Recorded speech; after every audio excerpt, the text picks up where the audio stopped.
Preface. Chapter 1, Introduction. The invention of fascism. Images of fascism. Strategies. Where do we go from here?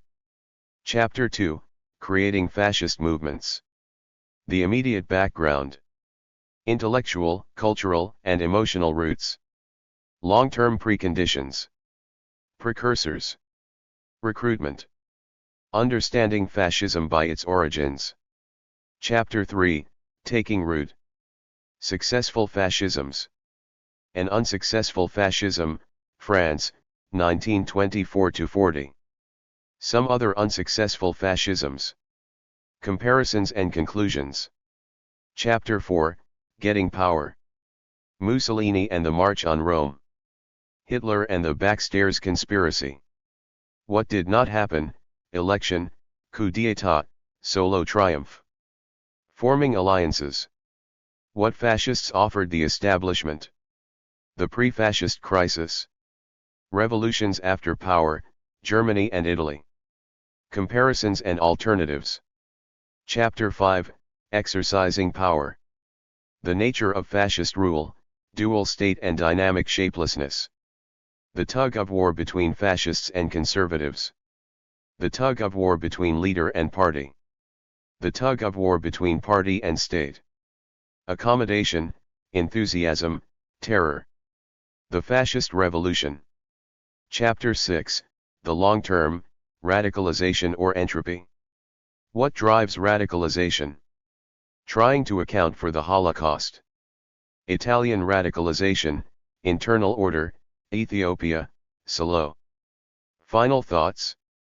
Chapter 7, Other times, other places. Is fascism still possible? Western Europe since 1945. Post-Soviet Eastern Europe. Fascism outside Europe. Chapter 8, What is fascism? Conflicting interpretations. Boundaries. What is fascism? To Sarah. Preface. For many years I taught a university course on fascism, sometimes as a graduate seminar, sometimes as an undergraduate seminar. The more I read about fascism and the more I discussed it with students, the more perplexed I grew. While an abundance of brilliant monographs dealt illuminatingly with particular aspects of Mussolini's Italy, Hitler's Germany, and their like, books about fascism as a generic phenomenon often seemed to me, in comparison with the monographs, abstract, stereotyped, and bloodless. This book is an attempt to draw the monographic literature more closely into a discussion of fascism in general, and to present fascism in a way that takes into account its variations and complexity. It seeks to find out how fascism worked. That is why it focuses more closely on the actions of fascists than on their words, contrary to usual practice.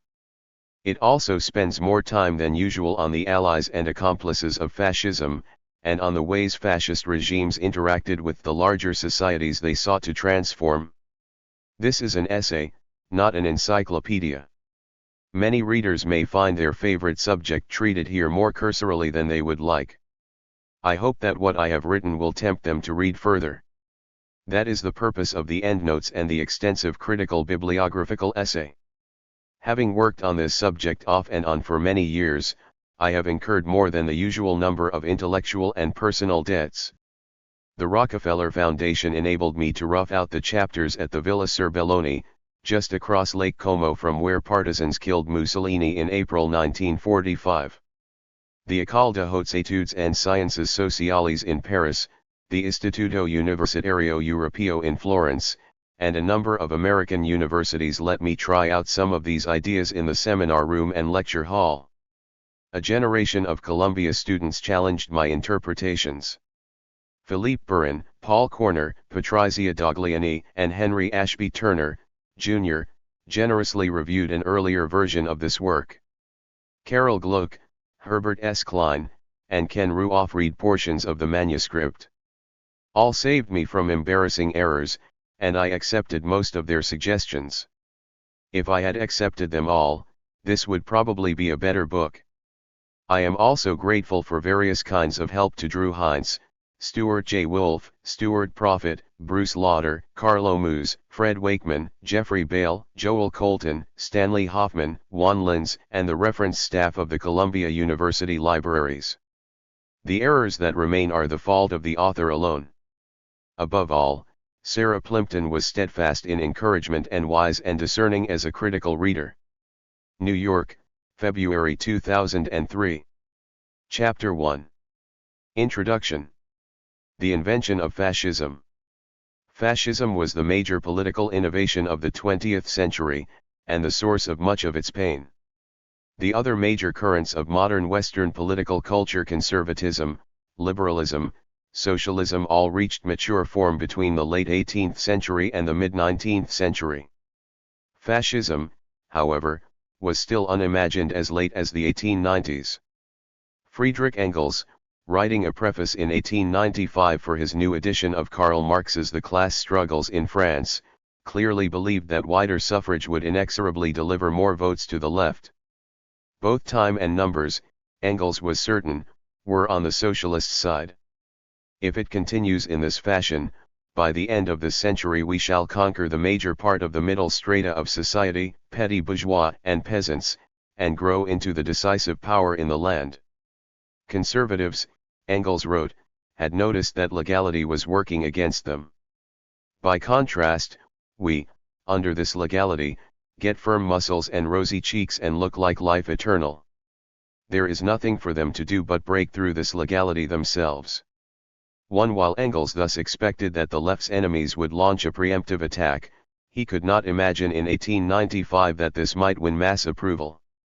Dictatorship against the left amidst popular enthusiasm, that was the unexpected combination that fascism would manage to put together one short generation later. There were only a few glimmers of premonition. One came from an inquisitive young French aristocrat, Alexis de Tocqueville.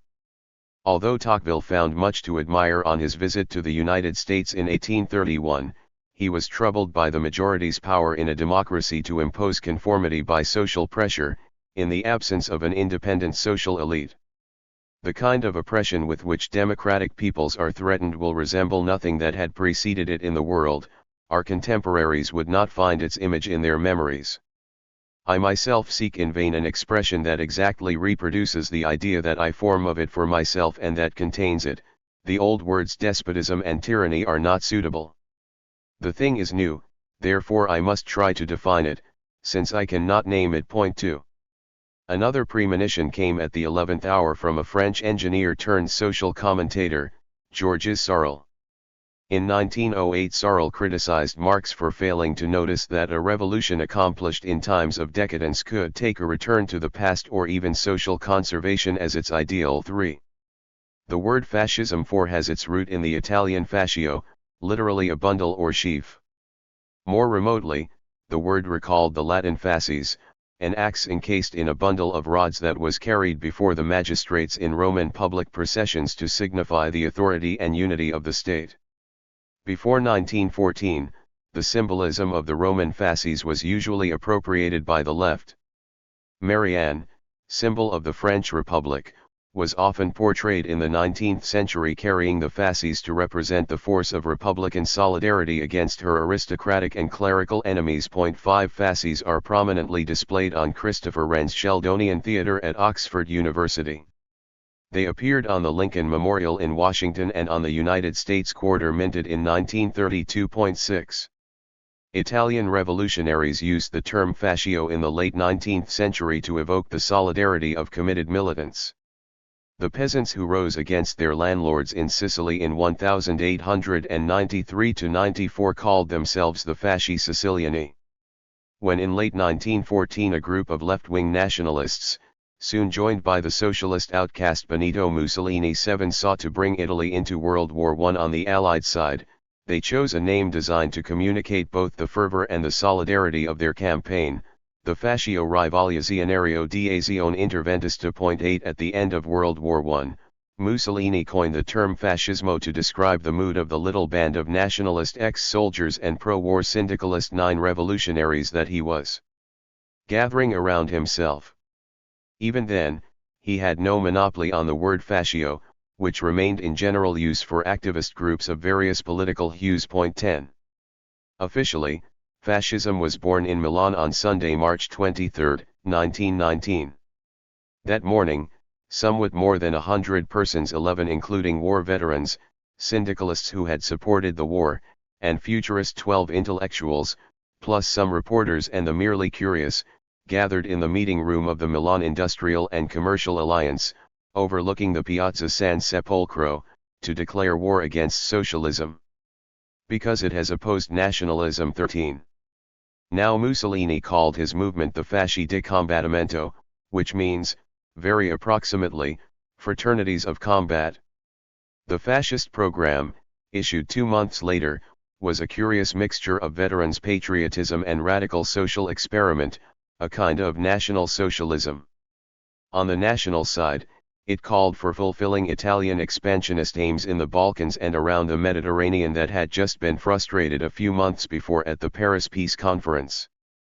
On the radical side, it proposed women's suffrage and the vote at 18, abolition of the upper house, convocation of a constituent assembly to draft a new constitution for Italy, the 8-hour workday, worker participation in the technical management of industry, the partial expropriation of all kinds of wealth by a heavy and progressive tax on capital, the seizure of certain church properties, and the confiscation of 85% of war profits. 14. Mussolini's movement was not limited to nationalism and assaults on property. It boiled with the readiness for violent action, anti-intellectualism, rejection of compromise, and contempt for established society that marked the three groups who made up the bulk of his first followers: demobilized war veterans, pro-war syndicalists, and futurist intellectuals. Mussolini himself, an ex-soldier who boasted of his 40 wounds, 15, hoped to make his political comeback as a veterans leader. A solid core of his followers came from the Arditi select commando units hardened by front-line experience, who felt entitled to rule the country they had saved. The pro-war syndicalists had been Mussolini's closest associates during the struggle to bring Italy into the war in May 1915. Syndicalism was the main working-class rival to parliamentary socialism in Europe before World War I. While most socialists by 1914 were organized in electoral parties that competed for parliamentary seats, syndicalists were rooted in trade unions. Whereas parliamentary socialists worked for piecemeal reforms while awaiting the historical development that Marxists predicted would make capitalism obsolete, syndicalists, scornful of the compromises required by parliamentary action and of most socialists' commitment to gradual evolution, believed they could overthrow capitalism by the force of their will. By concentrating on their ultimate revolutionary goal rather than on each trade's petty workplace concerns, they could form one big union and bring down capitalism all at once in one momentous general strike. After capitalism's collapse, workers organized within their syndicates would remain as the sole functioning units of production and exchange in a free collectivist society. 16 By May 1915, while all Italian parliamentary socialists and most Italian syndicalists adamantly opposed Italian entry into World War I, a few ardent spirits around Mussolini concluded that warfare would drive Italy further towards social revolution than would remaining neutral. They had become national syndicalists. 17. The third component of Mussolini's first fascists were young anti-bourgeois intellectuals and aesthetes such as the Futurists. The Futurists were a loose association of artists and writers who espoused Filippo Tommaso Marinetti's Futurist manifestos, the first of which had been published in Paris in 1909. Marinetti's followers dismissed the cultural legacy of the past collected in museums and libraries and praised the liberating and vitalizing qualities of speed and violence. A racing automobile is more beautiful than the victory of Samothrace. 18. They had been eager for the adventure of war in 1914, and they continued to follow Mussolini in 1919. Another intellectual current that provided recruits for Mussolini consisted of critics of the tawdry compromises of Italian parliamentarism who dreamed of a second Risorgimento. 19. The first Risorgimento, in their view, had left Italy in the hands of a narrow oligarchy whose soulless political games were inappropriate for Italian cultural prestige and great power ambitions. It was time to complete the national revolution and give Italy a new state capable of summoning up the energetic leadership, motivated citizenry, and united national community that Italy deserved. Many of these advocates of a second Risorgimento wrote for the Florentine cultural review La Voce, to which the young Mussolini subscribed and with whose editor, Giovanni Prezzolini, he corresponded. After the war, their approval gave respectability to the rising fascist movement and spread acceptance of a radical national revolution among middle-class nationalists. 20. On April 15, 1919, soon after Fascism's founding meeting at the Piazza San Sepolcro, a band of Mussolini's friends including Marinetti and the chief of the Arditi, Ferruccio Vecchia, invaded the Milan offices of the socialist daily newspaper Avanti, of which Mussolini himself had been editor from 1912 to 1914. They smashed its presses and equipment. 4 people were killed, including 1 soldier, and 39 were injured. 21 Italian fascism thus burst into history with an act of violence against both socialism and bourgeois legality, in the name of a claimed higher national good. Fascism received its name and took its first steps in Italy. Mussolini was no solitary adventurer, however. Similar movements were springing up in post-war Europe independently of Mussolini's fascism but expressing the same mixture of nationalism, anti-capitalism, voluntarism, and active violence against both bourgeois and socialist enemies. A little more than 3 years after the Piazza San Sepolcro meeting, Mussolini's fascist party was in power in Italy. 11 years after that, another fascist party took power in Germany. 22 Soon Europe and even other parts of the world were resounding with aspiring dictators and marching squads who thought they were on the same path to power as Mussolini and Hitler. In another 6 years Hitler had plunged Europe into a war that ultimately engulfed much of the world. Before it was over, mankind had suffered not only the habitual barbarities of war, raised to unprecedented scale by technology and passion, but also an effort to extinguish by industrialized slaughter an entire people, their culture, and their very memory. Contemplating Mussolini, ex-schoolteacher, bohemian minor novelist, and erstwhile socialist orator and editor, and Hitler, former corporal and failed art student, along with their shirted ruffians, in charge of European great powers, many educated and sensitive people supposed simply that a horde of barbarians have pitched their tents within the nation.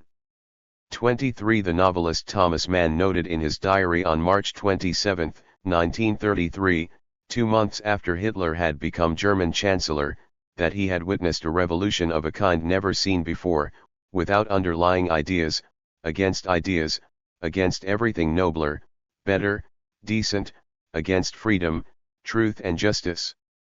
The common scum had taken power, accompanied by vast rejoicing on the part of the masses. 24. In internal exile in Naples, the eminent liberal Italian philosopher-historian Benedetto Croce observed disdainfully that Mussolini had added a 4th type of misgovernment, onagocracy, government by braying asses, to Aristotle's famous 3, tyranny, oligarchy, and democracy. 25 Croce later concluded that fascism was only a parenthesis in Italian history, the temporary result of moral decline magnified by the dislocations of World War I. The liberal German historian Friedrich Meinecke judged, similarly, after Hitler had brought Germany to catastrophe, that Nazism had emerged from a moral degeneration in which ignorant and shallow technicians, mocked Menschen, supported by a mass society thirsty for excitement, had triumphed over balanced and rational humanitarians, Kulturmenschen. 26 The way out, both men thought, was to restore a society where the best ruled. Other observers knew, from the beginning, that something deeper was at stake than the happenstance ascent of thugs, and something more precise than the decay of the old moral order.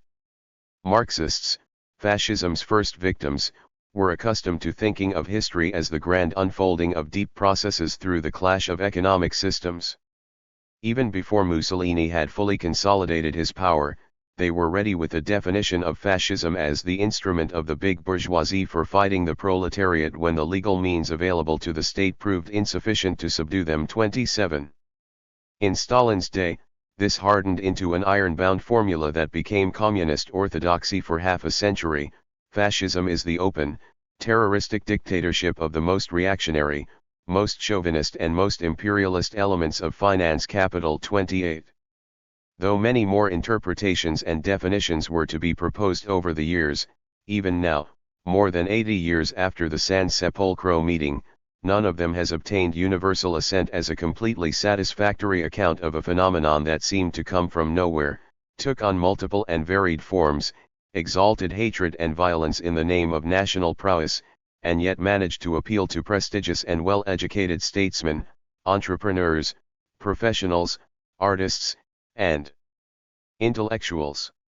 I will reconsider those many interpretations in Chapter 8, after we have fuller knowledge of our subject. Fascist movements varied so conspicuously from one national setting to another, moreover, that some even doubt that the term fascism has any meaning other than as a smear word. The epithet has been so loosely used that practically everyone who either holds or shakes authority has been someone's fascist. Perhaps, the doubters suggest, it would be better just to scrap the term. Point 29. It is the purpose of this book to propose a fresh way of looking at fascism that may rescue the concept for meaningful use and account more fully for its attractiveness, its complex historical path, and its ultimate horror. Images of fascism. Everyone is sure they know what fascism is. The most self-consciously visual of all political forms, fascism presents itself to us in vivid primary images: a chauvinist demagogue haranguing an ecstatic crowd, disciplined ranks of marching youths, colored shirt militants beating up members of some demonized minority, surprise invasions at dawn, and fit soldiers parading through a captured city. Examined more closely, however, some of these familiar images induce facile errors. The image of the all-powerful dictator personalizes fascism, and creates the false impression that we can understand it fully by scrutinizing the leader alone. This image, whose power lingers today, is the last triumph of fascist propagandists. It offers an alibi to nations that approved or tolerated fascist leaders, and diverts attention from the persons, groups, and institutions who helped him. We need a subtler model of fascism that explores the interaction between leader and nation, and between party and civil society. The image of chanting crowds feeds the assumption that some European peoples were by nature predisposed to fascism, and responded enthusiastically to it because of national character. The corollary of this image is a condescending belief that the defective history of certain nations spawned fascism. 30. This turns easily into an alibi for onlooker nations. It couldn't happen here. Beyond these familiar images, on closer inspection, fascist reality becomes more complicated still. For example, the regime that invented the word fascism, Mussolini's Italy, showed few signs of anti-Semitism until 16 years after coming to power. Indeed, Mussolini had Jewish backers among the industrialists and big landowners who helped finance him at the beginning. 31. He had close Jewish cronies such as the fascist party militant Aldo Finzi, and a Jewish mistress, the writer Margherita Sarfatti, author of his first authorized biography. 32. About 200 Jews took part in the March on Rome. 33. By contrast, Marshal Pétain's collaborationist French government at Vichy was aggressively anti-Semitic, while on other scores it is better considered authoritarian. 34. Than fascist, as we will see in Chapter 8. So it becomes problematical to consider an exacerbated anti-Semitism the essence of fascism. 35. Another supposed essential character of fascism is its anti-capitalist, anti-bourgeois animus. Early fascist movements flaunted their contempt for bourgeois values and for those who wanted only to earn money, filthy money. 36. They attacked international finance capitalism almost as loudly as they attacked socialists. They even promised to expropriate department store owners in favor of patriotic artisans, and large landowners in favor of peasants. 37. Whenever fascist parties acquired power, however, they did nothing to carry out these anti-capitalist threats. By contrast, they enforced with the utmost violence and thoroughness their threats against socialism. Street fights over turf with young communists were among their most powerful propaganda images. 38 Once in power, fascist regimes banned strikes, dissolved independent labor unions, lowered wage earners' purchasing power, and showered money on armaments industries, to the immense satisfaction of employers. Faced with these conflicts between words and actions concerning capitalism, scholars have drawn opposite conclusions. Some, taking the words literally, consider fascism a form of radical anti-capitalism. 39 Others, and not only Marxists, take the diametrically opposite position that fascists came to the aid of capitalism in trouble, and propped up by emergency means the existing system of property distribution and social hierarchy. This book takes the position that what fascists did tells us at least as much as what they said. What they said cannot be ignored, of course, for it helps explain their appeal. Even at its most radical, however, fascists' anti-capitalist rhetoric was selective. While they denounced speculative international finance, they respected the property of national producers, who were to form the social base of the reinvigorated nation. 40 When they denounced the bourgeoisie, it was for being too flabby and individualistic to make a nation strong, not for robbing workers of the value they added. What they criticized in capitalism was not its exploitation but its materialism, its indifference to the nation, its inability to stir souls. 41 More deeply, fascists rejected the notion that economic forces are the prime movers of history. For fascists, the dysfunctional capitalism of the interwar period did not need fundamental reordering. Its ills could be cured simply by applying sufficient political will to the creation of full employment and productivity. 42 Once in power, fascist regimes confiscated property only from political opponents, foreigners, or Jews. None altered the social hierarchy, except to catapult a few adventurers into high places. At most, they replaced market forces with state economic management, but, in the trough of the Great Depression, most businessmen initially approved of that. If fascism was revolutionary, it was so in a special sense, far removed from the word's meaning as usually understood from 1789 to 1917, as a profound overturning of the social order and the redistribution of social, political, and economic power. Yet fascism in power did carry out some changes profound enough to be called revolutionary, if we are willing to give that word a different meaning. At its fullest development, fascism redrew the frontiers between private and public, sharply diminishing what had once been untouchably private. It changed the practice of citizenship from the enjoyment of constitutional rights and duties to participation in mass ceremonies of affirmation and conformity. It reconfigured relations between the individual and the collectivity, so that an individual had no rights outside community interest. It expanded the powers of the executive party and state in a bid for total control. Finally, it unleashed aggressive emotions hitherto known in Europe only during war or social revolution. These transformations often set fascists into conflict with conservatives rooted in families, churches, social rank, and property. We will see below 43 when we examine more fully the complex relationship of complicity, accommodation, and occasional opposition that linked capitalists with fascists in power, that one cannot consider fascism simply a more muscular form of conservatism, even if it maintained the existing regime of property and social hierarchy. It becomes hard to locate fascism on the familiar right-left political map. Did the fascist leaders themselves know, at the beginning? When Mussolini called his friends together at the Piazza San Sepolcro in March 1919, it was not entirely clear whether he was trying to compete with his former colleagues in the Italian Socialist Party on the left or to attack them frontally from the right. Where on the Italian political spectrum would what he still sometimes called national syndicalism find its place? 44 Indeed, fascism always retained that ambiguity. Fascists were clear about one thing, however, they were not in the middle. Fascist contempt for the soft, complacent, compromising center was absolute. Their scorn for liberal parliamentarism and for slack bourgeois individualism, and the radical tone of their remedies for national weakness and disunity, always jarred with their readiness to conclude practical alliances with national conservatives against the internationalist left. The ultimate fascist response to the right-left political map was to claim that they had made it obsolete by being neither right nor left, transcending such outdated divisions and uniting the nation.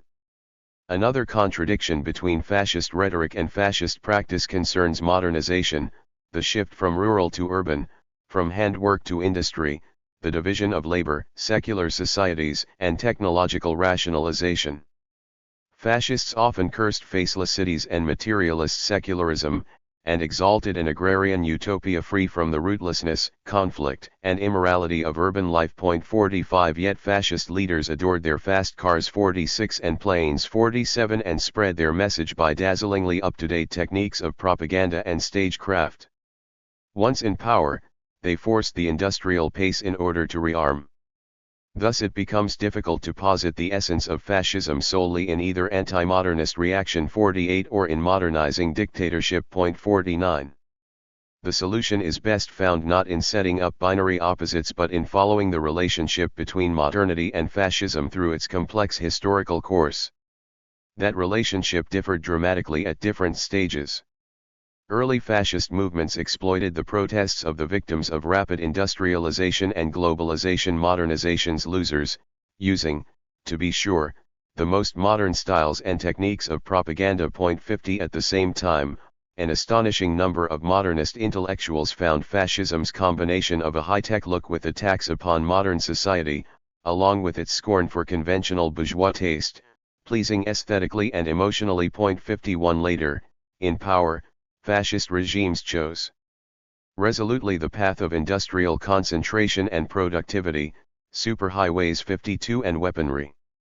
The urge to rearm and wage expansive war quickly swept aside the dream of a paradise for the struggling artisans and peasants who had formed the early movement's first mass base, leaving only a few thatched youth hostels, Hitler's weekend lederhosen, and photographs of Mussolini bare-chested for the grain harvest as tokens of the initial rural nostalgia. 53. It is only in following the entire fascist itinerary that we can resolve the ambiguous relationship between fascism and modernity that so troubles the seekers for a single fascist essence. Some individuals followed the itinerary in their own careers. Albert Speer joined the party in January 1931 as the disciple of Heinrich Tessenow at the Berlin Charlottenburg Institute of Technology, who was not modern but in a certain sense more modern than the others in his belief in simple, organic architecture. 54 Speer went on after 1933 to become the designer of monumental cityscapes for Hitler, and wound up in 1942-45 marshalling German economic might as Minister of Armaments. But it was an alternative modernity that fascist regimes sought, a technically advanced society in which modernity's strains and divisions had been smothered by fascism's powers of integration and control. 55.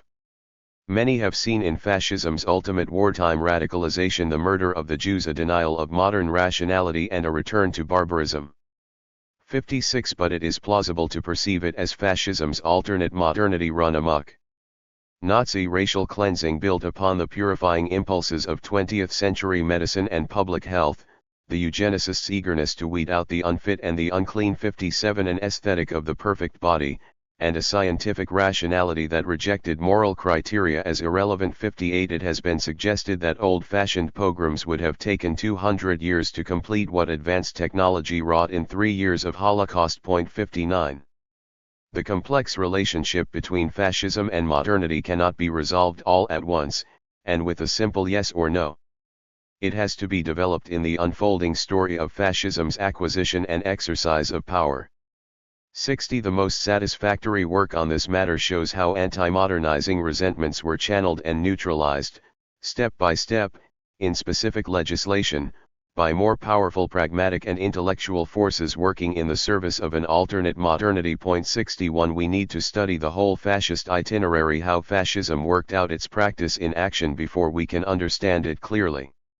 A further problem with conventional images of fascism is that they focus on moments of high drama in the fascist itinerary, the March on Rome, the Reichstag fire, Kristallnacht, and omit the solid texture of everyday experience and the complicity of ordinary people in the establishment and functioning of fascist regimes.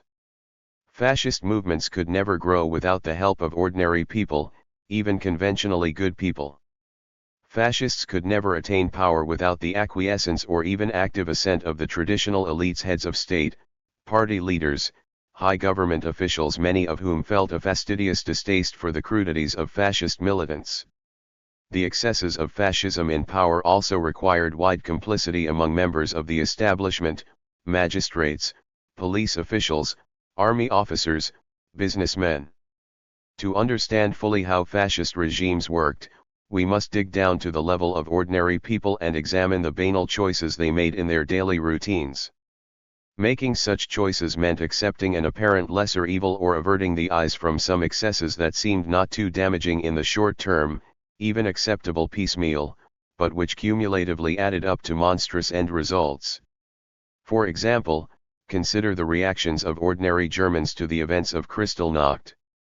During the night of November 9, 1938, incited by an incendiary speech to party leaders by the Nazi propaganda minister Joseph Goebbels, and in reaction to the murder of a German diplomat in Paris by a young Polish Jew enraged by the recent expulsion of his immigrant parents from Germany, Nazi party militants rampaged through the Jewish communities of Germany. They burned hundreds of synagogues, smashed more than 7,000 Jewish shops, deported about 20,000 Jews to concentration camps, and killed 91 Jews outright. A fine of 1 billion marks was imposed collectively on the Jews of Germany, and their insurance reimbursements were confiscated by the German state, in order to compensate for incidental damage done to non-Jewish property. It is clear now that many ordinary Germans were offended by the brutalities carried out under their windows. 62 Yet their widespread distaste was transitory and without lasting effect. Why were there no lawsuits or judicial or administrative inquiries, for example? If we can understand the failure of the judicial system, or of religious or civilian authorities, or of citizen opposition to put any brakes on Hitler in November 1938, we have begun to understand the wider circles of individual and institutional acquiescence within which a militant minority was able to free itself sufficiently from constraints to be able to carry out genocide in a heretofore sophisticated and civilized country. These are difficult questions to answer, and they take us a long way beyond simple images of a solitary leader and cheering crowds. They also reveal some of the difficulties raised by the search for a single essence, the famous fascist minimum, which is supposed to allow us to formulate a neat general definition of fascism. Definitions are inherently limiting. They frame a static picture of something that is better perceived in movement, and they portray as frozen statuary 63 something that is better understood as a process. They succumb all too often to the intellectual's temptation to take programmatic statements as constitutive, and to identify fascism more with what it said than with what it did. The quest for the perfect definition, by reducing fascism to one ever more finely honed phrase, seems to shut off questions about the origins and course of fascist development rather than open them up.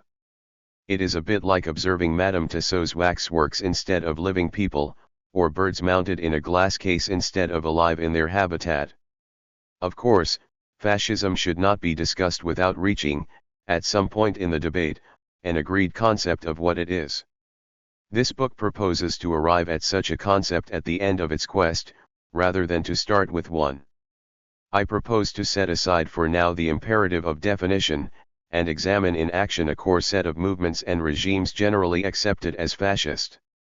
I will examine their historical trajectory as a series of processes working themselves out over time, instead of as the expression of some fixed essence. 64 We start with a strategy instead of a definition.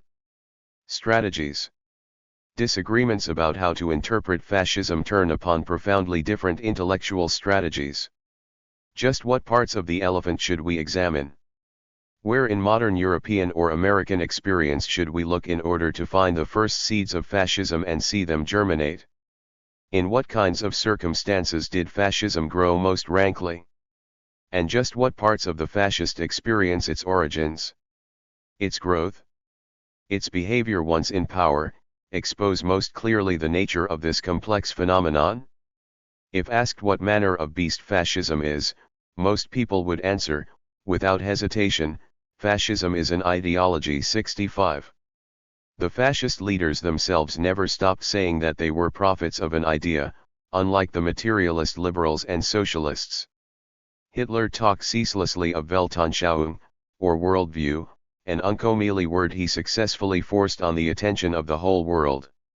Mussolini vaunted the power of the fascist creed. 66 A fascist, by this approach, is someone who espouses fascist ideology, and ideology being more than just ideas, but a total system of thought harnessed to a world-shaping project. 67 It has become almost automatic to focus a book about fascism on the thinkers who first put together the attitudes and patterns of thought that we now call fascist.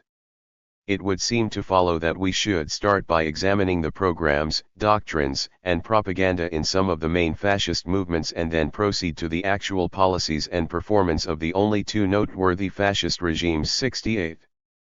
Putting programs first rests on the unstated assumption that fascism was an ism like the other great political systems of the modern world: conservatism, liberalism, socialism. Usually taken for granted, that assumption is worth scrutinizing. The other isms were created in an era when politics was a gentleman's business, conducted through protracted and learned parliamentary debate among educated men who appealed to each other's reasons as well as their sentiments. The classical isms rested upon coherent philosophical systems laid out in the works of systematic thinkers. It seems only natural to explain them by examining their programs and the philosophy that underpinned them. Fascism, by contrast, was a new invention created afresh for the era of mass politics. It sought to appeal mainly to the emotions by the use of ritual, carefully stage-managed ceremonies, and intensely charged rhetoric. The role programs and doctrine play in it is, on closer inspection, fundamentally unlike the role they play in conservatism, liberalism, and socialism. Fascism does not rest explicitly upon an elaborated philosophical system, but rather upon popular feelings about master races, their unjust lot, and their rightful predominance over inferior peoples. It has not been given intellectual underpinnings by any system builder, like Marx, or by any major critical intelligence, like Mill, Burke, or Tocqueville. 69. In a way utterly unlike the classical isms, the rightness of fascism does not depend on the truth of any of the propositions advanced in its name. Fascism is true insofar as it helps fulfill the destiny of a chosen race or people or blood, locked with other peoples in a Darwinian struggle, and not in the light of some abstract and universal reason.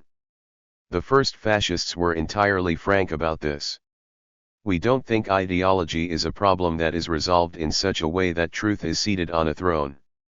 But, in that case, does fighting for an ideology mean fighting for mere appearances?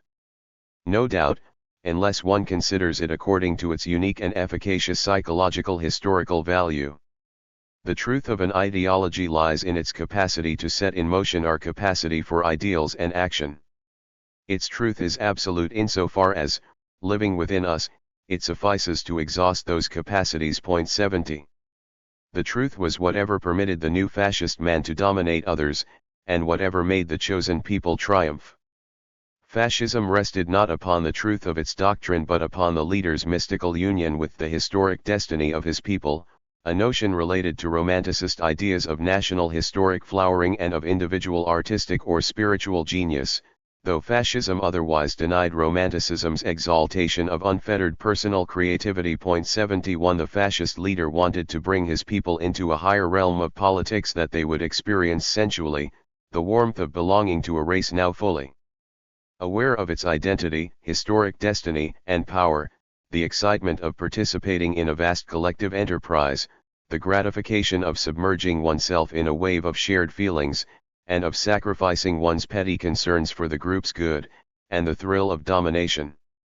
Fascism's deliberate replacement of reasoned debate with immediate sensual experience transformed politics, as the exiled German cultural critic Walter Benjamin was the first to point out, into aesthetics. And the ultimate fascist aesthetic experience, Benjamin warned in 1936, was war. 72. Fascist leaders made no secret of having no program. Mussolini exulted in that absence. The Fasci di combattimento, Mussolini wrote in the postulates of the fascist program of May 1920. Do not feel tied to any particular doctrinal form. 73. A few months before he became Prime Minister of Italy, he replied truculently to a critic who demanded to know what his program was: "The Democrats of Il Mondo want to know our program. It is to break the bones of the Democrats of Il Mondo. And the sooner the better." 74. The fist, asserted a fascist militant in 1920, is the synthesis of our theory. 75. Mussolini liked to declare that he himself was the definition of fascism. The will and leadership of a duce was what a modern people needed, not a doctrine. Only in 1932, after he had been in power for 10 years, and when he wanted to normalize his regime, did Mussolini expound fascist doctrine. In an article for the new Encyclopedia Italiana. 76. Power came first, then doctrine. Hannah Arendt observed that Mussolini was probably the first party leader who consciously rejected a formal program and replaced it with inspired leadership and action alone. 77. Hitler did present a program, but he pronounced it immutable while ignoring many of its provisions. Though its anniversaries were celebrated, it was less a guide to action than a signal that debate had ceased within the party. In his first public address as Chancellor, Hitler ridiculed those who say, "Show us the details of your program. I have refused ever to step before this vogue and make cheap promises." 78.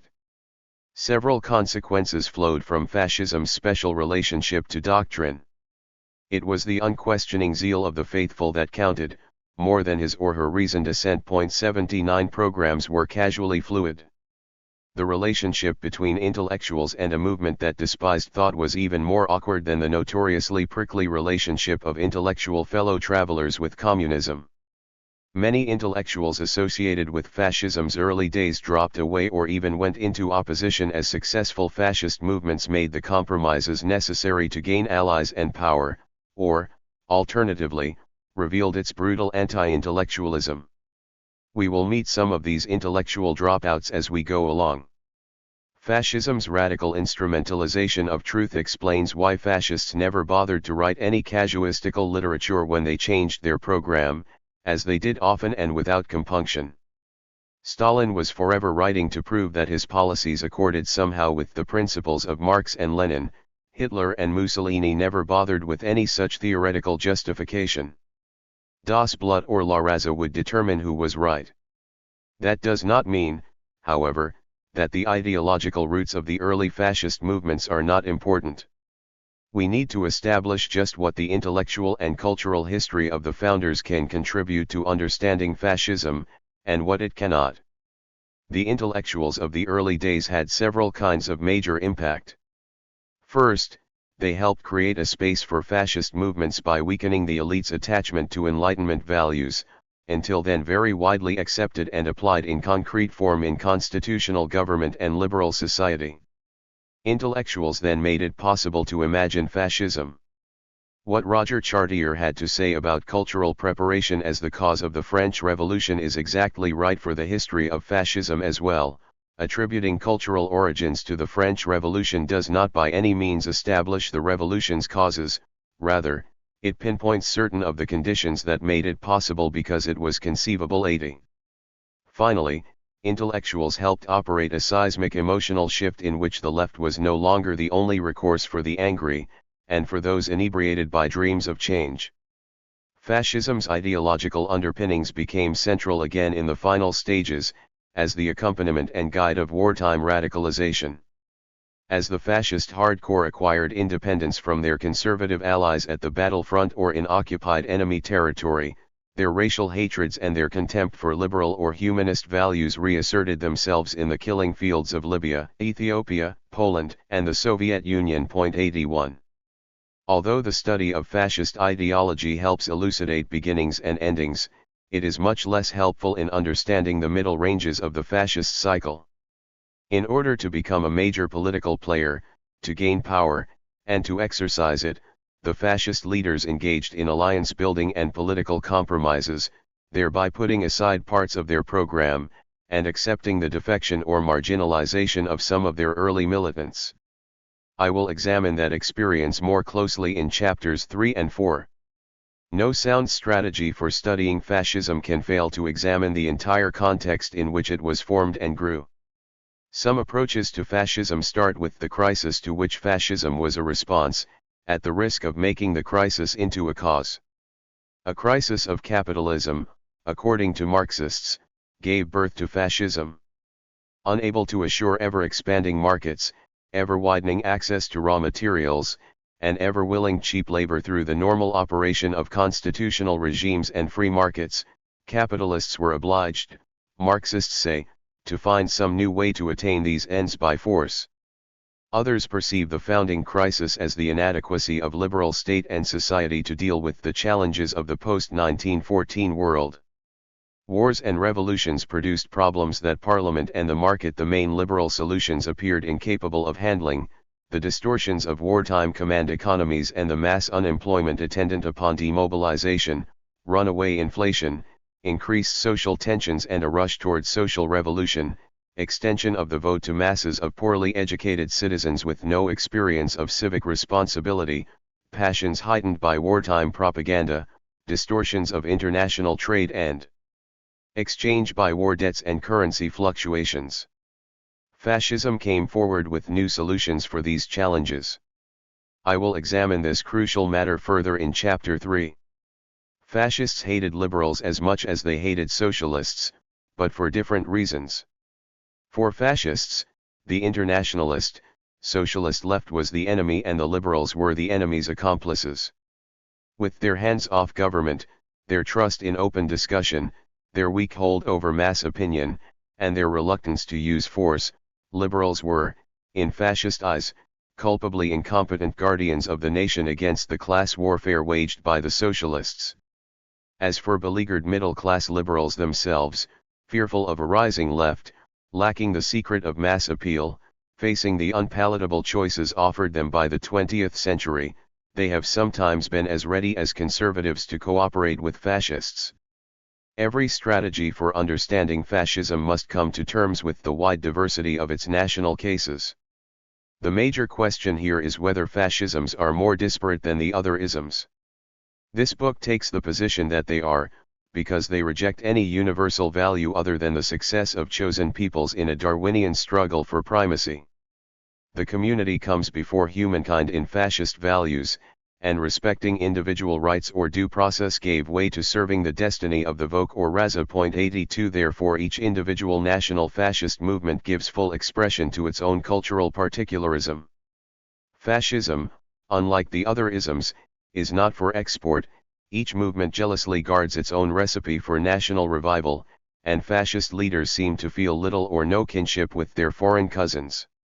It has proved impossible to make any fascist international work. 83. Instead of throwing up our hands in despair at fascism's radical disparities, let us make a virtue of this necessity. For variety invites comparison. It is precisely the differences that separated Hitler's Nazism from Mussolini's fascism, and both of them from, say, the religious messianism of Corneliu Codorano's Legion of the Archangel Michael in Romania, that give bite to comparison. Comparison, as Mark Bloch reminded us, is most useful for eliciting differences. 84 I use comparison that way. I shall not be very interested in finding similarities deciding whether some regime falls within the definition of some fascist essence. That kind of taxonomy, so widespread in the literature about fascism, does not lead very far. Instead, I will search as precisely as possible for the reasons behind differing outcomes. Movements that called themselves fascist or that deliberately modeled themselves on Mussolini existed in every Western country after World War I, and in some cases outside the Western world. Why did movements of similar inspiration have such different outcomes in different societies? Comparison used in this way will be a central strategy in this work. Where do we go from here? Faced with the great variety of fascisms and the elusiveness of the fascist minimum, there have been three sorts of response. As we saw at the outset, some scholars, exasperated with the sloppiness of the term fascism in common usage, deny that it has any useful meaning at all. They have seriously proposed limiting it to Mussolini's particular case. 85 If we followed their advice, we would call Hitler's regime Nazism, Mussolini's regime Fascism, and each of the other kindred movements by its own name. We would treat each one as a discrete phenomenon. This book rejects such nominalism. The term fascism needs to be rescued from sloppy usage, not thrown out because of it. It remains indispensable. We need a generic term for what is a general phenomenon, indeed the most important political novelty of the 20th century, a popular movement against the left and against liberal individualism. Contemplating fascism, we see most clearly how the 20th century contrasted with the 19th, and what the 21st century must avoid. The wide diversity among fascisms that we have already noted is no reason to abandon the term. We do not doubt the utility of communism as a generic term because of its profoundly different expressions in, say, Russia, Italy, and Cambodia. Nor do we discard the term liberalism because liberal politics took dissimilar forms in free trading, Bible-reading Victorian Britain, in the protectionist, anti-clerical France of the Third Republic, or in Bismarck's aggressively united German Reich. Indeed, liberalism would be an even better candidate for abolition than fascism, now that Americans consider liberals the far left while Europeans call liberals advocates of a hands-off laissez-faire free market such as Margaret Thatcher, Ronald Reagan, and George W. Bush. Even fascism isn't as confusing as that.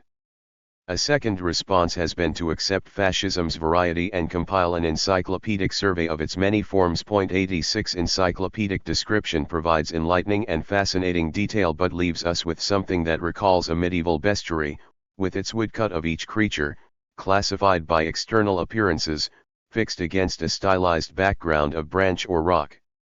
A third approach finesses variety by constructing an ideal type that fits no case exactly, but lets us posit a kind of composite essence. The most widely accepted recent concise definition of fascism as an ideal type is by the British scholar Roger Griffin. Fascism is a genus of political ideology whose mythic core in its various permutations is a palingenetic form of populist ultranationalism. 87. This book proposes to set aside, for a moment, both the bestiary and the essence. These condemn us to a static view, and to a perspective that encourages looking at fascism in isolation. Let us instead watch fascism in action, from its beginnings to its final cataclysm, within the complex web of interaction it forms with society. Ordinary citizens and the holders of political, social, cultural, and economic power who assisted, or failed to resist, fascism belong to the story. When we are done, we may be better able to give fascism an appropriate definition.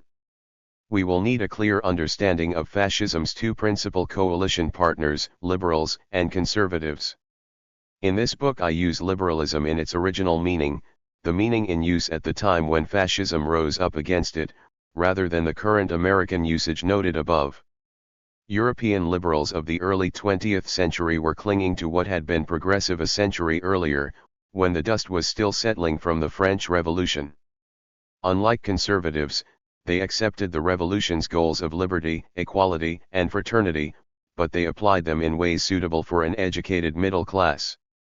Classical liberals interpreted liberty as individual personal freedom, preferring limited constitutional government and a laissez-faire economy to any kind of state intervention, whether mercantilist, as in the early 19th century, or socialist, as later on. Equality they understood as opportunity made accessible to talent by education, they accepted inequality of achievement and hence of power and wealth. Fraternity they considered the normal condition of free men, and therefore in no need of artificial reinforcement, since economic interests were naturally harmonious and the truth would out in a free marketplace of ideas. This is the sense in which I use the term liberal in this book, and never in its current American meaning of far left. Conservatives wanted order, calm, and the inherited hierarchies of wealth and birth. They shrank both from fascist mass enthusiasm and from the sort of total power fascists grasped for. They wanted obedience and deference, not dangerous popular mobilization, and they wanted to limit the state to the functions of a night watchman who would keep order while traditional elites ruled through property, churches, armies, and inherited social influence. 88. More generally, conservatives in Europe still rejected in 1930 the main tenets of the French Revolution, preferring authority to liberty, hierarchy to equality, and deference to fraternity. Although many of them might find fascists useful, or even essential, in their struggle for survival against dominant liberals and a rising left, some were keenly aware of the different agenda of their fascist allies and felt a fastidious distaste for these uncouth outsiders. 89 Where simple authoritarianism sufficed, conservatives much preferred that. Some of them maintained their anti-fascist posture to the end. Most conservatives, however, were sure that communism was worse. They would work with fascists if the left looked otherwise likely to win. They made common cause with the fascists in the spirit of Tancredi, the recalcitrant aristocratic youth in Giuseppe de Lampedusa's great novel of the decay of a noble Sicilian family, The Leopard. If we want things to stay as they are, things will have to change. 90. The fascisms we have known have come into power with the help of frightened ex-liberals and opportunist technocrats and ex-conservatives, and governed in more or less awkward tandem with them. Following these coalitions vertically through time, as movements turned into regimes, and horizontally in space, as they adapted to the peculiarities of national settings and momentary opportunities, requires something more elaborate than the traditional movement/regime dichotomy. I propose to examine fascism in a cycle of 5 stages: the creation of movements, their rooting in the political system, their seizure of power, the exercise of power, and, finally, the long duration, during which the fascist regime chooses either radicalization or entropy. Though each stage is a prerequisite for the next, nothing requires a fascist movement to complete all of them, or even to move in only one direction. Most fascisms stopped short, some slipped back, and sometimes features of several stages remained operative at once.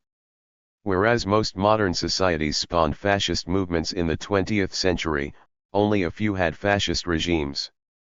Only in Nazi Germany did a fascist regime approach the outer horizons of radicalization.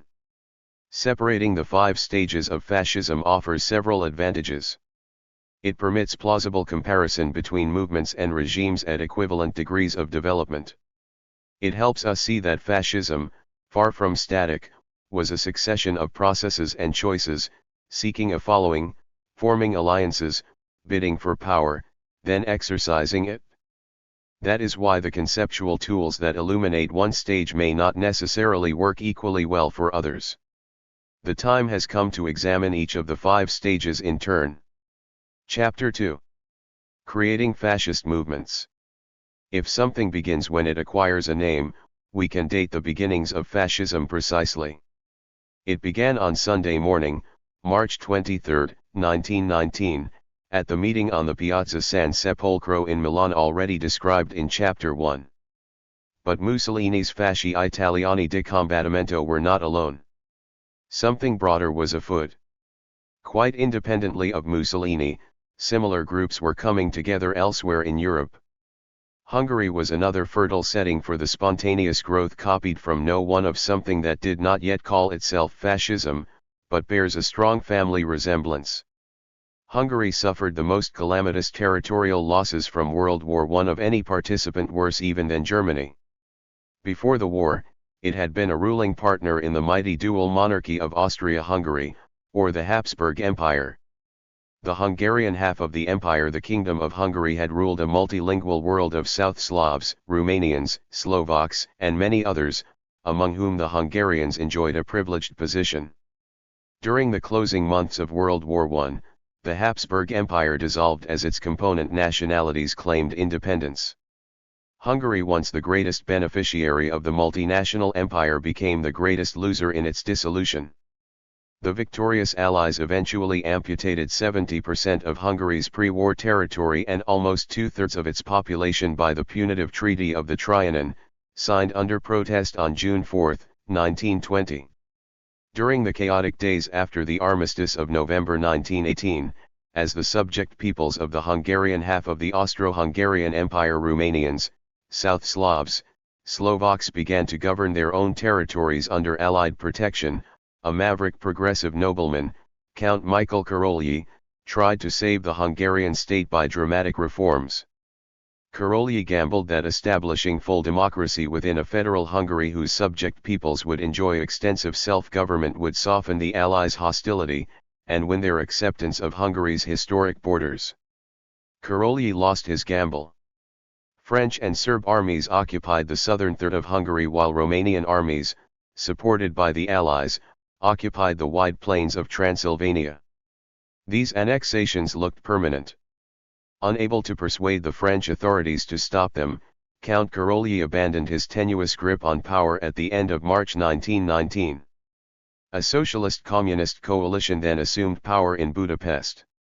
Headed by a Jewish revolutionary intellectual, Bela Kun, the new government briefly drew support even from some army officers by his promise that Bolshevik Russia would be a better bet than the Allies to help Hungary survive. Lenin was in no position to assist the Hungarians, however, and although Kun's government managed to reconquer some Slovak-occupied territories, it simultaneously adopted radical socialist measures. Kun proclaimed a Soviet Republic in Budapest in May 1919 and the dictatorship of the proletariat on June 25. Faced with these combined and unprecedented challenges of territorial dismantlement and social revolution, the Hungarian elites chose to fight the latter more vigorously than the former. They set up a provisional government in the southwestern provincial city of Zajd, then under French and Serb occupation, and stood by while the Romanians advanced in early August 1919 to occupy Budapest, from which Kun had already fled. A bloody counter-revolution followed, and claimed some 5,000 to 6,000 victims, 10 times as many as the Soviet regime had killed. The Hungarian counter-revolution had two faces. Its top leadership was composed of the traditional elite, within which the last commander of the Austro-Hungarian Navy, Admiral Miklós Horthy, emerged as the dominant figure. A second component was those who believed that traditional authority was no longer sufficient to deal with Hungary's emergency. A group of young officers headed by Captain Gyula Gombos founded a movement with many of the characteristics of fascism. Gombos's officers wanted to mobilize a mass base for a militant movement of nationalist renovation, different from both parliamentary liberalism, and from an old-fashioned dictatorship that ruled from above.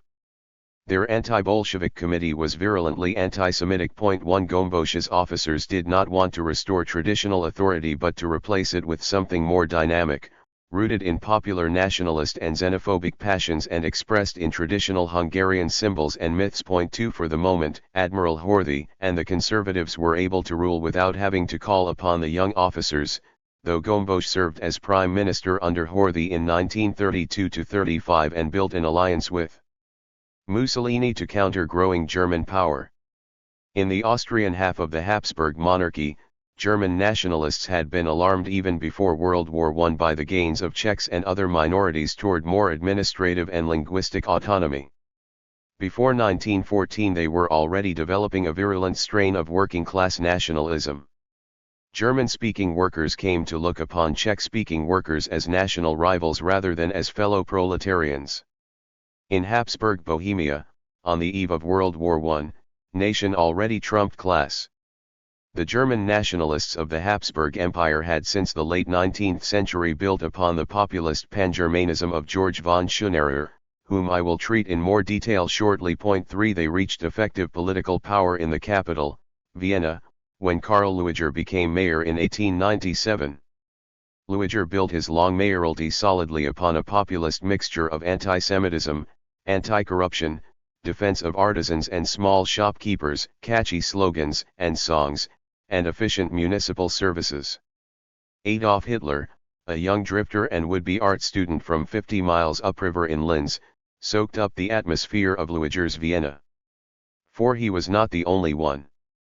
The nationalist German Workers' Party, led by a Vienna lawyer and a railroad employee, had already earned 3 seats in the Austrian Diet by 1911. Revived in May 1918 as the German National Socialist Workers' Party, it began using the Hakenkreuz, or swastika, as its symbol. 5. Post-war Germany offered particularly fertile soil to popular-based anti-socialist movements of national revival. Germans had been shaken to their roots by defeat in 1918. The emotional impact was all the more severe because German leaders had been trumpeting victory until a few weeks before. So unbelievable a calamity was easily blamed on traitors. The plummet in German fortunes from the bold great power of 1914 to the stunned, hungry loser of 1918 shattered national pride and self-confidence. Wilhelm Spanos later described his feelings upon returning to his hometown in 1921 after years of teaching in a German school in South America. It was shortly after the Spartacus uprising in the Rhineland. Practically every window pane was broken on the train in which I re-entered Germany, and the inflation was reaching fantastic proportions. I had left Germany at the height of the power and glory of the Wilhelmine Reich. I came back to find the fatherland in shambles, under a socialist republic. 6. Spanos became the first respectable citizen of his town to join the Nazi Party, and, as an intellectual leader, he carried many other citizens with him. Footloose veterans, their units melting away, unable to find work or even food, were available for extremism of either left or right. Some turned to Bolshevik Russia for their inspiration, as in the short-lived Munich Soviet Republic of spring 1919. Others clung to the nationalism already spread by the wartime propaganda movement, the Fatherland Front. Some of these nationalist veterans joined mercenary units formed under the command of regular army officers to fight what they regarded as Germany's internal enemies. In January 1919 they murdered the socialist leaders Rosa Luxemburg and Karl Liebknecht in revolutionary Berlin. The following spring they crushed socialist regimes in Munich and elsewhere. Other Free Corps units continued battling Soviet and Polish armies along the still undemarcated Baltic frontier well after the armistice of November 1918. 7. Corporal Adolf Hitler ate back on active duty with Army Group Command 4 in Munich after recovering from the hysterical blindness he suffered upon learning of German defeat, was sent by Army intelligence in September 1919 to investigate one of the many nationalist movements that were sprouting in the post-war disorder. The German Workers' Party had been created at the end of the war by a patriotic locksmith, Anton Drexler. Finding a handful of artisans and journalists who dreamed of winning workers to the nationalist cause but had no idea of how to go about it, Hitler joined them and received party card number 555. He soon became one of the movement's most effective speakers and a member of its directing committee. In early 1920 Hitler was put in charge of the DAPS propaganda. With the help of sympathetic army officers such as Captain Ernst Röhm and some wealthy Munich backers, Hitler greatly expanded the party's audience. Before nearly 2,000 people in a big Munich beer cellar, the Hofbrauhaus, on February 24, 1920, Hitler gave the movement a new name, the Nationalsozialistische Deutsche Arbeiterpartei, and presented a program of 25 points mixing nationalism, anti-Semitism, and attacks on department stores and international capital. The following April 1, he left the army to devote himself full-time to the NSDAP. He was increasingly recognized as its leader, its Führer. 10. As the immediate post-war turmoil eased, such activist nationalist sects faced less hospitable conditions in Europe. Governments gradually established a toehold on legitimacy. Borders were set. Bolshevism was contained within its Russian birthplace. Some semblance of peacetime normalcy returned to most parts of Europe. Even so, the Italian fascists, the Hungarian officers, and the Austrian and German National Socialists persisted. Similar movements arose in France 11 and elsewhere. They clearly expressed something more enduring than a momentary nationalist spasm accompanying the final paroxysm of the war. The immediate background. A political space 12 for mass-based nationalist activism, mobilized against both socialism and liberalism, had been only dimly visible in 1914. It became a yawning gap during World War I. That conflict did not so much create fascism as open up wide cultural, social, and political opportunities for it. Culturally, the war discredited optimistic and progressive views of the future, and cast doubt upon liberal assumptions about natural human harmony. Socially, it spawned armies of restless veterans 13, looking for ways to express their anger and disillusion without heed for old-fashioned law or morality. Politically, it generated economic and social strains that exceeded the capacity of existing institutions, whether liberal or conservative, to resolve. The experience of World War I was the most decisive immediate precondition for fascism. The successful campaign to bring Italy into the war in May 1915 first brought together the founding elements of Italian fascism. "The right to the political succession belongs to us," proclaimed Mussolini at the founding meeting of the Fasci di Combattimento in March 1919, "because we were the ones who pushed the country into war and led it to victory." 14. The Great War was also, it must be added, at the root of much else that was violent and angry in the post-war world, from Bolshevism to expressionist painting. Indeed, for some authors, the Great War by itself suffices to explain both fascism and Bolshevism. 15 4 years of industrialized slaughter had left little of Europe's legacy unaltered and nothing of its future certain. Before 1914, no living European could have imagined such brutality in what was then considered the most civilized part of the globe.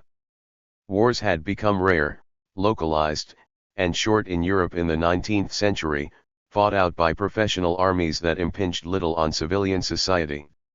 Europe had been spared the likes of the American Civil War or the War of the Triple Alliance against Paraguay, which reduced the Paraguayan population by half between 1864 and 1870.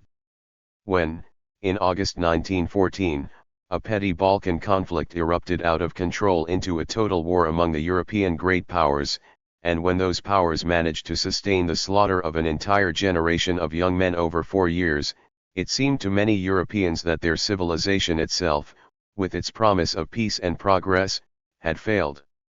The Great War had also lasted far longer than most people had imagined possible for urbanized industrial countries.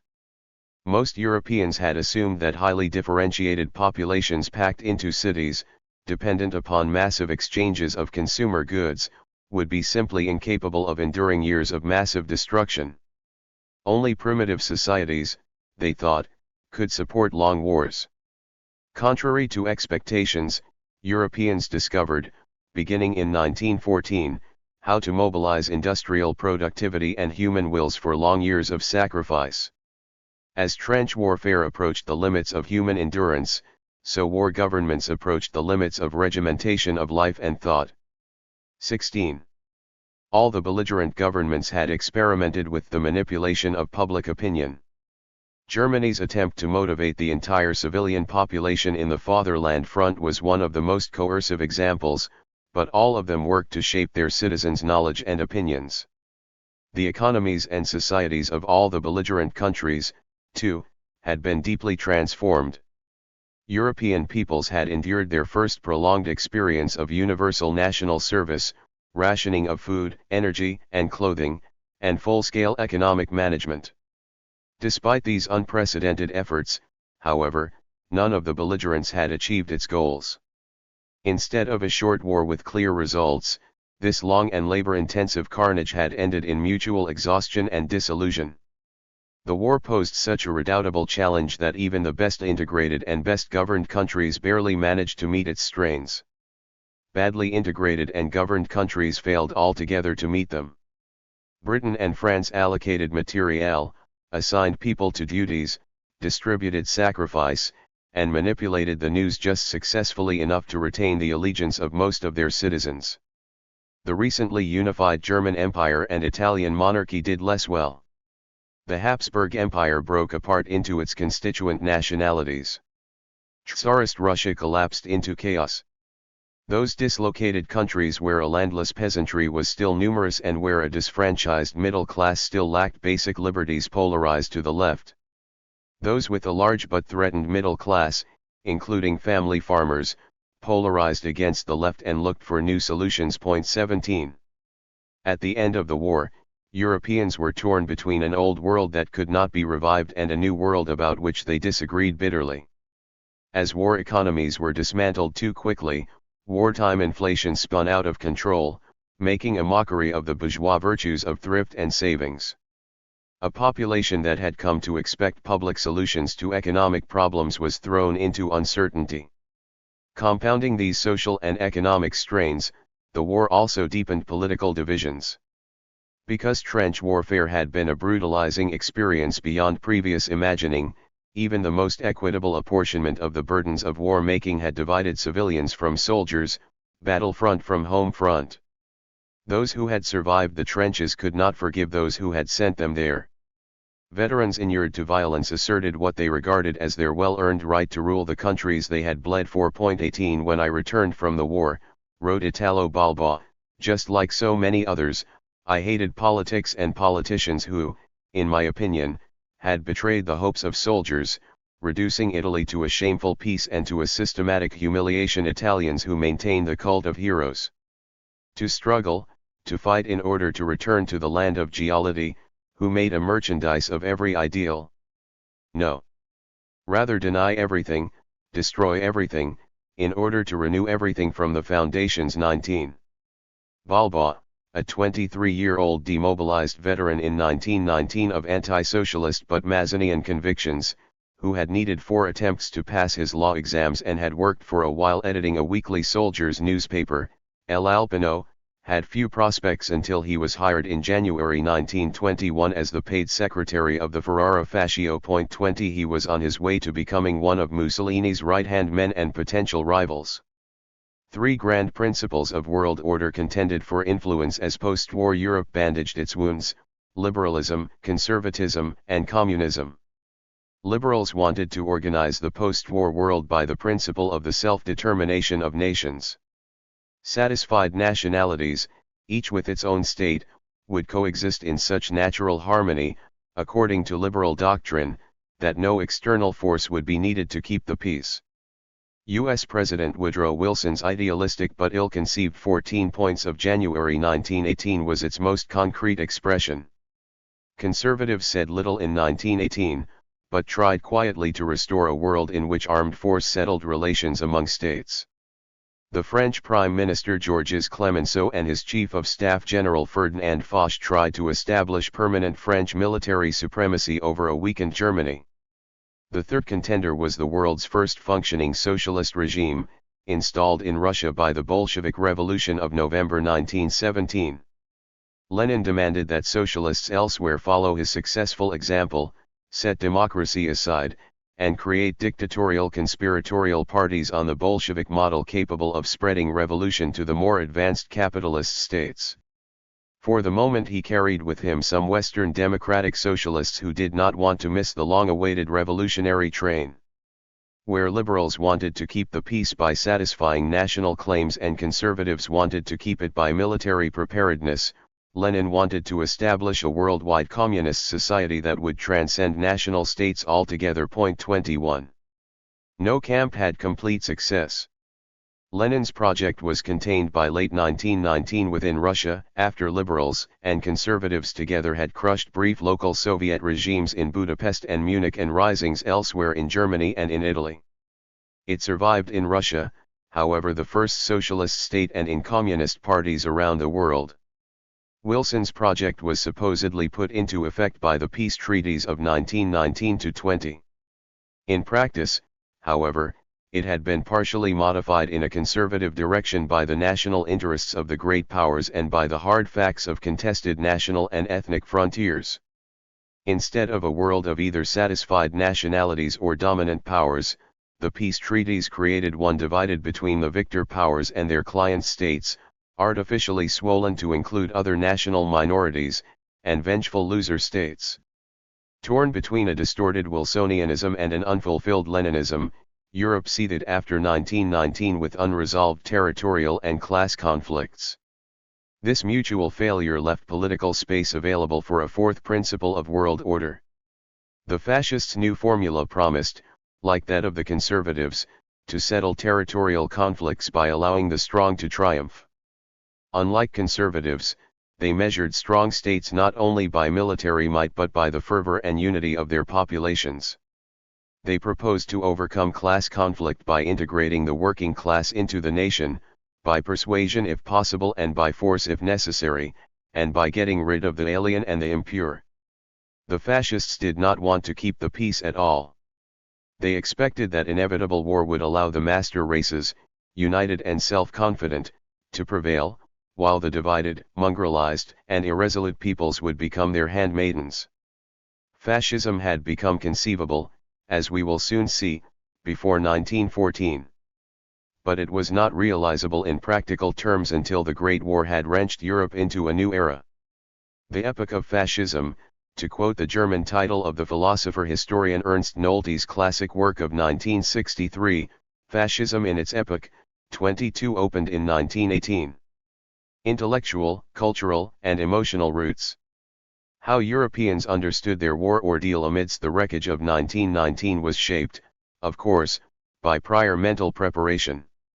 Deeper preconditions of fascism lay in the late 19th century revolt against the dominant liberal faith in individual liberty, reason, natural human harmony, and progress. Well before 1914, newly stylish anti-liberal values, more aggressive nationalism and racism, and a new aesthetic of instinct and violence began to furnish an intellectual cultural humus in which fascism could germinate. We can begin with what the first fascists read. Mussolini was a serious reader. The young Italian schoolteacher and socialist organizer read not so much Marx as Nietzsche, Gustav Le Bon, and Georges Sorel.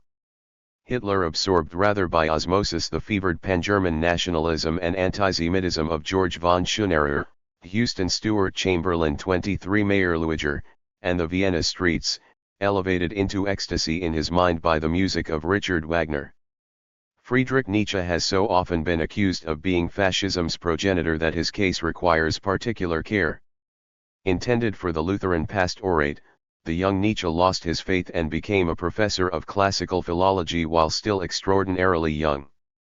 For his remaining good years he invested all his brilliance and rage in attacking complacent and conformist bourgeois piety, softness, and moralism in the name of a hard, pure independence of spirit. In a world where God was dead, Christianity weak, and science false, only a spiritually free Superman could fight free of convention and live according to his own authentic values. At first Nietzsche inspired mostly rebellious youth and shocked their parents. At the same time, his writing contained plenty of raw material for people who wanted to brood on the decline of modern society, the heroic effort of will needed to reverse it, and the nefarious influence of Jews. Nietzsche himself was scornful of patriotism and the actual anti-Semites he saw around him, and imagined his Superman of free spirit, the enemy of fetters, the non-worshipper, the dweller in forests 24. His white-hot prose exerted a powerful intellectual and aesthetic influence across the political spectrum, from activist nationalists like Mussolini and Maurice Barrès to nonconformists like Stefan George and André Gide, to both Nazis and anti-Nazis, and to several later generations of French iconoclasts from Sartre to Foucault. Nietzsche's texts themselves provide a positive goldmine of varied possibilities. 25. Georges Sorel exerted a more direct and practical influence on Mussolini.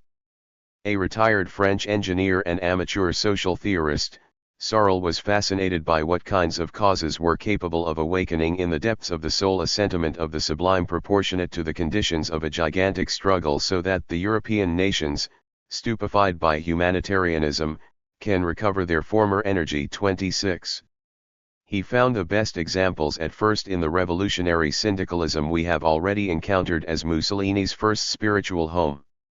The syndicalist dream of one big union, whose all-out general strike would sweep away capitalist society in one big night and leave the unions in charge, was what Sorel called a myth, a galvanizing ideal capable of rousing people to perform beyond their everyday capacities. Later, at the end of the war, Sorel concluded that Lenin best embodied this ideal. Still later he was briefly impressed by Mussolini. 27. Also important for the fascist assault on democracy were social theorists who raised pragmatic doubts about the workability of this relatively young form of government. Mussolini referred often to Gustav Le Bon's La psychologie des foules. Le Bon took a cynical look at how passions rose and fused within a mass of people who could then be easily manipulated. 28. Mussolini also enrolled in the courses of Vilfredo Pareto at the University of Lausanne in 1904 when he was living in exile to escape Italian military service. Pareto, son of a Mazanian exile in France and a French mother, was a liberal economist so frustrated by the spread of protectionism in the late 19th century that he constructed a political theory about how the superficial rules of electoral and parliamentary democracy were inevitably subverted in practice by the permanent power of elites and by the irrational residues of popular feelings. At the summit of the intellectual scale, the major intellectual development of the end of the 19th century was the discovery of the reality and power of the subconscious in human thought and the irrational in human action.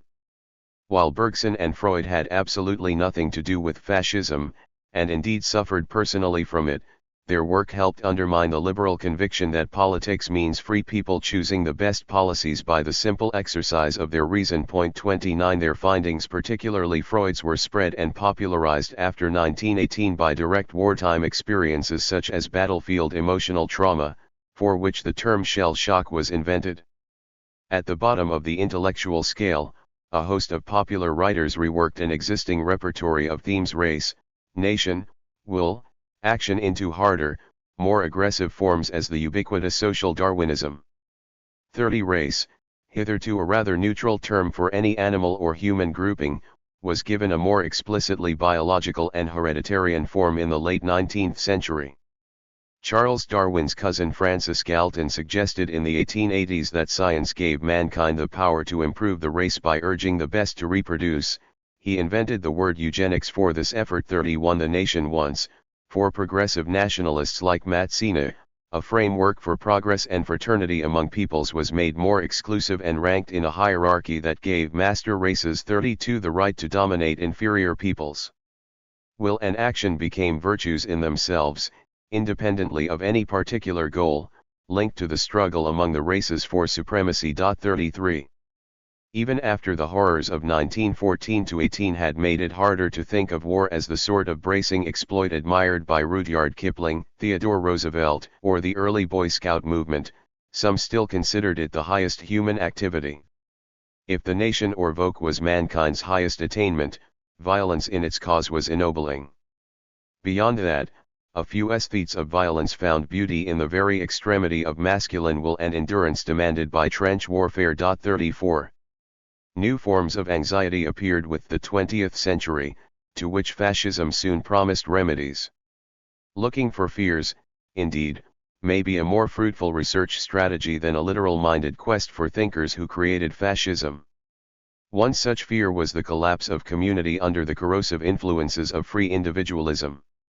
Rousseau had already worried about this before the French Revolution. 35 In the mid-19th century and after, the fear of social disintegration was mostly a conservative concern. After the turbulent 1840s in England, the Victorian polemicist Thomas Carlyle worried about what force would discipline the masses, full of beer and nonsense, as more and more of them received the right to vote. 36 Carlyle's remedy was a militarized welfare dictatorship, administered not by the existing ruling class but by a new elite composed of selfless captains of industry and other natural heroes of the order of Oliver Cromwell and Frederick the Great. The Nazis later claimed Carlyle as a forerunner. 37. Fear of the collapse of community solidarity intensified in Europe toward the end of the 19th century, under the impact of urban sprawl, industrial conflict, and immigration. Diagnosing the ills of community was a central project in the creation of the new discipline of sociology. Émile Durkheim, the first French holder of a chair in sociology, diagnosed modern society as afflicted with anomie, the purposeless drift of people without social ties, and reflected on the replacement of organic solidarity, the ties formed within natural communities of villages, families, and churches, with mechanical solidarity, the ties formed by modern propaganda and media such as fascists would later perfect. The German sociologist Ferdinand Tönnies regretted the supplanting of traditional, natural societies by more differentiated and impersonal modern societies in Gemeinschaft und Gesellschaft, and the Nazis borrowed his term for the people's community they wanted to form. The early 20th century sociologists Vilfredo Pareto, Gaetano Mosca, and Roberto Michels contributed more directly to fascist ideas. 38. Another late 19th century anxiety was decadence, the dread that great historic nations were doomed by their own comfort and complacency to declining birth rates. 39 And diminished vitality. The best known prediction of decline, whose title everyone knew even if few waded through its prose, was Oswald Spengler's Der Untergang des Abendlands. Spengler, a German high school history teacher, argued that cultures have life cycles like organisms, passing from a heroic and creative age of culture to a corrupt age of civilization when rootless masses, huddled in cities, lose contact with the soil, think only of money, and become incapable of great actions. Thus Germany was not alone in its decline. In a second volume, he suggested that a heroic Caesarism might still manage to save things in Germany. Modernization, Spengler feared, was sweeping away rooted traditions. Bolshevism would carry destruction even further. He advocated a spiritual revolution that would revitalize the nation without altering its social structure. 40. Enemies were central to the anxieties that helped inflame the fascist imagination. Fascists saw enemies within the nation as well as outside. Foreign states were familiar enemies, though their danger seemed to intensify with the advance of Bolshevism and with the exacerbated border conflicts and unfulfilled national claims that followed World War I. Internal enemies grew luxuriantly in number and variety in the mental landscape as the ideal of the homogeneous national state made difference more suspect. Ethnic minorities had been swollen in Western Europe after the 1880s by an increased number of refugees fleeing pogroms in Eastern Europe. 41 Political and cultural subversive socialists of various hues, avant-garde artists, and intellectuals discovered new ways to challenge community conformism. The national culture would have to be defended against them. Joseph Goebbels declared at a book-burning ceremony in Berlin on May 10, 1933, that the age of extreme Jewish intellectualism has now ended, and the success of the German Revolution has again given the right of way to the German spirit. 42 Though Mussolini and his avant-garde artist friends worried less than the Nazis about cultural modernism, fascist squads made bonfires of socialist books in Italy. The discovery of the role of bacteria in contagion by the French biologist Louis Pasteur and the mechanisms of heredity by the Austrian monk botanist Gregor Mendel in the 1880s made it possible to imagine whole new categories of internal enemy, carriers of disease, the unclean, and the hereditarily ill, insane, or criminal. The urge to purify the community medically became far stronger in Protestant Northern Europe than in Catholic Southern Europe. This agenda influenced liberal states, too. The United States and Sweden led the way in the forcible sterilization of habitual offenders, but Nazi Germany went beyond them in the most massive program of medical euthanasia yet known. 43. Fascist Italy, by contrast, though it promoted the growth of la razza, understood in cultural historical terms 44 remained little touched by the Northern European and American vogue for biological purification. This difference rested upon cultural tradition. The German right had traditionally been folkish, devoted to the defense of a biological people threatened by foreign impurities, socialist division, and bourgeois softness. 45 The new Italian nationalism was less biological and more political in its determination to do over the Risorgimento that had been corrupted by liberals and weakened by socialists. It claimed the right of Italians as a proletarian nation to a share of the world's colonies. If it were true that every nation, whatever its superficial democratic gadgetry, was really run by an elite, as the sociologists Vilfredo Pareto, Gaetano Mosca, and the disillusioned German socialist émigré Roberto Michels were telling Italians at the end of World War I, then Italy must look to the creation of a worthy new elite capable of running its new state and leading Italian opinion, by myths if necessary. 46. Fascists need a demonized enemy against which to mobilize followers, but of course the enemy does not have to be Jewish. Each culture specifies the national enemy. Even though in Germany the foreign, the unclean, the contagious, and the subversive often mingled in a single diabolized image of the Jew, Gypsies and Slavs were also targeted. American fascists diabolized blacks and sometimes Catholics as well as Jews. Italian fascists diabolized their South Slav neighbors, especially the Slovenes, as well as the socialists who refused the War of National Revival. Later they easily added to their list the Ethiopians and the Libyans, whom they tried to conquer in Africa. Fascist anxieties about decline and impurity did not necessarily point toward the restoration of some antique golden age. Isaiah Berlin was surely stretching a point when he found a precursor to fascism in Joseph de Maistre in Restoration France, not so much by virtue of his conviction of human depravity and the need for authority as because of his preoccupation with blood and death, his fascination with punishment, and his prophecy of totalitarian society 47. But de Maistre offered only old-fashioned solutions, the unlimited authority of church and king.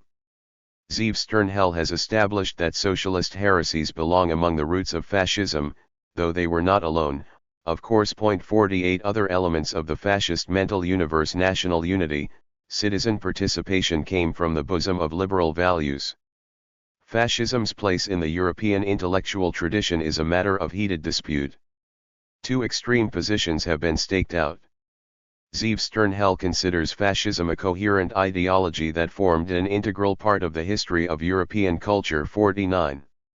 According to Hannah Arendt, Nazism owed nothing to any part of the Western tradition, be it German or not, Catholic or Protestant, Christian, Greek or Roman.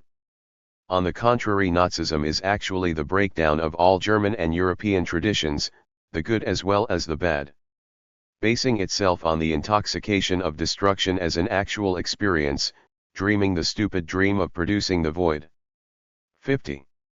In support of Sternhell, a whole repertory of themes had become available to fascism within European culture by 1914: the primacy of the race or the community or the people over any individual rights, the right of the strongest races to fight it out for primacy, the virtue and beauty of violent action on behalf of the nation, fear of national decline and impurity, contempt for compromise, pessimism about human nature. It is wrong, however, to construct a kind of intellectual teleology that starts with the fascist movement and reads backwards, selectively, rounding up every text or statement that seems to be pointing toward it. A linear pedigree that leads directly from pioneer thinkers to a finished fascism is pure invention.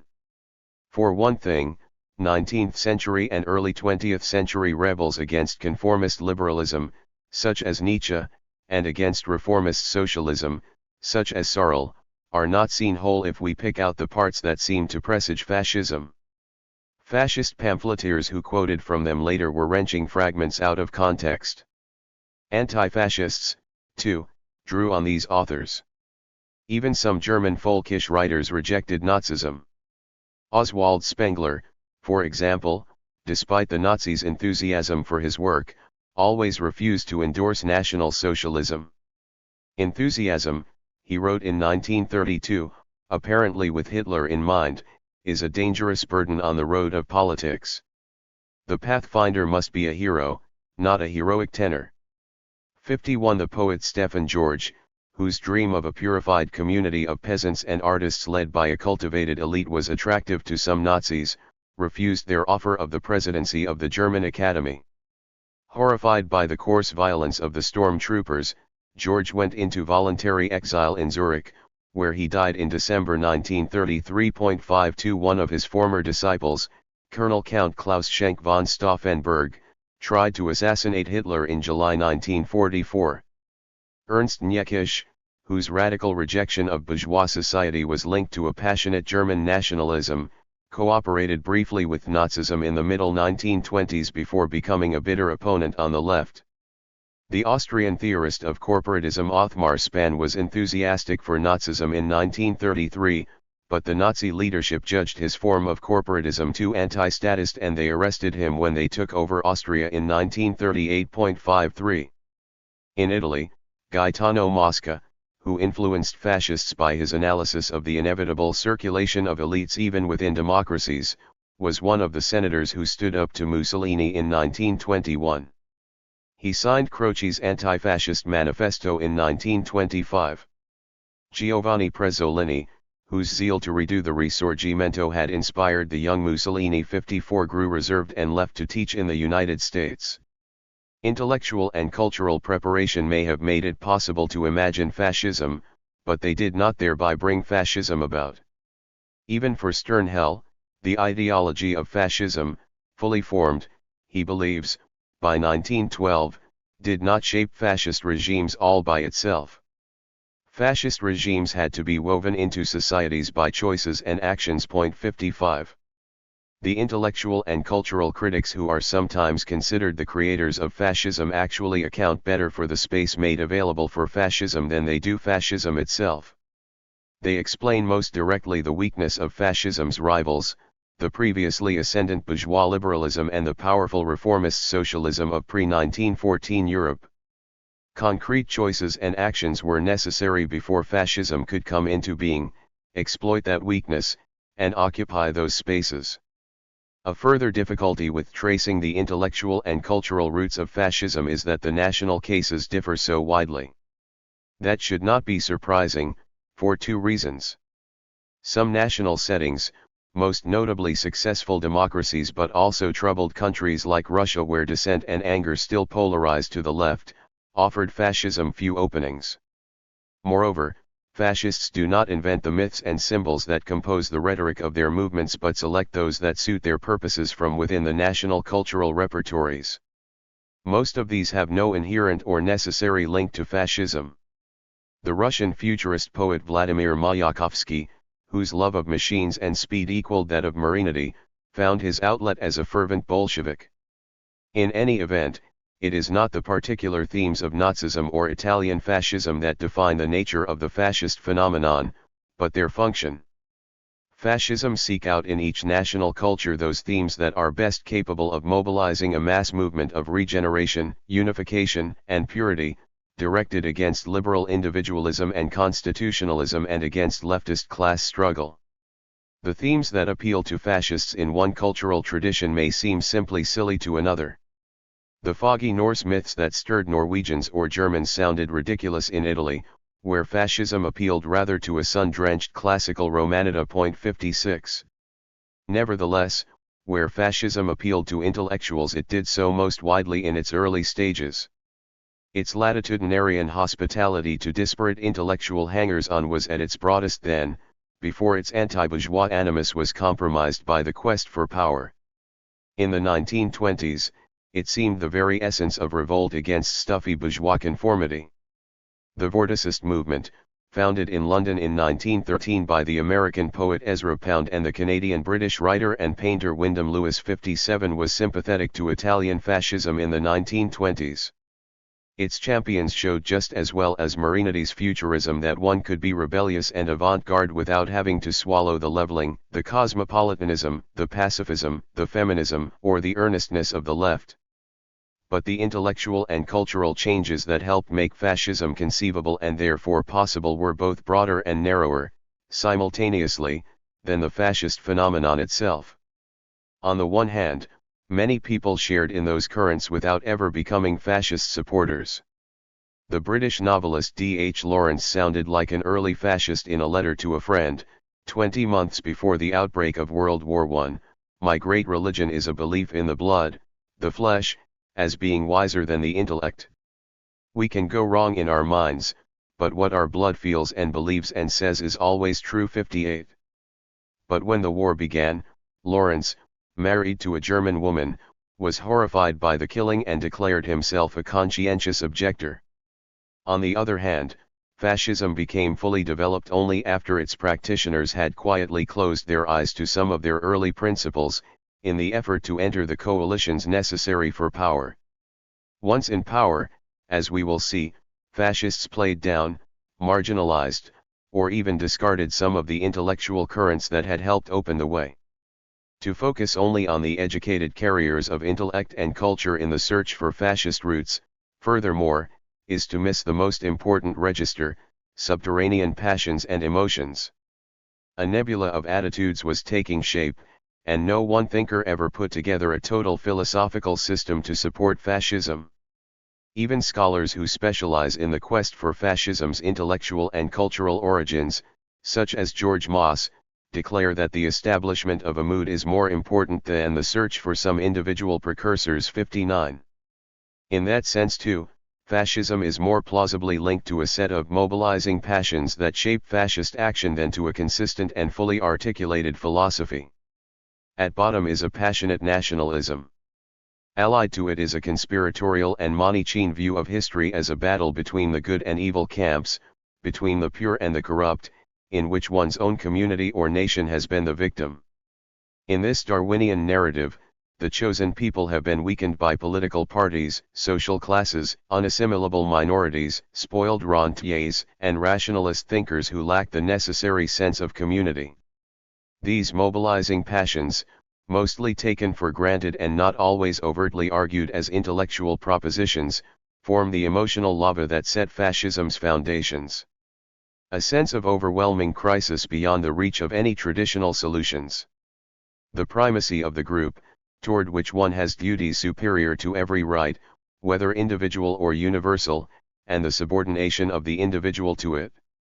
The belief that one's group is a victim, a sentiment that justifies any action, without legal or moral limits, against its enemies, both internal and external.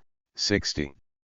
Dread of the group's decline under the corrosive effects of individualistic liberalism, class conflict, and alien influences. The need for closer integration of a purer community, by consent if possible, or by exclusionary violence if necessary. The need for authority by natural leaders, culminating in a national chief who alone is capable of incarnating the group's destiny. The superiority of the leader's instincts over abstract and universal reason. The beauty of violence and the efficacy of will, when they are devoted to the group's success. The right of the chosen people to dominate others without restraint from any kind of human or divine law, right being decided by the sole criterion of the group's prowess within a Darwinian struggle. The mobilizing passions of fascism are hard to treat historically, for many of them are as old as Cain. It seems incontestable, however, that the fevers of increased nationalism before World War I and the passions aroused by that war sharpened them. Fascism was an affair of the gut more than of the brain, and a study of the roots of fascism that treats only the thinkers and the writers misses the most powerful impulses of all. Long-term preconditions. Longer-term shifts in fundamental political, social, and economic structures also helped prepare the way for fascism. As I pointed out at the beginning, fascism was a latecomer among political movements. 61 It was simply inconceivable before a number of basic preconditions had been put in place. One necessary precondition was mass politics. As a mass movement directed against the left, fascism could not really exist before the citizenry had become involved in politics. Some of the first switches on the tracks leading to fascism were thrown with the first enduring European experiments with manhood suffrage following the revolutions of 1848.62. Up to that time, both conservatives and liberals had generally tried to limit the electorate to the wealthy and the educated responsible citizens, capable of choosing among issues of broad principle. After the revolutions of 1848, while most conservatives and cautious liberals were trying to restore limits to the right to vote, a few bold and innovative conservative politicians chose instead to gamble on accepting a mass electorate and trying to manage it. The adventurer Louis Napoleon was elected president of the Second French Republic in December 1848 by manhood suffrage, using simple imagery and what is called today name recognition. Confronted with a liberal legislature that tried in 1850 to disenfranchise poor and itinerant citizens, President Louis Napoleon boldly championed manhood suffrage. Even after he had made himself Emperor Napoleon III in a military coup d'état in December 1851, he let all male citizens vote for a phantom parliament. Against the liberals' preference for a restricted, educated electorate, the emperor pioneered the skillful use of simple slogans and symbols to appeal to the poor and little educated. 63. Similarly, in the new German Empire he completed in 1871, Bismarck chose to manipulate a broad suffrage in his battles against liberals. It would be absurd to call these authoritarians fascists. 64 But they were clearly pioneering in terrain that fascists would later master. By choosing to manipulate a mass electorate rather than to disenfranchise it, they parted company with both conservatives and liberals and with politics as then practiced, in the form of learned discussion among notables chosen by a deferential public to govern on its behalf. Unlike conservatives and cautious liberals, fascists never wanted to keep the masses out of politics. They wanted to enlist, discipline, and energize them. In any event, by the end of World War I, there was no possible turning back to a narrow suffrage. Young men almost everywhere had been summoned to die for their countries, and one could hardly deny the full rights of citizenship to any of them. Women, too, whose economic and social roles the war had expanded enormously, received the vote in many northern European countries. While fascists sought to restore patriarchy in the family and the workplace, they preferred to mobilize sympathetic women rather than disfranchise them, at least until they could abolish voting altogether. 65. European political culture also had to change before fascism became possible. The right had to recognize that it could no longer avoid participating in mass politics. This transition was made easier by the gravitation of increasing numbers of middle-class citizens into conservative ranks, as their limited political demands were satisfied and as threatening new socialist demands took shape. By 1917, the revolutionary project was immediate enough to alienate much of the middle class from the left allegiance of its democratic grandparents of 1848. Conservatives could begin to dream of managing electoral majorities.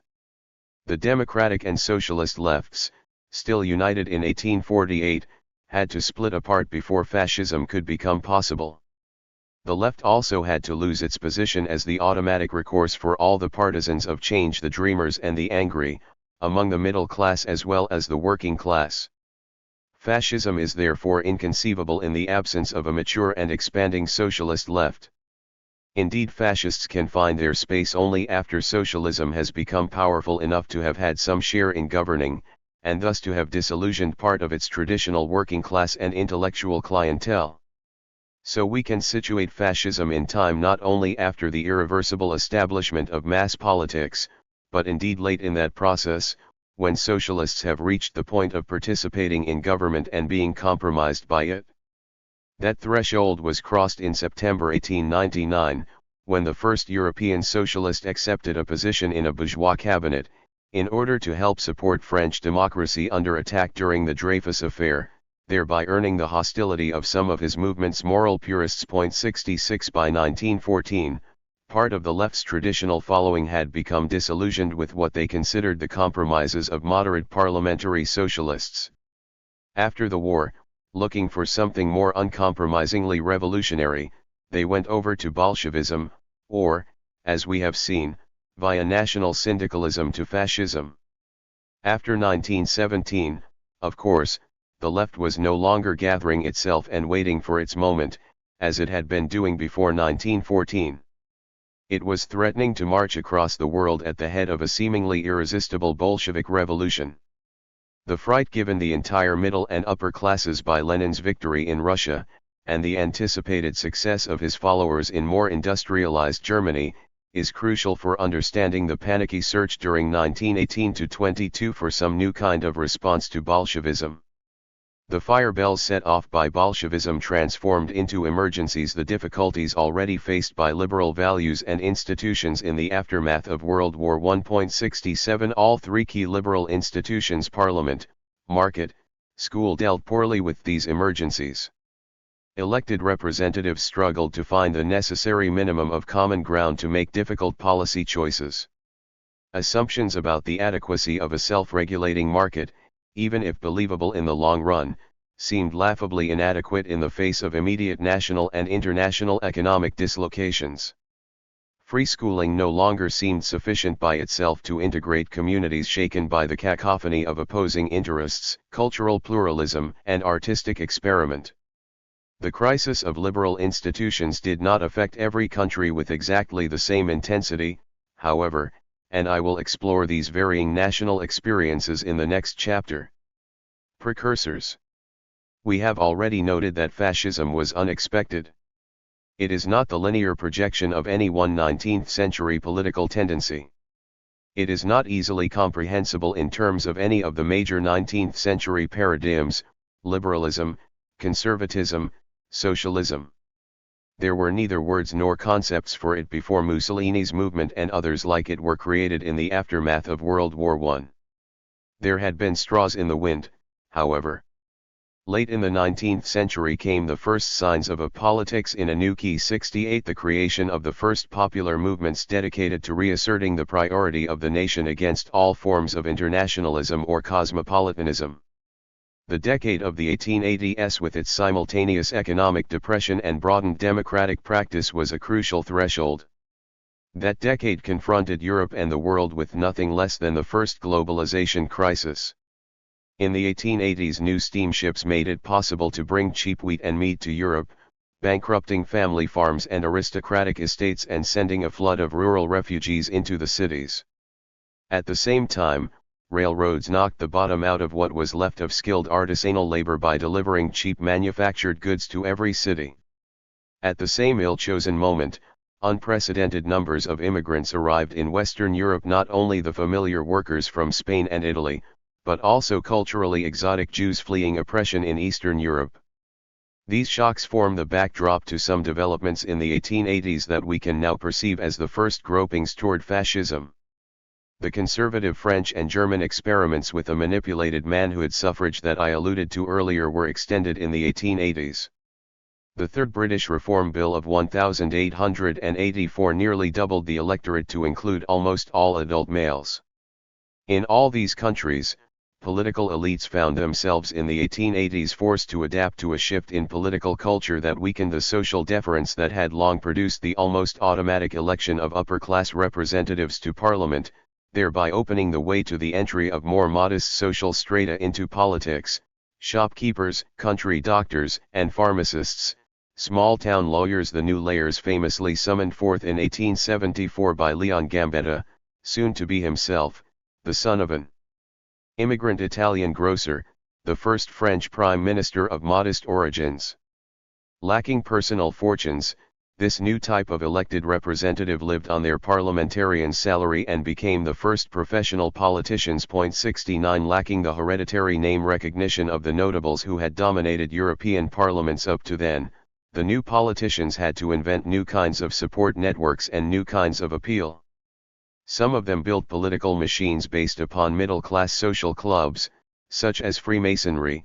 Others, in both Germany and France, discovered the drawing power of anti-Semitism and nationalism. 70. Rising nationalism penetrated at the end of the 19th century even into the ranks of organized labor.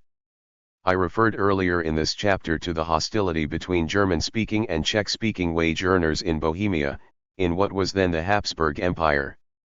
By 1914 it was going to be possible to use nationalist sentiment to mobilize parts of the working class against other parts of it, and even more so after World War I.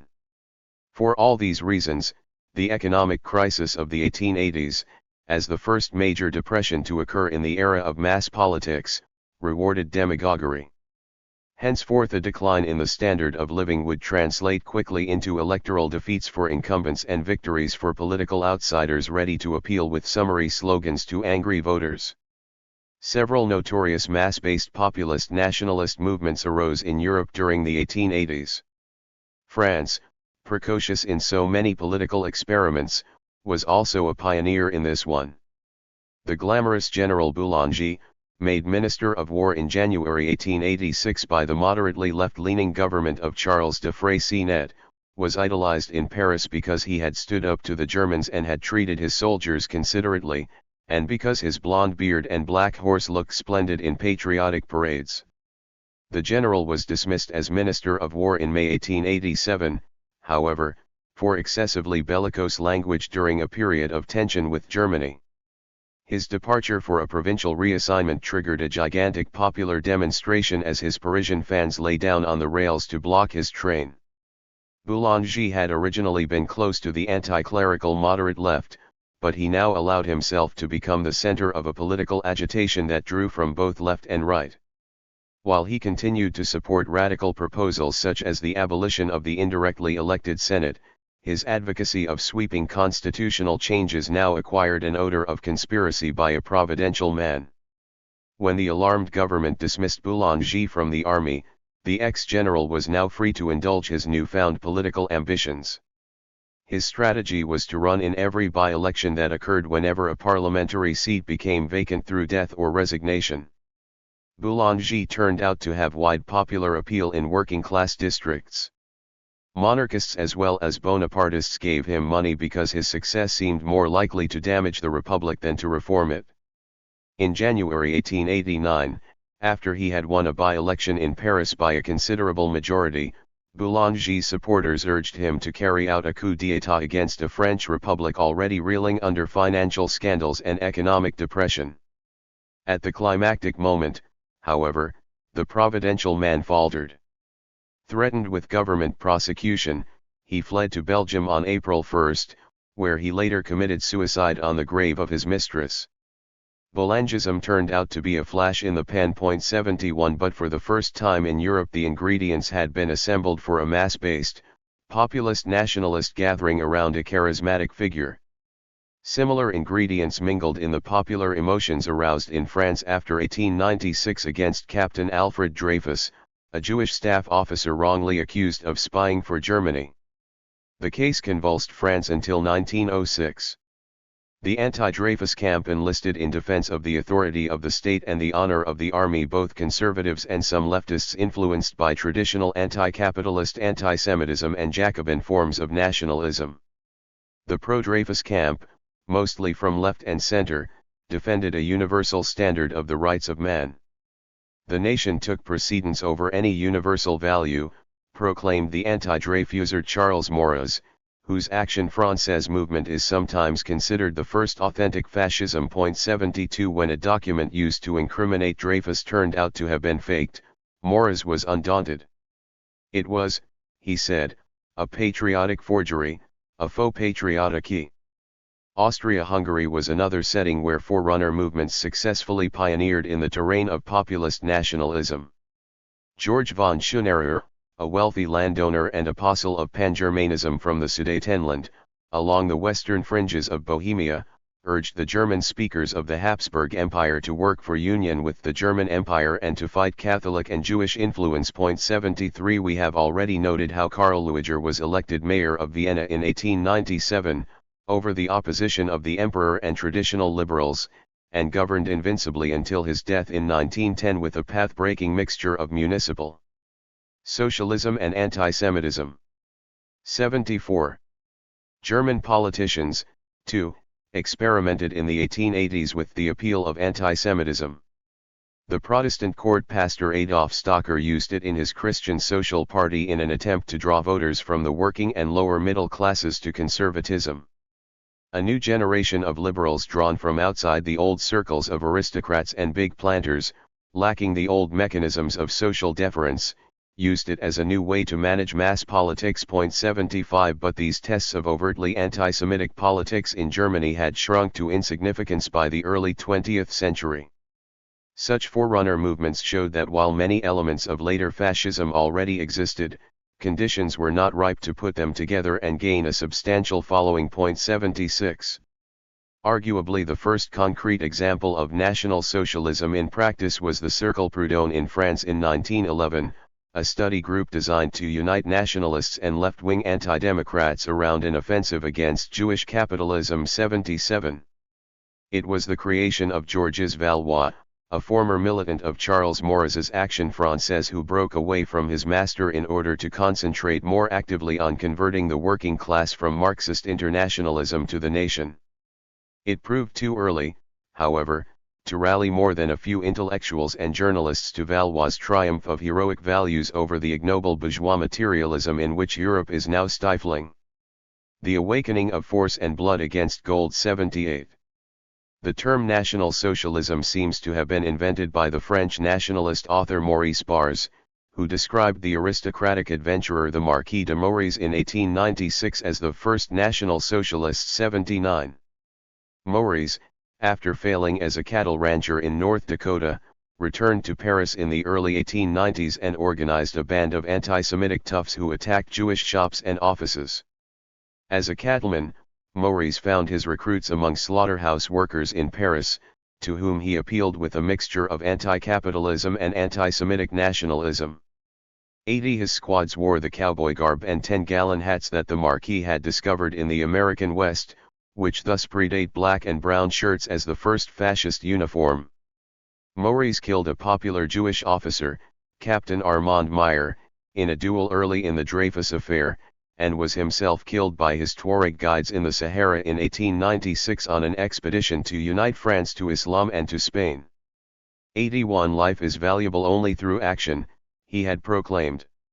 So much the worse if the action is mortal. 82. Some Italians were moving in the same direction. Some Italian disciples of Sarl found in the nation the kind of mobilizing myth that the proletarian revolution was failing to provide. 83 Those who, like Sarl, wanted to retain the purity of motive and intensity of commitment that socialism had offered when it was a hounded opposition, now joined those who despised the compromises of parliamentary socialism and those who were becoming disillusioned by the failure of general strikes climaxing in the terrible defeat of Red Week in Milan in June 1914. They thought that productivism 84 and expansionist war for proletarian Italy might replace the general strike as the most effective mobilizing myth for revolutionary change in Italy. Another foundation stone had been laid for the edifice that fascists would build, the project of winning the socialists' clientele back to the nation via a heroic anti-socialist national syndicalism. Considering these precursors, a debate has arisen about which country spawned the earliest fascist movement. France is a frequent candidate. 85 Russia has been proposed. 86 Hardly anyone puts Germany first. 87 It may be that the earliest phenomenon that can be functionally related to fascism is American, the Ku Klux Klan. Just after the Civil War, some former Confederate officers, fearing the vote given to African Americans in 1867 by the radical Reconstructionists, set up a militia to restore an overturned social order. The Klan constituted an alternate civic authority, parallel to the legal state, which, in the eyes of the Klan's founders, no longer defended their community's legitimate interests. By adopting a uniform, as well as by their techniques of intimidation and their conviction that violence was justified in the cause of their group's destiny. 88 The first version of the Klan in the defeated American South was arguably a remarkable preview of the way fascist movements were to function in interwar Europe. It should not be surprising, after all, that the most precocious democracies, the United States and France, should have generated precocious backlashes against democracy. Today we can perceive these experiments as harbingers of a new kind of politics to come. At the time, however, they seemed to be personal aberrations by individual adventurers. They were not yet perceptible as examples of a new system. They become visible this way only in retrospect, after all the pieces have come together, a space has opened up, and a name has been invented. Recruitment. We have repeatedly encountered embittered war veterans in our account of the founding of the first fascist movements. Fascism would have remained a mere pressure group for veterans and their younger brothers, however, if it had not drawn in many other kinds of recruits. 89. Above all, the early fascists were young. Many of the new generation were convinced that the white-bearded men responsible for the war, who still clung to their places, understood nothing of their concerns, whether they had experienced the front or not.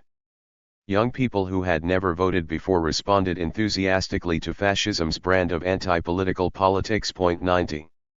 Several features distinguished the most successful fascisms from previous parties. Unlike the middle-class parties led by notables who condescended to contact their publics only at election time, the fascist parties swept their members up into an intense fraternity of emotion and effort. 91 Unlike the class parties, socialist or bourgeois fascist parties managed to realize their claim to bring together citizens from all social classes. These were attractive features for many. 92. Early fascist parties did not recruit from all classes in the same proportions, however. It was soon noticed that fascist parties were largely middle class, to the point where fascism was perceived as the very embodiment of lower middle class resentments. 93 But, after all political parties are largely middle class. On closer inspection, fascism turned out to appeal to upper class members and voters as well. 94. Early fascism also won more working class followers than used to be thought. though these were always proportionally fewer than their share in the population. 95 The relative scarcity of working-class fascists was not due to some proletarian immunity to appeals of nationalism and ethnic cleansing. It is better explained by immunization and confessionalism. 96 Those already deeply engaged, from generation to generation, in the rich subculture of socialism, with its clubs, newspapers, unions, and rallies, were simply not available for another loyalty. Workers were more available for fascism if they stood outside the community of socialists. It helped if they had a tradition of direct action, and of hostility to parliamentary socialism. In Italy, black-like marble workers in traditionally anarchist Carrara 97 for example, or the Genoa seamen organized by Captain Giuseppe Giulietti, who followed first D'Annunzio and then Mussolini. The unemployed, too, had been separated from organized socialism. The unemployed were more likely to join the communists than the fascists, however, unless they were first-time voters or from the middle class. 98 A similar rootedness in the parish community probably explains the smaller proportion of Catholics than Protestants among the Nazi electorate. Special local conditions could draw proletarians to fascism. A third of the members of the British Union of Fascists in rundown East London were unskilled or semi-skilled workers, recruited through resentment at recent Jewish immigrants, disillusion with the feckless Labour Party, or anger at communist and Jewish assaults upon buff parades. 99 The Hungarian Arrow Cross won a third of the votes in heavily industrial central Budapest, and had success in some rural mining areas, in the absence of a plausible left alternative for an anti-government protest. Vote. 100. Whether fascism recruited more by an appeal to reason than to the emotions is hotly debated. 101 The evident power of emotions within fascism has tempted many to believe that fascism recruited the emotionally disturbed or the sexually deviant. I will consider some of the pitfalls of psychohistory in Chapter 8. It needs to be re-emphasized that Hitler himself, while driven by hatreds and abnormal obsessions, was capable of pragmatic decision-making and rational choices, especially before 1942. To conclude that Nazism or other forms of fascism are forms of mental disturbance is doubly dangerous. It offers an alibi to the multitude of normal fascists, and it ill-prepares us to recognize the utter normality of authentic fascism.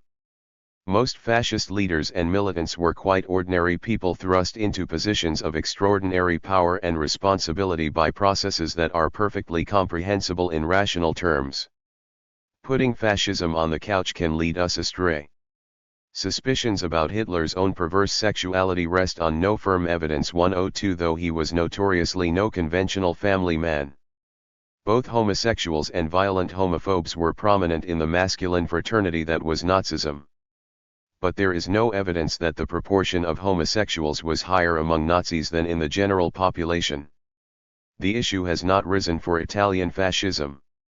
The fascist leaders were outsiders of a new type. New people had forced their way into national leadership before. There had long been hard-bitten soldiers who fought better than aristocratic officers and became indispensable to kings. A later form of political recruitment came from young men of modest background who made good when electoral politics broadened in the late 19th century. One thinks of the aforementioned French politician Léon Gambetta, the grocer's son, or the beer wholesaler's son Gustav Stresemann, who became the preeminent statesman of Weimar Germany. A third kind of successful outsider in modern times has been clever mechanics in new industries. But many of the fascist leaders were marginal in a new way. They did not resemble the interlopers of earlier eras, the soldiers of fortune, the first upwardly mobile parliamentary politicians, or the clever mechanics. Some were bohemians, lumpen intellectuals, dilettantes, experts in nothing except the manipulation of crowds and the fanning of resentments.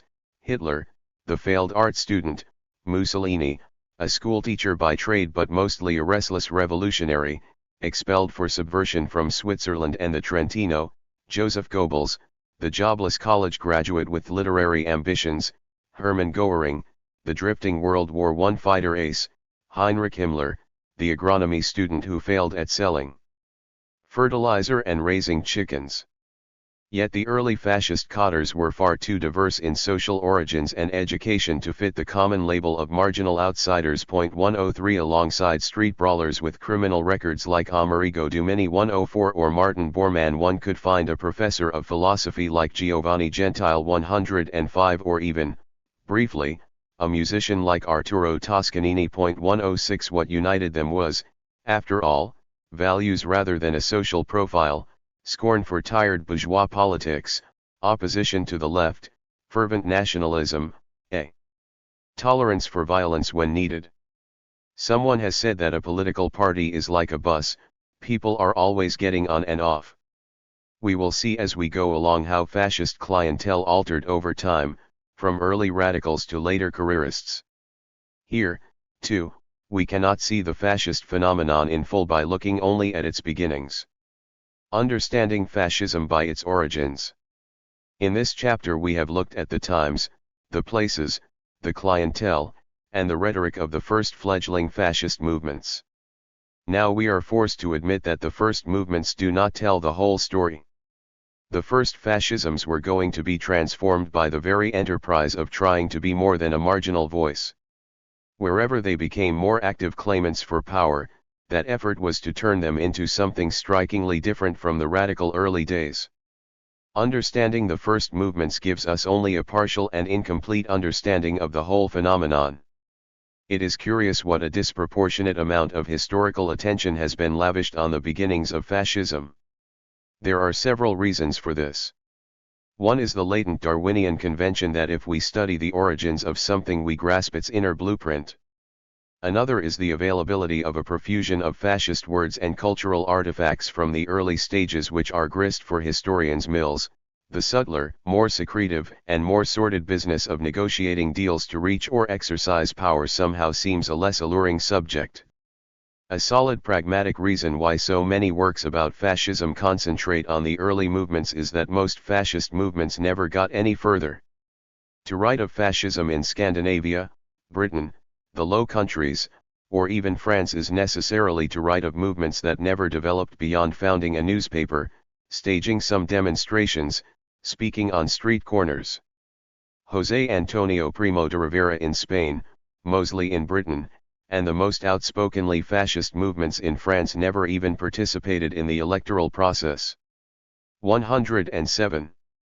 Looking mainly at early fascism starts us down several false trails. It puts intellectuals at the center of an enterprise whose major decisions were made by power-seeking men of action. The intellectual fellow travelers had diminishing influence in the rooting and regime stages of the fascist cycle, although certain ideas reasserted themselves in the radicalization stage. Further, concentrating on origins puts misleading emphasis on early fascism's anti-bourgeois rhetoric and its critique of capitalism. It privileges the poetic movement of José Antonio Primo de Rivera that would impose hard and just sacrifices on many of our own class, and reach the humble as well as the powerful with its benefits. 108 And the great red fascism of our youth, as Robert Brazil-Lach remembered it with fond nostalgia shortly before his execution for treason in Paris in February 1945.109. Comparison, finally, has little bite at the early stages, for every country with mass politics had a fledgling fascist movement at some point after 1918. Comparison does show that the map of fascist intellectual creativity does not coincide with the map of fascist success. Some observers contend that fascism was invented in France, and attained its fullest intellectual flowering there. 110 But fascism did not come close to power in France until after military defeat in 1940, as we will see in more detail below. The first to test early fascism at the ballot box was Mussolini. He imagined that his anti-socialist but anti-bourgeois anti-party would draw in all the veterans of Italy and their admirers and turn his Fasci di Combattimento into a mass catch-all party. Running for parliament in Milan on November 16, 1919, on the original San Sepolcro program, with its mixture of radical domestic change and expansionist nationalism, he received a total of 4,796 votes out of 315,165.111. Before becoming a major contender in Italian political life, he would have to make adjustments. To understand fascism whole, we need to spend as much energy on the later forms as on the beginnings. The adaptations and transformations that mark the path followed by some fascisms from movement to party to regime to final paroxysm will occupy much of the rest of this book. Chapter 3. Taking Root. Successful Fascisms. Between the two world wars, almost every nation on earth, and certainly all those with mass politics, generated some intellectual current or activist movement akin to fascism. Nearly ubiquitous but mostly ephemeral, movements like the Grey Shirts of Iceland 1 or the New Guard of New South Wales 2 would not interest us urgently today had not a few of their kind grown big and dangerous. A few fascist movements became much more successful than the general run of fascist street corner orators and bullies. By becoming the carriers of substantial grievances and interests, and by becoming capable of rewarding political ambitions, they took root within political systems. A handful of them played major roles in public life. These successful fascisms elbowed a space among the other contending parties or interest groups, and persuaded influential people that they could represent their interests and feelings and fulfill their ambitions better than any conventional party. The early ragtag outsiders thus transformed themselves into serious political forces capable of competing on equal terms with longer established parties or movements.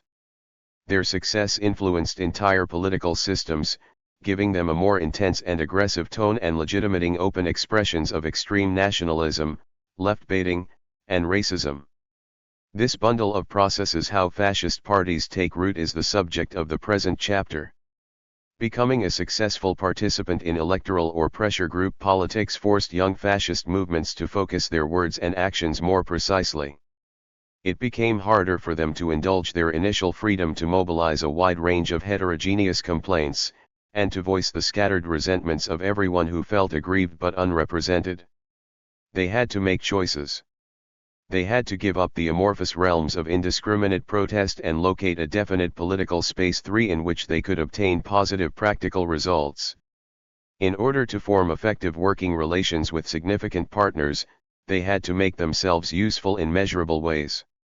They had to offer their followers concrete advantages and engage in specific actions whose beneficiaries and victims were obvious.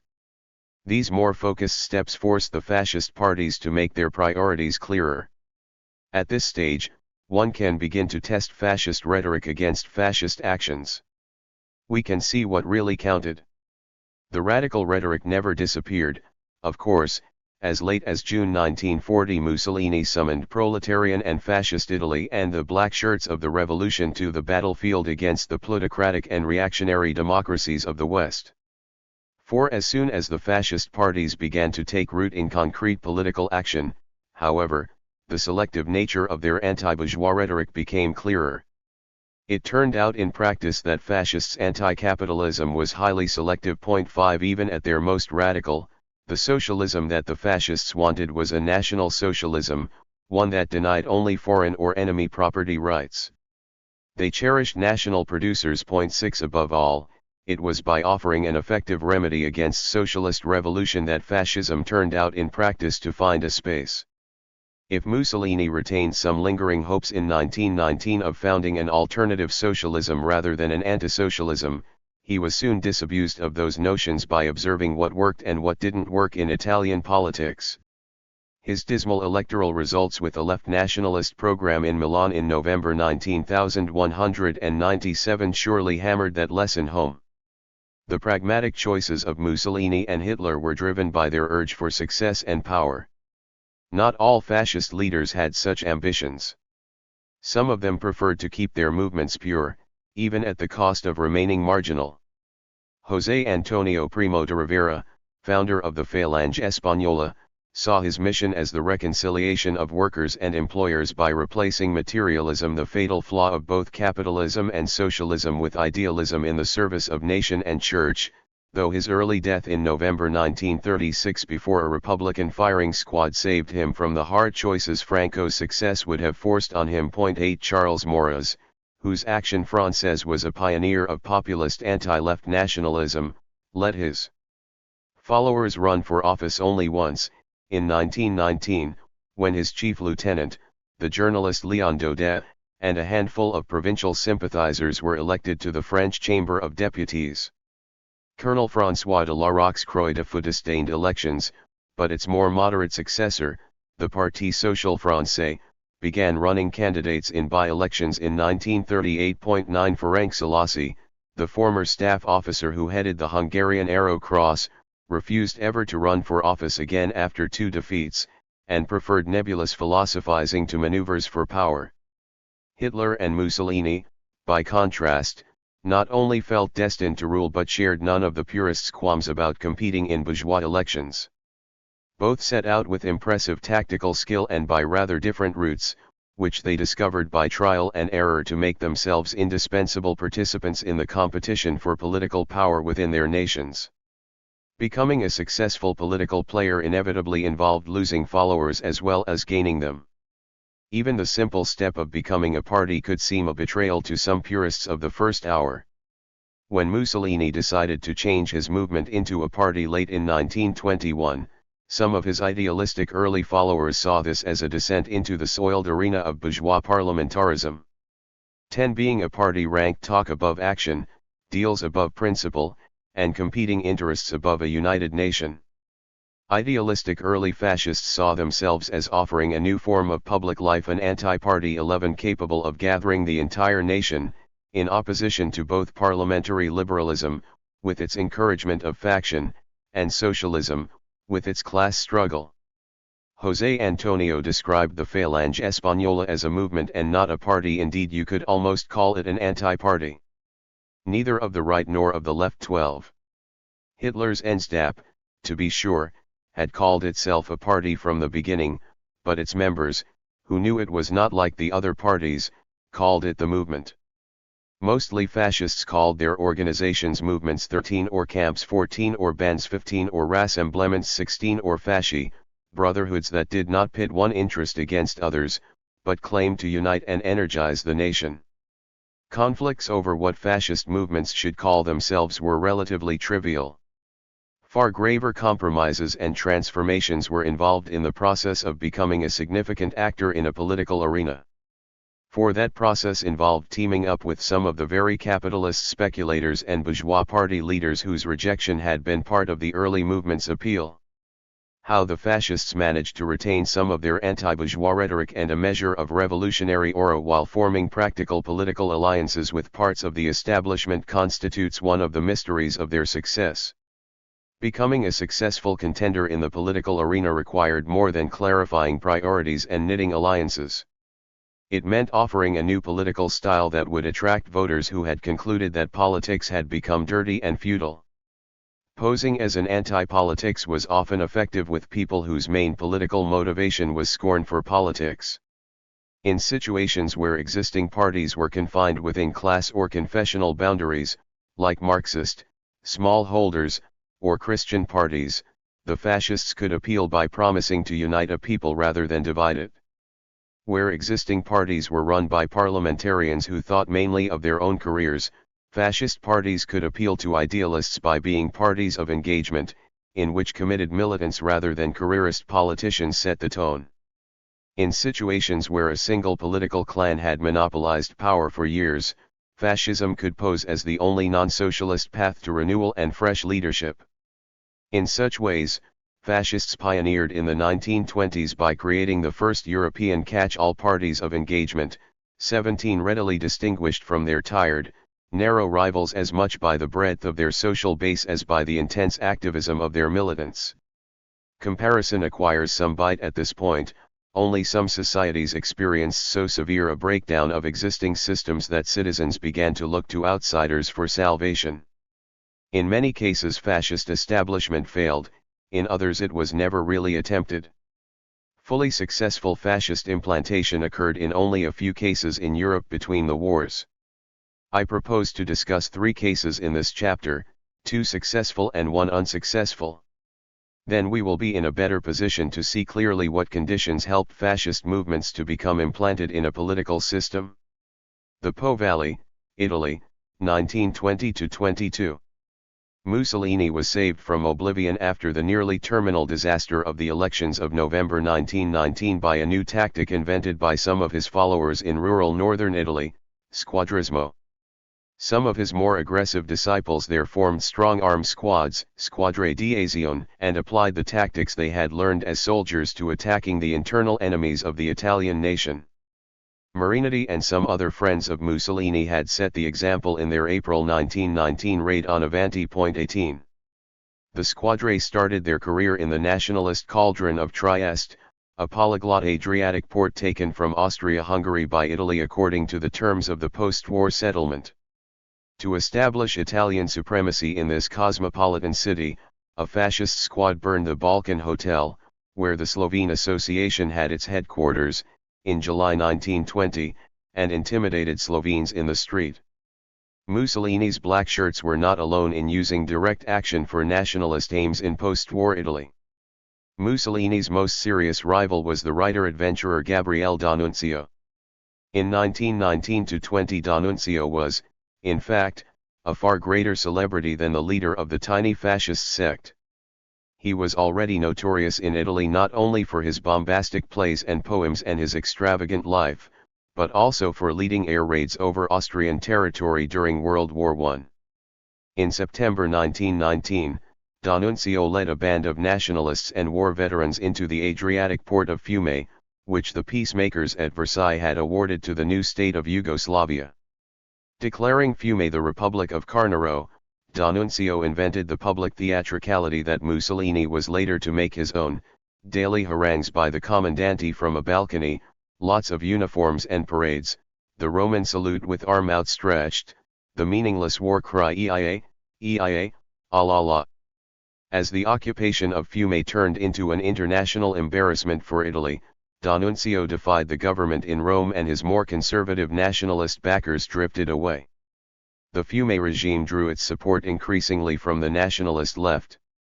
Alceste de Ambris, for example, an interventionist syndicalist and friend of Mussolini, drafted its new constitution, the Charter of Carnaro. D'Annunzio Fiume became a kind of martial populist republic whose chief drew directly upon a popular will affirmed in mass rallies, and whose labor unions sat alongside management in official corporations that were supposed to manage the economy together. An international Fiume League attempted to assemble the national liberation movements of the world as a rival to the League of Nations. 19. Mussolini uttered only mild protests when the old master political fixer Giovanni Giolitti, once again Prime Minister of Italy, at the age of 80, negotiated a settlement with Yugoslavia in November 1920 that made Fiume an international city, and then sent the Italian Navy at Christmas to disperse D'Annunzio's volunteers. This did not mean that Mussolini was uninterested in Fiume. Once in power, he forced Yugoslavia to recognize the city as Italian in 1924.20, but Mussolini's ambitions gained from D'Annunzio's humiliation. Adopting many of the commandante's mannerisms, Mussolini managed to draw back to his own movement many veterans of the Fiume adventure, including Alceste de Ambris. Mussolini succeeded where D'Annunzio failed by more than mere luck or style. Mussolini was sufficiently thirsty for power to make deals with leading centrist politicians. D'Annunzio gambled all or nothing on Fiume, and he was more interested in the purity of his gestures than in the substance of power. He was also 57 years old in 1920. Once in office, Mussolini easily bought him off with the title of Prince of Monte Neviso and a castle on Lake Garda. 21 D'Annunzio's failure is a warning to those who wish to interpret fascism primarily in terms of its cultural expressions. Theater was not enough. Above all, Mussolini bested D'Annunzio by serving economic and social interests as well as nationalist sentiment. He made his black shirts available for action against socialists as well as against the South Slavs of Fiume and Trieste. War veterans had hated the socialists since 1915 for their anti-national stance during the war. Big planters in the Po Valley, Tuscany, Apulia, and other regions of large estates hated and feared the socialists for their success at the end of the war in organizing the braccianti or landless laborers, to press for higher wages and better working conditions. Squadrismo was the conjunction of these two hatreds. Following their victory in the first post-war election, the Italian socialists had used their new power in local government to establish de facto control over the agricultural wage labor market. In the Po Valley in 1920, every farmer who needed workmen for planting or harvesting had to visit the socialist labor exchange. The labor exchanges made the most of their new leverage. They forced the farmers to hire workers year-round rather than only seasonally, and with better wages and working conditions. The farmers were financially squeezed. They had invested considerable sums before the war in transforming Po Valley marshlands into cultivable farms. Their cash crops earned little money in the difficult conditions of the Italian post-war economy. The socialist unions also undermined the farmers' personal status as masters of their domains. Frightened and humiliated, the Po Valley landowners looked frantically for help. 22 They did not find it in the Italian state. Local officials were either socialists themselves, or little inclined to do battle with them. Prime Minister Giolitti, a true practitioner of laissez-faire liberalism, declined to use national forces to break strikes. The big farmers felt abandoned by the Italian liberal state. In the absence of help from the public authorities, the large landowners of the Po Valley turned to the black shirts for protection. Glad for an excuse to attack their old pacifist enemies, fascist squadre invaded the city hall in Bologna, where socialist officials had hung up a red banner, on November 21, 1920. 6 were killed. From there, the movement quickly spread throughout the rich agricultural country in the lower Po River Delta. Black-shirt squadristi mounted nightly expeditions to sack and burn labor exchanges and local socialist offices, and beat and intimidate socialist organizers. Their favorite forms of humiliation were administering uncontainable doses of castor oil and shaving off half of a proud Latin mustache. In the first 6 months of 1921, the squads destroyed 17 newspapers and printing works, 59 people's houses, 119 chambers of labor, 107 cooperatives, 83 peasants' leagues, 151 socialist clubs, and 151 cultural organizations. 23 Between January 1 and April 7, 1921, 102 people were killed, 25 fascists, 41 socialists, 20 police, and 16 others. 24. The Po Valley Blackshirts' success was not based on force alone. The fascists also gave some peasants what they wanted most, jobs and land. Turning the tables on the socialists, the fascists established their own monopoly over the farm labor market. By offering a few peasants their own small parcels of land, donated by far-sighted owners, they persuaded large numbers of landless peasants to abandon the socialist unions. Land had been the heart's desire of all Po Valley peasants who had too little or none at all. The socialists quickly lost their hold on these categories of farm workers, not only because they had been exposed as unable to defend their post-war gains, but also because their long-term goal of collectivized farms was unattractive to the land-hungry rural poor. At the same time, the squadristi succeeded in demonstrating the incapacity of the state to protect the landowners and maintain order. They even began to supplant the state in the organization of public life and to infringe on its monopoly of force. As they became more daring, the Blackshirts occupied whole cities. Once installed in Ferrara, say, they would force the town to institute a program of public works. By early 1922, the fascist squads and their truculent leaders, such as Italo Balbo in Ferrara and Roberto Farinacci in Cremona, called RAS after Ethiopian chieftains, were a de facto power in northeastern Italy with which the state had to reckon, without whose goodwill local governments could not function normally. Landowners were not the only ones who helped the Blackshirts of the Po Valley smash socialism. Local police and army commanders lent them arms and trucks, and some of their younger personnel joined the expeditions. Some local prefects, resentful of the pretensions of new socialist mayors and town councils, turned a blind eye to these nightly forays, or even supplied vehicles. Although the Po Valley fascists still advocated some policies, public works for the unemployed, for example, that recalled the movement's initial radicalism, the squadristi were widely viewed as the strong-arm agents of the big landowners. Some idealistic early fascists were horrified by this transformation. They appealed to Mussolini and the Milan leadership to stop this drift toward complicity with powerful local interests. Barbato Gaetoli, one of the disillusioned, complained bitterly that fascism had lost its original ideals and had become the bodyguard of the profiteers. He and his friends tried to organize a rival fascist movement and a new newspaper to recover the old spirit, but Mussolini sided with the Squadristi. 25. The purists eventually left the party or were pushed out of it. They were replaced by sons of landowners, younger policemen, army officers, and NCOs, and other supporters of Squadrismo. D'Annunzio, to whom some of the disgruntled idealists looked to replace Mussolini, grumbled that fascism had come to mean agrarian slavery. 26. That was neither the first nor the last time fascist movements lost part of their first clientele and recruited a new one. 27 In the process of positioning themselves to become rooted in a profitable political space. As we saw in the previous chapter, the first fascists had been recruited among radical veterans, national syndicalists, and futurist intellectuals, young anti-bourgeois malcontents who wanted social change along with national grandeur. In many cases it was only nationalism that separated them from socialists and the radical wing of the new Catholic Party, the Partito Popolare Italiano. 28 Indeed, many had come from the left like Mussolini himself. Squadrismo altered the movement's social composition toward the right. Sons of landowners, even some criminal elements, now joined. But fascism still retained its youthful quality. The new fascism remained a generational revolt against the elders. Mussolini chose to adapt his movement to opportunity rather than cling to the failed left nationalist fascism of Milan in 1919.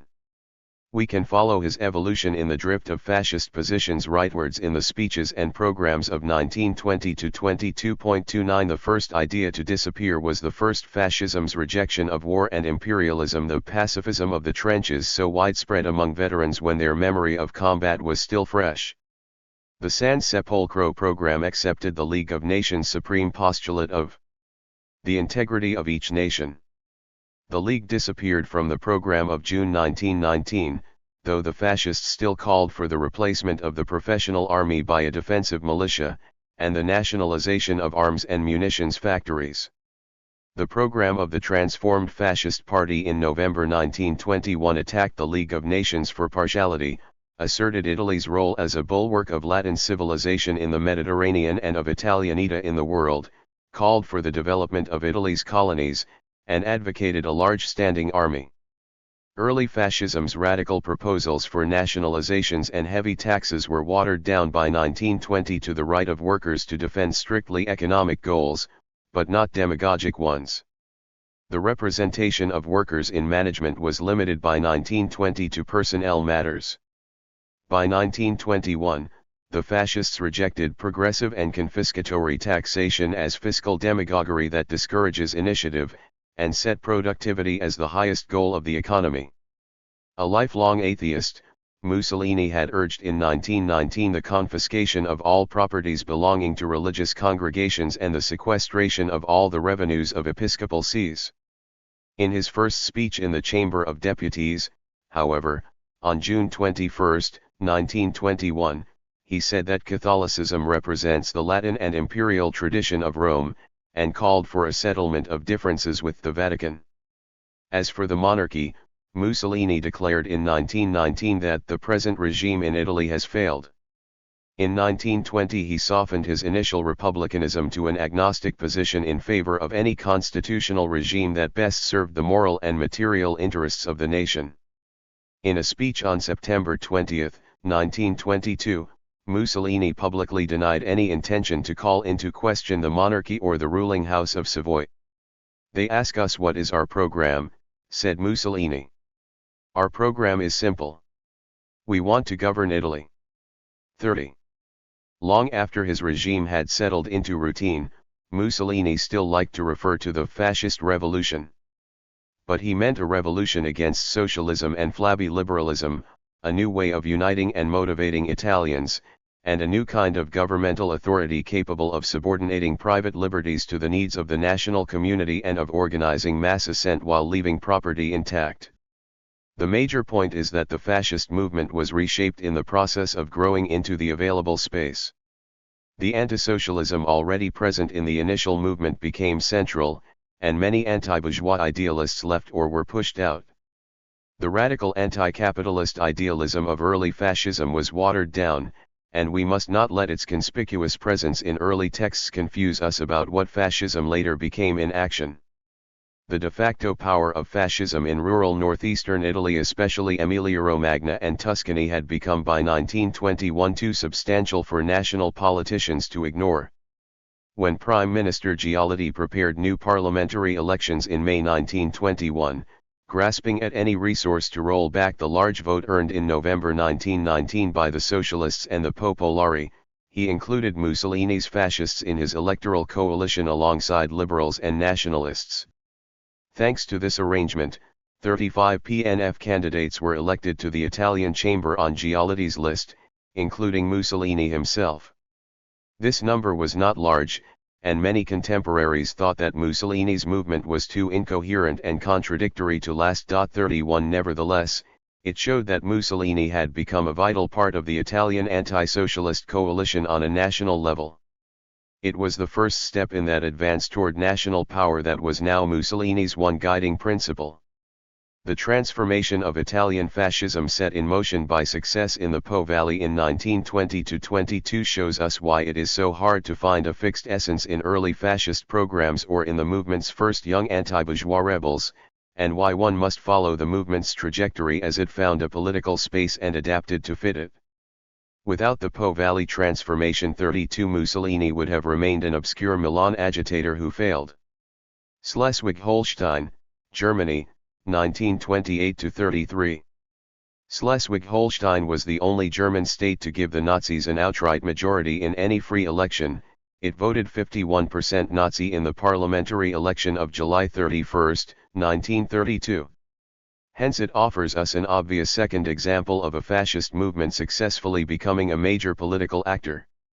The German fascist movement had failed to establish itself during the first post-war crisis of 1918–23, when the Freikorps's bloody repression of the Munich Soviet and other socialist risings offered an opening. The next opportunity arrived with the Depression.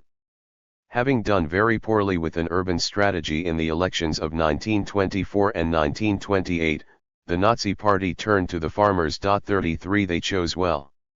Agriculture had prospered nowhere in the 1920s, because world markets were flooded by new producers in the United States, Argentina, Canada, and Australia. Agricultural prices tumbled further in the late 1920s, even before the 1929 crash. That was only the final blow to the world's farmers. In the sandy cattle-raising country of interior Schleswig-Holstein, near the Danish frontier, farmers had traditionally supported the conservative Nationalist Party. 34 At the end of the 1920s, they lost faith in the capacity of traditional parties and of the national government to help them. The Weimar Republic was triply damned in their eyes, dominated by distant Prussia, by sinful and decadent Berlin, and by Reds who thought only of cheap food for urban workers. As the collapse of farm prices after 1928 forced many of them into debt and foreclosure, desperate Schleswig-Holstein cattle farmers abandoned the DNVP and turned to the Landbund, a violent peasant self-help league.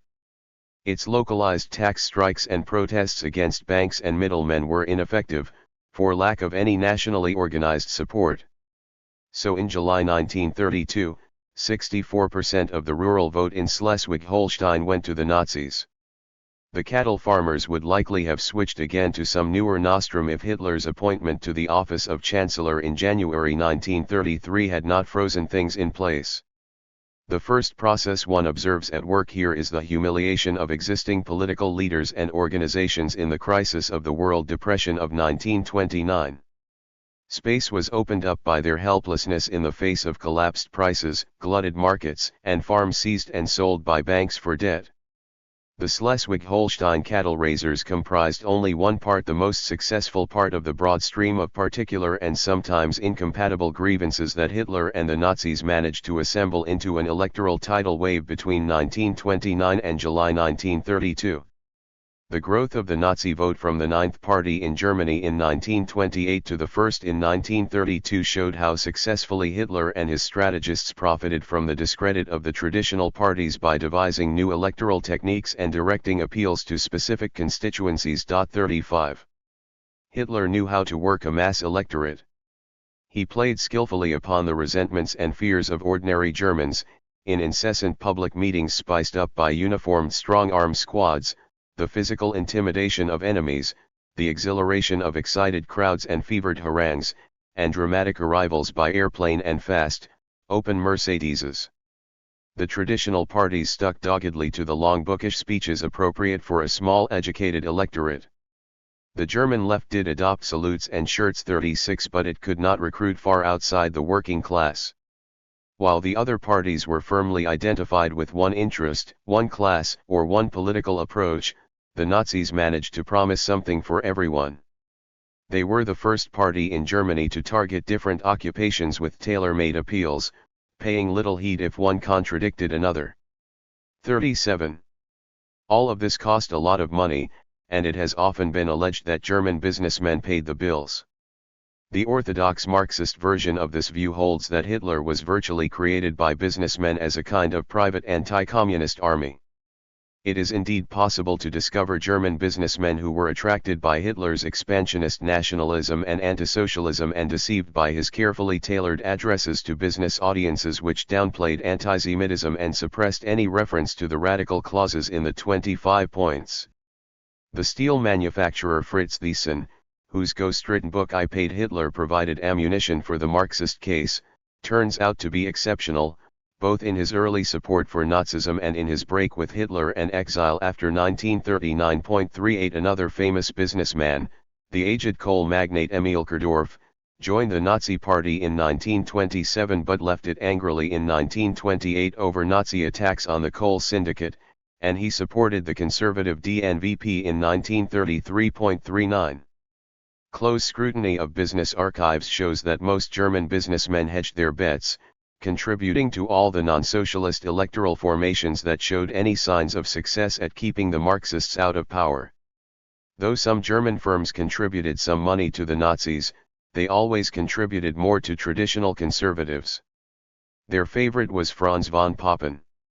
When Hitler grew too important to ignore, they were alarmed by the anti-capitalist tone of some of his radical associates such as the interest rate crank Gottfried Feder, the Salon Bolshevik Otto Strasser, and a violence-prone organization of anti-Semitic shopkeepers, the Fighting League of the Commercial Middle Class. Even the head of the Nazi Party administrative apparatus, Gregor Strasser, though more moderate than his brother Otto, proposed radical job creation measures. 40 Nazi radicalism actually increased in late 1932, when the party sponsored legislation to abolish all trusts and cooperated with the communists in a transport workers' strike in Berlin. Some important firms, such as IG Farben, contributed almost nothing to the Nazis before 1933. 41 An important share of Nazi funds came instead from entry fees at mass rallies, the sale of Nazi pamphlets and memorabilia, and small contributions. 42. Hitler thus built Nazism by July 1932 into the first catch-all party in German history and the largest party so far seen there. His stormtroopers aroused both fear and admiration by their readiness to beat up socialists, communists, pacifists, and foreigners. Direct action and electioneering were complementary, not contradictory, tactics. Selective violence against anti-national enemies who were perceived by many Germans as outside the fold helped win the votes that allowed Hitler to pretend that he was working for power by legal means. One reason why the Nazis succeeded in supplanting the liberal middle-class parties was the liberals' perceived failure to deal with the twin crises Germany faced in the late 1920s.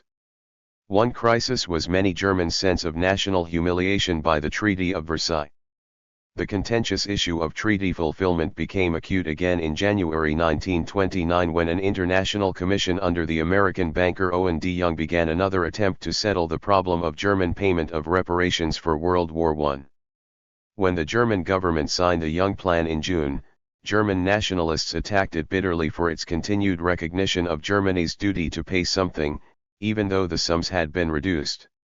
The second crisis was the depression that began in 1929. The German economic collapse was the most catastrophic of any major country, depriving a quarter of the population of work. All the anti-system parties joined in blaming the Weimar Republic for its failure to cope with either crisis. For the moment, I leave this story in July 1932, with the Nazi Party the largest in Germany, with 37% of the vote. The Nazis had not gained a majority at the ballot box, they never would, but they had made themselves indispensable to any non-socialist coalition that wished to govern with a popular majority rather than through presidential emergency decree powers, as had been the case since the last normal government fell in March 1930. Fascism was not yet in power in Germany, however. In November 1932, the Nazi vote slipped in further parliamentary elections.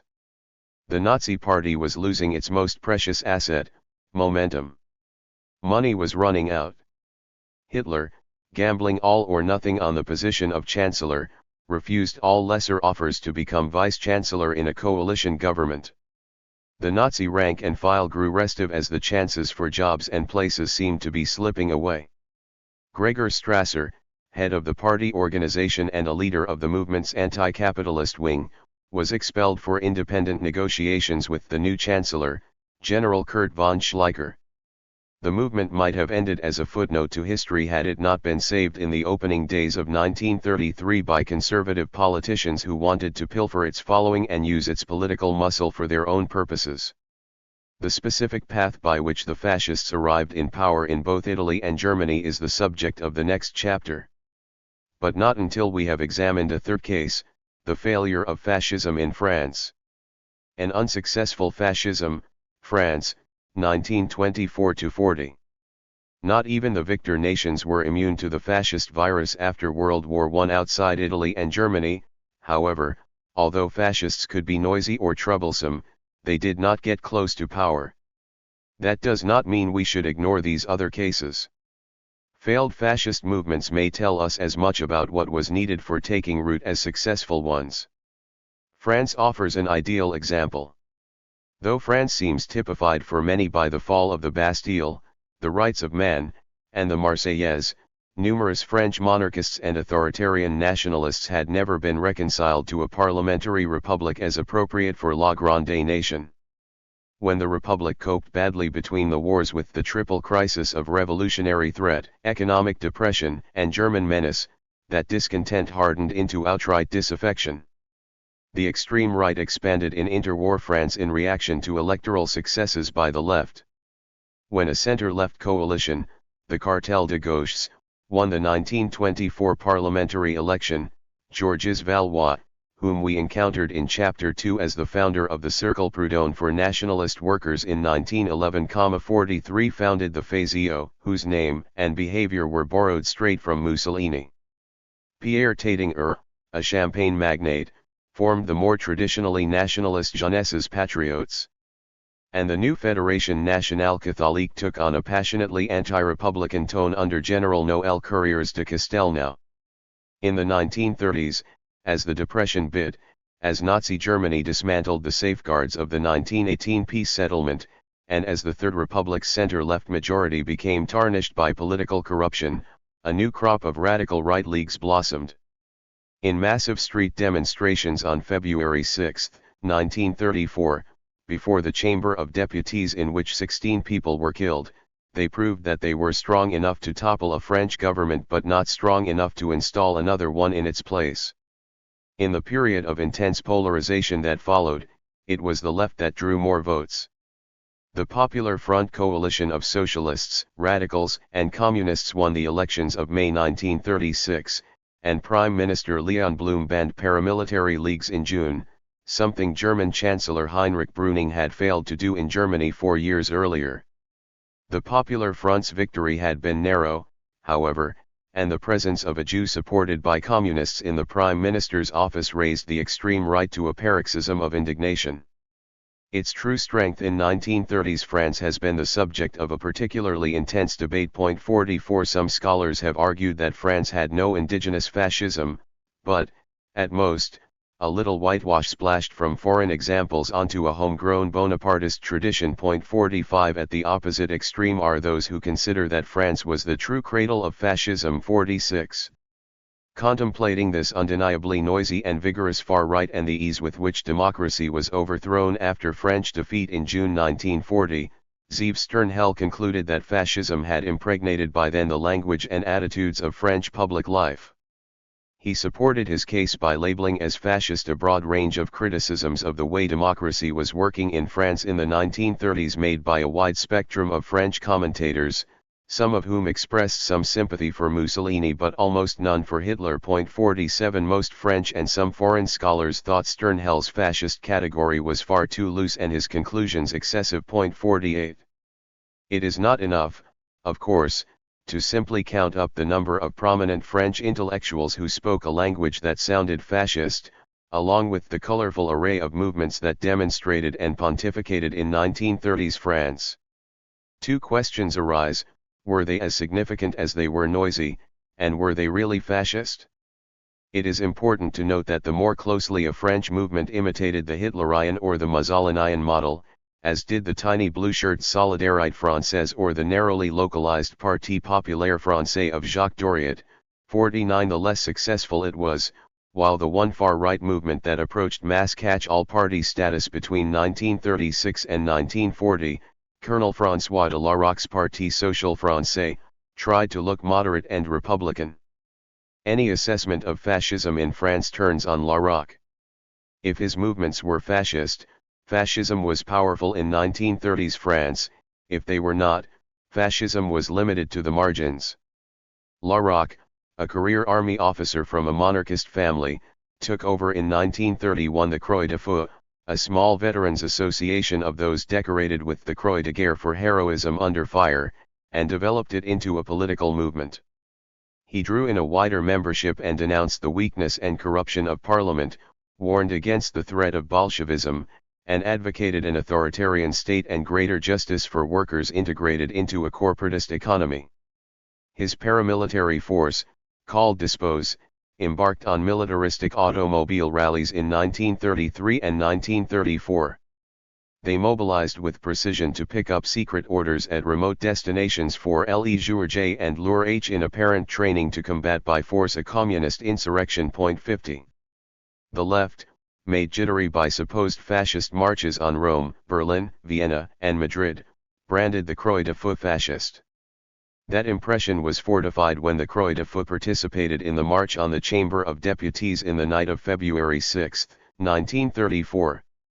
Colonel de Larocque kept his forces separate from the others on a side street, however, and in all his public statements he gave the impression of strict discipline and order more than of unbridled street violence. Unusually for the French right, he rejected anti-Semitism and even recruited some notable patriotic Jews. Although he found good in Mussolini, he retained the anti-Germanism of most French nationalists.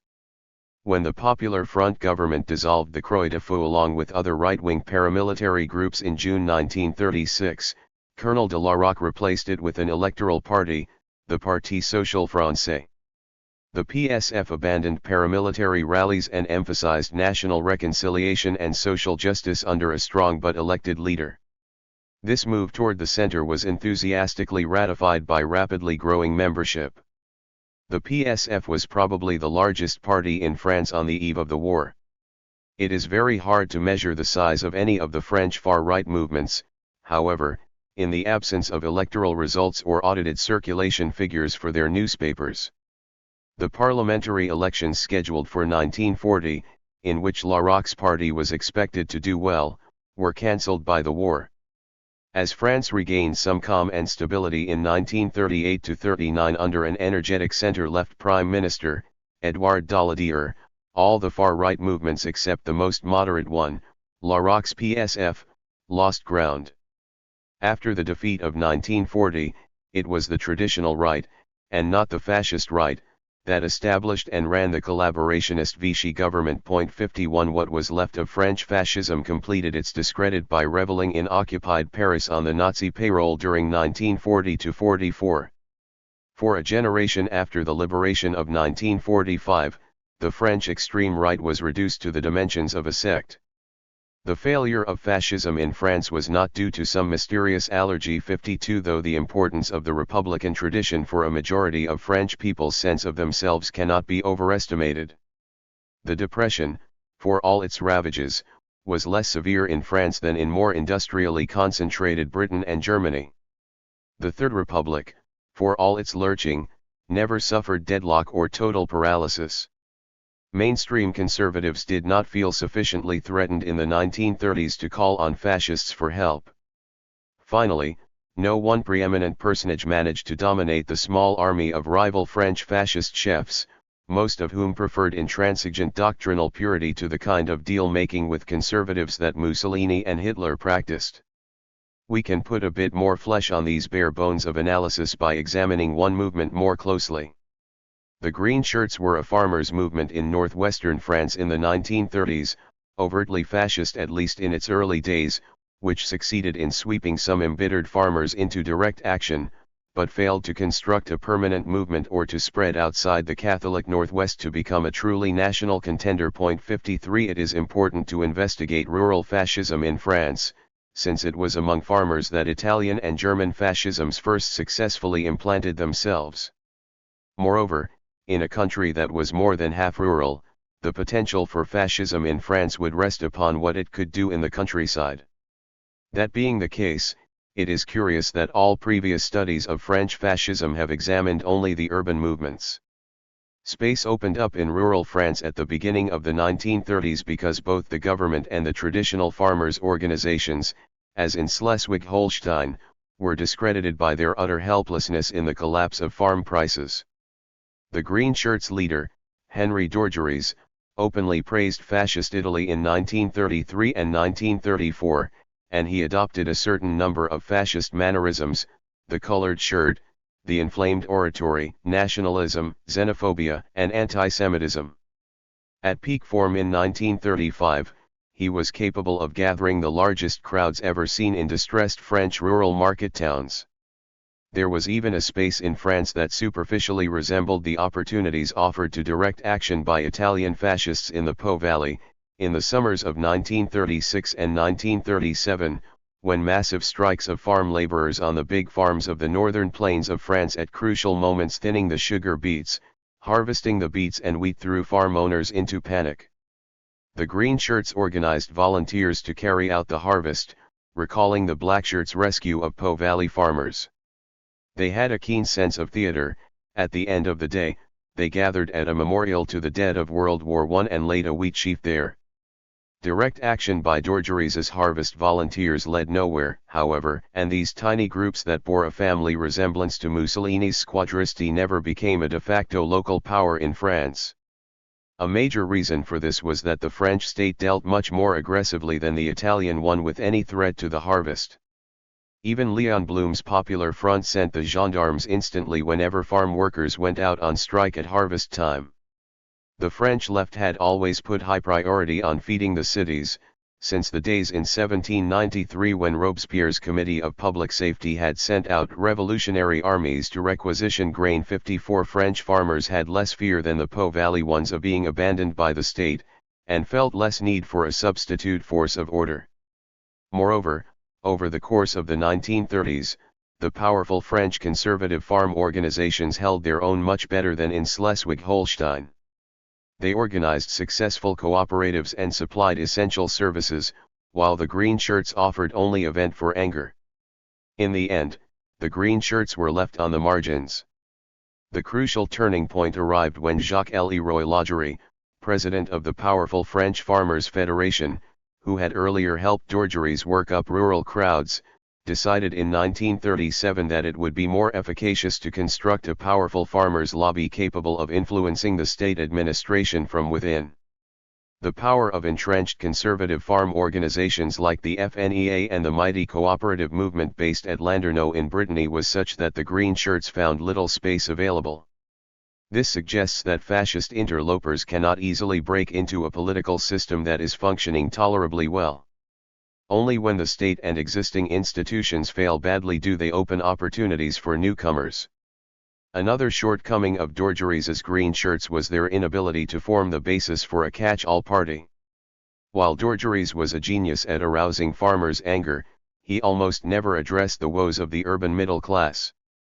As an essentially ruralist agitator, he tended to see urban shopkeepers as part of the enemy rather than as potential alliance partners in a fully developed fascism. Still another reason for Dorgeries' failure was that large areas of rural France were closed to the green shirts by long-standing attachment to the traditions of the French Revolution, which had given French peasants full title to their little plots of land. While peasants of Republican southern and southwestern France could become violently angry, their radicalism was channeled away from fascism by the French Communist Party, which was rather successful among French small farmers of traditionally left-leaning regions. 55 And so rural France, despite its intense suffering in the Depression of the 1930s, was not a setting in which a powerful French fascism could germinate. Some other unsuccessful fascisms. Outside Italy and Germany, only a rather limited number of nations offered conditions that enabled fascism to win large electoral support, along with eager conservative coalition partners.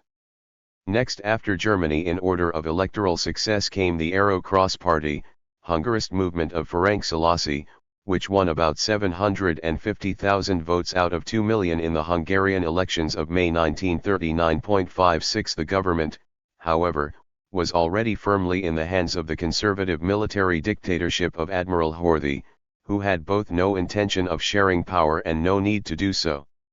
The other important vote winner in Eastern Europe was the Legion of the Archangel Michael in Romania, which, running under the label All for the Fatherland, was the third largest party in the general election of 1937, with 15.38% of the vote, and 66 seats out of 390 in the legislature. 57. The most successful fascist vote winner in Western Europe, at least momentarily, was Leon Degrelle's Rexist movement in Belgium. Degrelle began by organizing Catholic students and running a Catholic publishing house, and then developed wider ambitions. In 1935 he embarked on a campaign to persuade Belgian voters that the traditional parties were mired in corruption and routine at a moment that demanded dramatic action and vigorous leadership. In the national parliamentary elections of May 1936 the Rexists campaigned with a simple but eloquent symbol, a broom. A vote for Rex would sweep the old parties away. They also called for unity. The old parties divided Belgium, for they gathered voters on confessional or ethnic or class lines. Rex promised, as all effective fascist movements did, to gather citizens of all classes in a unifying rassemblement rather than a divisive party. These appeals struck home in a country plagued by ethnic and linguistic division aggravated by economic depression. The Rexists won 11.5% of the popular vote in May 1936 and 21 out of 202 seats in the legislature. Degrelle was not able to hold on to his mushroom vote, however. The conservative establishment united against him, and church leaders disavowed him. When Degrelle ran in a by-election in Brussels in April 1937, the entire political class from communists to Catholics united behind a popular young opponent, the future Prime Minister Paul van Zeeland, and Degrelle lost his own parliamentary seat. 58. Degrelle's rapid rise and equally rapid decline reveals how hard it is for a fascist leader to keep the bubble intact after managing to assemble a heterogeneous protest vote. Rapid flows of the vote into a new catch-all party could be a two-way current. The feverish swelling of the party could be followed by an equally rapid collapse if it did not establish itself as capable of representing some important interests and gratifying ambitious career politicians. One big vote was not enough to root a fascist party. Other Western European fascist movements had less electoral success. The Dutch Nationale Socialistische Beweging won 7.94% of the votes in the national election of 1935, but declined rapidly thereafter. 59 Vietcong Quisling's Nationale Samling received only 2.2% of the Norwegian vote in 1933 and 1.8% in 1936, though in the port of Stavanger and in two rural localities the vote was as high as 12%. 60. Sir Oswald Mosley's British Union of Fascists was one of the most interesting failures, not least because Mosley probably had the greatest intellectual gifts and the strongest social connections of all the fascist chiefs. As a promising junior minister in the Labour government of 1929, he put forward a bold plan in early 1930 to combat the Depression by making the empire a closed economic zone and by spending for job-creating public works and consumer credit. When the leaders of the Labour Party rebuffed these unorthodox proposals, Mosley resigned and formed his own new party in 1931, taking a few left-wing Labour MPs with him. The new party won no seats, however, in the parliamentary election of October 1931. A visit to Mussolini persuaded the frustrated Mosley that fascism was the wave of the future, and his own personal way forward. Mosley's British Union of Fascists won some important early converts, like Lord Rothermere, publisher of the mass circulation London Daily Mail. Mosley's movement aroused revulsion, however, when his black shirt guards spotlighted and beat up opponents at a large public meeting at the Olympia Exhibition Hall in London in June 1934. Hitler's Night of the Long Knives, at the end of the same month, provoked the departure of 90% of the Buff's 50,000 members, 61 including Lord Rothermere.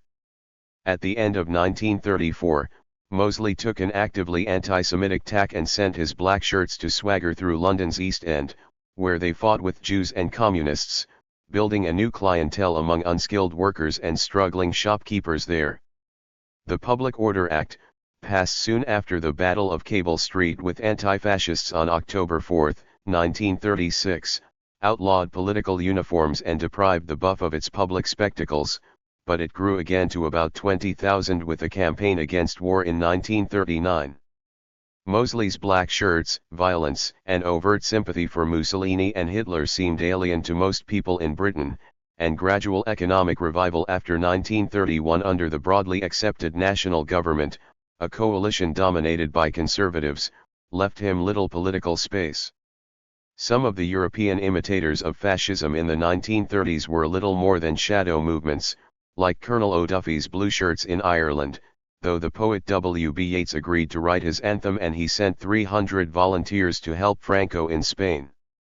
Most of these feeble imitations showed that it was not enough to don a colored shirt, march about, and beat up some local minority to conjure up the success of a Hitler or a Mussolini. It took a comparable crisis, a comparable opening of political space, comparable skill at alliance building, and comparable cooperation from existing elites. These imitations never got beyond the founding stage, and so underwent none of the transformations of the successful movements. They remained pure and insignificant. Comparisons and conclusions. Fascist movements appeared so widely in the early 20th century that we cannot learn much about their nature from the mere fact of their foundation. But they grew at different rates and succeeded to different degrees. A comparative look at their successes and failures suggests that the major differences lay not only in the movements themselves but also, and significantly, in the opportunities offered. To understand the later stages of fascism, we will have to look beyond the parties themselves to the settings that offered space and to the sorts of helpers who were available. Intellectual history, vital for the first formation of fascist movements, offers us less help at this stage.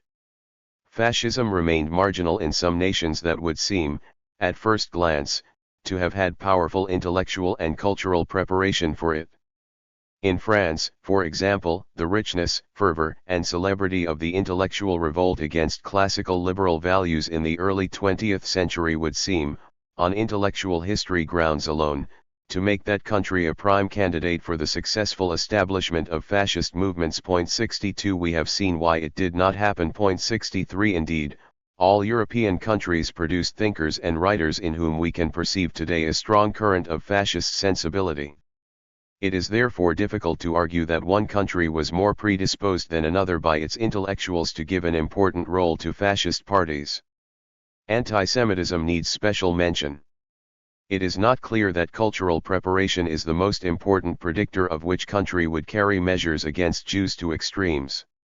If one had been asked around 1900 to identify the European nation where the menace of anti-Semitism seemed most acute, who would have chosen Germany? It was in France after 1898, during the Dreyfus Frenzy, that Jewish shops were looted, and in French Algeria that Jews were murdered. 64 Ugly anti-Semitic incidents occurred in Britain at the turn of the century 65 and in the United States, such as the notorious lynching of Leo Frank in Atlanta 66, not to mention those traditionally rabid centers of endemic anti-Jewish violence in Poland and Russia, where the very word pogrom was invented. In Germany, by contrast, organized anti-Semitism, vigorous in the 1880s, lost steam as a political tactic in the decades before World War I. 67 After the war, Jewish advancement into posts like university teaching became easier in Weimar Germany than in the United States of Harding and Coolidge.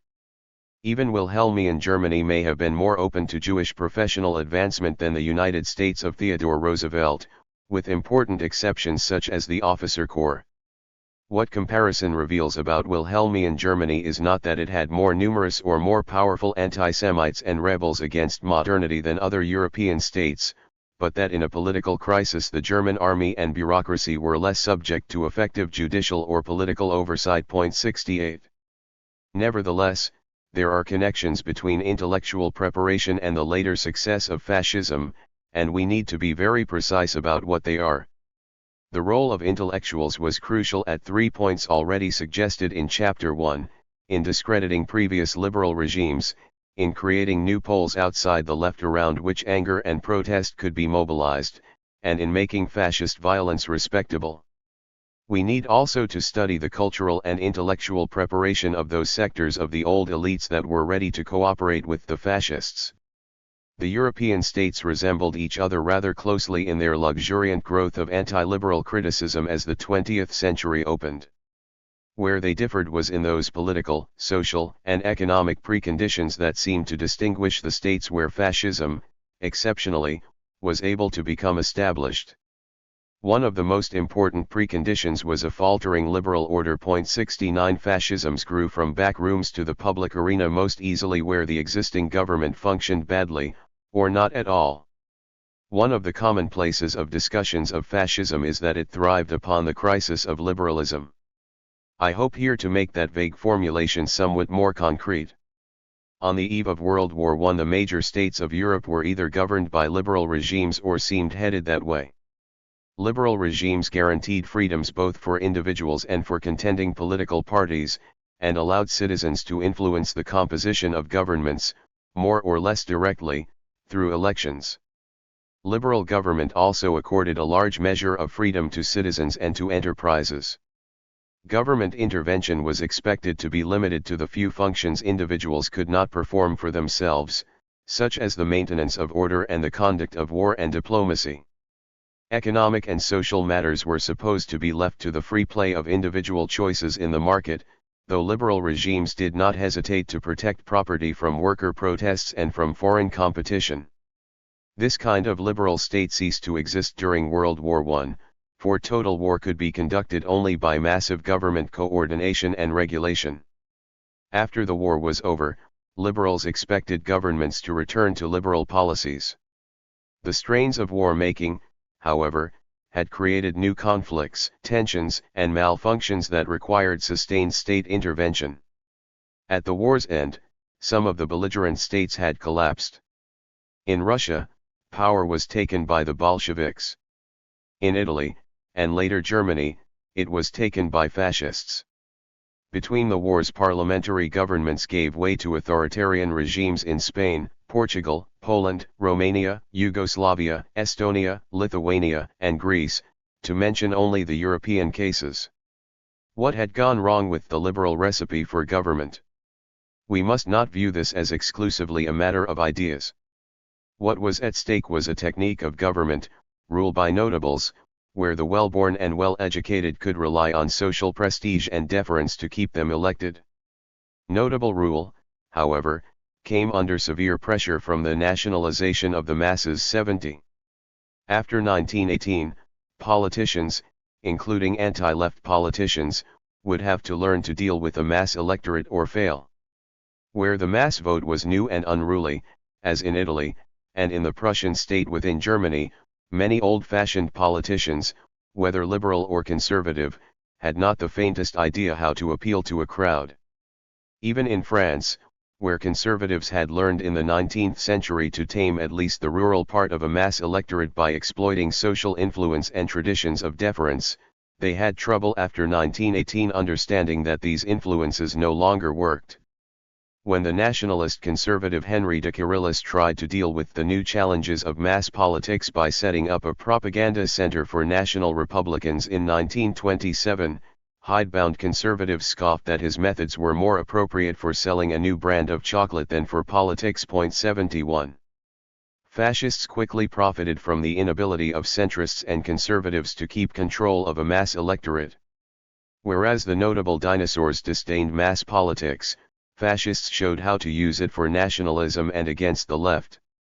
They promised access to the crowd through exciting political spectacle and clever publicity techniques, ways to discipline that crowd through paramilitary organization and charismatic leadership, and the replacement of chancy elections by yes-no plebiscites. 72 Whereas citizens in a parliamentary democracy voted to choose a few fellow citizens to serve as their representatives, fascists expressed their citizenship directly by participating in ceremonies of mass assent.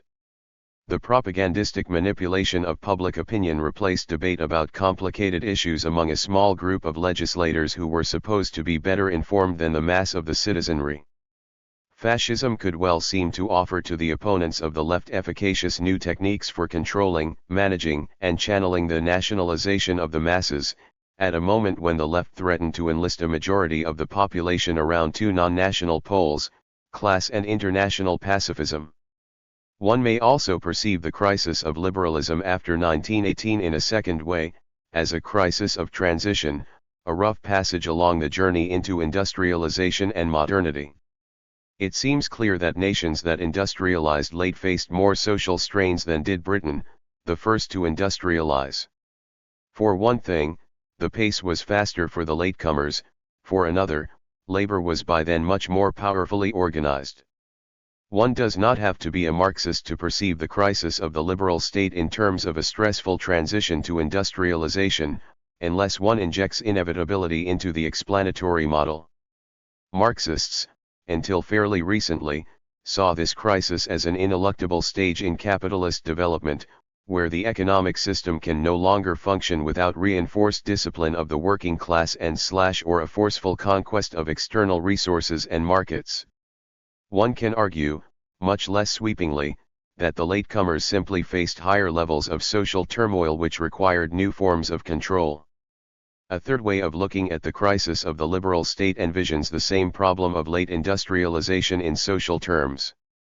Certain liberal states, according to this version, were unable to deal with either the nationalization of the masses or the transition to industrial society because their social structure was too heterogeneous, divided between pre-industrial groups that had not yet disappeared, artisans, great landowners, rentiers, alongside new industrial managerial and working classes.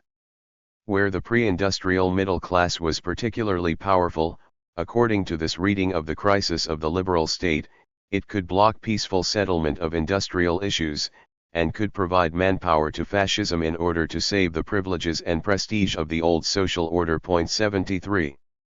Yet another take on the crisis of the liberal order focuses on stressful transitions to modernity in cultural terms. According to this reading, universal literacy, cheap mass media, and invasive alien cultures made it harder as the 20th century opened for the liberal intelligentsia to perpetuate the traditional intellectual and cultural order. 74 Fascism offered the defenders of a cultural canon new propaganda skills along with a new shamelessness about using them. It may not be absolutely necessary to choose only one among these various diagnoses of the difficulties faced by the liberal regimes of Europe after the end of World War I. Italy and Germany do indeed seem to fit all four. They were among the last major states in Europe to learn to live with a mass electorate, Italy in 1912, Germany only fully in 1919. Russia, another newcomer to mass politics, fell to the left as befitted an even less developed society where even the middle class was not yet fully enfranchised. Industrially, Italy, as the least of the great powers, 75 had been engaged in an energetic catching-up sprint since the 1890s. Germany, to be sure, was already a highly industrial nation in 1914, but it had been the last of the great powers to industrialize, after the 1860s, and then, after the defeat of 1918, desperately needed repair and reconstruction. In social structure, both Italy and Germany contained large pre-industrial sectors. 76 Cultural conservatives in both countries felt intensely threatened by artistic experiment and popular culture. Weimar Germany was indeed at the very epicenter of post-war cultural experimentalism. 77. One needs to interject a warning at this point against inevitability. Identifying the crisis of liberal regimes as crucial to the success of fascism suggests that some kind of environmental determinism is at work. If the setting is conducive, according to this way of thinking, one gets fascism. I prefer to leave space for national differences and for human choices in our explanation. In the shorter term, the European states had undergone vastly different national experiences since 1914. Most obviously, some countries had won the war while others had lost it. Two maps of Europe help explain where fascism would grow most rankly. Fascist success follows closely but not exactly the map of defeat in World War I. Germany, with its stab-in-the-back legend, was the classic case. Italy, exceptionally, had belonged to the victorious alliance, but it had failed to achieve the national expansion that the Italian nationalists who had led Italy into the war had counted on. The victory was in their eyes a vittoria mutilata. Spain had been neutral in 1914-18, but its loss of empire in the Spanish-American War of 1898 branded the whole generation that followed with national humiliation. The Spanish radical right grew partly in fear that the new republic founded in 1931 was letting separatist movements get the upper hand in Catalonia and the Basque Country.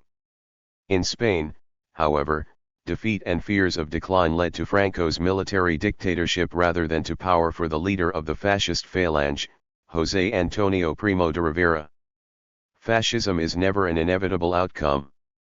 Fascist success also followed fairly closely another map, that of attempts at Bolshevik revolution or fear of it during the period when communism seemed likely to spread beyond its Russian home base. Germany, Italy, and Hungary had all had particularly close calls with the Red Menace after the war. The fit is not precise here, either, for fascism also flourished in states more threatened by ethnic division than by class conflict. Belgium, for example.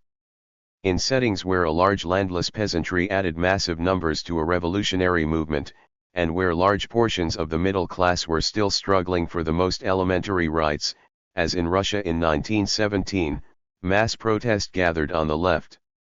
Communism, not fascism, was the winner. Revolutionary Russia did contain anti-Bolshevik squads that resembled the German Freikorps 78, but a society where landless peasants far outnumbered an insecure middle class offered no mass following to fascism. Russia came close to a military dictatorship in July 1917 when General Lavra Georgievich Kornilov tried to march on Moscow, and that would have been a likely outcome if Bolshevism had failed in Russia. A typology of crises that could give fascism an opening is not enough. An equally important consideration is the capacity of liberal and democratic regimes to respond to these crises. Leon Trotsky's metaphor of the least barricaded gate works just as well for fascism as it did, in Trotsky's opinion, for Bolshevism. Trotsky used this metaphor to help explain how Bolshevism made its first breakthrough to power in a relatively unindustrialized country, rather than, as more literal-minded Marxists expected, in highly industrialized countries with powerful working-class organizations such as Germany. 79 Fascism, too, has historically been a phenomenon of weak or failed liberal states and belated or damaged capitalist systems rather than of triumphant ones. The frequent assertion that fascism stems from a crisis of liberalism might well be amended to specify crises in weak or failed liberalisms. There are several false trails in the common understanding of why fascism took root in some places and not in others. Looking for assets for fascism in national character or in the hereditary predilections of a particular people comes perilously close to a reverse racism. It is nonetheless true that democracy and human rights were less solidly implanted in some national traditions than in others.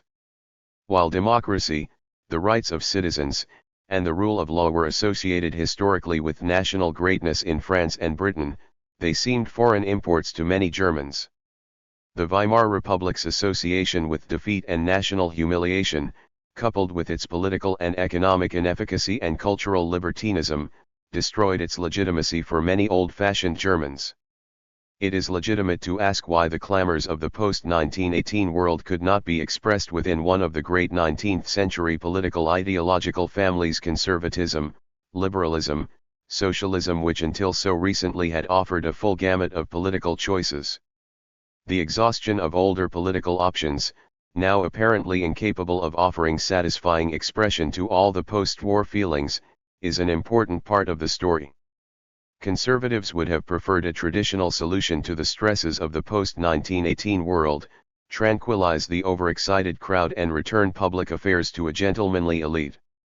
That solution was unthinkable, however, after so much emotional engagement in wartime propaganda and in the rejection of it.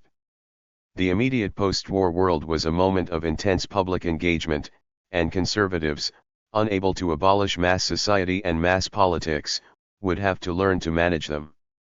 Liberals, too, as we have seen, had their solution: return to the 19th century doctrine of the omnipotent market. Unregulated markets functioned so badly in economies distorted by war-making and revolutionary pressures that even liberals wanted some regulation, but not enough to satisfy all their own followers. We saw earlier how the Italian liberal state lost its legitimacy among the landowners of the Po Valley by failing to protect them against the left.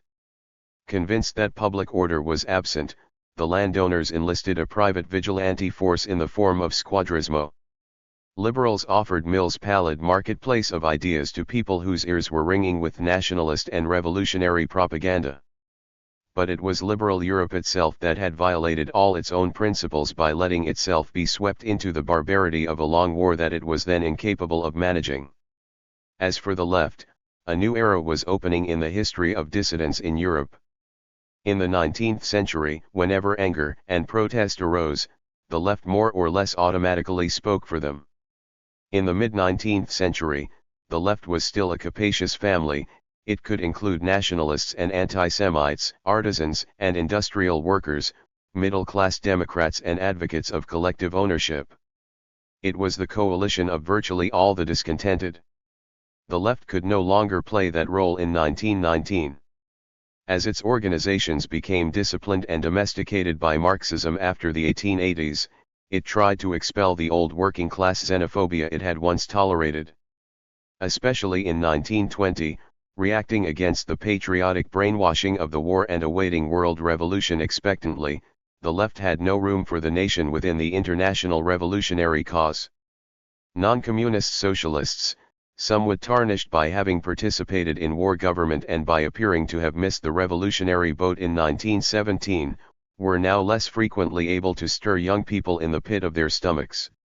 In the 19th century, the angry and the discontented had normally looked to the left, and so had those intoxicated with the kind of insurrectionary ecstasy once expressed in Chopin's revolutionary etude.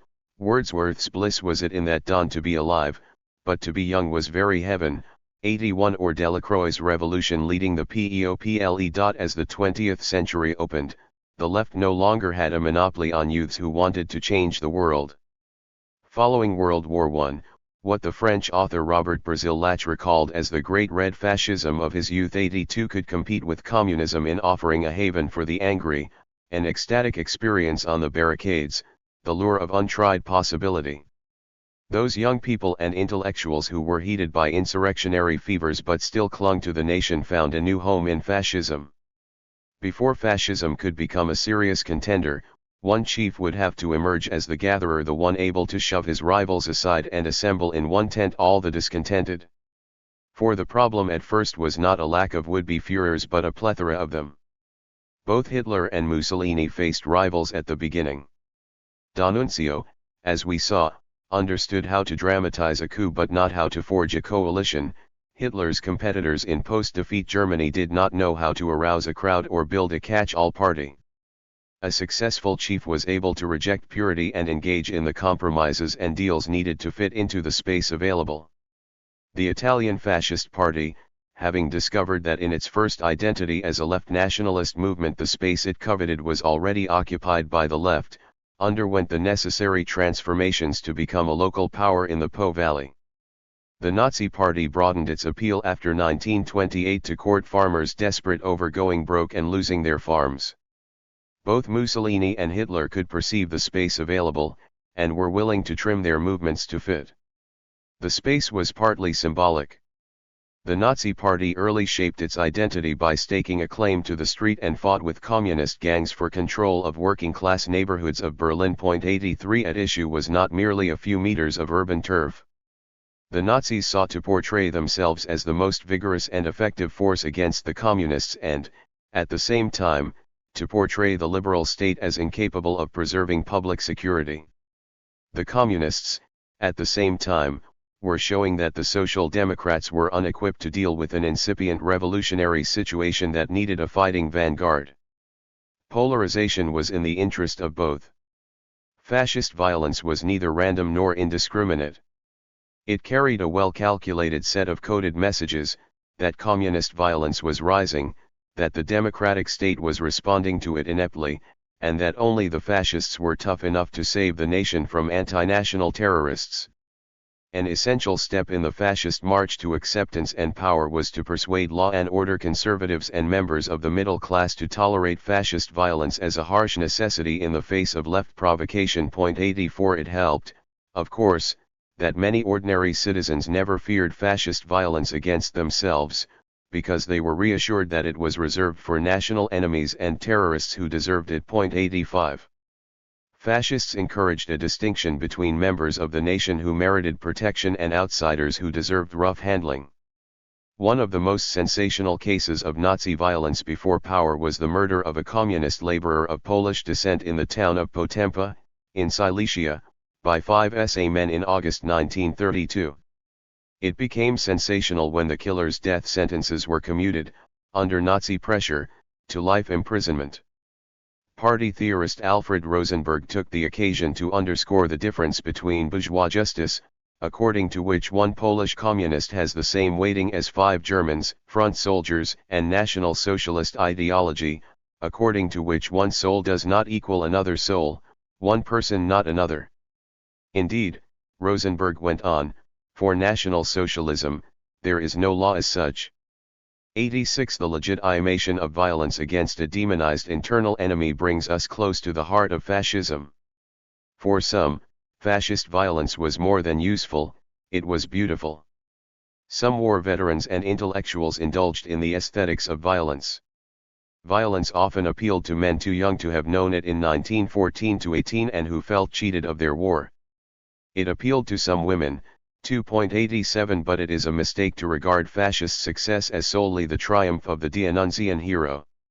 It was the genius of fascism to wager that many an orderly bourgeois would take some vicarious satisfaction in a carefully selective violence, directed only against terrorists and enemies of the people. A climate of polarization helped the new fascist catch-all parties sweep up many who became disillusioned with the old deference parties. This was risky, of course. Polarization could send a mass of angry protesters to the left under certain conditions. Hitler and Mussolini understood that while Marxism now appealed mainly to blue-collar workers, fascism was able to appeal more broadly across class lines. In post-revolutionary Western Europe, a climate of polarization worked in fascism's favor. One device used by fascist parties, but also by Marxist revolutionaries who have given serious thought to the conquest of power, was parallel structures. An outsider party that wants to claim power sets up organizations that replicate government agencies. The Nazi Party, for example, had its own foreign policy agency that, at first, soon after the party had achieved power, had to share power with the traditional Foreign Office.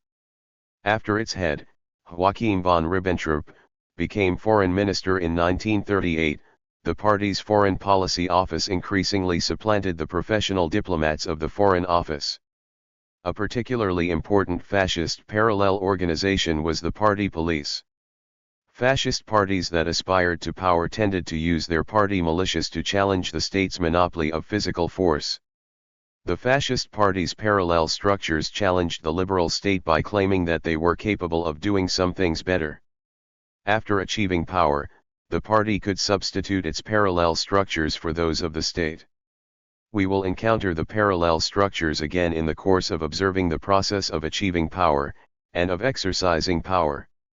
It is one of the defining characteristics of fascism. Leninist parties did the same during the conquest of power, but then in power the single party totally eclipsed the traditional state. Fascist regimes, as we will see in Chapter 5, retained both the parallel structures and the traditional state, in permanent tension, which made them function very differently from the Bolshevik regime once in power. Fascist success depended as much on allies and accomplices as on the tactics or special qualities of the movements themselves. The assistance given to Mussolini's squadristi in the Po Valley by elements of the police, the army, and the prefectural administration has already been noted. Wherever public authorities winked at direct action against communists or socialists without troubling themselves too much about the niceties, a door was opened to fascism. At this point, judicial and administrative due process was fascism's worst enemy. In the Italian case, the old centrist deal-maker Giovanni Giolitti took an additional step to give Mussolini legitimacy. Pursuing the hallowed Italian parliamentary tradition of trasformismo 88, he brought Mussolini into his centrist nationalist coalition in the parliamentary elections of 1921 to help fight the socialists and the popolari. Mussolini, who had refused to be co-opted as a young socialist, accepted with alacrity as a fascist, though this aroused some opposition among party purists. Mussolini's 35 seats brought the gift of respectability. Now he was available for all anti-socialist coalition builders. Bringing new parties into the system is usually a profoundly wise political step, but not when it rewards violence and an unrepentant determination to abolish democracy.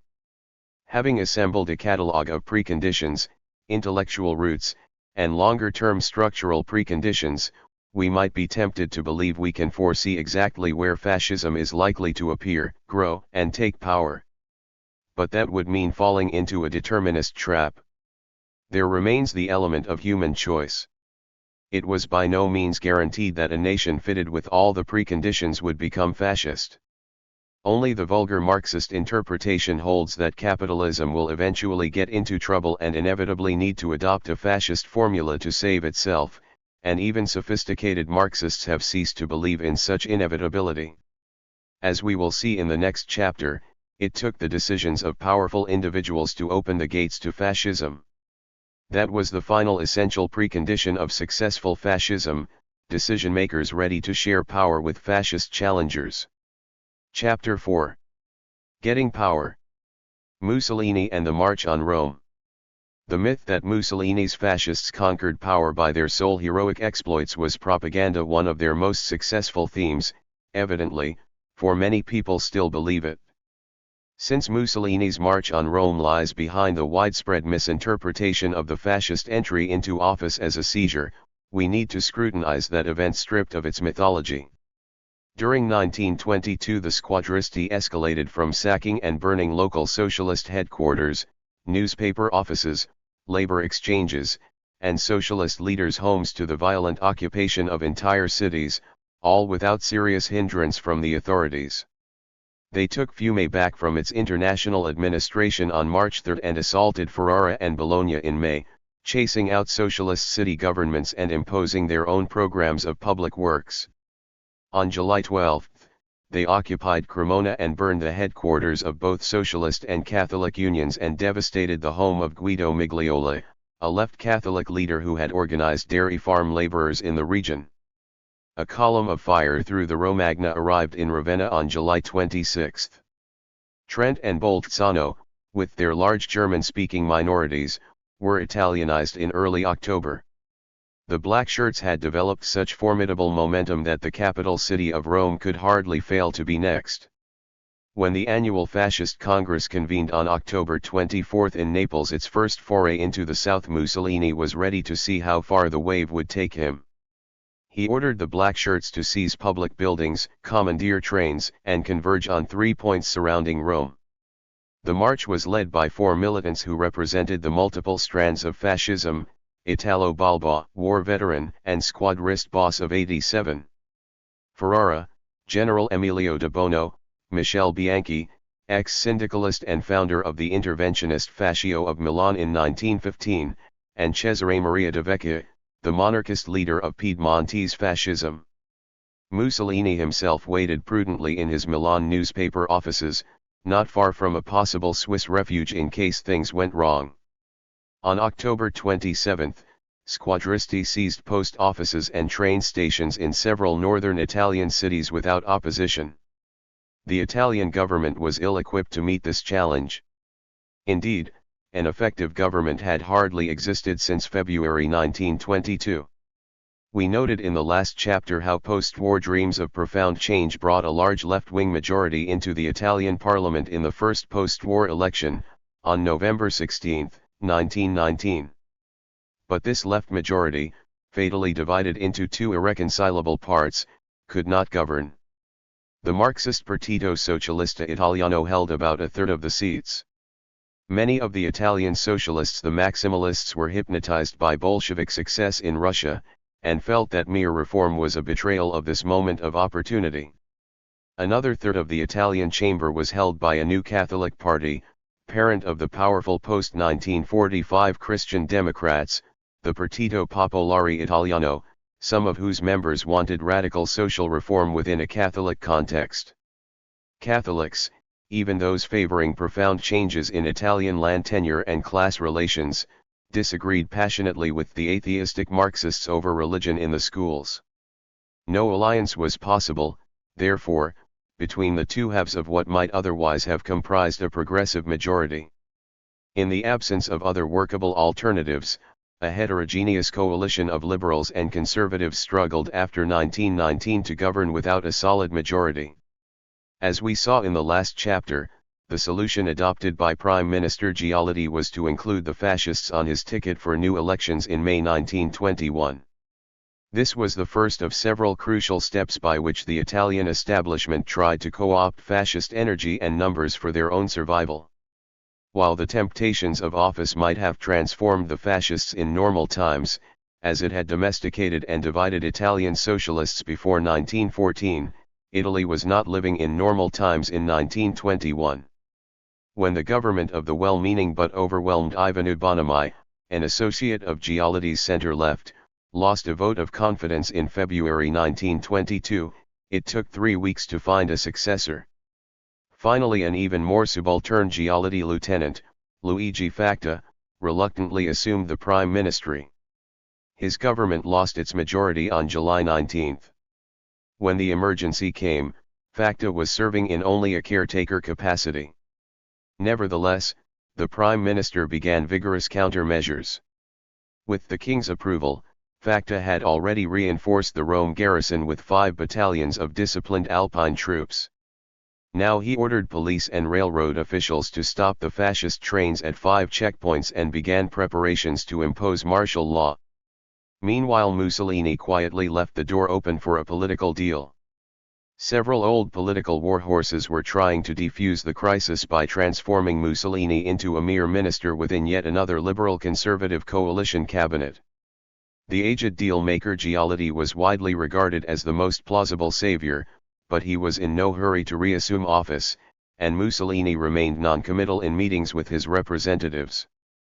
Further to the right, the nationalist former Prime Minister Antonio Salandra also offered cabinet seats to Mussolini's party. By the time the squadristi began mobilizing, these negotiations had become becalmed by mutual rivalries, by the refusal of most socialists to support a bourgeois government, by indecision about whether to include Mussolini or not, and by Mussolini's calculated hesitations. The socialists contributed their bit to the emergency. Although nearly half the socialist deputies, led by Filippo Turati, finally agreed on July 28 to support a centrist government without Mussolini if one could be formed, the other half expelled them from the party for treasonous class collaboration. What the Italian left could agree on was a general strike on July 31. Although this was billed as a strike for legality, intended to reinforce constitutional authority, it had the effect of inflating Mussolini's appeal as a bulwark against revolution. Its speedy collapse also revealed the left's weakness. Prime Minister Facta's emergency measures nearly succeeded in blocking the fascist march in October. 400 police stopped trains carrying 20,000 black shirts at 3 of the checkpoints: Civitavecchia, Ort, and Avezzano. About 9,000 black shirts who evaded the checkpoints or continued on foot formed a motley crowd at the gates of Rome on the morning of October 28,1, poorly armed, wearing makeshift uniforms, short of food and water, and milling about in a discouraging rain. In ancient and modern history, there was hardly any attempt on Rome that failed so miserably at its beginning too. At the last moment King Victor Emmanuel III balked. He decided not to sign Prime Minister Facta's martial law decree. He refused to call Mussolini's bluff and use the readily available force to exclude the black shirts from Rome. He rejected Salandra's last-minute efforts to form a new conservative government without Mussolini, who had by now refused Salandra's offer of a coalition. Instead he offered the prime ministry directly to the young upstart fascist leader. Mussolini arrived in Rome from Milan on the morning of October 30, not at the head of his black shirts, but by railway sleeping car. He called upon the king clad incongruously in morning coat and black shirt, a sartorial reflection of his ambiguous situation, partly a legal claimant to office, partly the leader of an insurrectionary band. "Sire, forgive my attire," he is said to have told the king, mendaciously, "I come from the battlefields." Why did the king thus rescue Mussolini from a rashly overplayed hand? Mussolini had cleverly confronted the sovereign with a hard choice. Either the government must use force to disperse thousands of black shirts converging on Rome, with considerable risk of bloodshed and bitter internal dissension, or the king must accept Mussolini as head of government. The most likely explanation for the king's choice of the second option is a private warning by the army commander-in-chief, Marshal Armando Diaz, or possibly another senior military officer, that the troops might fraternize with the black shirts if ordered to block them. According to another theory, the king feared that if he tried to use force against Mussolini, his cousin, the Duke of Aosta, reputed to be sympathetic to the fascists, might make a bid for the throne by siding with them. We will probably never know for sure. What seems certain is that Mussolini had correctly surmised that the king and the army would not make the hard choice to resist his black shirts by force. It was not fascism's force that decided the issue, but the conservatives' unwillingness to risk their force against his. The March on Rome was a gigantic bluff that worked, and still works in the general public's perceptions of Mussolini's seizure of power. It was only on October 31, with Mussolini already in office, that about 10,000 black shirts, finally fed and given dry clothes, were accorded a compensatory parade through the streets of Rome, where they provoked bloody incidents. 3 That very evening the new prime minister bustled his awkward squads out of town in 50 special trains. Mussolini later worked hard to establish the myth that his black shirts had taken power by their own will and force. The first anniversary of what was supposed to have been their arrival in Rome was commemorated in 1923 with 4 days of pageantry, and that date, October 28, became a national holiday. It also became the first day of the fascist New Year when the new calendar was introduced in 1927. 4 On the 10th anniversary, in October 1932, a national exhibition, the Mostra della Rivoluzione Fascista, had as its centerpiece the heroic deeds of the March's martyrs. 5. Hitler and the Backstairs Conspiracy. Only in Italy did fascism come to power in its first élan, in the turbulent days following World War I. Elsewhere, except in Russia, traditional elites found less disruptive ways to re-establish stability and recover some semblance of normalcy after the earthquake of World War I. 6 The other early fascist movements, offspring of crises, shrank into insignificance as normal life returned in the 1920s. But first Hitler, taken in by Mussolini's myth-making, attempted a march of his own. On November 8, 1923, during a nationalist rally in a Munich beer hall, the Bürgerbräukeller, Hitler attempted to kidnap the leaders of the Bavarian government and force them to support a coup d'état against the federal government in Berlin. He believed that if he took control of Munich and declared a new national government, the Bavarian civil and military leaders would be forced by public opinion to support him.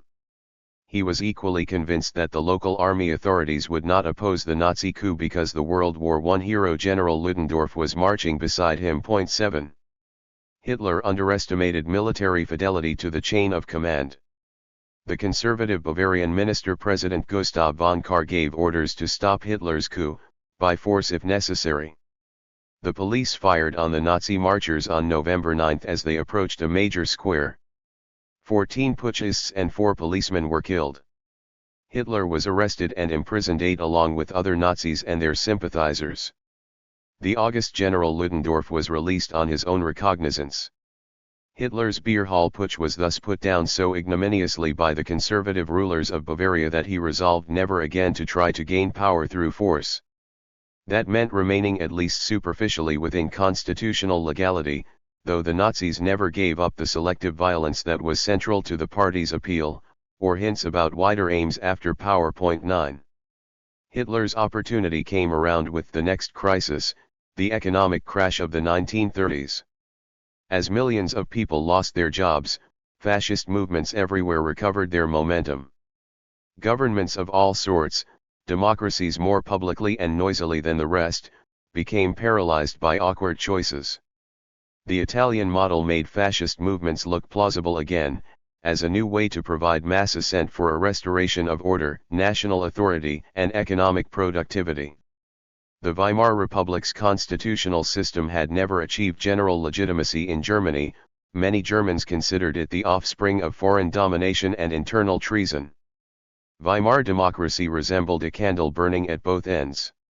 Eaten away from both right and left by anti-system Nazis and communists, the dwindling center was obliged to form heterogeneous coalitions pairing such incompatible partners as socialists with laissez-faire moderates and clericals with anti-clericals in its doomed quest for a working parliamentary majority.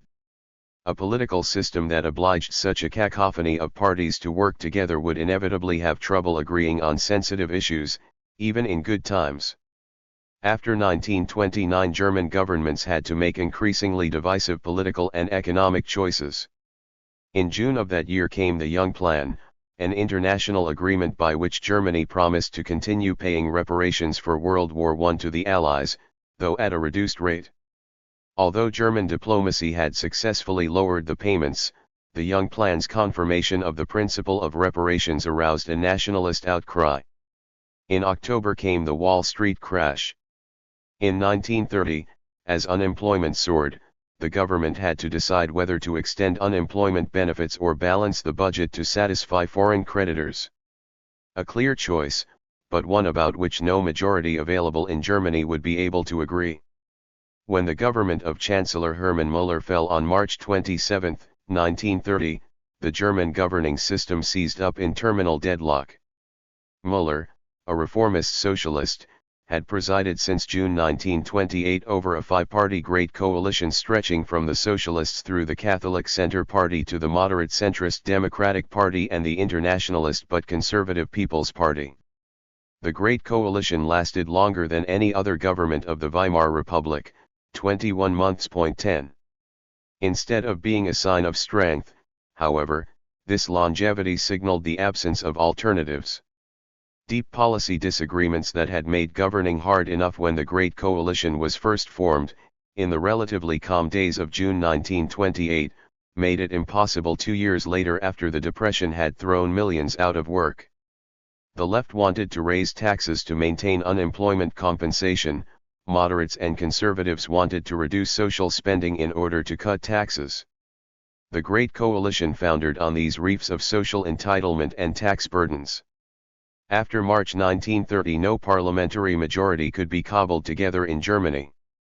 The Catholic trade union official Heinrich Brüning governed as chancellor without a majority, relying upon President Hindenburg to sign legislation into law without a majority vote, under emergency powers granted him by Article 48 of the Constitution.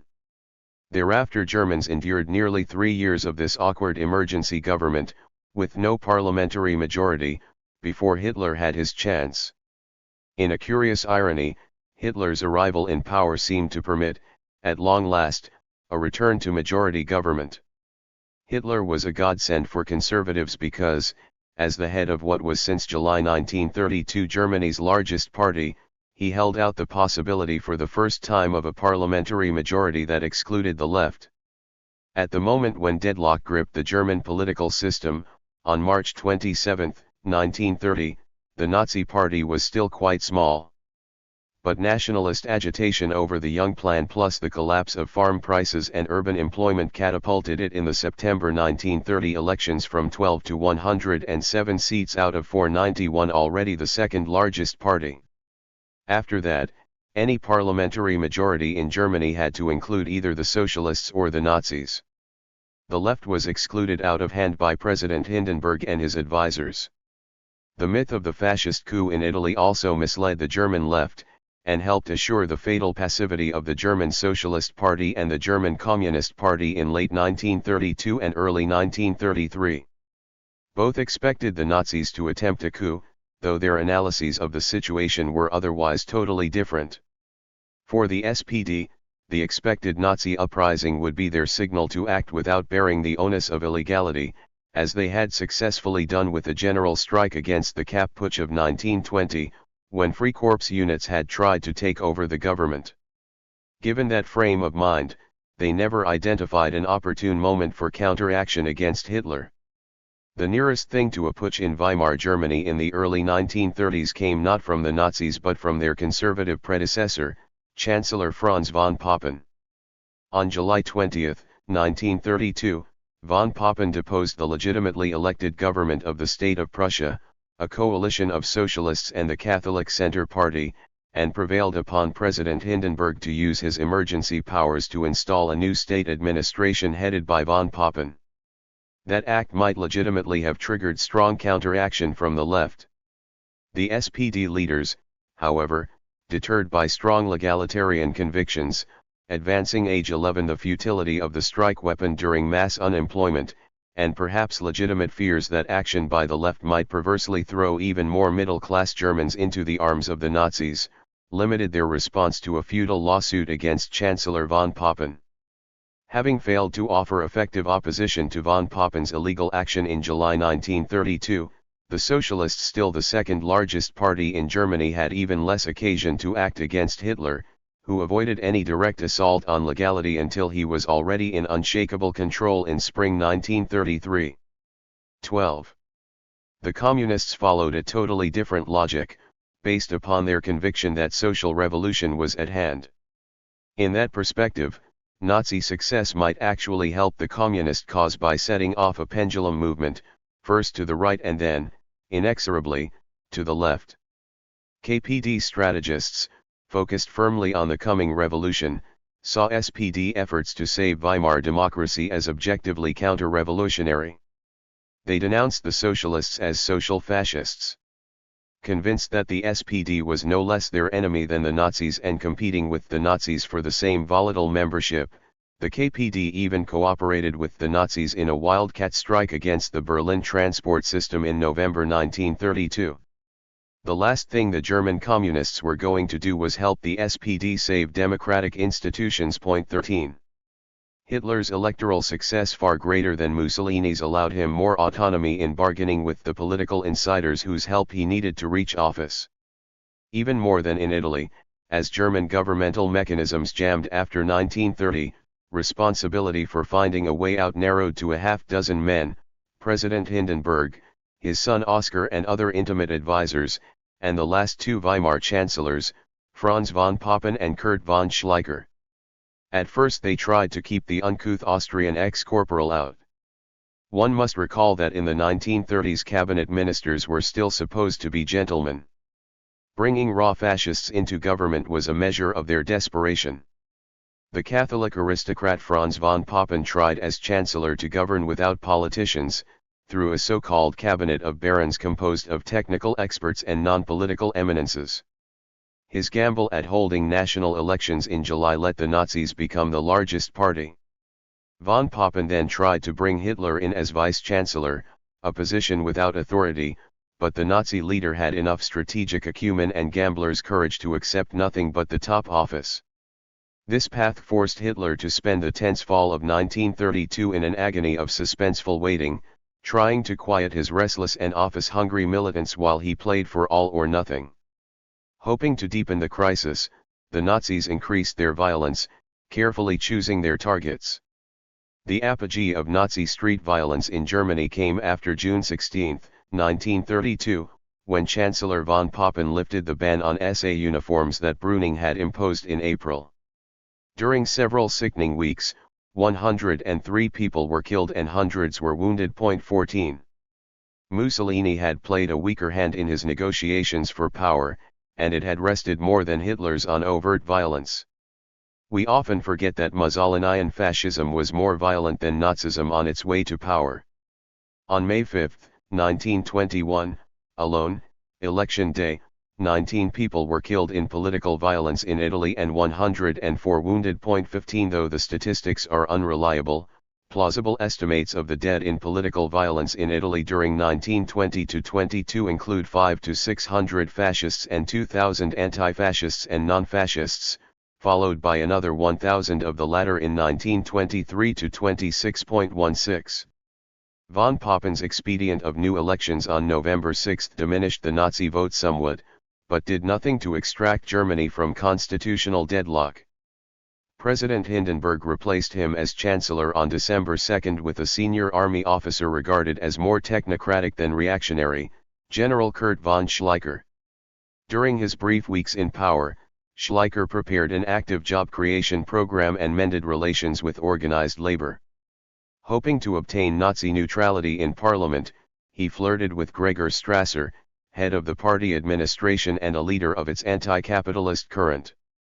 At this point, Hitler was in serious difficulty.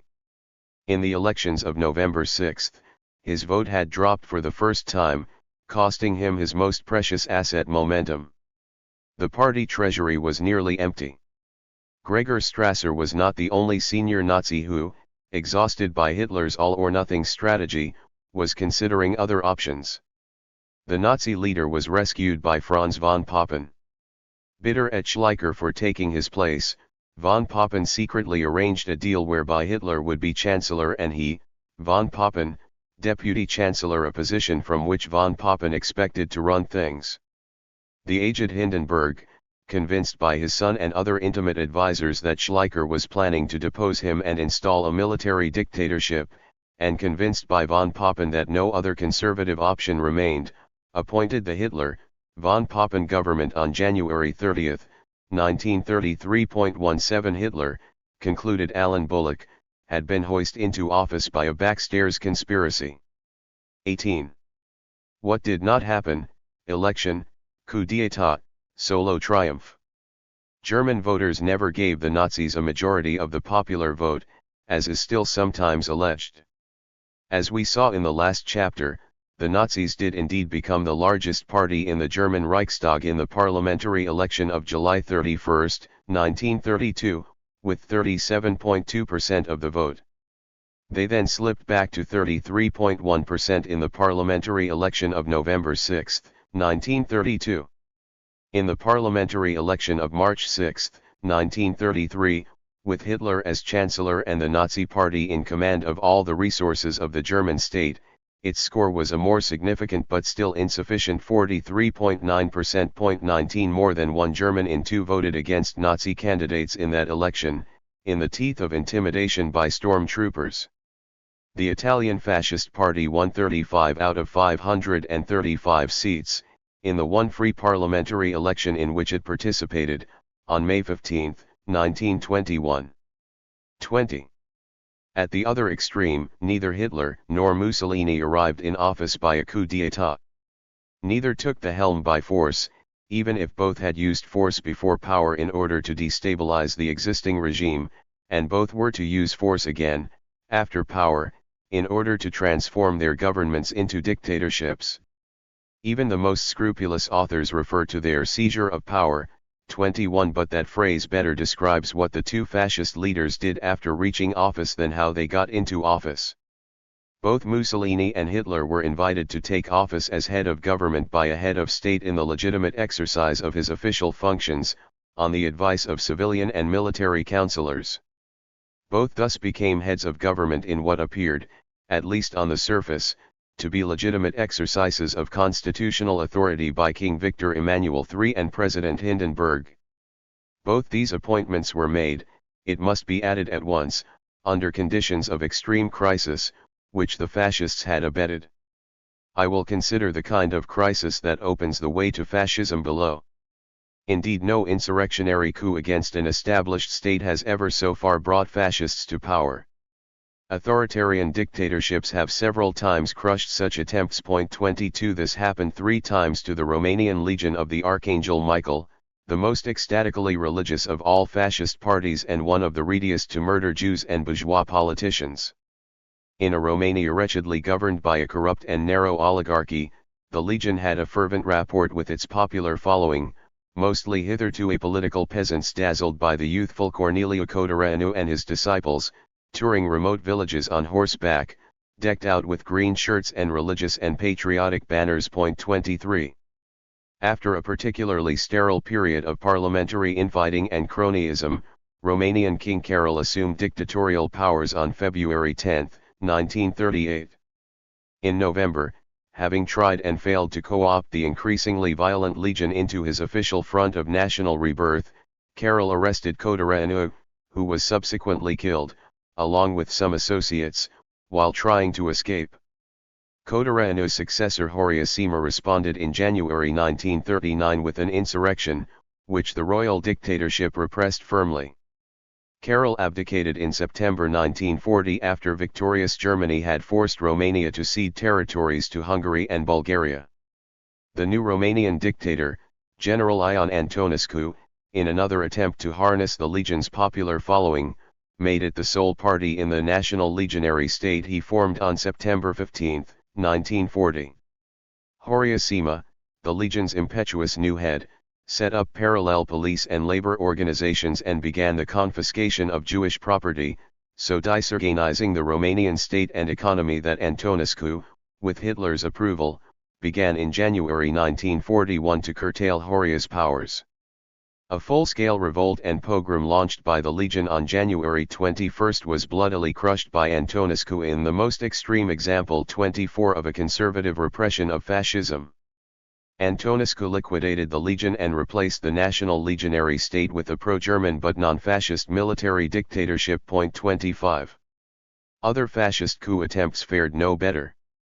While the July 25, 1934, coup by the Austrian Nazi Party succeeded in murdering Chancellor Engelbert Dollfuss, his successor, Kurt von Schuschnigg, repressed Nazism in Austria and governed through a single clerical authoritarian party, the Fatherland Front.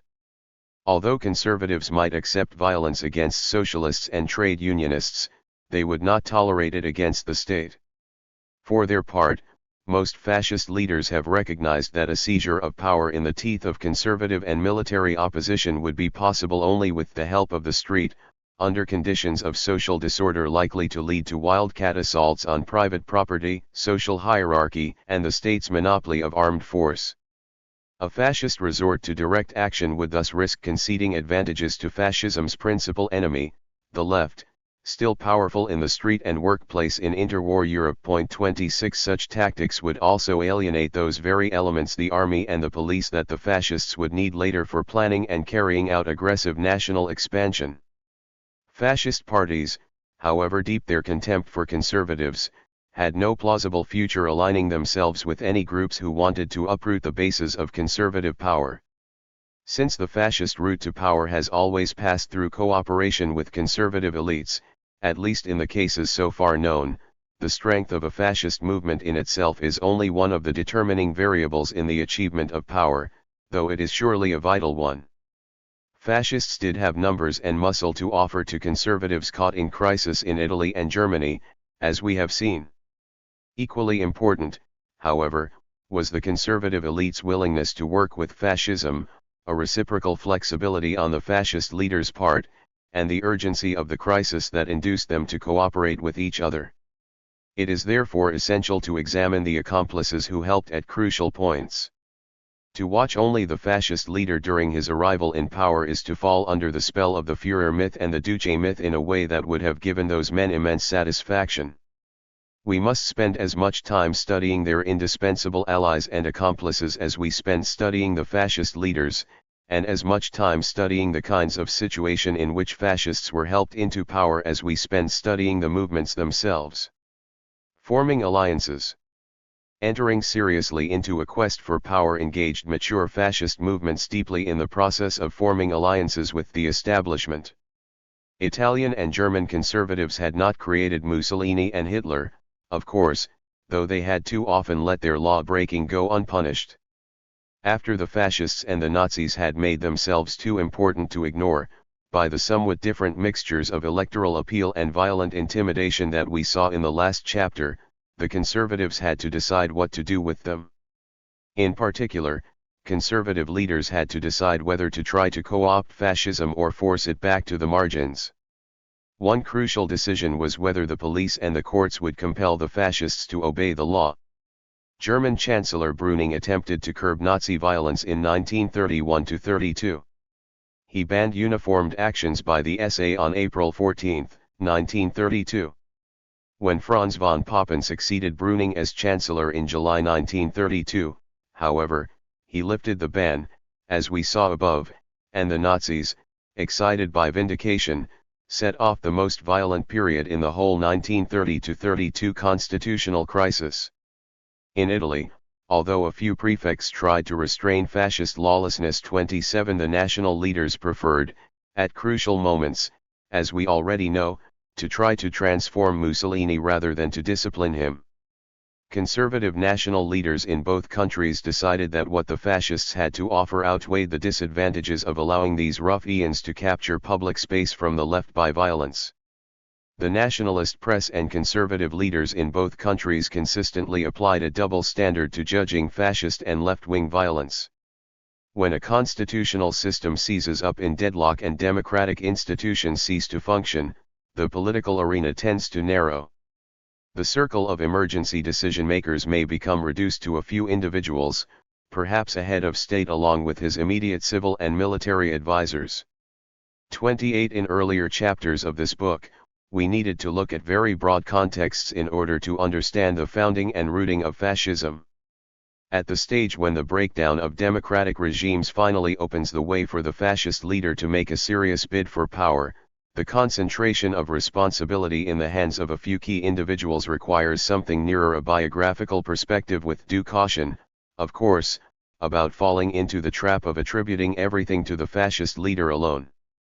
Conservative complicities in the fascism's arrival in power were of several types. First of all, there was complicity in fascist violence against the left. One of the most fateful decisions in the German case was von Papen's removal, on June 16, 1932, of the ban on SA activity. Mussolini's squadristi would have been powerless without the closed eyes and even the outright aid of the Italian police and army. Another form of complicity was the gift of respectability. We have seen how Giolitti helped make Mussolini respectable by including him in his electoral coalition in May 1921. Alfred Hugenberg, Krupp executive and leader of the party that competed with Hitler most directly, the German National Party, alternately attacked the Nazi upstart and appeared at political rallies with him. One at Bad Harzburg in fall 1931 made the public believe the two had formed a Harzburg front. But while Hugenberg helped make Hitler look acceptable, his DNVP membership drained away to the more exciting Nazis. We saw in Chapter 3 that the Nazis received less direct financial help from business than many have assumed. Before the final deal that put Hitler in power, German big business greatly preferred a solid reassuring conservative like von Papen to the unknown Hitler with his crackpot economic advisors. In the final tense months, when Hitler was refusing all lesser offers in an all-or-nothing gamble on becoming Chancellor, and when party radicalism resurfaced in the Berlin transport strike, money grew scarcer. The Endstab was virtually broke after the disappointing election of November 1932. A relatively minor Cologne banker, Kurt von Schroeder, served as go-between in negotiations between Hitler and von Papen, but business contributions did not become a major resource for Hitler until after he attained power. Then, of course, the game changed. Businessmen contributed hugely to the new Nazi authorities and set about accommodating themselves to a regime that would reward many of them richly with armaments contracts, and all of them by breaking the back of organized labor in Germany. The financing of Italian fascism has been less studied. When Mussolini broke with the socialists in fall 1914, nationalist newspaper publishers and industrialists and the French government paid for his new paper, Il Popolo d'Italia, but their purpose was to bring Italy into the war. 29 The subsequent assistance of landowners, the military, and some civil servants to squadrismo seems clear enough. The more or less protracted period during which fascists and conservatives hammered out a power-sharing arrangement was a stressful time for both sides, in both Italy and Germany. These negotiations promised at best to produce a less than ideal compromise for both. Considering the alternatives, however, the left in power, or a military dictatorship likely to exclude both the parliamentary conservatives and the fascists, both sides were willing to make the necessary adjustments and accept second best. The fascist parties were thus tempted into ever deeper complicity with their new allies, which risked dividing the parties and alienating some of the purists. This normalizing process, already evident at the earlier stage of taking root, was now intensified by the higher stakes offered as access to power became plausible. The fascist leader, engaged in a promising negotiation with conservative power holders, reshaped his party even more radically than before. He made what Wolfgang Schieder calls a Herrschaftskompromiss, a compromise for rule, in which areas of agreement are located and bothersome idealists are cast aside. 30. Hitler and Mussolini made their Herrschaftskompromiss from somewhat different positions of strength.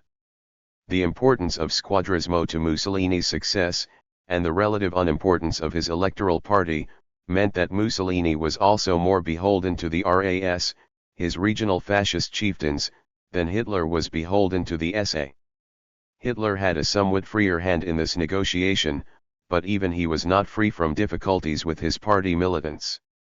Negotiating with conservative leaders for entry into power is a time of risk for a fascist leader. While the leader bargains in secret with the political elite, his militant followers wait impatiently outside, reproaching him with sellout.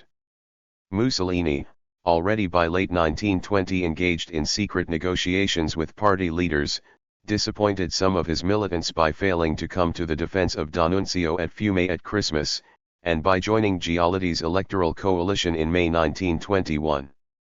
In August 1921 he overcame open rebellion over his pacification pact with the traditional enemy, the socialists, only by resigning temporarily from the fascist leadership and by giving up the pact. Hitler also aroused conflicts within his party whenever he seemed to be close to striking some deal for power.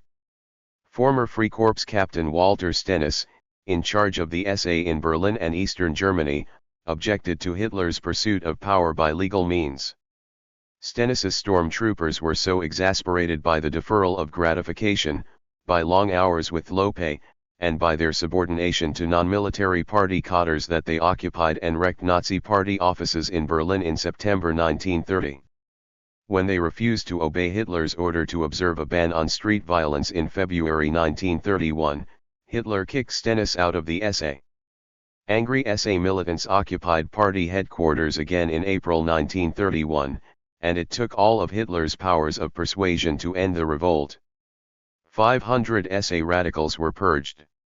Hitler came closest to losing control of the Nazi Party at the end of 1932, as we saw earlier, as votes began to slip, money declined, and some lieutenants looked to more promising futures in coalition governments.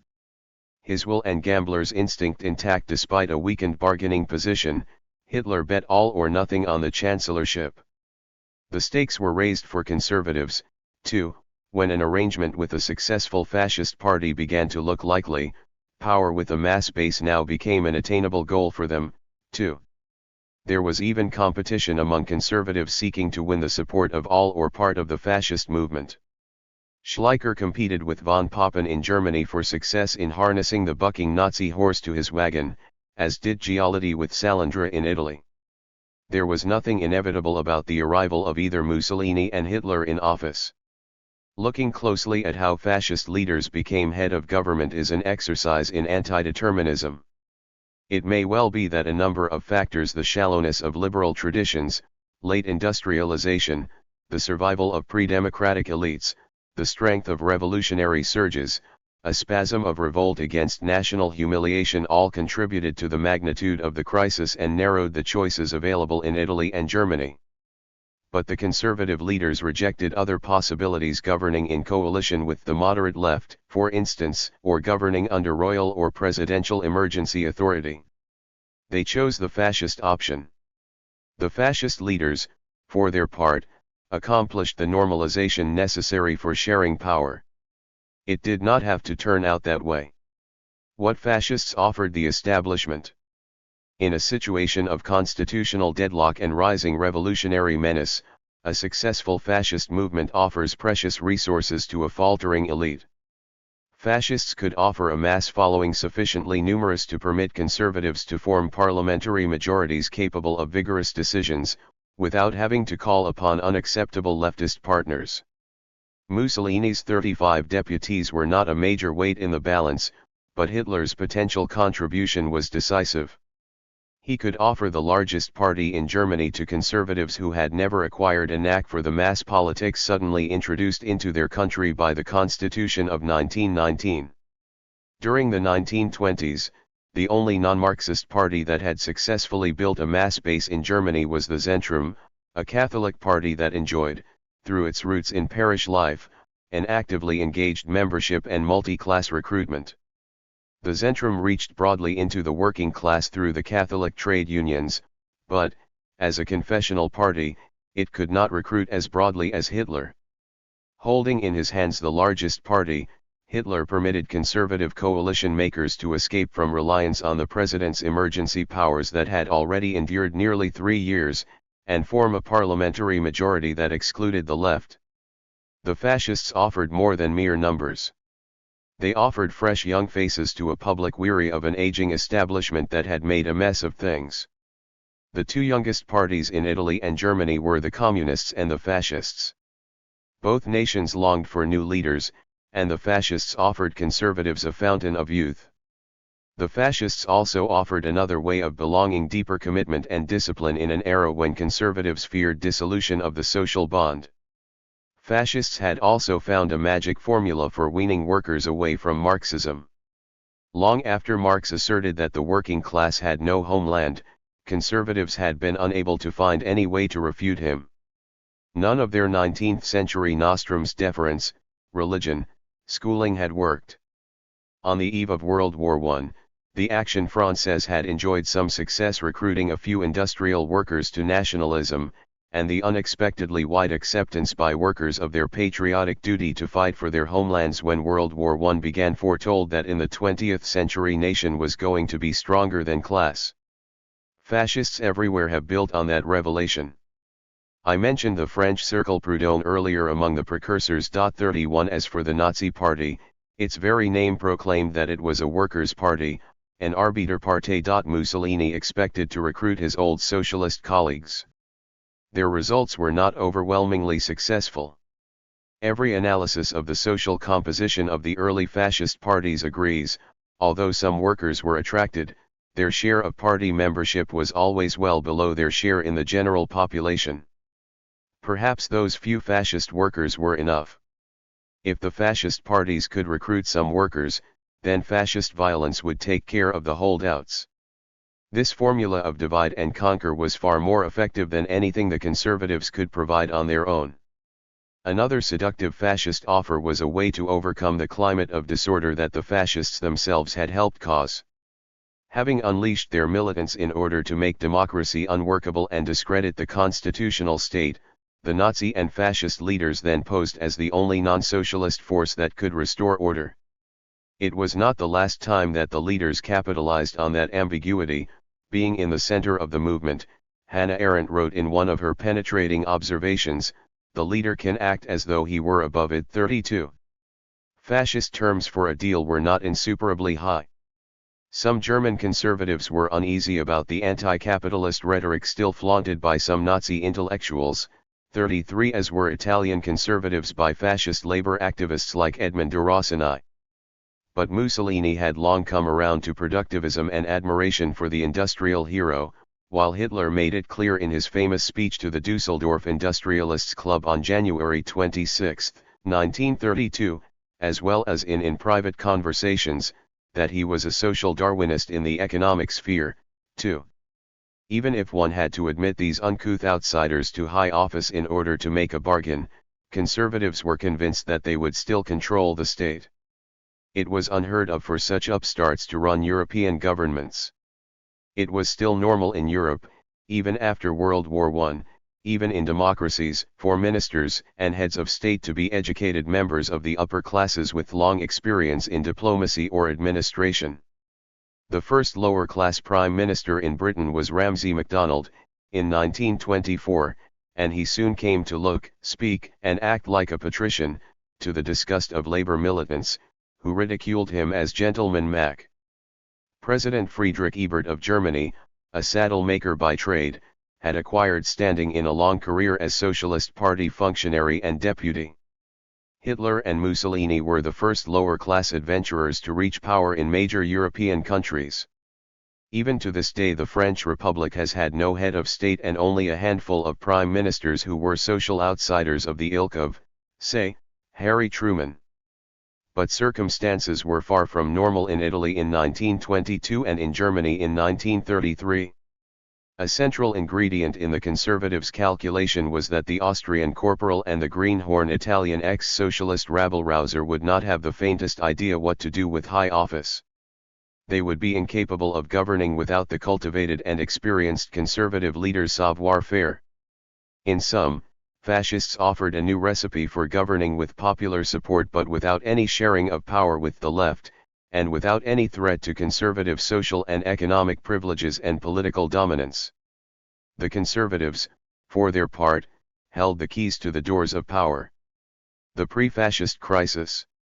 Even though the two crises within which the two fascist leaders achieved office, World War I's aftershocks and the Great Depression, were different, they had common elements.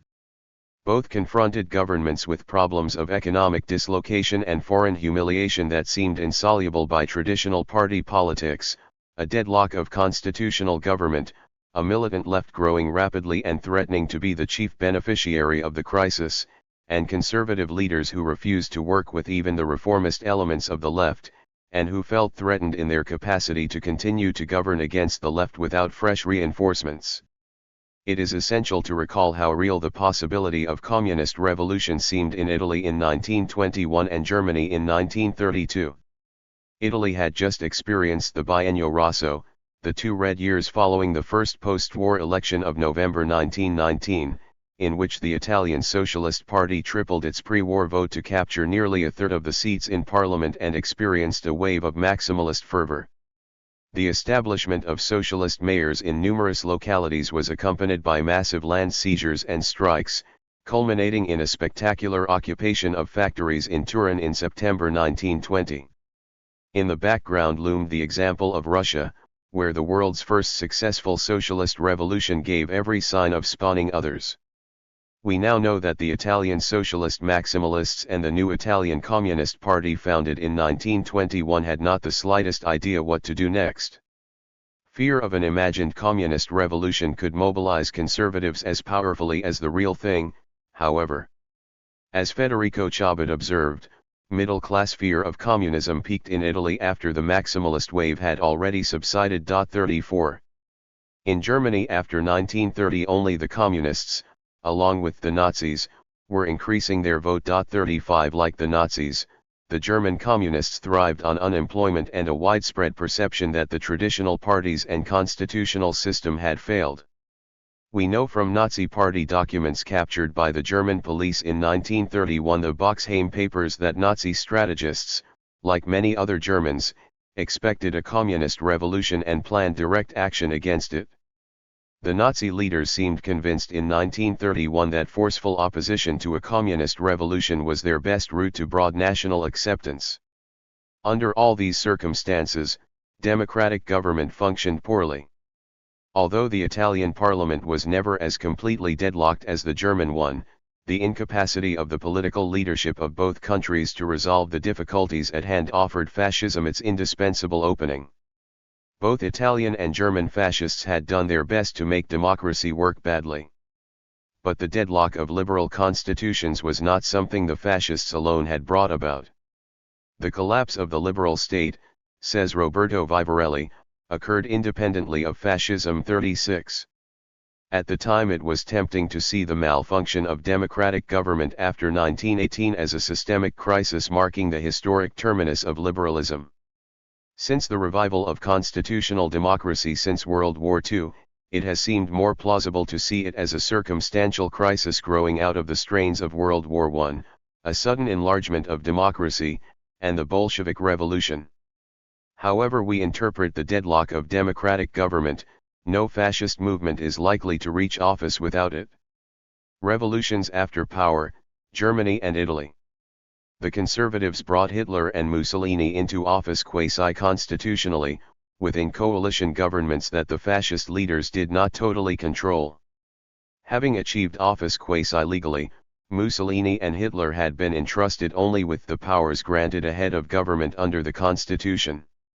In more practical terms, their power was limited during their first days in office by having to govern in coalition with their conservative allies. Although the fascist parties held some vital posts in these governments, they had only a small minority of the cabinet positions. 37.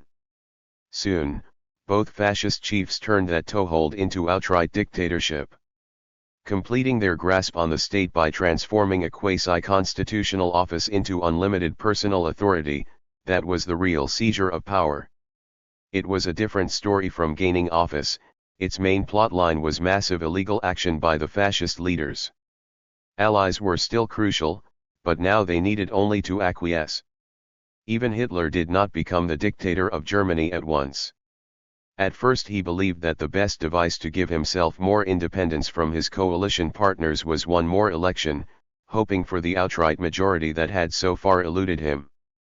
Before the election could be held, however, a lucky break put into Hitler's hands an excuse to carry out a virtual coup d'état from within, without a breath of opposition from right or center. That lucky break was the fire that gutted the Reichstag building in Berlin on February 28, 1933. It was long believed that the Nazis themselves set the fire and then framed a dimwit Dutch communist youth found on the premises, Marinus van der Lubbe, in order to persuade the public to accept extreme anti-communist measures.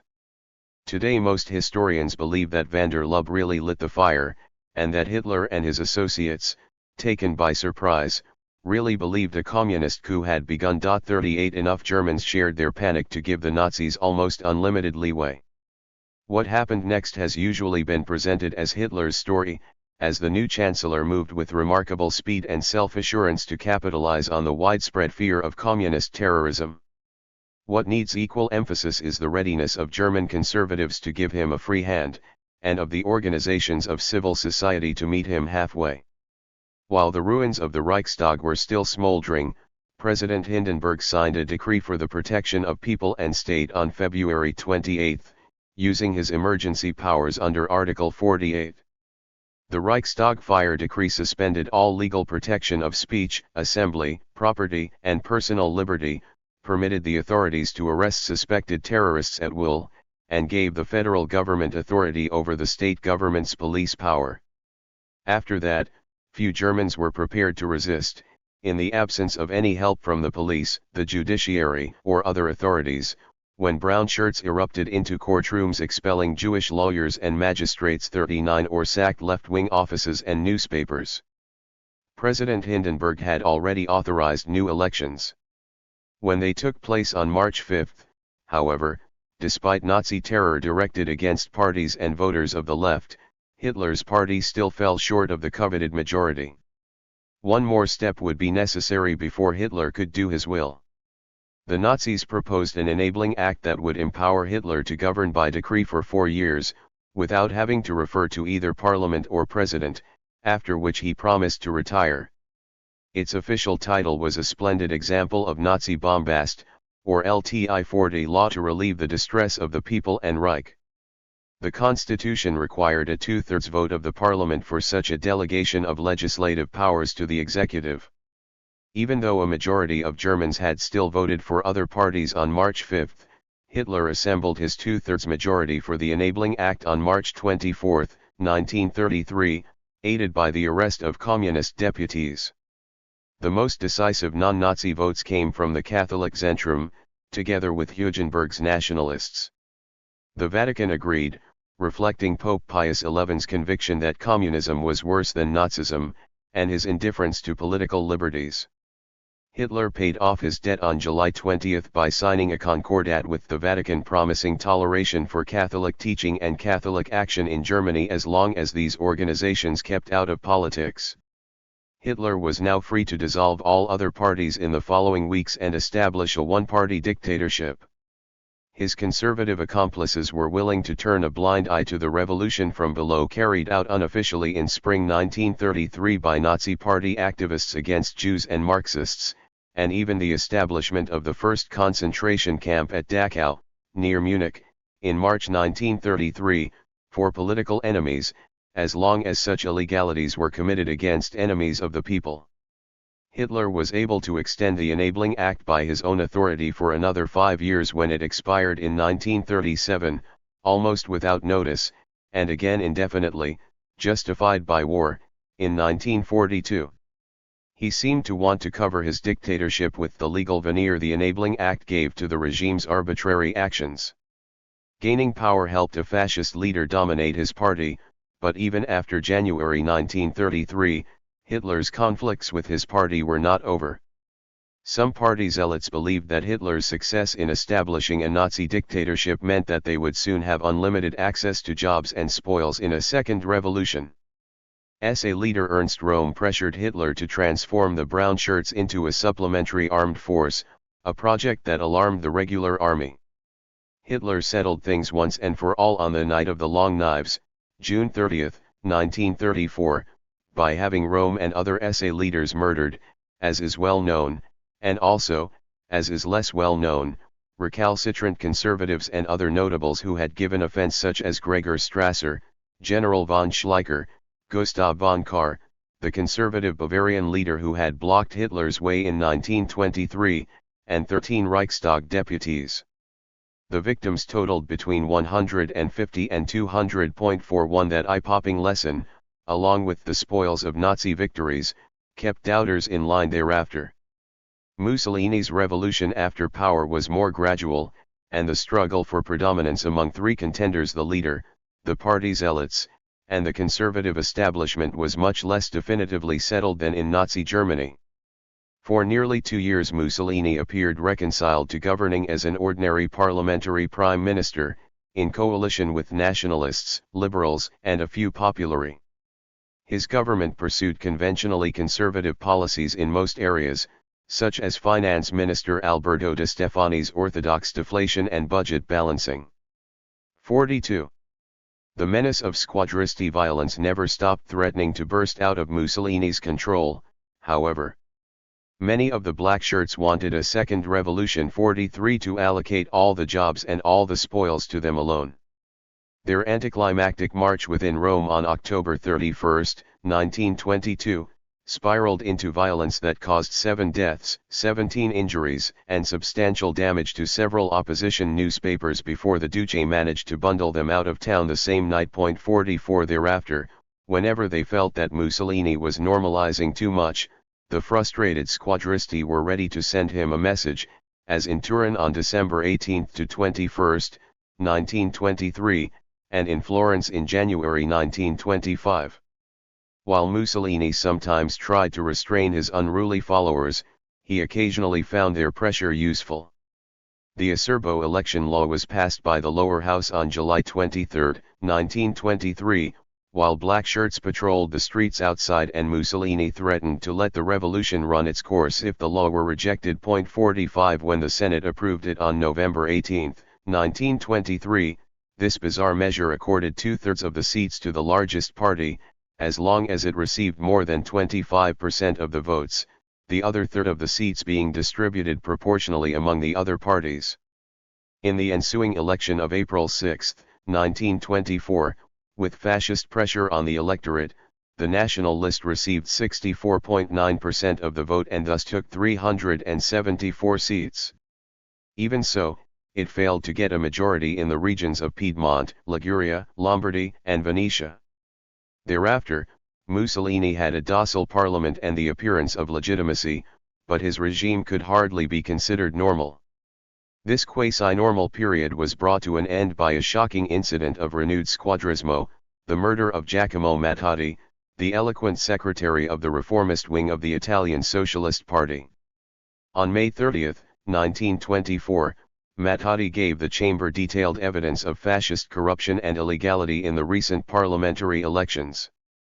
10 days after this speech, the socialist leader was seized on a Rome street and bundled into a waiting car. His body was found several weeks later. When eyewitnesses made it possible to trace the car, it became clear that close personal associates of Mussolini had committed the murder. It remains uncertain whether Mussolini personally ordered the act, or whether his subordinates did it on their own.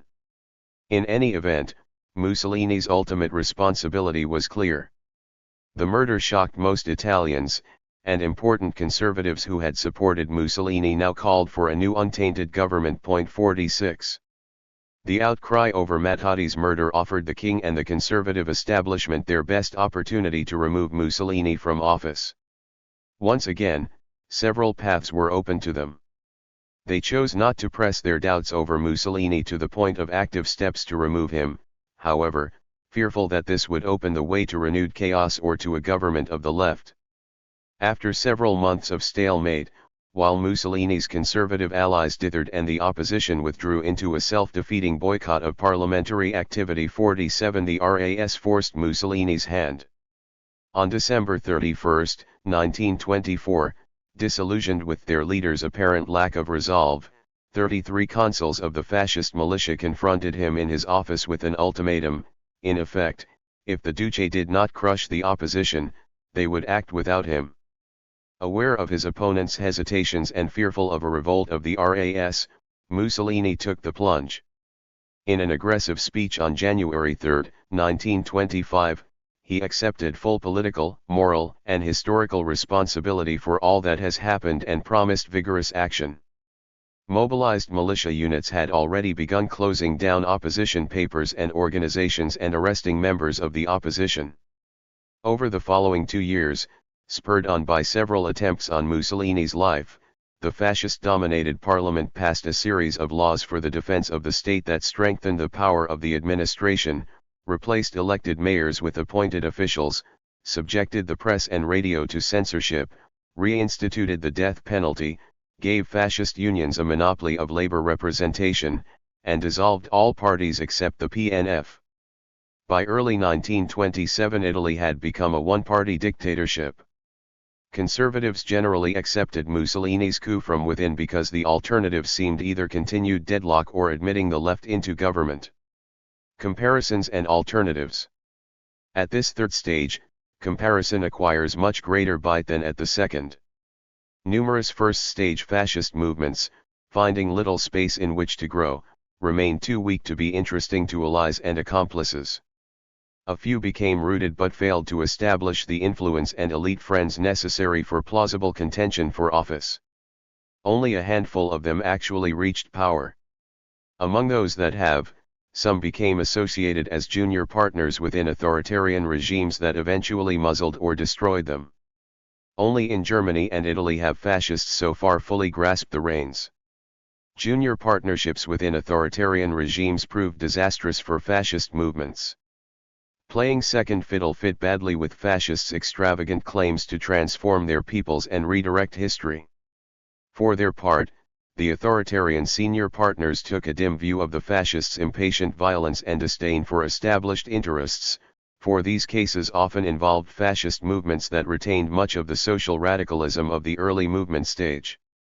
We have already noted the bloodiest suppression of a fascist junior partner by an authoritarian dictator, The liquidation of the Legion of the Archangel Michael by the Romanian dictator Marshal Antonescu in January 1941.48. As we will see in Chapter 6, the Iberian dictators Franco and Salazar reduced fascist parties to powerlessness, though less bloodily. The Brazilian dictator Vargas tolerated a fascist movement and then crushed it. 49. In general, well-entrenched conservative regimes of all sorts have provided unfavorable terrain for fascism to reach power. Either they have repressed what they regarded as fomenters of disorder, or they have preempted fascism's issues and following for themselves. 50. If conservatives could rule alone, they did. Another fascist route into power was to follow in the baggage train of a victorious fascist army. But this happened far less often than one might expect. Mussolini's hapless soldiers afforded him few opportunities to impose puppets elsewhere. Hitler enjoyed many such chances, but he usually put little faith in foreign fascists. Nazism, as a recipe for national unity and dynamism, was the last thing he wanted for a country he had conquered and occupied. It was the German Volk's private pact with history, and Hitler had no intention of exporting it. 51. Hitler was also, for much of the time, and contrary to popular legend, a pragmatic ruler with a keen practical sense. The local fascist parties would be far less useful to him for keeping conquered peoples in line than local traditional conservative elites.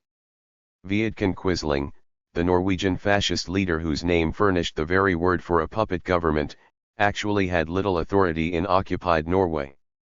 Although Quisling's National Samling had barely surpassed 2% of the popular vote in the 1930s, he seized the opportunity of the German invasion of April 9, 1940, and the withdrawal of the king and parliament from Oslo to declare his party in power.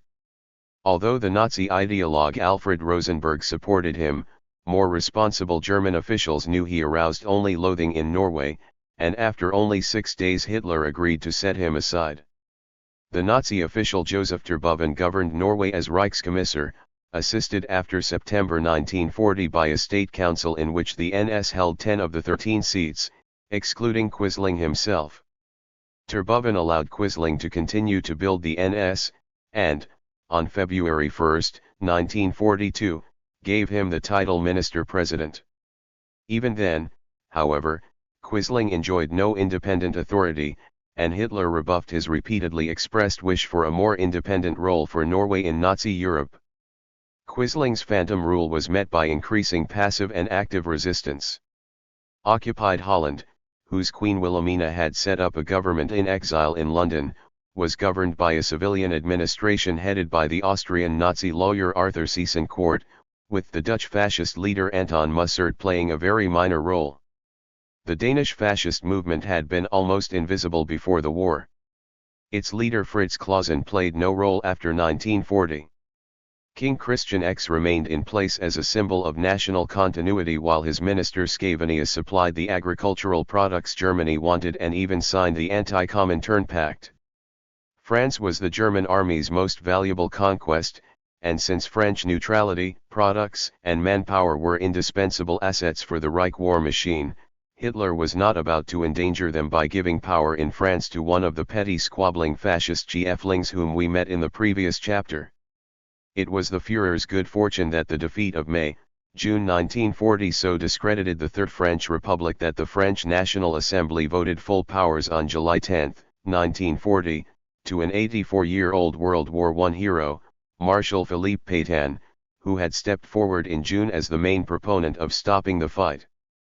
Pétain set up a provisional capital at Vichy, in the unoccupied south, and governed through authoritarian personal rule supported by the traditional French state services, the economic and social establishment, the military, and the Roman Catholic Church.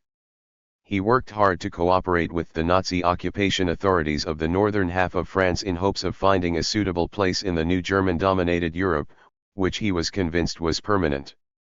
Hitler kept a number of French fascists available on the Nazi payroll in Paris, in case he needed to pressure Pétain with a rival. But only in the last days of the war, when the tide had turned and the conservative notables who had supported Vichy at the outset began to abandon it, did some pre-war fascists, such as Marcel Diet, find places in the Vichy government. 52.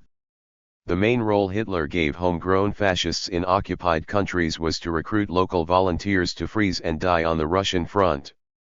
Both the Belgian Leon Degrelle 53 and the French fascist Jacques Doriot 54 rendered Hitler this service. Hitler was equally uninterested in promoting fascist movements within satellite states. He maintained warm personal relations with Marshal Antonescu, who had crushed Romanian fascism.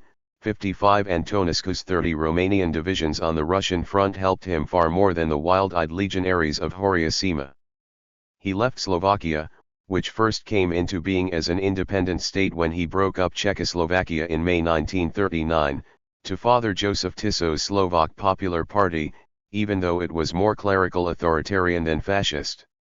It had received up to a third of the Slovak vote between the wars under Father Andreas Hlinka, and it was later willing to assist with the deportation of Jews. Hitler also found it cheapest and simplest to leave Hungary unoccupied and under the rule of Admiral Horthy, who had governed the country along mostly traditional authoritarian lines since March 1, 1920. The German army entered Hungary only on March 22, 1944, when the Nazis suspected that Horthy was negotiating with the approaching Allied armies. Only in this final extremity, as Soviet troops entered Hungary, on October 16, 1944, did Hitler replace Horthy with the leader of the Hungarian Arrow Cross movement, Ferenc Szalasi. Fascist Hungary was short-lived, for it was very soon overrun by the advancing Soviet armies. The Nazis did allow native fascists to take power in the client state of Croatia, for this was a new creation without ruling elites already in place, and, indeed, it was in the Italian zone of influence.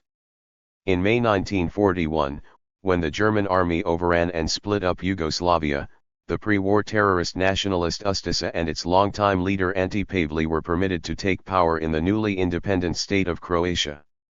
Even Nazi onlookers were appalled by the disorderly slaughters in which the Ustaša massacred a soberly estimated 500,000 Serbs, 200,000 Croats, 90,000 Bosnian Muslims, 60,000 Jews, 50,000 Montenegrins, and 30,000 Slovenes.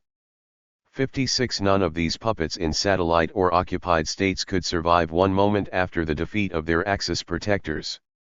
In Spain and Portugal, by contrast, authoritarian regimes continued to function after 1945, carefully avoiding any hint of fascist trimmings.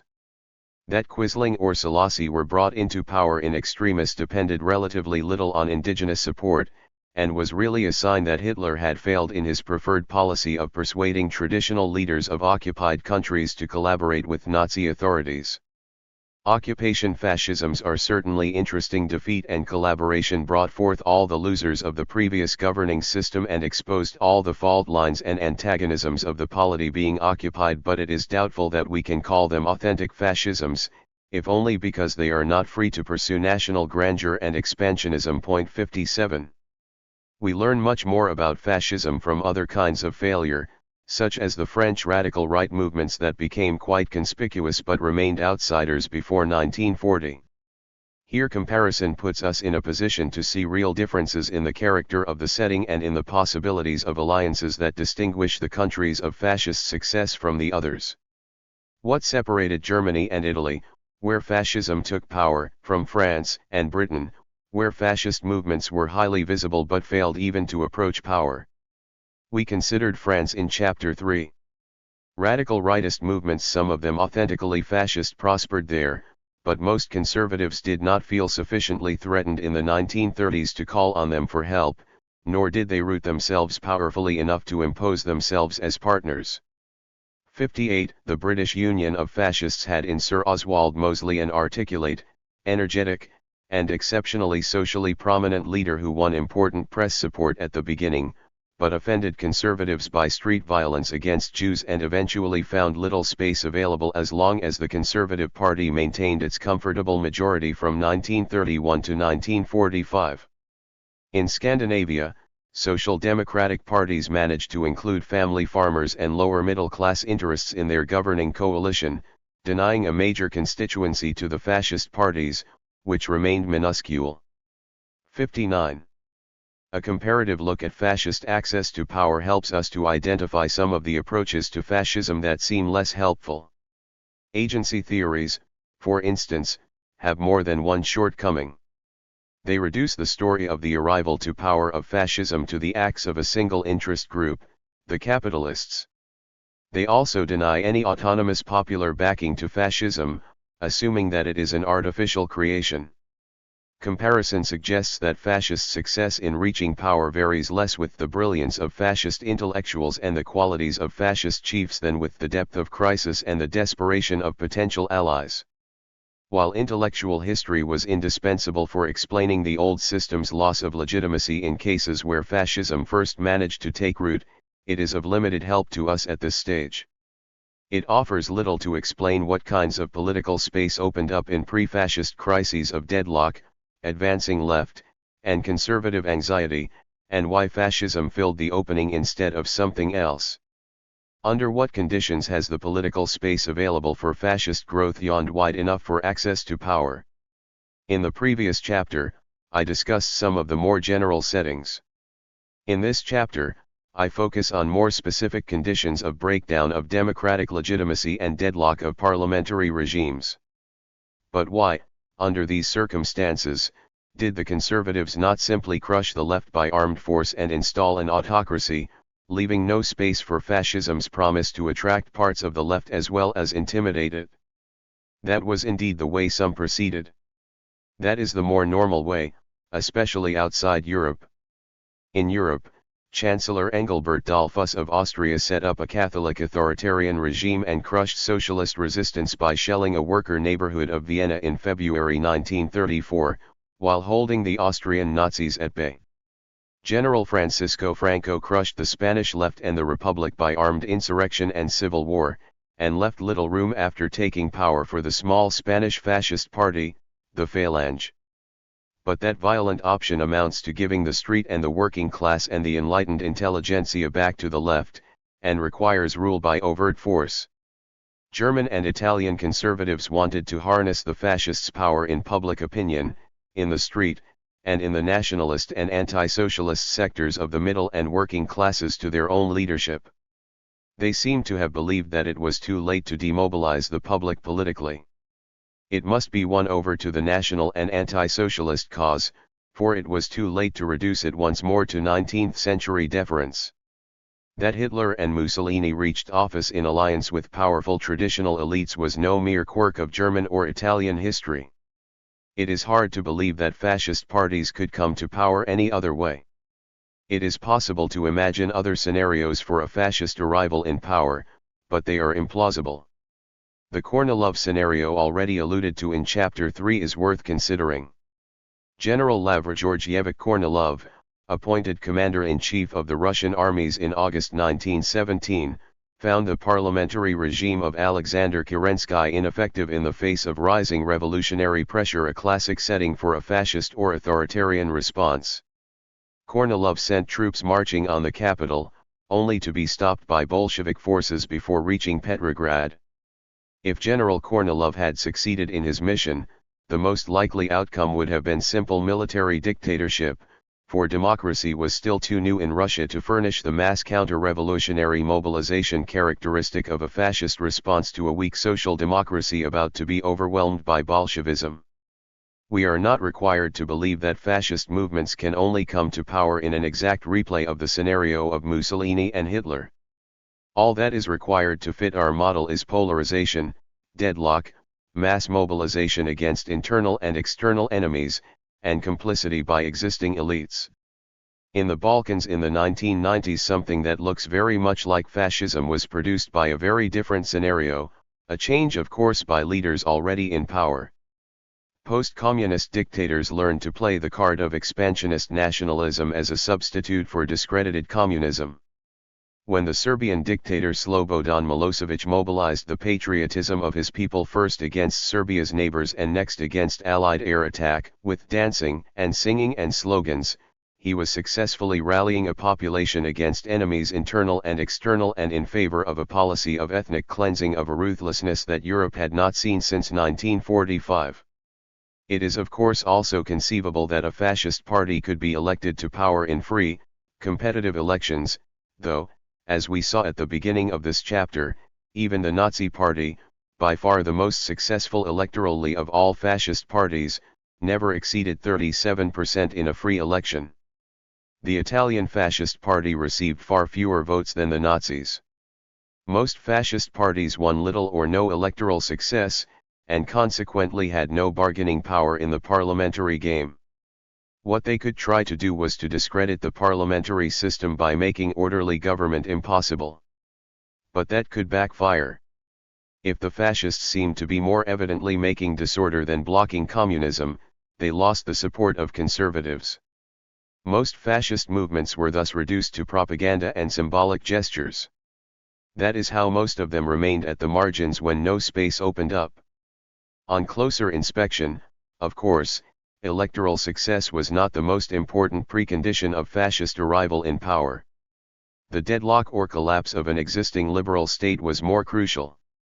It is vital to remember that in both Germany and Italy, the constitutional state had ceased to function normally well before the fascists were brought into power.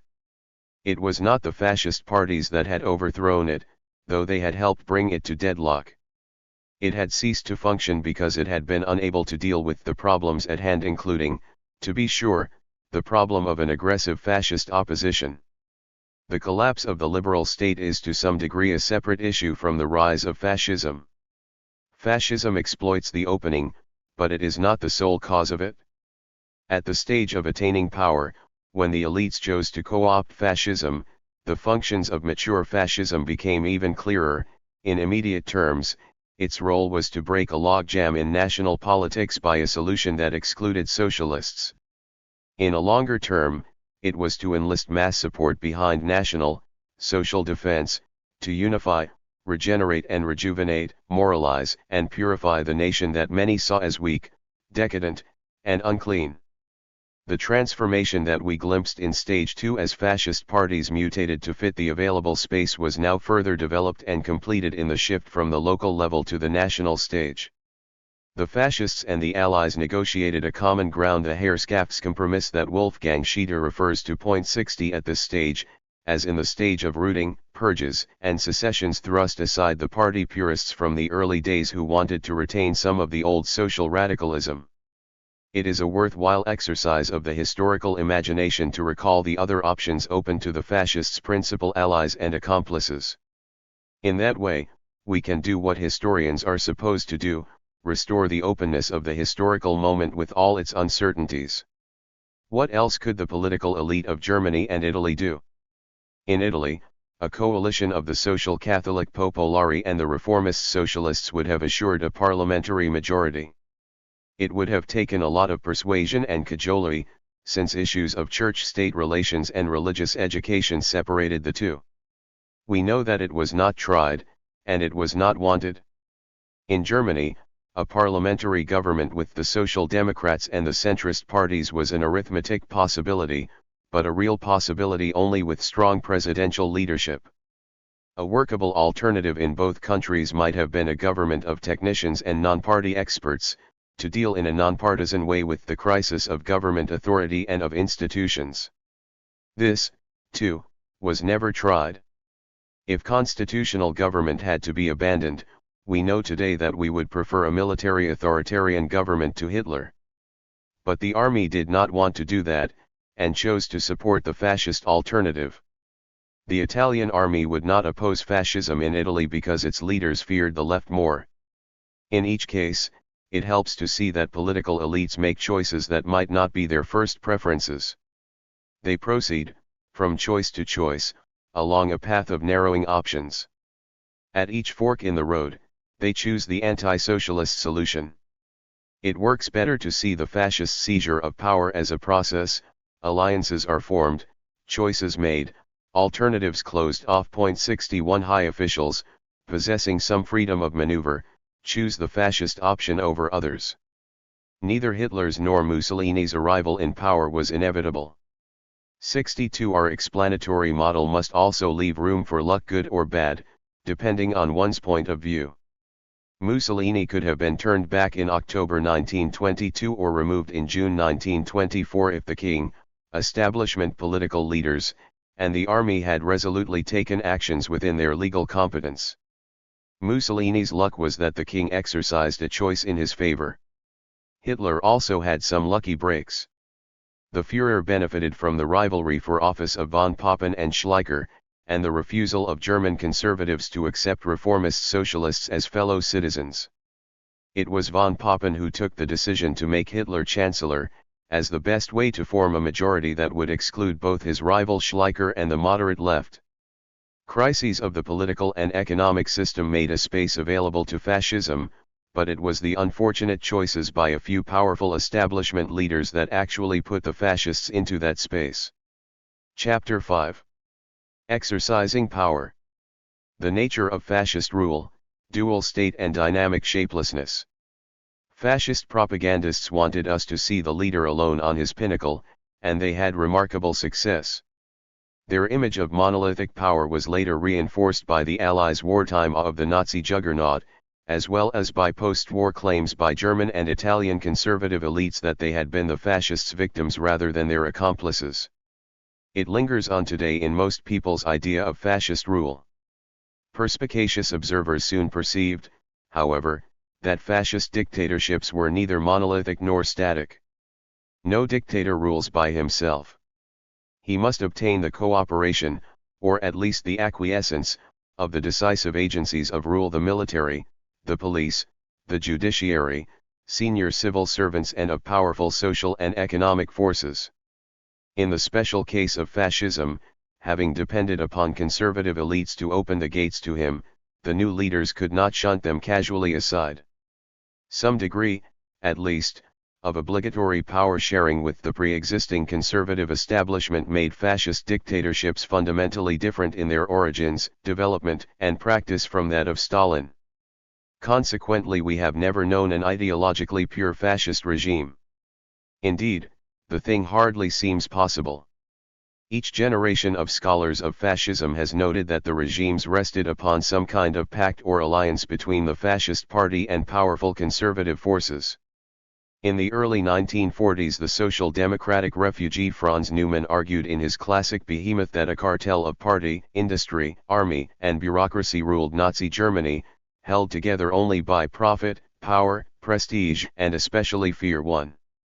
At the end of the 1960s, the moderate liberal Karl Dietrich Bracher found that National Socialism came into being and into power under conditions that permitted an alliance between conservative authoritarian and technicistic, nationalistic, and revolutionary dictatorial forces.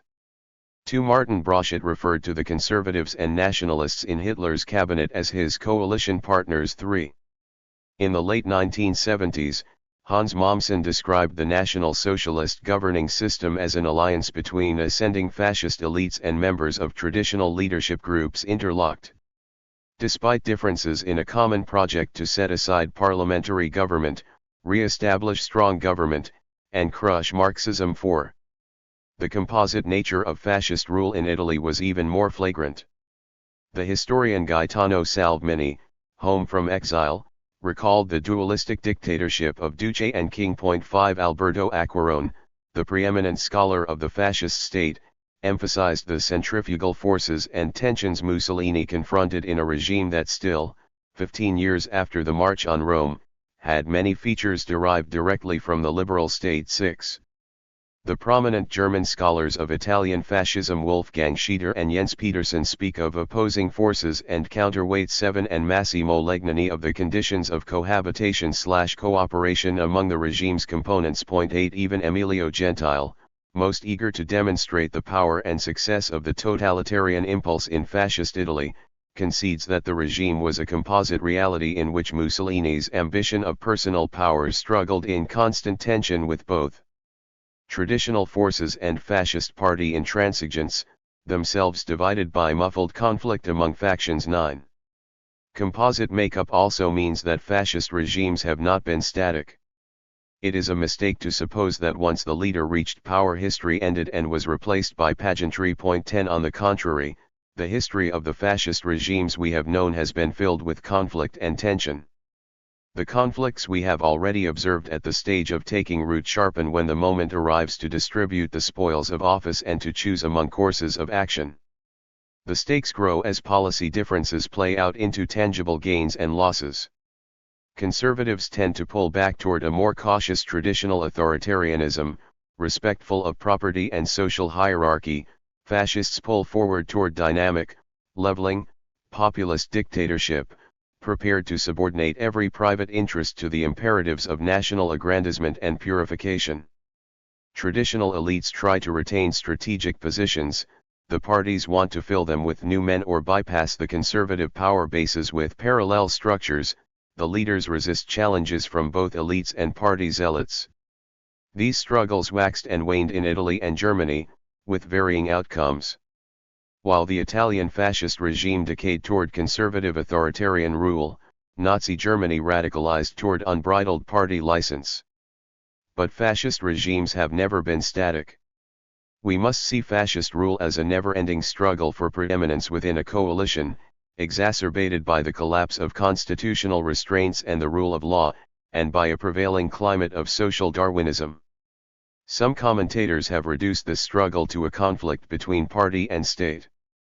One of the earliest and most suggestive interpretations of party-state conflict was the refugee scholar Ernst Frankel's portrayal of Nazi Germany as a dual state. In Hitler's regime, Frankel wrote, a normative state, composed of the legally constituted authorities and the traditional civil service, jostled for power with a prerogative state formed by the party's parallel organizations. 11 Frankel's perception was a fruitful one, and I will draw on it. According to Frankel's model of Nazi governance, the normative segment of a fascist regime continued to apply the law according to due process, and officials in that sector were recruited and promoted according to bureaucratic norms of competence and seniority. In the prerogative sector, by contrast, no rules applied except the whim of the ruler, the gratification of party militants, and the supposed destiny of the Volk, the Raza, or other chosen people. The normative state and the prerogative state coexisted in conflict-ridden but more or less workmanlike cooperation, giving the regime its bizarre mixture of legalism 12 and arbitrary violence. Hitler never formally abolished the constitution drafted in 1919 for the Weimar Republic, and never totally dismantled the normative state in Germany, though he himself refused to be bound by it, refusing, for example, to have a euthanasia law drafted for fear of having his hands tied by rules and bureaucracy. 13 After the Reichstag fire, as we saw in the last chapter, Hitler was given the authority to set aside any existing law or right as needed to cope with a perceived national emergency of Marxist terror. After spring 1933, unlimited police and judicial repression were permissible in Germany if national security seemed to demand it, despite the continued existence of a normative state. Over time, the Nazi prerogative state steadily encroached upon the normative state and contaminated its work. 14 So that even within it the perception of national emergency allowed the regime to override individual rights and due process. 15 After the war began, the Nazi prerogative state achieved something approaching total dominance. Normative institutions atrophied at home and functioned hardly at all in the occupied territories of former Poland and the Soviet Union, as we shall see more fully in the next chapter. Fascist Italy can also be fruitfully interpreted as a dual state, as we already know. Mussolini, however, accorded far more power to the normative state than Hitler did. 16 Fascist propaganda put the state, not the party, at the center of its message.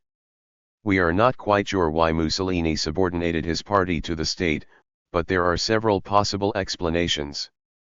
He had less leeway, less drive, and less luck than Hitler. President Hindenburg died in August 1934, leaving Hitler alone at the helm. Mussolini was burdened with King Victor Emmanuel III to the end, and it was the king who eventually deposed him in July 1943. Mussolini may also have feared the rivalry of his freewheeling party chieftains. Even so, the Italian fascist state contained important prerogative elements: its secret police, 17 its controlled press, its economic baronies, and its African fiefdoms, where party chiefs like Italo Balbo could strut and command the life and death of indigenous peoples. And in the late 1930s, involvement in war strengthened the Italian prerogative state. 19. The struggle for dominance within fascist dictatorships involves more than party and state, however, or prerogative and normative states. Frankel's dual state image is incomplete.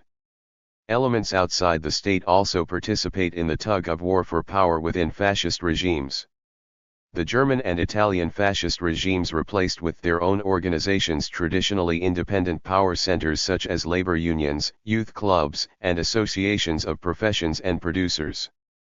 The Nazis even attempted to impose a German Christian bishop and doctrine on the Protestant churches. 20 Fascist regimes could not always succeed in swallowing up civil society, however.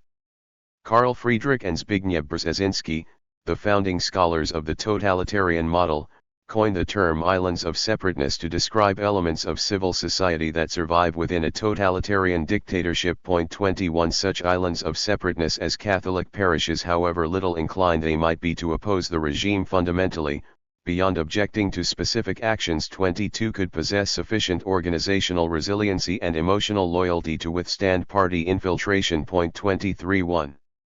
Does not have to accept the totalitarian model integrally to find the islands of separateness metaphor useful. Hitler and the Nazi Party gradually overcame most of the islands of separateness within the German state and society in a process called euphemistically by party propagandists Gleichschaltung, coordination, or leveling. A common oversimplification makes this process seem both inevitable and unilinear. Well-rooted economic and social associations could not be swept away so casually, however, even in Nazi Germany. Gleichschaltung could involve two-way negotiation as well as force.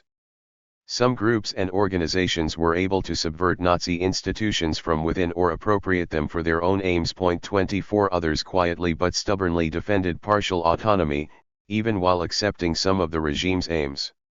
German citizens could turn even the dread Gestapo to their own personal ends by denouncing a rival, a creditor, a parent, or an unsatisfactory spouse to the secret police. 25 Fraternities in German universities are a good example of survival.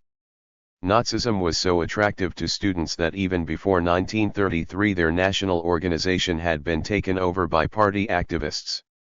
One would therefore have expected fraternities to disappear into Gleichschaltung without a murmur after January 1933. Despite the Nazi regime's efforts to transform the reactionary dueling clubs into party Kameradschaften, however, fraternities persisted unofficially, partly because powerful Nazi officials among the old boy networks and alumni associations defended them, partly because students grew increasingly apathetic toward party propaganda. 26. In the much slower process of consolidating fascist rule in Italy, only the labor unions, the political parties, and the media were fully brought into line. The Catholic Church was the most important island of separateness in fascist Italy, and although the regime encroached briefly in 1931 on the Church's youth movements and schools, it ultimately lost that battle. 27 The Italian fascist student clubs, the Gruppi Universitaria Fascista, were quietly appropriated by their members for their own extra-fascist or even anti-fascist enjoyment. 28 As was the leisure time organization, the De Pallavoro. 29. All these enduring tensions within fascist regimes pitted against each other four elements that together forged these dictatorships out of their quarrelsome collaboration: the fascist leader, his party, the state apparatus, and, finally, civil society. 30 This four-way tension gave these regimes their characteristic blend of febrile activism and shapelessness. 31. Tension was permanent within fascist regimes because none of the contending groups could dispense completely with the others.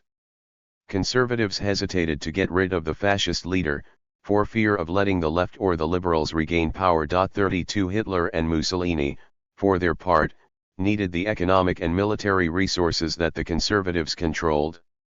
At the same time, the dictators could not afford to weaken their obstreperous parties too much, lest they undermine their own independent power base.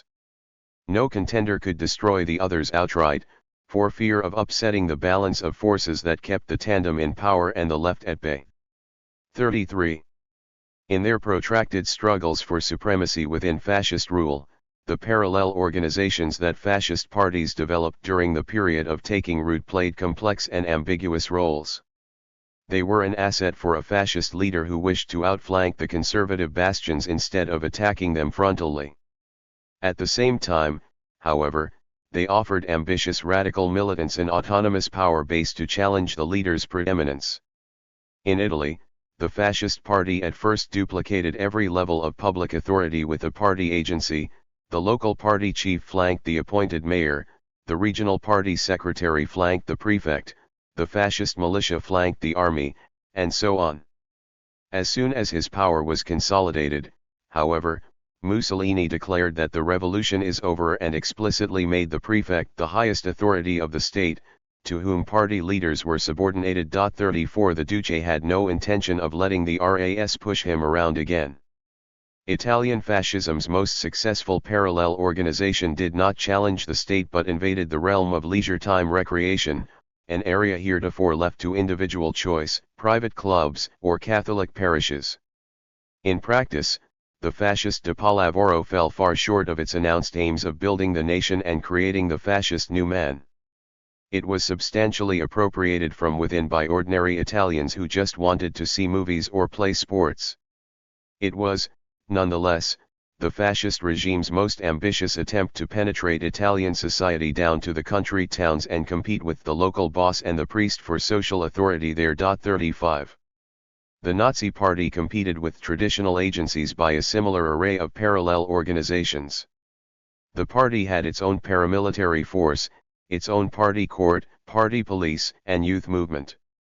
The party's foreign policy branch, first under Alfred Rosenberg but later part of Joachim von Ribbentrop's personal staff, intervened actively among German-speaking foreign populations in Austria and the Czech Sudetenland. 36 After the Nazi Party attained power, the parallel organizations threatened to usurp the functions of the army, the Foreign Office, and other agencies.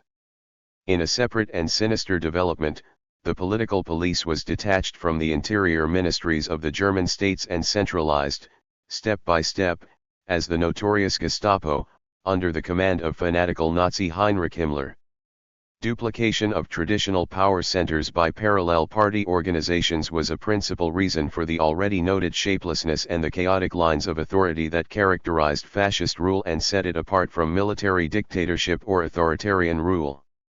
In a further complication, fascist regimes allowed opportunists to flood into the parties, which thereby ceased to be the private clubs of old fighters. The Italian Partito Nazionale Fascista opened its rolls in 1933 in an effort to fascistize the whole population. Thereafter party membership was required for civil service jobs, including teaching. Mussolini hoped that party membership would fortify the casual Italian civic spirit that so annoyed him. 37 But the opposite seems to have happened. As party membership became a good career move, cynics said that the initials PNF stood for per necessita familiare. 38 Nazi party membership ballooned by 1.6 million between January and May 1933. Even though party rolls were then closed to preserve the party's identity as a select elite, many opportunist officials were given dispensations to join. 39. In the endless contest for predominance within fascist regimes, the fascist leader sometimes managed to subject his allies to unwanted policies, as Hitler did to a significant degree.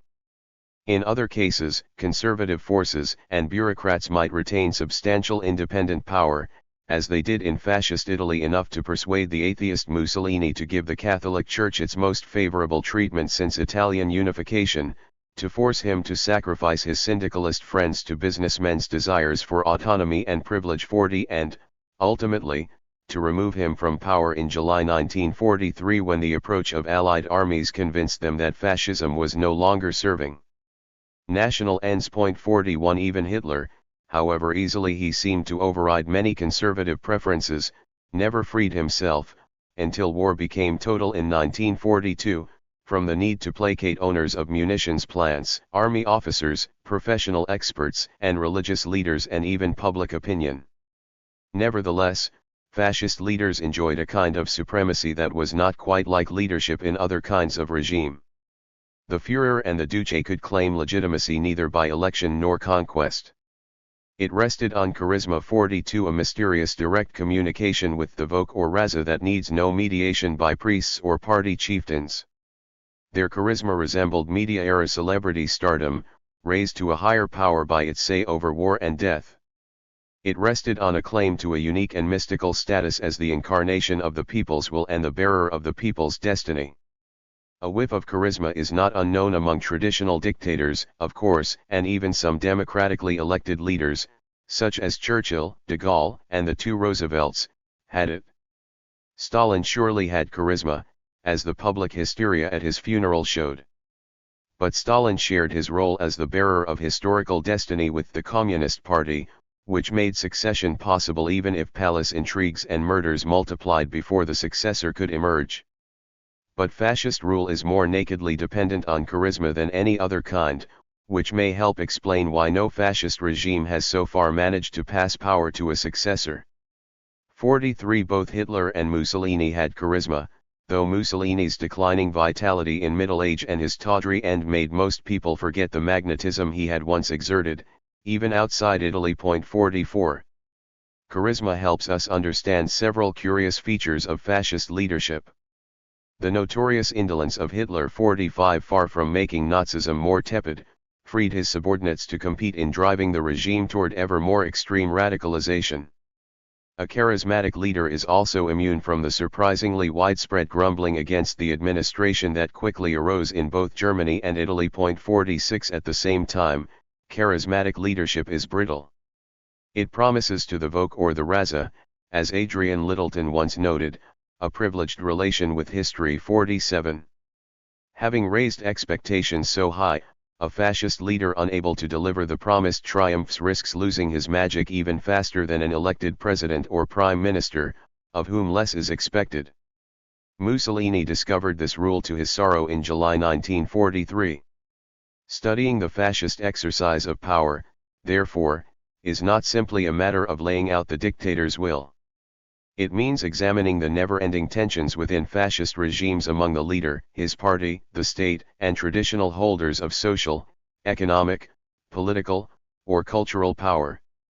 This reality has produced an influential interpretation of fascist governance as polyocracy, or rule by multiple relatively autonomous power centers, in unending rivalry and tension with each other. 48 In polyocracy, the famous leadership principle cascades down through the social and political pyramid, creating a host of petty Führers and Dutses in a state of Hobbesian war of all against all. This effort to understand the complex character of fascist dictatorship and its interaction with society, entirely worthy in itself, entails two risks. It makes it hard to account for the demonic energy unleashed by fascism. Why did polyocracy not simply tie everyone's hands in stalemate? Furthermore, in extreme versions, it may make us lose sight of the leader's supremacy. In an energetic debate in the 1980s, intentionalists defended the centrality of the dictator's will, while structuralists or functionalists asserted that the dictator's will could not be applied without multiple links with state and society. Both views were easy to caricature, and were sometimes taken to extremes.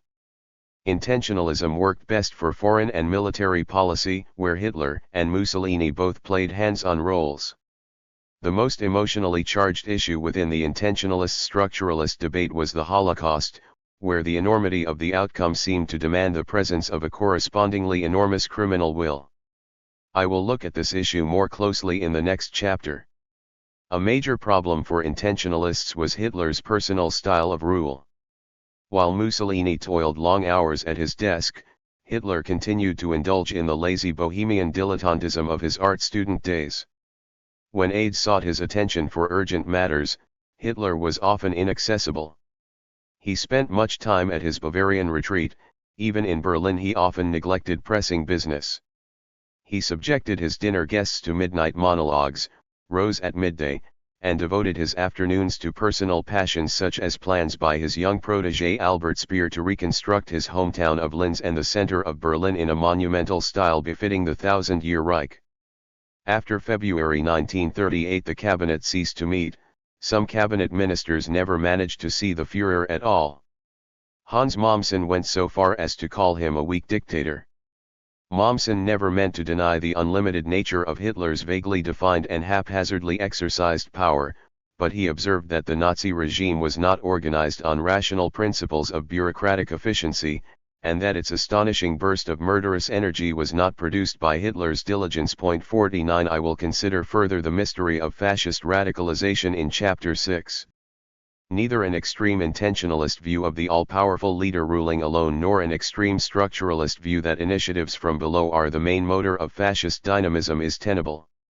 In the 1990s, the most convincing work established two-way explanations in which competition among mid-level officials to anticipate the leader's intimate wishes and work toward them are given due place, while the leader's role in establishing goals and removing limits and rewarding zealous associates plays its indispensable role. 50. The tug-of-war between fascists and conservatives. When Adolf Hitler became Chancellor of Germany on January 30, 1933, his conservative allies, headed by Deputy Chancellor Franz von Papen, along with those conservative and nationalist leaders who supported von Papen's Hitler experiment, expected to manage the untrained new head of government without difficulty. They were confident that their university degrees, experience in public affairs, and worldly polish would give them easy superiority over the uncouth Nazis. Chancellor Hitler would spellbind the crowds, they imagined, while Deputy Chancellor von Papen ran the state. Hitler's conservative allies were not the only ones to suppose that Nazism was a flash in the pan. The Communist International was certain that the German swing to the right under Hitler would produce a counter-swing to the left as soon as German workers understood that democracy was an illusion and turned away from the reformist Social Democrats. The current calm after the victory of fascism is only temporary. Inevitably, despite fascist terrorism, the revolutionary tide in Germany will grow. The establishment of open fascist dictatorship, which is destroying all democratic illusions among the masses and is freeing them from the influence of the Social Democrats, will speed up Germany's progress toward the proletarian revolution. 51. Against the expectations of both right and left, Hitler quickly established full personal authority. The first period of Nazi rule saw the Gleichschaltung, the bringing into line, not only of potential enemies but also of conservative colleagues. The keys to Hitler's success were his superior audacity, drive, and tactical agility, his skillful manipulation of the idea that imminent communist terror justified the suspension of due process and the rule of law, and a willingness to commit murder. Hitler's dominance over his conservative allies had clearly been established by the early summer of 1933. By July 14, with the law establishing a one-party state, an open legal struggle against National Socialist domination was now no longer possible. 52. Thereafter conservatives fought a rearguard action to defend the autonomy of their remaining centers of power from the encroachment by the Nazi Party's parallel organizations. This meant defending the army from the SA, state governments from regional party leaders, the civil service and professional corps from party novices, the churches from Nazi efforts to create a German Christianity, and business concerns from SS enterprises. The conservatives' main hopes for keeping Hitler in check were President Hindenburg and Deputy Chancellor von Papen. 53 Hindenburg's great age and failing health weakened him, however, and von Papen lacked sufficient personal drive as well as the necessary independent administrative staff to block Nazi penetration of state agencies, especially after he had been replaced by Göring as Minister-President of Prussia, the largest German state, on April 7, 1933. When von Papen attacked Nazi arbitrariness openly in a speech at the University of Marburg on June 17, 1934, the text circulated rapidly through the country. Hitler had von Papen's speechwriter, Edgar Jung, arrested, banned publication of the speech, and closed down the Deputy Chancellor's offices. Jung and other von Papen intimates were among those murdered in the Night of the Long Knives 2 weeks later, on June 30, 1934. The cautious and the ambitious stepped around the bloodstains and went on about their business. 54 Von Papen himself departed meekly in July to assume the relatively modest post of ambassador to Austria. The conservatives' game was up when President Hindenburg died on August 2. The conservatives' defensive wrigglings surfaced again in early 1938, when some of them disagreed with the pace and risk of Hitler's increasingly aggressive foreign policy. This conflict ended in February 1938 with the removal under humiliating circumstances of the commanding officers of the General Staff and the Army Staff, falsely accused of sexual improprieties. The former corporal took over the military high command in person, and demanded a personal oath from his generals, like the Kaiser before him. A number of senior officers wanted to resist the army's loss of independence, but they would not act without the support of the top commanders. 55 The subordination of the army to Hitler was even more complete than it had been to the Kaiser. Simultaneously, the Foreign Office was brought under party control. The career diplomat Konstantin von Neurath was removed as foreign minister on February 5, 1938, and German diplomats had the humiliation of seeing their proud corporation pass under the control of the leader of the party's parallel organization, Joachim von Ribbentrop, a man whose main international experience before 1933 had been selling German fake champagne in Britain. Under Ribbentrop, old SA men tended to fill diplomatic posts abroad. 56. Since Nazism's defeat in 1945, German conservatives have made much of their opposition to Hitler and of his hostility to them. As we have seen, Nazis and conservatives had authentic differences, marked by very real conservative defeats. At every crucial moment of decision, however, at each ratcheting up of anti-Jewish repression, at each new abridgment of civil liberties and infringement of legal norms, at each new aggressive move in foreign policy, at each further subordination of the economy to the needs of autarky and hasty rearmament, most German conservatives swallowed their doubts about the Nazis in favor of their overriding common interests. Conservatives did manage to hamper one Nazi policy, the euthanasia of so-called useless persons, a matter I will discuss more fully in the next chapter. For the rest, while conservative institutions and organizations sought to safeguard their class and personal interests, they rarely challenged the regime itself. Some individual conservatives, such as those who gathered around Helmut von Moltke at his country estate at Kreisau, opposed the regime morally and intellectually and pondered about what form a new Germany should take after the war. Toward the end, when they had finally understood that Hitler was leading Germany to annihilation, some conservative senior officers and civil servants came closest to forming an effective resistance to the Nazi regime and nearly succeeding in assassinating Hitler himself on July 20, 1944.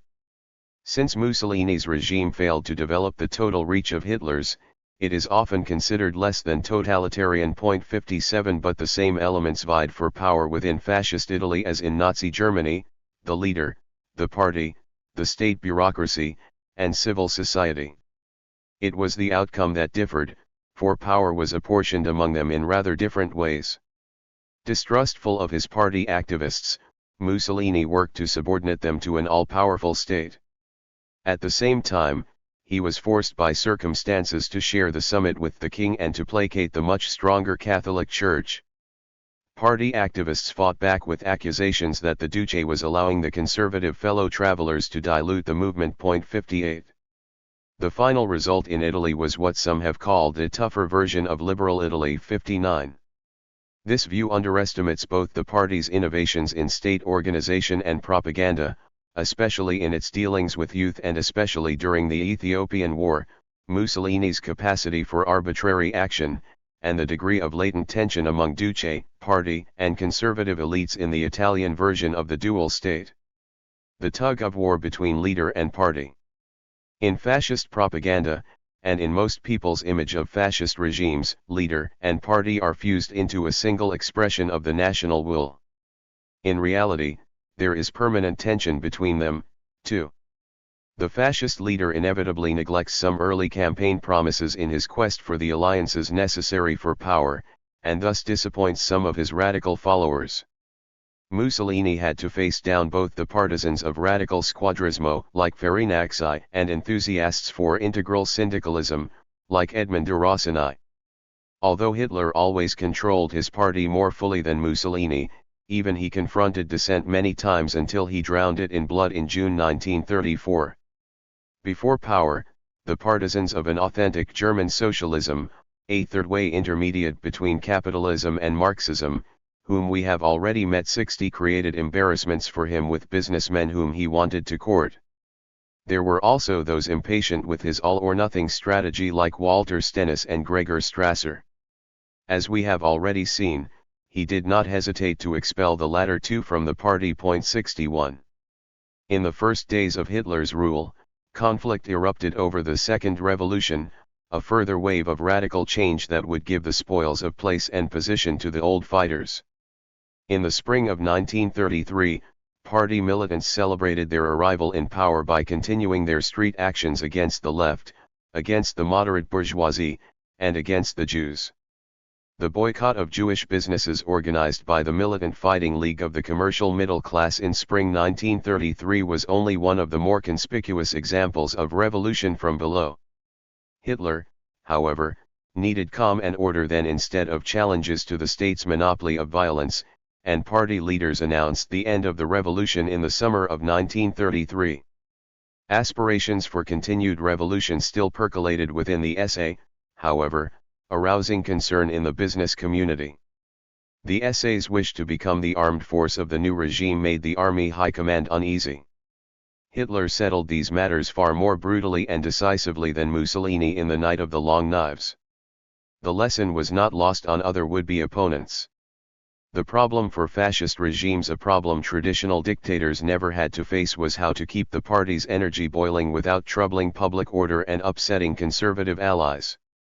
Most Nazi party radicals were kept from troubling the regime by Hitler's personal control, by the regime's domestic and foreign successes, and, eventually, by the outlets of war and the murder of the Jews. The occupation of Western Europe provided gratifying opportunities for spoliation. 62 Things went much further on the Eastern Front. There the party ran amok with occupation policy, as we will see in the next chapter.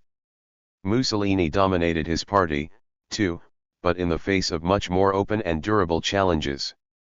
The fascist party leaders, particularly the local RAS, whose exploits during the period of Squadrismo gave them a certain autonomous power, often expressed dissatisfaction with Mussolini. There were two sources to these tensions, a functional one, in that Mussolini had different responsibilities as party leader than the local RAS and therefore saw things differently, and a personal one, in that Mussolini was more inclined to normalize relations with traditional conservatives than were some of his hot-headed followers. As we saw, movement and leader quarreled in 1921 over the transformation of the movement into a party, and in August 1921 the RAS forced Mussolini to give up his intended pact of pacification with the socialists. After power, those divergences became even sharper. Party militants were frustrated by Mussolini's first 2 years of moderate coalition government in 1922-24. We saw in Chapter 4 how in December 1924 party militants prodded Mussolini to end his 6 months of indecision after the Matadi murder and to choose the aggressive way out by establishing one-party rule. 63. In need of strong party support as he set up his new dictatorship, Mussolini named in February 1925 the most uncompromising partisan of violent Squadrismo, Roberto Farinacci, RAS of Cremona, to be secretary of the fascist party. Farinacci's appointment looked like a signal of renewed violence against opponents, of party encroachment on the civil service, and of radical social, economic, and foreign policies. 64 Farinacci was dismissed, however, after only a year.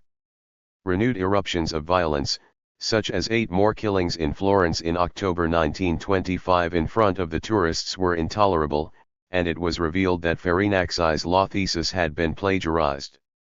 A series of more pliable party secretaries followed who, while increasing the party's size and reach, subordinated it unquestioningly to the Duce and to the state bureaucracy. In the next chapter, I will take up the continued tension between Mussolini's instinct for normalization and his periodic episodes of radicalization. The tug-of-war between party and state. Both Hitler and Mussolini had to make the machinery of the state work for them, by persuasion or by force. Party militants wanted to sweep away career bureaucrats and take all the places themselves. The leaders almost never gave in to this demand. We have already seen how Hitler sacrificed the SA to the army in June 1934. Similarly, Mussolini prevented the militia from invading the professional sphere of the Italian army, except for service in the colonies. In general, the fascist and Nazi regimes had no serious difficulty establishing control over public services. They largely protected civil servants' turf from party intrusion and left their professional identity intact. Civil servants were frequently in broad sympathy with fascist regimes' biases for authority and order against parliament and the left, and they appreciated enhanced freedom from legal restraint. 65 Eliminating Jews sometimes opened up career advancement. The police were the key agency, of course. The German police were very quickly removed from the normative state and brought under Nazi party control via the SS. Himmler, supported by Hitler against rivals and the Ministry of the Interior, which traditionally controlled the police, ascended in April 1933 from political police commander of Bavaria to chief of the whole German police system in June 1936.66. This process was facilitated by the disgruntlement many German police had felt for the Weimar Republic and its coddling of criminals, 67, and by the regime's efforts to enhance police prestige in the eyes of the public. By 1937, the annual congratulatory police day had expanded from 1 day to 7.68. Initially the SA were deputized as auxiliary police in Prussia, but this practice was ended on August 2, 1933,69, and the police faced no further threat of dilution from party militants. They enjoyed a privileged role above the law as the final arbiters of their own form of unlimited police justice. While the German police were run more directly by Nazi party chiefs than any other traditional state agency, the Italian police remained headed by a civil servant, and their behavior was little more unprofessional or partisan than under previous governments. This is one of the most profound differences between the Nazi and fascist regimes. The head of the Italian police for most of the fascist period was the professional civil servant Arturo Bacchini. There was a political police, the OVRA, but the regime executed relatively few political enemies. Another crucial instrument of rule was the judiciary. Although very few judges were Nazi party members in 1933,70, the German magistracy was already overwhelmingly conservative. It had established a solid track record of harsher penalties against communists than against Nazis during the 1920s.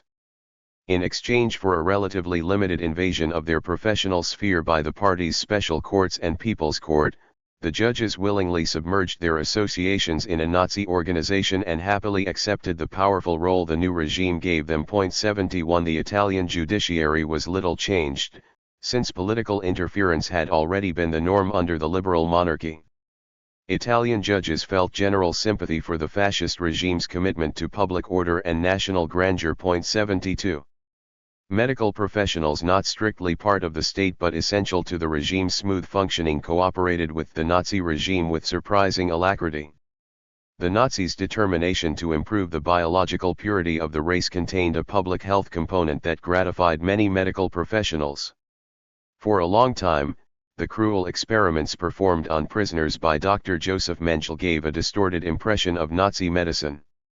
Nazi medicine was not mere sadism, though it did cause much suffering. It embarked on extensive basic public health research.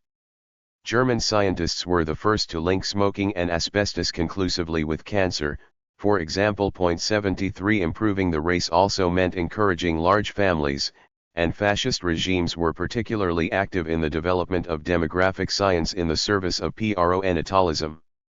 We will see in the next chapter how in Germany, under the pressure of war, improving the race turned into the sterilization of the unfit and the elimination of useless mouths, the mentally and incurably ill, and from there to ethnic genocide. Nazi administrators were proud of the scientific and bureaucratic care with which they approached these matters, so unlike the Slavs' disorderly pogroms, and they rewarded doctors and public health professionals with extensive authority over them.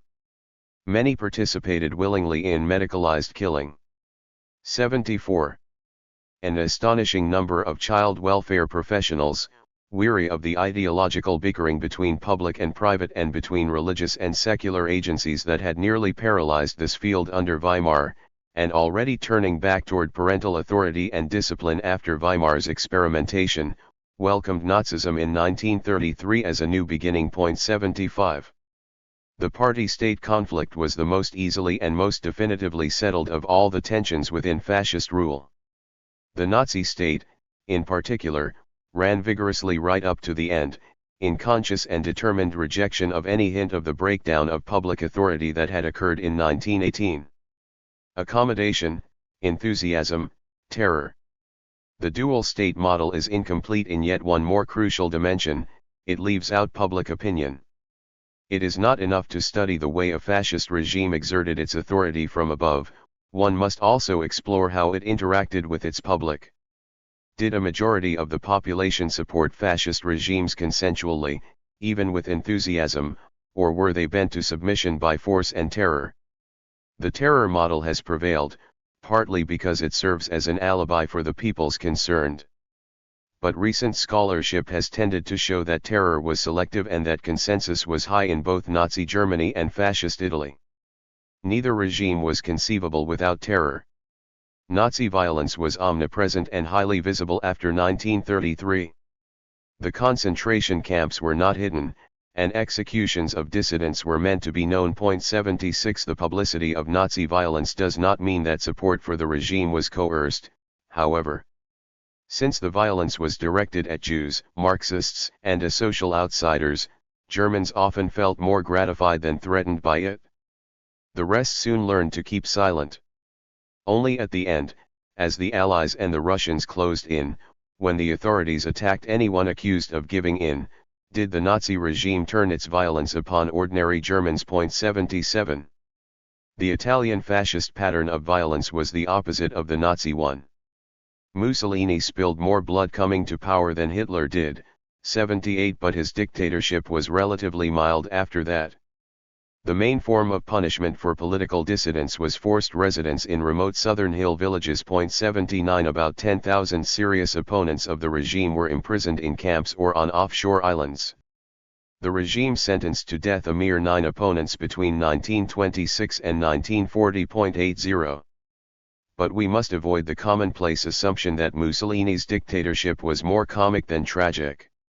His order to assassinate the Rosselli brothers in France in 1937, the articulate leaders of the most important democratic resistance movement, Giustizia e Libertà, along with the notorious murder of the socialist deputy Giacomo Matteotti in June 1924, put indelible bloodstains on his regime. Fascist justice, while several orders of magnitude less vicious than Nazi justice, proclaimed no less boldly the subordination of individual interests to collective. 81. And one must not forget the spectacular ruthlessness of Italian colonial conquest. 82. As with the Third Reich, fascist violence was directed selectively against enemies of the nation's socialists, or South Slavic or African peoples who stood in the way of Italian hegemony around the Mediterranean. So it could inspire more approval than fear. The popularity-terror dichotomy is obviously much too rigid. Even Nazism did not depend on brute force alone. One remarkable discovery of recent scholarship is how small a police apparatus sufficed to enforce its will. The Gestapo was so well supplied with denunciations from zealous citizens that it could get along with a ratio of about 1 police officer for 10,000 to 15,000 citizens, 83, far fewer than the Stasi required in the post-war German Democratic Republic. The most interesting aspects of the story lie between the two extremes of coercion and popularity. It might be instructive to consider fascist regimes' management of workers, who were surely the most recalcitrant part of the population. It is clear that both fascism and Nazism enjoyed some success in this domain. According to Tim Mason, the ultimate authority on German workers under Nazism, the Third Reich contained German workers by 4 means: terror, division, some concessions, and integration devices such as the famous Strength Through Joy leisure time organization. 84. Let there be no doubt that terror awaited workers who resisted directly. It was the cadres of the German Socialist and Communist parties who filled the first concentration camps in 1933, before the Jews. Since Socialists and Communists were already divided, it was not hard for the Nazis to create another division between those workers who continued to resist and those who decided to try to live normal lives. The suppression of autonomous worker organizations allowed fascist regimes to address workers individually rather than collectively. 85 Soon, demoralized by the defeat of their unions and parties, workers were atomized, deprived of their usual places of sociability, and afraid to confide in anyone. Both regimes made some concessions to workers. Mason's third device for worker containment. They did not simply silence them, as in traditional dictatorships. After power, official unions enjoyed a monopoly of labor representation. The Nazi labor front had to preserve its credibility by actually paying some attention to working conditions. Mindful of the 1918 revolution, the Third Reich was willing to do absolutely anything to avoid unemployment or food shortages. As the German economy heated up in rearmament, there was even some wage creep. Later in the war, the arrival of slave labor, which promoted many German workers to the status of masters, provided additional satisfactions. Mussolini was particularly proud of how workers would fare under his corporatist constitution. The labor charter promised that workers and employers would sit down together in a corporation for each branch of the economy, and submerge class struggle in the discovery of their common interests. It looked very imposing by 1939 when a chamber of corporations replaced parliament. In practice, however, the corporative bodies were run by businessmen, while the workers' sections were set apart and excluded from the factory floor. 86.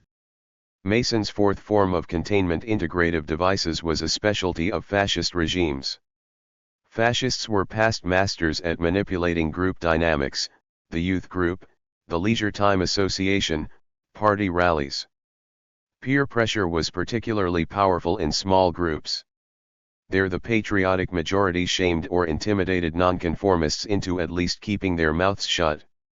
Sebastian Haffner recalled how his group of apprentice magistrates was sent in summer 1933 on a retreat, where these highly educated young men, mostly non-Nazis, were bonded into a group by marching, singing, uniforms, and drill. To resist seemed pointless, certain to lead nowhere but to prison and an end to the dreamed-of career. Finally, with astonishment, he observed himself raising his arm, fitted with a swastika armband, in the Nazi salute. 87. These various techniques of social control were successful. Mussolini was broadly supported from 1929 at least up through his victory in Ethiopia in 1936. 88 Accommodation with the Catholic Church was central to this support.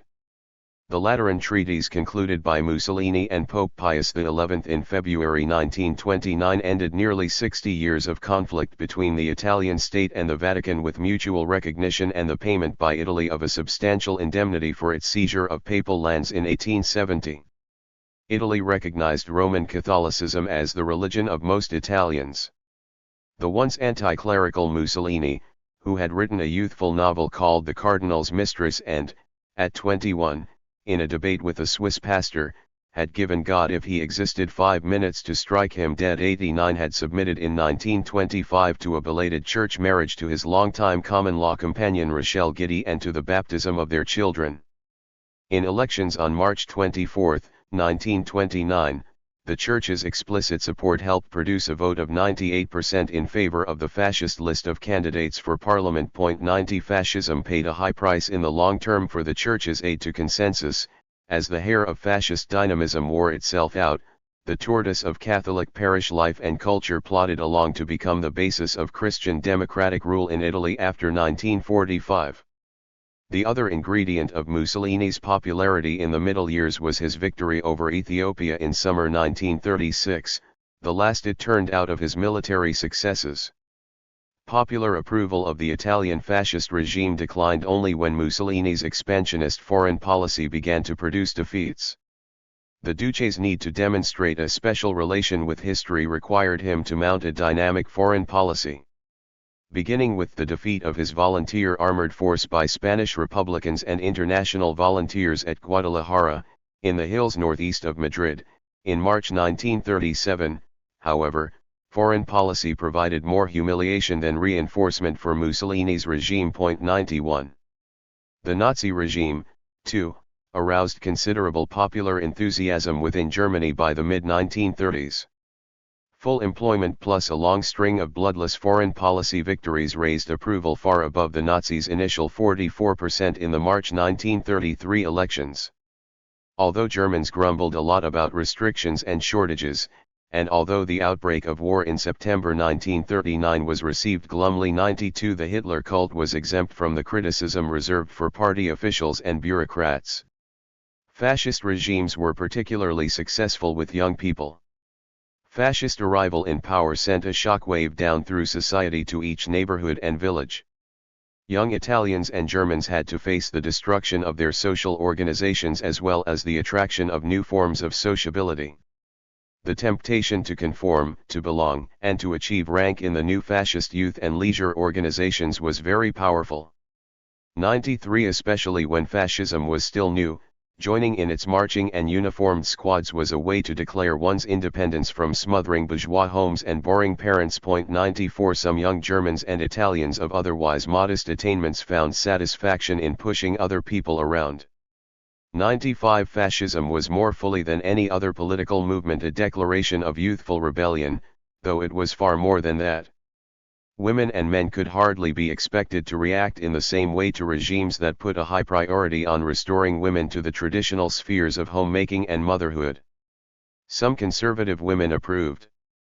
The female vote for Hitler was substantial, and scholars have argued sharply about whether women should be considered accomplices or victims of his regime. 96 In the end, women escaped from the roles fascism and Nazism projected for them, less by direct resistance than simply by being themselves, aided by modern consumer society.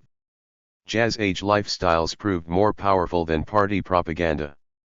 In fascist Italy, Etta Mussolini and other modern young women smoked and asserted an independent lifestyle like young women everywhere after World War I, while also participating in the regime's institutions. 97 The Italian birth rate did not rise on the Duce's command. Hitler could not keep his promise to remove women from the workforce when the time came to mobilize fully for war. Intellectuals found their relationship with fascist regimes more strained than with early fascist movements. They had good reason to feel uncomfortable under the rule of former street fighters, contemptuous of professors examining things behind their glasses, idiots who raise unrealistic objections to every affirmation of doctrine. 98. All the more so since these regimes regarded the arts and sciences not as a domain of free creativity but as a national resource subject to tight state control. Since leaders supposedly had superhuman mental powers, fascist militants preferred to settle intellectual matters by a reductio ad ducem. 99. Fascist regimes also had the power to reward tractable and celebrated intellectuals with positions and honors. Where the regime was ready to leave a fair amount of leeway to intellectuals, as in fascist Italy, a wide range of responses was possible. Some liberal and socialist critics rejected the regime totally, in the face of arrest 100 or even death 101, joined soon by the untouchable liberal eminence Benedetto Croce. At the other extreme, a few authentically distinguished intellectuals like the philosopher Giovanni Gentile 102, the historian Gioacchino Volpi, and the statistician/demographer Corrado Gini 103 offered enthusiastic support.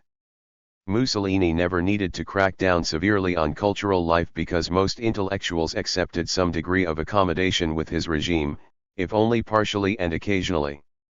Of the signers of Croce's Manifesto of the Intellectuals of 1925, 90 could be found in 1931 writing for the very official Encyclopedia Italiana. 104 When university professors were required to take an oath to the regime during the academic year 1931-32, only 11 out of 1,200 refused. 105 Only after the racial legislation of 1938, about which I talk more in the next chapter, did a significant number of Italian intellectuals emigrate. Intellectuals faced more intense pressure in Nazi Germany. Nazi ideologues attempted to transform thought, as in the German physics that was supposed to supplant the Jewish physics of Einstein 106 and the German Christianity that was supposed to purge Christian doctrine of its Jewish influences. Substantial numbers of intellectual emigrants included some non-Jews. The physicist Max Planck managed to remain active in Germany, defend some measure of independence and that of some of his colleagues, and retain the respect of the international scientific community. 107 Still other prominent intellectuals, among them the philosopher Martin Heidegger, the sociologist Hans Freyer, 108, and the legal scholar Carl Schmitt, 109, found sufficient common ground with Nazism to accept official assignments. Within the range of compromise, accommodation, and quiet reticence adopted by most intellectuals, some positions remain obscure even today. Did the Nobel Prize physicist Werner Heisenberg weaken the German atomic energy program from within, as he claimed, or did it fail because of inadequate funding, changed priorities, the departure of important Jewish colleagues like Lisa Meitner, and Heisenberg's own erroneous overestimate of the amount of plutonium required to operate an atomic pile? 110. Even if public enthusiasm was never as total as fascists promised their conservative allies, most citizens of fascist regimes accepted things as they were. The most interesting cases are people who never joined the party, and who even objected to certain aspects of the regime, but who accommodated because its accomplishments overlapped with some of the things they wanted, while the alternatives all seemed worse. The eminent German orchestral conductor Wilhelm Furtwängler was penalized after the war for having been photographed with a beaming Hitler, but in fact his relations with the Nazi regime were complicated. Furtwängler never joined the party.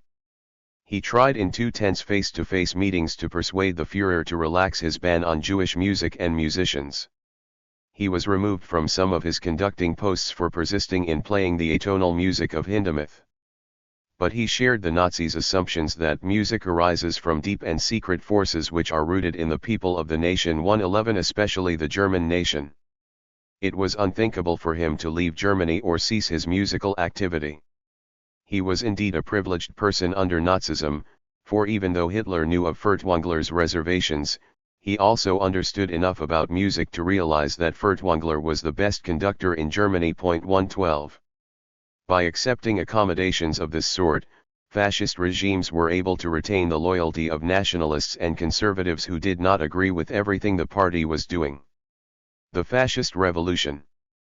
The radical rhetoric of the early fascist movements led many observers, then and since, to suppose that once in power the fascist regimes would make sweeping and fundamental changes in the very basis of national life.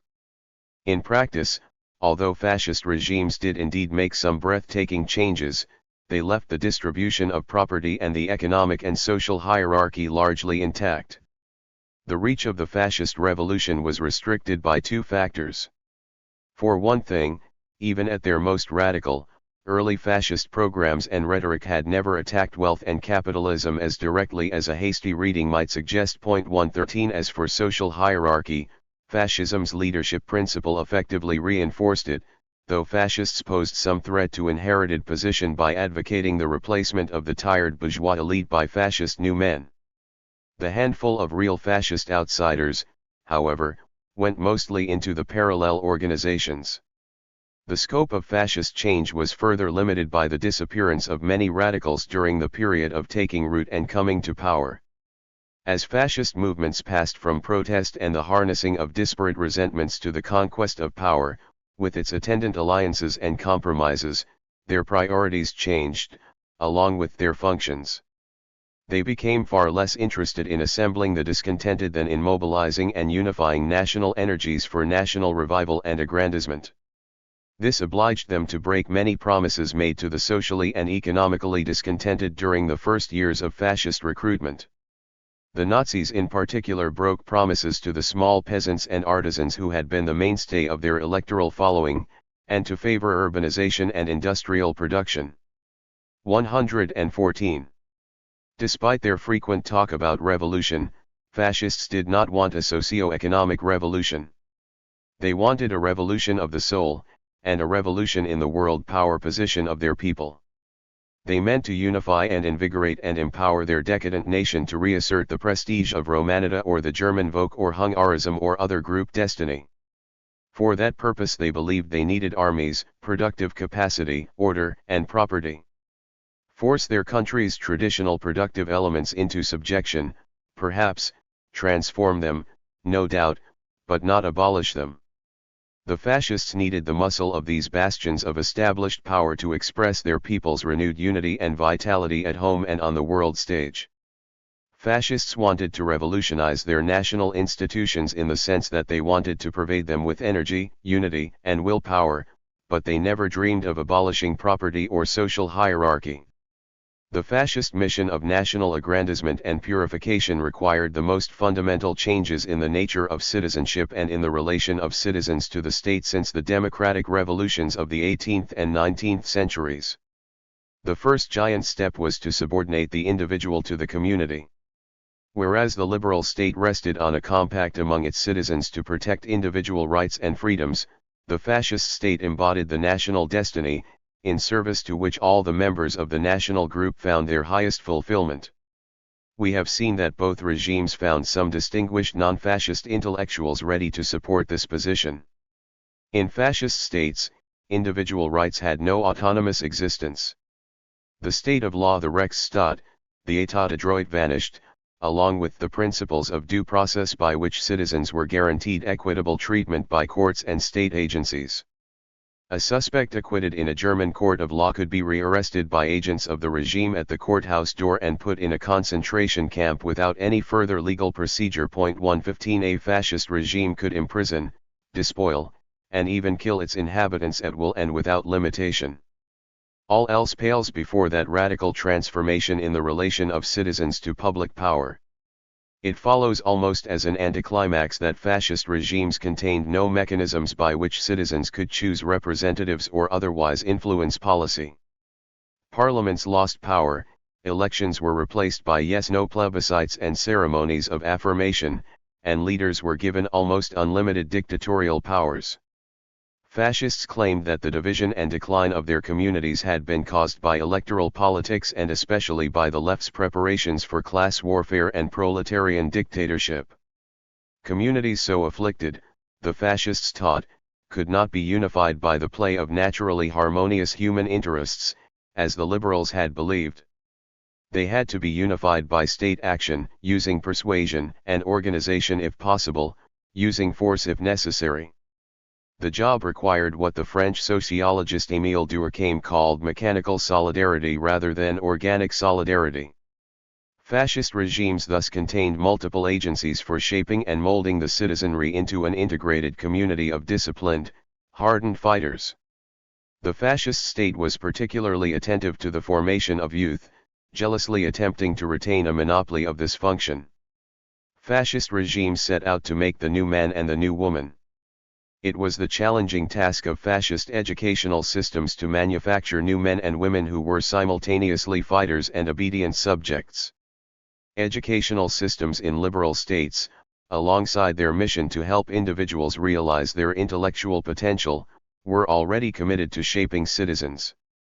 Fascist states were able to use existing educational personnel and structures with only a shift of emphasis towards sports and physical and military training. Some of the school's traditional functions were absorbed, to be sure, by party parallel organizations like the obligatory youth movements. All children in fascist states were supposed to be enrolled automatically in party organizations that structured their lives from childhood through university.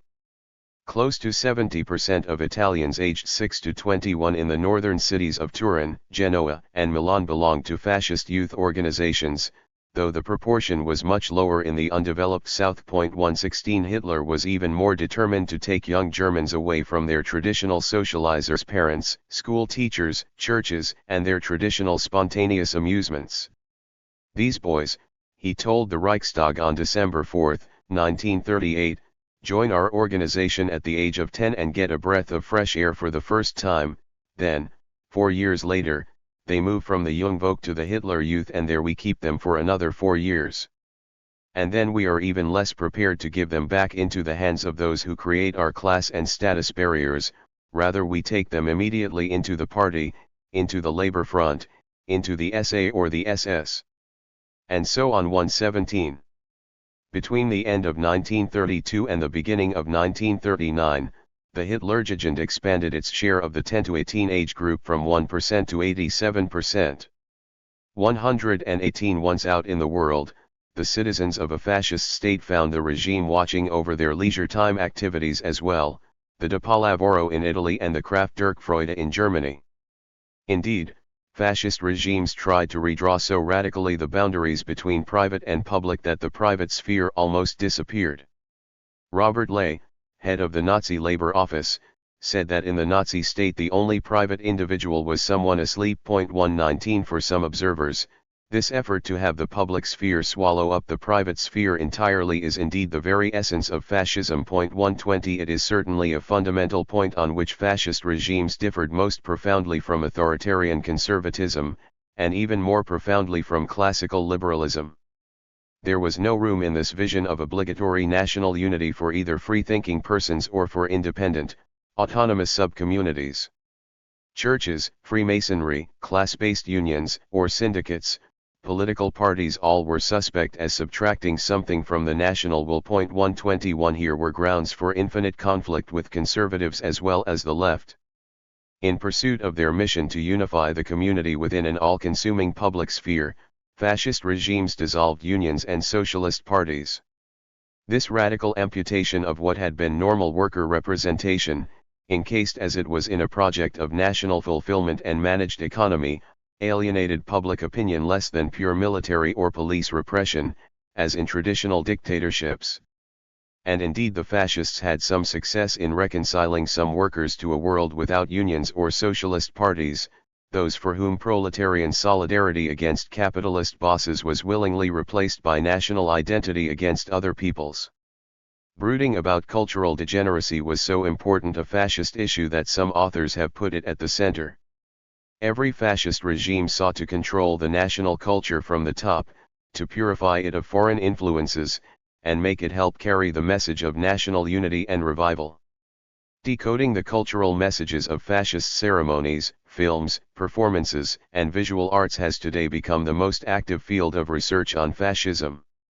122. The reading of fascist stagecraft, however ingenious, should not mislead us into thinking that fascist regimes succeeded in establishing monolithic cultural homogeneity. Cultural life in fascist regimes remained a complex patchwork of official activities, spontaneous activities that the regimes tolerated, and even some illicit ones. 90% of the films produced under the Nazi regime were light entertainment without overt propaganda content. 123. A few protected Jewish artists hung on remarkably late in Nazi Germany, and the openly homosexual actor and director Gustav Gründgens remained active to the end. 124. In no domain did the proposals of early fascism differ more from what fascist regimes did in practice than in economic policy. This was the area where both fascist leaders conceded the most to their conservative allies. Indeed, most fascists above all after they were in power considered economic policy as only a means to achieving the more important fascist ends of unifying, energizing, and expanding the community. 125. Economic policy tended to be driven by the need to prepare and wage war. Politics trumped economics. 126. Much ink has been spilled over whether fascism represented an emergency form of capitalism, a mechanism devised by capitalists by which the fascist state their agent disciplined the workforce in a way no traditional dictatorship could do. Today it is quite clear that businessmen often objected to specific aspects of fascist economic policies, sometimes with success. But fascist economic policy responded to political priorities, and not to economic rationale. Both Mussolini and Hitler tended to think that economics was amenable to a ruler's will. Mussolini returned to the gold standard and revalued the lira at 90 to the British pound in December 1927 for reasons of national prestige, and over the objections of his own finance minister. 127.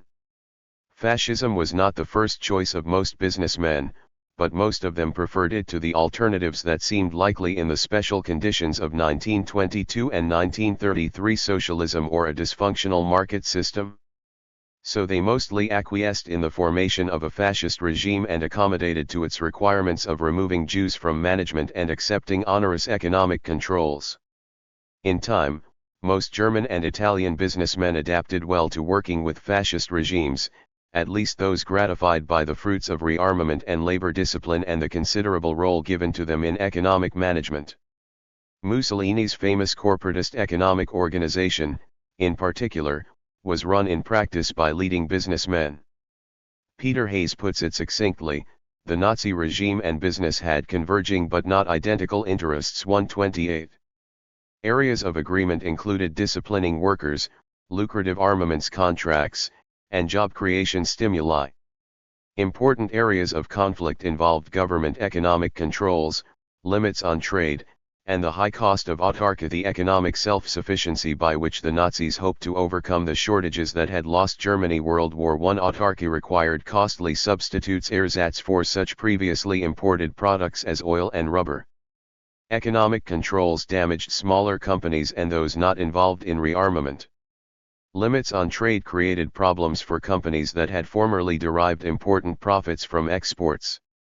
The great chemical combine IG Farben is an excellent example.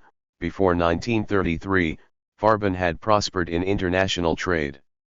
After 1933, the company's directors adapted to the regime's autarky and learned to prosper mightily as the suppliers of German rearmament. 129. The best example of the expense of import substitution was the Hermann Göring Werke, set up to make steel from the inferior ores and brown coal of Silesia. The steel manufacturers were forced to help finance this operation, to which they raised vigorous objections. 130. The businessmen may not have gotten everything they wanted from the Nazi command economy, but they got far more than the Nazi Party radicals did. In June 1933, Otto Wagner, an old fighter who had become head of the economic policy branch of the party and who took his National Socialism seriously enough to want to replace the egoistic spirit of profit of the individual person with common striving in the interest of the community, seemed likely to become Minister of the Economy. Hermann Göring, the Nazi leader closest to business, skillfully eliminated Wagner by showing Hitler that Wagner had been campaigning within the Nazi leadership for this appointment. Hitler, enraged at the slightest encroachment on his authority to name ministers, expelled Wagner from the party and named to the post Dr. Kurt Schmidt, head of Allianz, Germany's biggest insurance company. Nazi economic radicalism did not disappear, however. Private insurance executives never stopped fighting attempts by Nazi radicals to replace them with non-profit mutual funds organized within each economic sector. Volkisch insurance. While the radicals found some niches for public insurance companies in SS enterprises in the conquered territories and in the labor front, the private insurers maneuvered so skillfully within a regime for which some of them felt distaste that they ended up with 85% of the business, including policies on Hitler's Berghof, Göring's Karenhall, and slave labor factories in Auschwitz and elsewhere. 131 Generally, economic radicals in the Nazi movement resigned or lost influence or were murdered. Italian integral syndicalists either lost their influence or left the party.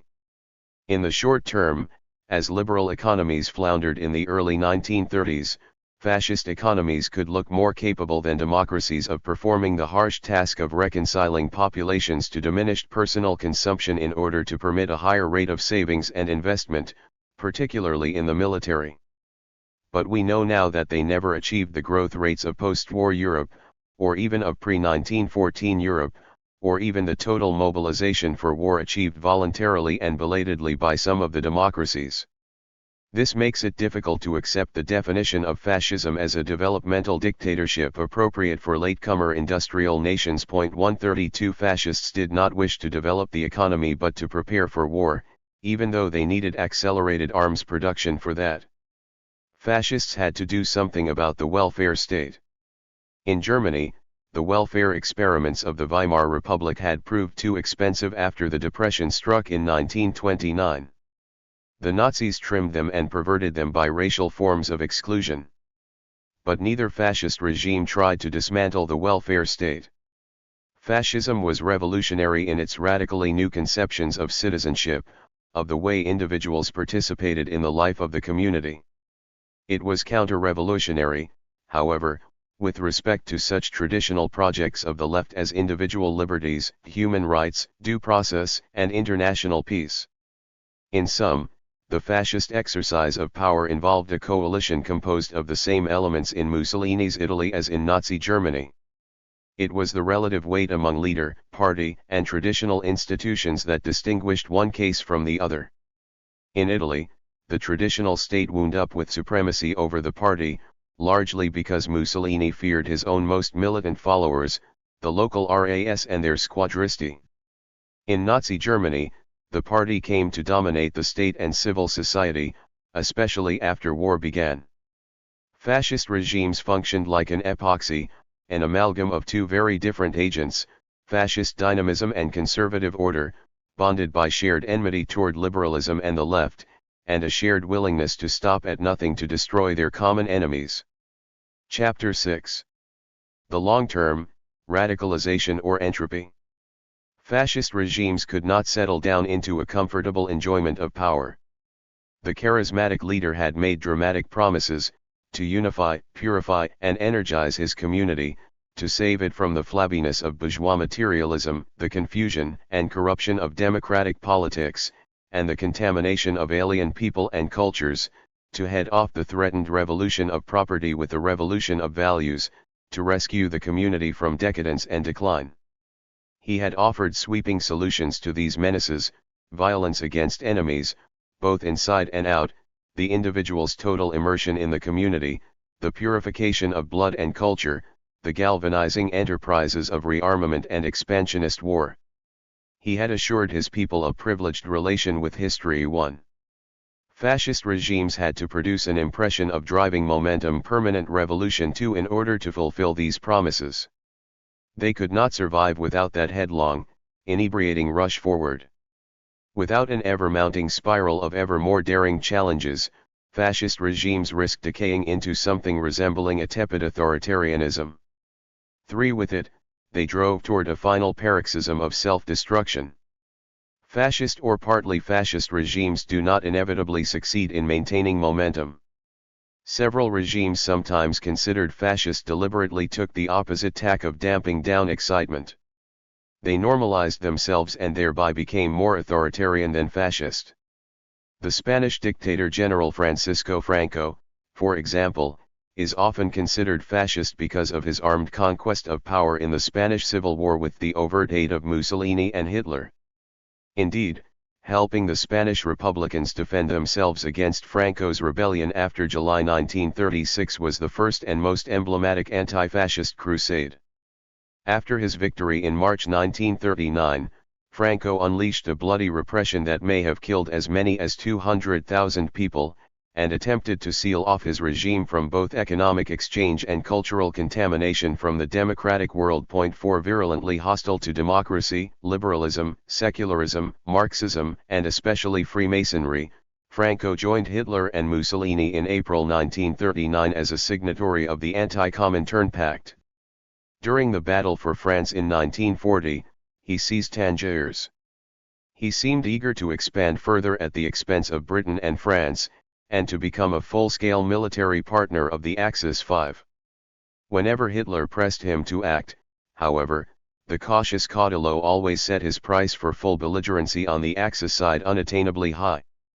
A few days after meeting Franco at Hendaye, on the French-Spanish border, on October 23, 1940, Hitler told Mussolini that he would rather have 3 or 4 teeth pulled than spend another 9 hours bargaining with that Jesuit swine. 6. After the terrible bloodletting of 1936–39, Franco wanted order and quiet. Fascist dynamism fit badly with his reserved temperament. Franco's regime did have a single party, the Phalange, but without parallel structures it lacked autonomous power. Although it grew to nearly 1 million members during the period of German victories in 1941–42, and gave the dictatorship useful support with its ceremonies, the Caudillo allowed it no share in policy making or administration. The elimination of the Phalange's charismatic leader José Antonio Primo de Rivera at the beginning in the Civil War, as we recall from Chapter 3, helped Franco to establish the preeminence of the established elites and the normative state. Thereafter he was able to exploit the multiplicity of extreme right parties and the inexperience of José Antonio's successor, Manuel Hidaya, to reduce fascist influence further. He cleverly submerged the Falange within an amorphous umbrella organization that included both fascists and traditional monarchists, the Falange Española Tradicionalista y de las Juntas de Ofensiva Nacional Sindicalista. Its leader was condemned to impotence as a decorative part of Franco's entourage. 7. When Hidaya tried to reassert independent authority in April 1937, Franco had him arrested. The domestication of the Falange made it easier for Franco to give his dictatorship the traditional form, with a minimum of fascist excitement. That was clearly his preference, certainly after 1942, and probably before. After 1945 the Falange became a colorless civic solidarity association, normally referred to simply as the Movimiento. In 1970 its very name was abolished. By then Franquist Spain had long become an authoritarian regime dominated by the army, state officials, businessmen, landowners, and the church, with almost no visible fascist coloration. 8. Portugal, whose malfunctioning parliamentary regime had been overthrown by a military coup in 1926, was governed after the early 1930s by a reclusive economics professor of integrist Catholic views, Antonio de Oliveira Salazar. Dr. Salazar leaned even more than Franco toward cautious quietism. Where Franco subjected Spain's fascist party to his personal control, Salazar abolished outright in July 1934 the nearest thing Portugal had to an authentic fascist movement, Rolão Preto's blue-shirt national syndicalists. The Portuguese fascists, Salazar complained, were always feverish, excited and discontented.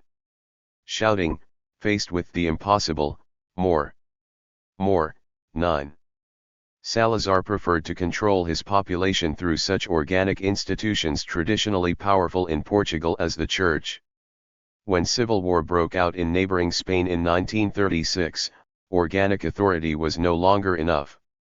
Dr. Salazar experimented with a new state fortified with devices borrowed from fascism, including corporatist labor organization, a youth movement, and a powerless single party clad in blue shirts, the Portuguese Legion. 10 Rejecting fascist expansionism, Portugal remained neutral in World War II and all subsequent conflicts until it decided to fight the Angolan independence movement in 1961.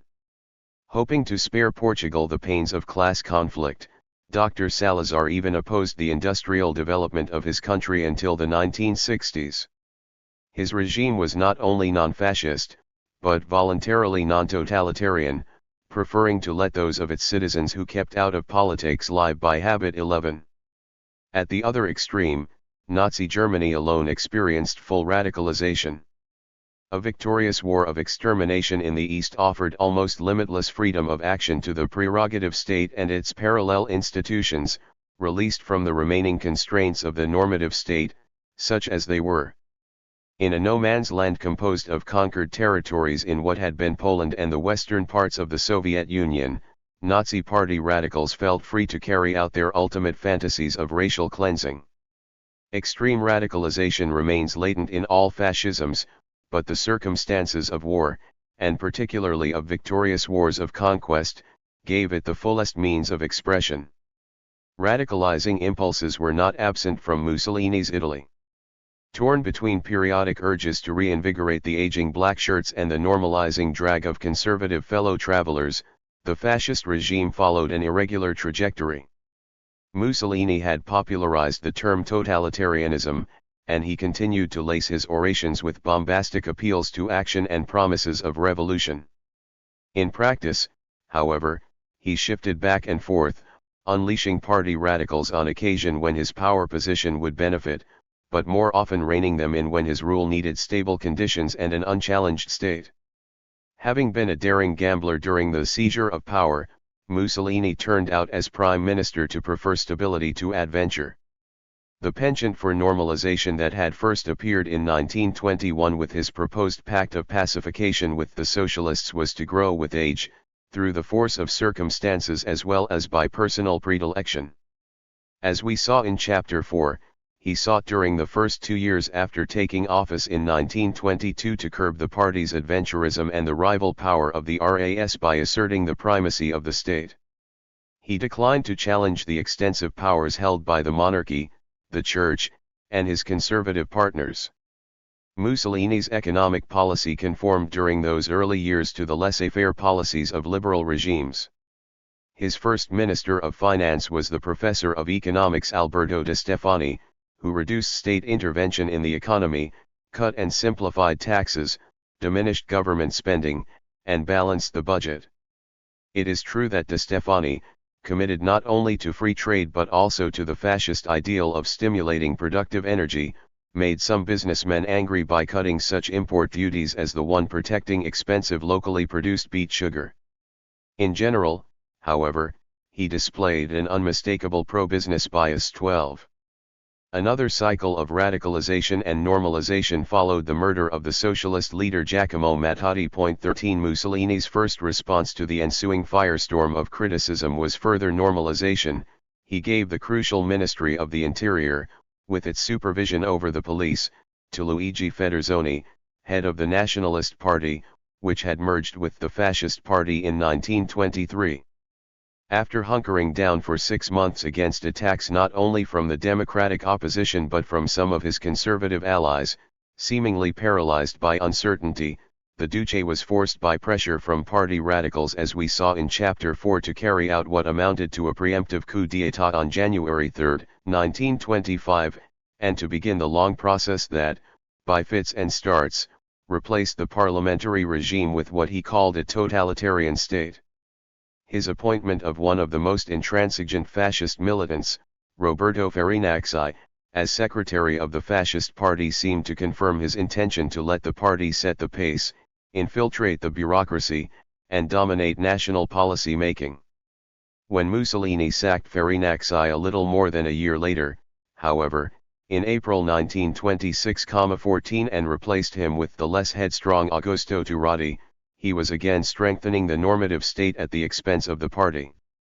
It was at this point, most significantly, that he entrusted the Italian police to a professional civil servant, Arturo Bocchini, rather than to a party zealot on the Himmler model.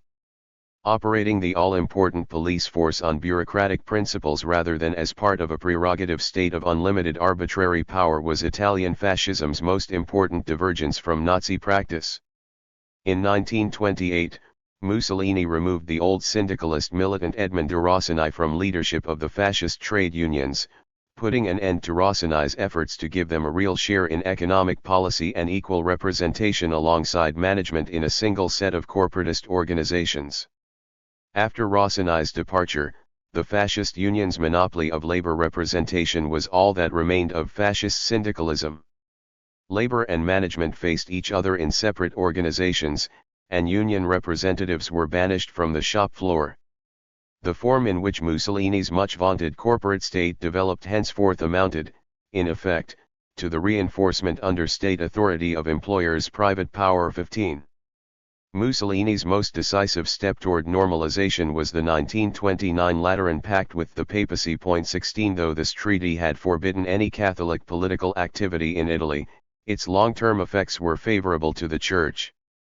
Pope Pius XI, no Democrat, had little taste for Catholic political parties anyway, much preferring to nurture schools and Catholic action, the network of youth and worker associations that would transform society from within. 17 Thereafter, the Church's grassroots organizations were to outlast fascism and sustain the long post-war rule of the Christian Democratic Party. 18 Mussolini had retreated far toward traditional authoritarian rule, in which the monarchy, organized business, the army, and the Catholic Church possessed large spheres of autonomous responsibility independent of either the fascist party or the Italian state.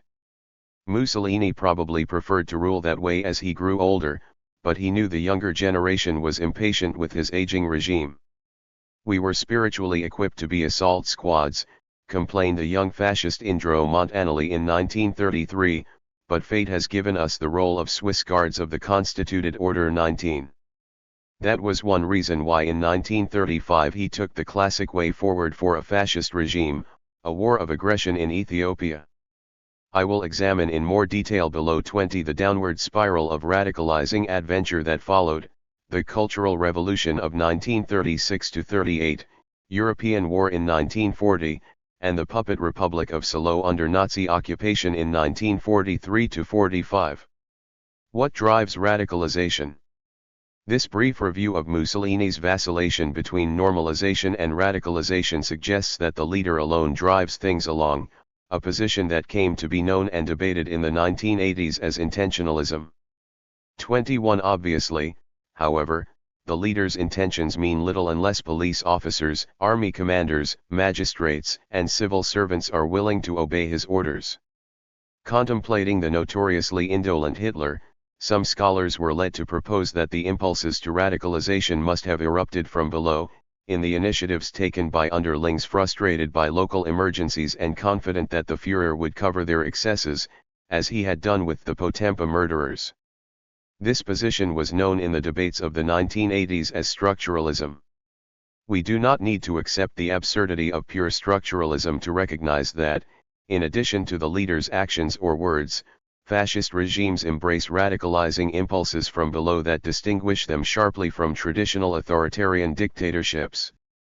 I have already alluded to the deliberate arousal of expectations of dynamism, excitement, momentum, and risk that were inherent to fascism's appeal, and which it was dangerous to abandon completely for fear of undermining the leader's principal source of power independent of the old elites. The party and its militants were themselves a powerful force for continued radicalization. No regime was authentically fascist without a popular movement that helped it achieve power, monopolized political activity, and played a major role in public life after power with its parallel organizations. We know already what serious problems the party could pose for the leader. Its battle-scarred militants thirst after immediate rewards, jobs, power, money in ways that troubled the leader's necessary cooperation with the establishment. Old party comrades could easily turn into rivals for the supreme role if the leader falters. No fascist leader, not even Hitler, failed to have problems with his party, as we saw in the previous chapter. He needed to keep it in line, but he could hardly dispense with it, for it was his chief weapon in his permanent rivalry with the old elites. Hitler solved his conflicts with the Nazi Party with characteristic speed and brutality, but it must not be imagined that even he did so without strain, or that he was always entirely in perfect control. Mussolini, too, was not unwilling to shed blood, as the murders of the Rosselli brothers and Matadi witnessed. But he dared execute his unruly party lieutenants only under the German boot in 1944.22. Sometimes he gave in to them.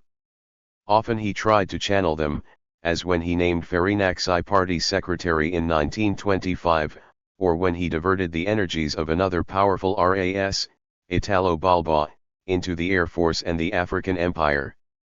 Not unlike Mussolini in his early laissez-faire period with Alberto de Stefani, Hitler named as his first Minister of Finance the conservative Lutzgraf Schwerin von Krosigk. 23 For a time, the Führer left foreign policy in the hands of professional diplomats and the army in the hands of professional soldiers. But Hitler's drive to shrink the normative state and expand the prerogative state was much more sustained than Mussolini's. Total master of his party, Hitler exploited its radical impulses for his own aggrandizement against the old elites and rarely needed to rein it in. Another suggested key to radicalization is the chaotic nature of fascist rule. Contrary to wartime propaganda and to an enduring popular image, Nazi Germany was not a purring, well-oiled machine. Hitler allowed party agencies to compete with more traditional state offices, and he named loyal lieutenants to overlapping jobs that pitted them against each other. The ensuing feudal 24 struggles for supremacy within and between party and state shocked those Germans proud of their country's traditional superbly trained and independent civil service. Fritz Dyatlov Count von der Schulenburg, a young Prussian official initially attracted to Nazism, lamented in 1937 that the formerly unified state power has been split into a number of separate authorities.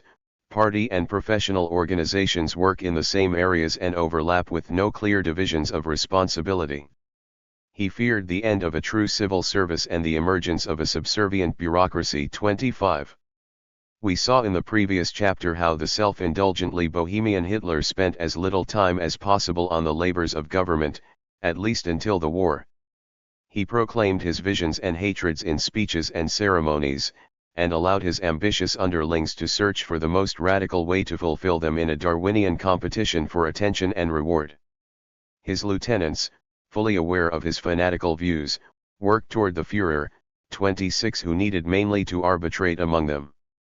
Mussolini, quite unlike Hitler in his commitment to the drudgery of government, refused to delegate and remained suspicious of competent associates, a governing style that produced more inertia than radicalization. War provided fascism's clearest radicalizing impulse. It would be more accurate to say that war played a circular role in fascist regimes. Early fascist movements were rooted in an exaltation of violence sharpened by World War I, and war-making proved essential to the cohesion, discipline, and explosive energy of fascist regimes. Once undertaken, war generated both the need for more extreme measures, and popular acceptance of them. It seems a general rule that war is indispensable for the maintenance of fascist muscle tone. It seems clear that both Hitler and Mussolini deliberately chose war as a necessary step in realizing the full potential of their regimes. They wanted to use war to harden internal society as well as to conquer vital space. Hitler told Goebbels, "The war made possible for us the solution of a whole series of problems that could never have been solved in normal times." 27. Hitler deliberately sought confrontation. Did he want war? A.J.P. Taylor argued in 1962 that Hitler stumbled into a war he did not want in September 1939, and that it was British Prime Minister Neville Chamberlain who made the fatal decision for war by extending a military guarantee to Poland in March 1939. 28 Taylor's revisionism was useful, for it forced a closer look at the archives. The most convincing conclusion, however, is that while Hitler may indeed not have wanted the long war of attrition on two fronts that he eventually got, he probably did want a local, short, victorious war in Poland, or at least the public impression of having got his way by a show of force. Every fiber of the Nazi regime had been bent to the business of preparing Germany materially and psychologically for war, and not to use that force, sooner or later, would produce a potentially fatal loss of credibility. Mussolini was no less clearly drawn to war. "When Spain is finished, I will think of something else," he told his son-in-law and foreign minister Galeazzo Ciano. "The character of the Italian people must be molded by fighting." 29. He acclaimed war as the sole source of human advance. "War is to men as maternity is to women." 30. Less than a year after becoming prime minister, in August 1923, Mussolini made his foreign policy debut with the Corfu incident, a spectacular piece of fascist bravado. After an Italian general and other members of an Italian commission trying to settle a border dispute between Albania and Greece were murdered, apparently by Greek bandits, Mussolini sent the Greek government a list of exorbitant demands. When the Greek authorities hesitated, Italian forces bombarded and occupied the island of Corfu. The Duce began preparations to invade Ethiopia in 1933-34. That fateful decision, it aligned him irrevocably with Hitler against Britain and France, grew as much out of a need to revive fascist dynamism as out of traditional nationalist imperial dreams and vengeance for Italy's defeat by Ethiopia at Adwa in 1896. In the early 1930s, the Italian fascist regime faced a crisis of identity. It had been in power for a decade. The black shirts were growing complacent, and party ranks had been opened up to all comers. Many young people were coming of age unaware of fascism's heroic early days, perceiving fascists only as comfortable careerists. Later, when European war approached, although Mussolini clearly wanted a negotiated settlement of the Czech crisis in 1938 and the Polish crisis in August 1939, he could not afford to stand aside forever. When Germany appeared to be on the point of definitive victory, he rushed into war against France, on June 10, 1940, despite the poor state of his armed forces. Possibly sharing some of his radical lieutenants' conviction that war would restore fascism's original spirit. 31. He may also have thought it would strengthen his control. Above all, he had preached the martial virtues too long to stand aside without ridicule from an apparently easy victory. 32 Mussolini's attacks on Albania and Greece in the fall of 1940, similarly, were necessary for reasons of prestige and to maintain the fiction that he was waging his own war parallel to Hitler's. No vital economic or strategic stakes were involved in any of these campaigns. Even non-radicalized authoritarian regimes glorified the military. For all his desire to stay out of the war, Franco seized the opportunity offered by the defeat of France in 1940 to occupy Tangiers, as we saw earlier. Military parades were a major form of public ritual for Franquist Spain. Defeated France, under the Vichy regime of World War I hero Marshal Pétain, put much energy into military pomp and patriotic display.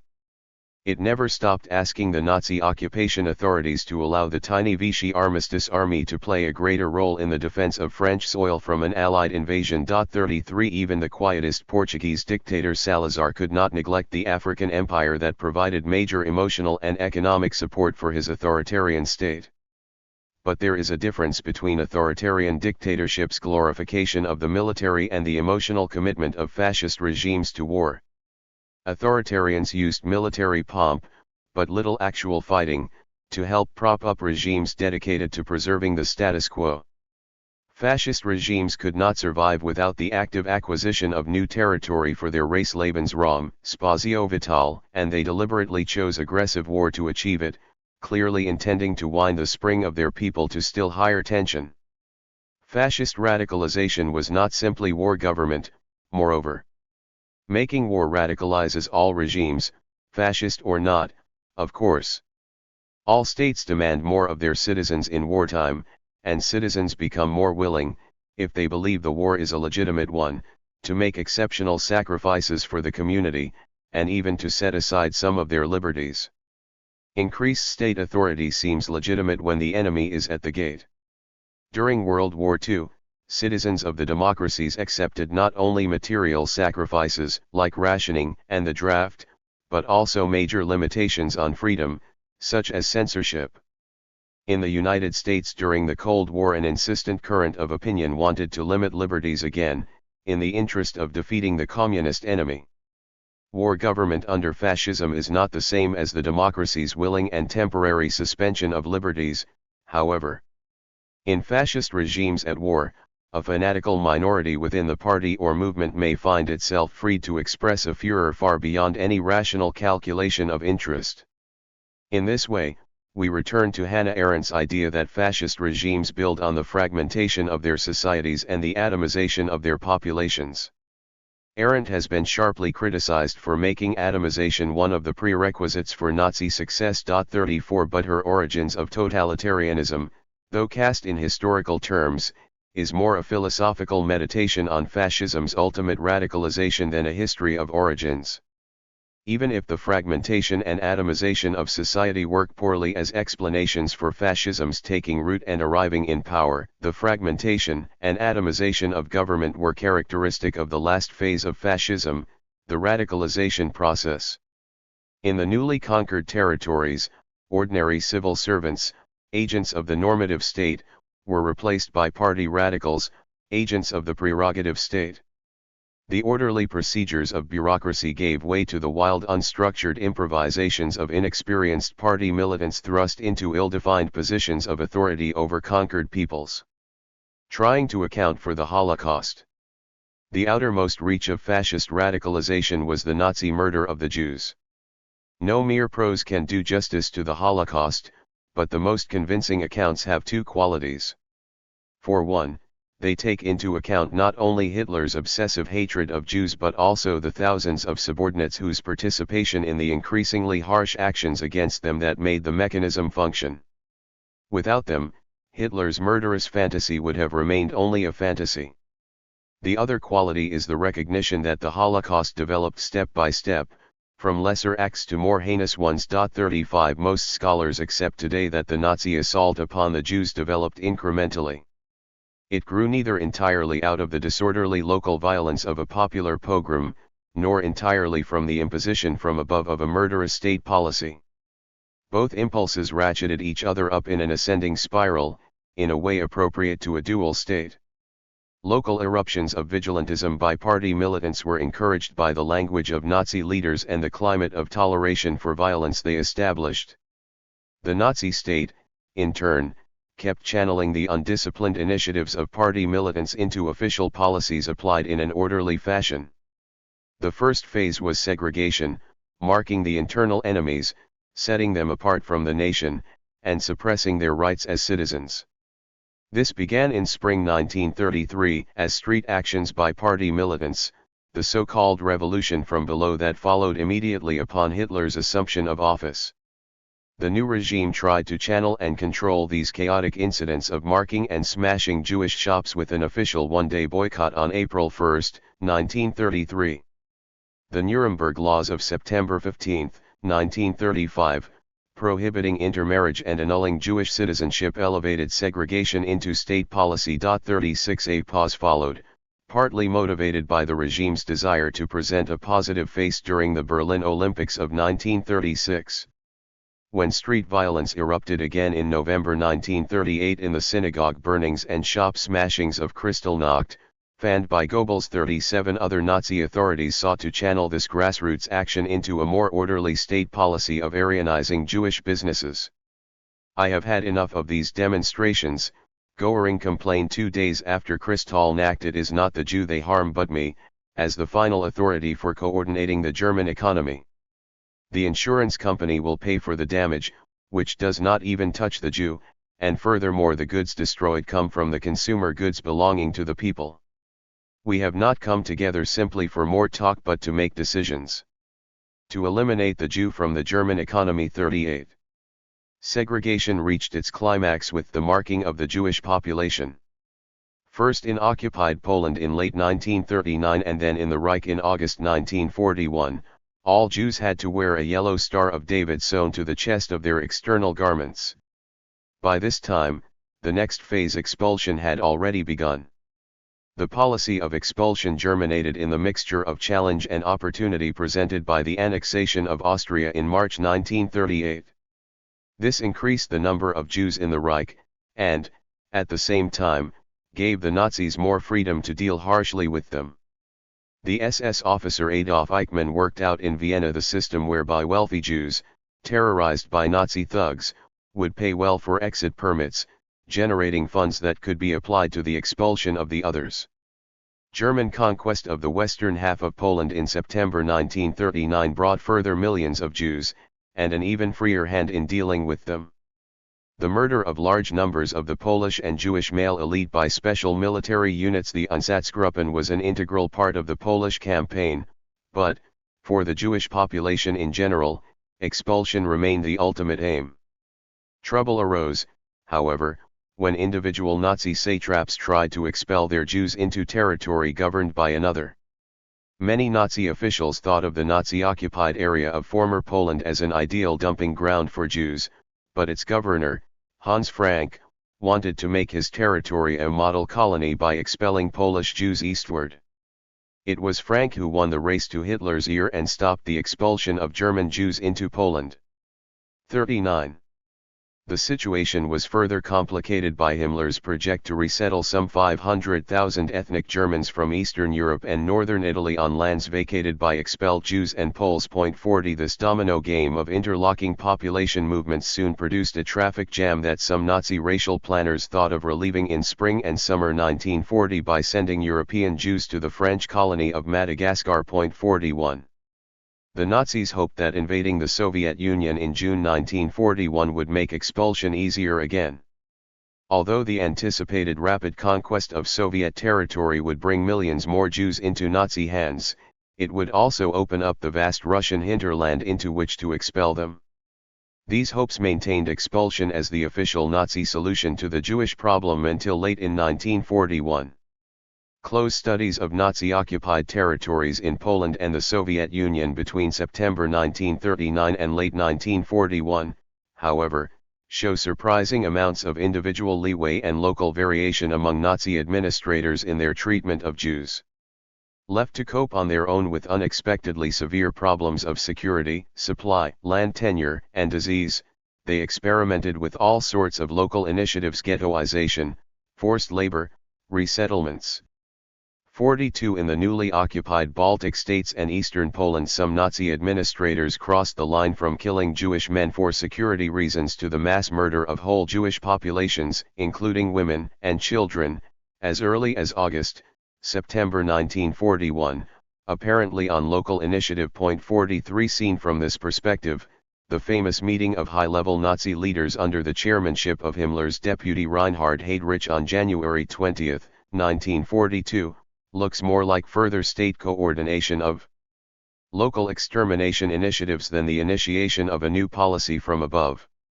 Exactly when and why the old policy of expulsion, punctuated by the murder of many Jewish men for security reasons, gave way in Nazi-occupied Eastern Europe to a new policy of total extermination of all Jews, including women and children, remains one of the most hotly debated issues in interpreting the Holocaust. It is not even certain whether we should focus on Hitler or on his underlings in the field. If we focus on Hitler, the absence of any trace of an explicit Führer order for the final stage of annihilation has caused trouble to the intentionalists, probably unnecessarily. No serious scholar doubts Hitler's central responsibility. 44 The Führer's unswerving hatred of Jews was known to all, and he was briefed regularly on what was going on. 45 Local administrators knew he would cover their most extreme actions. It is likely that he issued some kind of verbal order in fall 1941 in response to the ongoing campaign against Soviet Russia, either in the euphoria of the first advance, 46, or, more likely, in rage as he failed to take Moscow before winter and achieve the blitzkrieg victory upon which the whole operation depended. 47 A recent plausible theory locates Hitler's order in a secret speech to high party officials on December 12, 1941, in reaction to the entry of the United States into the war and its transformation into a truly worldwide conflict. Hitler would thus be fulfilling the threat he made in a speech on January 30, 1939, that if the war became worldwide, the Jews were to blame and would pay. 48. If we shift our focus to the administrators in the field, we have seen how some of them had already crossed the line in late summer 1941 between the selective killing of adult males and the total extermination of the whole Jewish population. This would not have been possible without widespread, murderous Jew hatred, one point on which Daniel Goldhagen's celebrated and controversial Hitler's Willing Executioners is right. But the existence of widespread, murderous Jew hatred does not tell us why the line was crossed in certain places at certain times, and not others. The most convincing studies present a dynamic process of cumulative radicalization in which problems magnify, pressures build, inhibitions fall away, and legitimating arguments are found. Two kinds of development help explain how a readiness built up to kill all Jews, including women and children. One is a series of dress rehearsals that served to lower inhibitions and provided trained personnel hardened for anything. First came the euthanasia of incurably ill and insane Germans, begun on the day when World War II began. Nazi eugenics theory had long provided a racial justification for getting rid of inferior persons. War provided a broader justification for reducing the drain of useless mouths on scarce resources. The T4 program killed more than 70,000 people between September 1939 and 1941, when, in response to protests from the victims' families and Catholic clergy, the matter was left to local authorities. 49 Some of the experts trained in this program were subsequently transferred to the occupied East, where they applied their mass-killing techniques to Jews. This time, there was less opposition. The second dress rehearsal was the work of the Einsatzgruppen, the intervention squads specially charged with executing the political and cultural elite of invaded countries. In the Polish campaign of September 1939 they helped wipe out the Polish intelligentsia and high civil service, evoking some opposition within the military command. In the Soviet campaign the Einsatzgruppen received the notorious Commissar order to kill all Communist Party cadres as well as the Jewish leadership, along with gypsies. This time the army raised no objections. 50 The Einsatzgruppen subsequently played a major role, though they were far from alone, in the mass killings of Jewish women and children that began in some occupied areas in fall 1941. A third dress rehearsal was the intentional death of millions of Soviet prisoners of war. It was on 600 of them that the Nazi occupation authorities first tested the mass killing potential of the commercial insecticide Zyklon B at Auschwitz on September 3, 1941.51. Most Soviet prisoners of war, however, were simply worked or starved to death. The second category of developments that helped prepare a willingness to murder consisted of blockages, emergencies, and crises that made the Jews become a seemingly unbearable burden to the administrators of conquered territories. A major blockage was the failure to capture Moscow that choked off the anticipated expulsion of all the Jews of conquered Eastern Europe far into the Soviet interior. A major emergency was shortages of food supplies for the German invasion force. German military planners had chosen to feed the invasion force with the resources of the invaded areas, in full knowledge that this meant starvation for local populations. When local supplies fell below expectations, the search for useless mouths began. In the twisted mentality of the Nazi administrators, Jews and Gypsies also posed a security threat to German forces. Another emergency was created by the arrival of trainloads of ethnic Germans awaiting resettlement, for whom space had to be made available. Faced with these accumulating problems, Nazi administrators developed a series of intermediary solutions. 52. One was ghettos, but these proved to be incubators for disease, and a drain on the budget. The attempt to make the ghettos work for German war production yielded little except another category of useless mouths, those incapable of work. Another intermediary solution was the stillborn plan, already mentioned, to settle European Jews en masse in some remote areas such as Madagascar, East Africa, or the Russian hinterland. The failure of all the intermediary solutions helped open the way for a final solution: extermination. The first mass executions were accomplished by gunfire, a process that was slow, messy, and psychologically stressful for the killers. The search for more efficient killing techniques led to the development of specially prepared vans, Gaswagen, into which exhaust fumes were piped, an idea derived from the trailers in which the mentally ill had been gassed by carbon monoxide in Poland in 1940. In fall 1941, 30 such vans were constructed for the wholesale liquidation of Jewish populations in occupied Russia. 53 Even faster technology was adopted in spring 1942 when fixed killing installations were constructed at 6 camps on former Polish territory. Most of these continued to use carbon monoxide, but some, notably Auschwitz, used the quicker and more easily handled Zyklon B. The death factories eventually accounted for 60% of the Jews murdered by the Nazis during World War II. The new centers for industrialized mass killing were constructed outside the reach of the German normative state and of German law. 2 were in territory annexed from Poland in 1939, and the other 4 were located in the former Polish lands now known as the General Government. 54 Their military authorities shared power with civilian officials largely composed of party militants.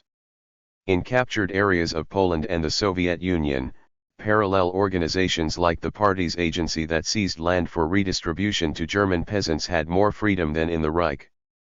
The SS set up its own military economic empire there where the normative state played hardly any role at all. 55 In that no man's land, both bureaucratic regularity and moral principles were easily set aside, and the needs of the master race became the only criteria for action. The traditional contempt of German nationalists for Slavic Untermenschen aggravated the permissive climate. In that nameless non-state, Nazi zealots had free rein to fulfill their wildest fantasies of racial purification without interference from a distant normative state. The fragmented Nazi administrative system left the radicals unaccountable, and able to enact their darkest impulses. The Führer, standing above and outside the state, was ready to reward initiative in the jungle of Nazi administration of the eastern occupied territories. We can dismiss any notion that the Nazi regime murdered Jews in order to gratify German public opinion. It took elaborate precautions to hide these actions from the German people and from foreign observers.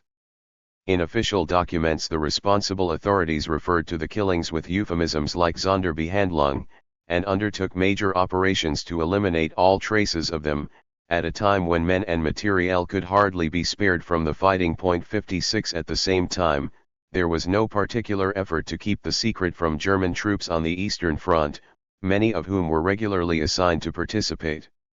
Some soldiers and officials photographed the mass executions and sent pictures home to their families and girlfriends. 57 Many thousands of soldiers, civil administrators, and technicians stationed in the eastern occupied territories were eyewitnesses to mass killings.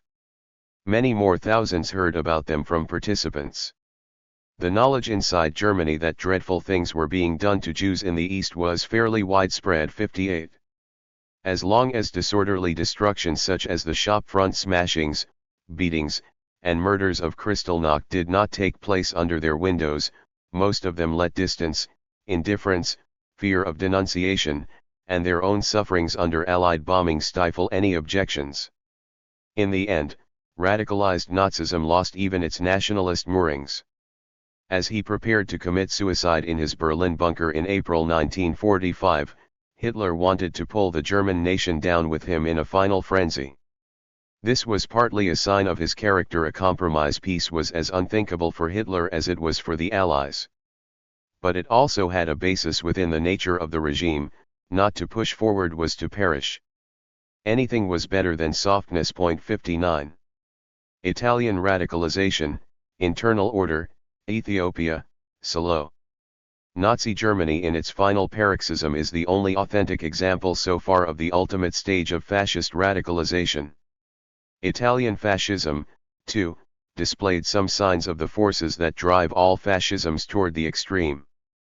We saw earlier in this chapter how Mussolini was torn between the radical wishes of the RAS and the squadristi and his own preference for order and state predominance over the party. But he could not escape from his self-promoted image as activist hero, and his language remained colored with revolutionary imagery.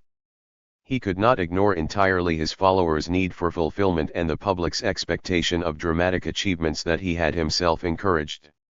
In the 1930s, perhaps with the already mentioned aim of rejuvenating his paunchy black shirts, perhaps also under pressure to divert his people's attention from Italy's mediocre economic performance during the Depression, Mussolini embarked on a farther-reaching period of radicalization. After 1930 he had already adopted a more aggressive tone in foreign policy, calling for rearmament and predicting that the 20th century will be the century of fascism. 60. He took back into his own hands in 1932 the Ministry of Foreign Affairs, and in 1933 the Ministries of War, the Navy, and Air. By 1934 he was secretly preparing a military operation in Ethiopia. Taking as a pretext a minor skirmish in December 1934 at Walwal, a remote desert waterhole near the unmarked frontier between Ethiopia and Italian Somaliland, Mussolini launched his armies against Ethiopia on October 3, 1935. After a one-sided campaign that required more Italian effort than foreseen, Mussolini was able to proclaim victory and declare King Victor Emmanuel III Emperor of Ethiopia on May 9, 1936. From the balcony of his offices in the Palazzo Venezia in Rome, Mussolini engaged in a triumphal dialogue with the excited crowd. Officers, non-commissioned officers, soldiers of all the armed forces of the state in Africa and Italy, black shirts of the revolution, Italian men and women in the fatherland and throughout the world, listen. Our gleaming sword has cut all the knots, and the African victory will remain in the history of the fatherland complete and pure, a victory such as the legionaries who have fallen and those who have survived dreamed of and willed. The Italian people has created the empire with its blood. It will fertilize it with its labor and defend it with its arms against anybody whomsoever. Will you be worthy of it? Crowd, yes, 61. The Ethiopian War gave the fascist party a new impulse. 62. At home, it was the occasion for a masterly bit of nationalist theater, the collection of gold wedding rings from the women of Italy, from Queen Elena on down, to help pay for the campaign. Officially it was the fascist militia that went to fight in Ethiopia. The party presence was strong in the conquered territory. The party federal shared power with the prefect and the army commander, and attempted to regiment both the settler population and young Ethiopians through fascist youth and leisure organizations. Colonial rule even permitted a revival of squadrismo, long shut down at home.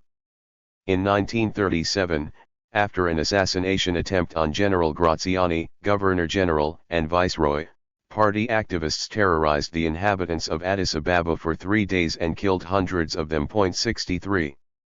The excitement and effort of war were accompanied by a cultural revolution and a totalitarian leap at home. 64. Another activist party secretary, Achille Strouss, led a campaign to shape the fascist new man by instituting fascist customs, fascist language, and racial legislation. The reform of custom replaced the deferential and formal way of saying you in the third person, used by proper bourgeois, by the more familiar and comradely second person. 65. The fascist salute replaced the bourgeois handshake. Civil servants were dressed in uniform, and the army began to march with the exaggerated high step that the regime called Passo Romano to make clear that it was not copied from the Nazi goose step. The most striking step in the fascist radicalization of the 1930s was discriminatory legislation against Jews. In July 1938, a manifesto of fascist racism announced the new policy, and it was soon followed up by laws in September and November that forbade racial intermarriage, along the lines of the Nazi Nuremberg laws, and excluded Jews from government service and the professions. 1 out of 12 university professors had to abandon their chairs. The Nobel Prize-winning physicist Enrico Fermi, not Jewish himself, left voluntarily for the United States because he was deprived of many of his research associates. The fascists are usually assumed to have copied Nazi racial laws to please Hitler during the period of Italian foreign policy alignment with the Axis. 66. Italy had been largely devoid of anti-Semitism, and its small and ancient Jewish community had been exceptionally well integrated. As we saw in Chapter 1, Mussolini had had Jewish backers and even close associates in the early days. In 1933 he was listed by American Jewish publishers among the world's 12 greatest Christian champions of the Jews. 67. On closer inspection, one can find Italian stems upon which a native anti-Semitism could be grafted. Policies of racial discrimination had already become acceptable to Italians in the colonies. First in Libya and then in Ethiopia, the Italian military adopted tactics of separating nomads from their animals and from food and water. Their mass internment seemed to prefigure their elimination. In Ethiopia, laws forbade racial mixing. Angelo Dal Boca can even use the word apartheid for what fascism tried to institute in Ethiopia. 68. Another stem was the ambiguity of Catholic attitudes about Jews. To its credit, Catholic tradition was hostile to biological racism. The Church insisted, for example, that the sacrament of baptism prevented a convert from being henceforth considered Jewish, regardless of who his or her parents had been. Pope Pius XI had been trying to decide whether to issue an encyclical denouncing Nazi biological racism when he died in 1939. On the other hand, the language of the Mass for Good Friday identified the Jews as the deicide people who had killed Christ.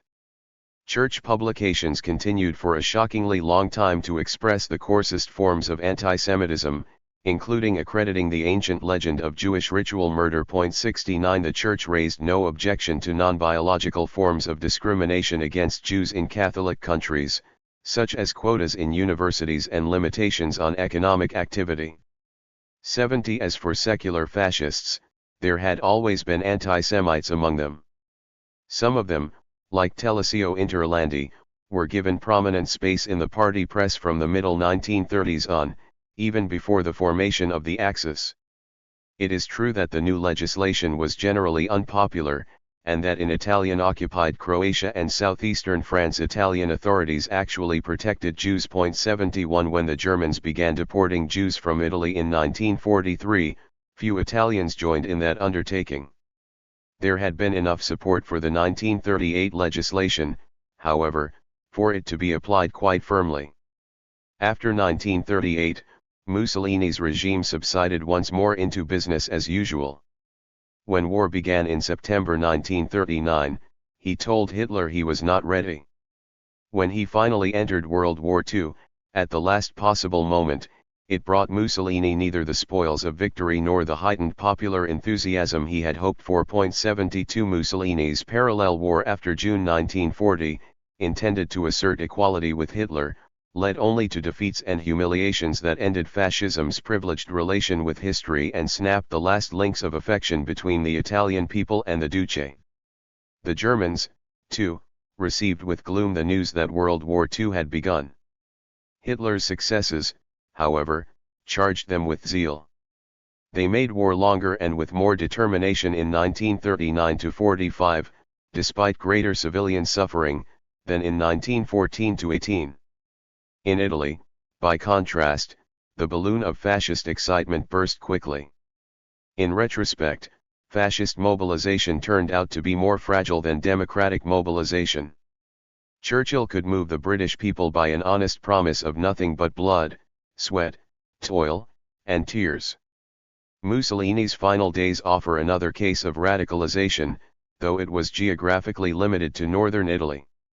When it became clear that Italy's participation in World War II on Hitler's side was turning into a disaster, parts of the establishment, senior military officers, advisors to the king, even some dissident fascists wanted to get rid of Mussolini and make a separate peace with the Allies.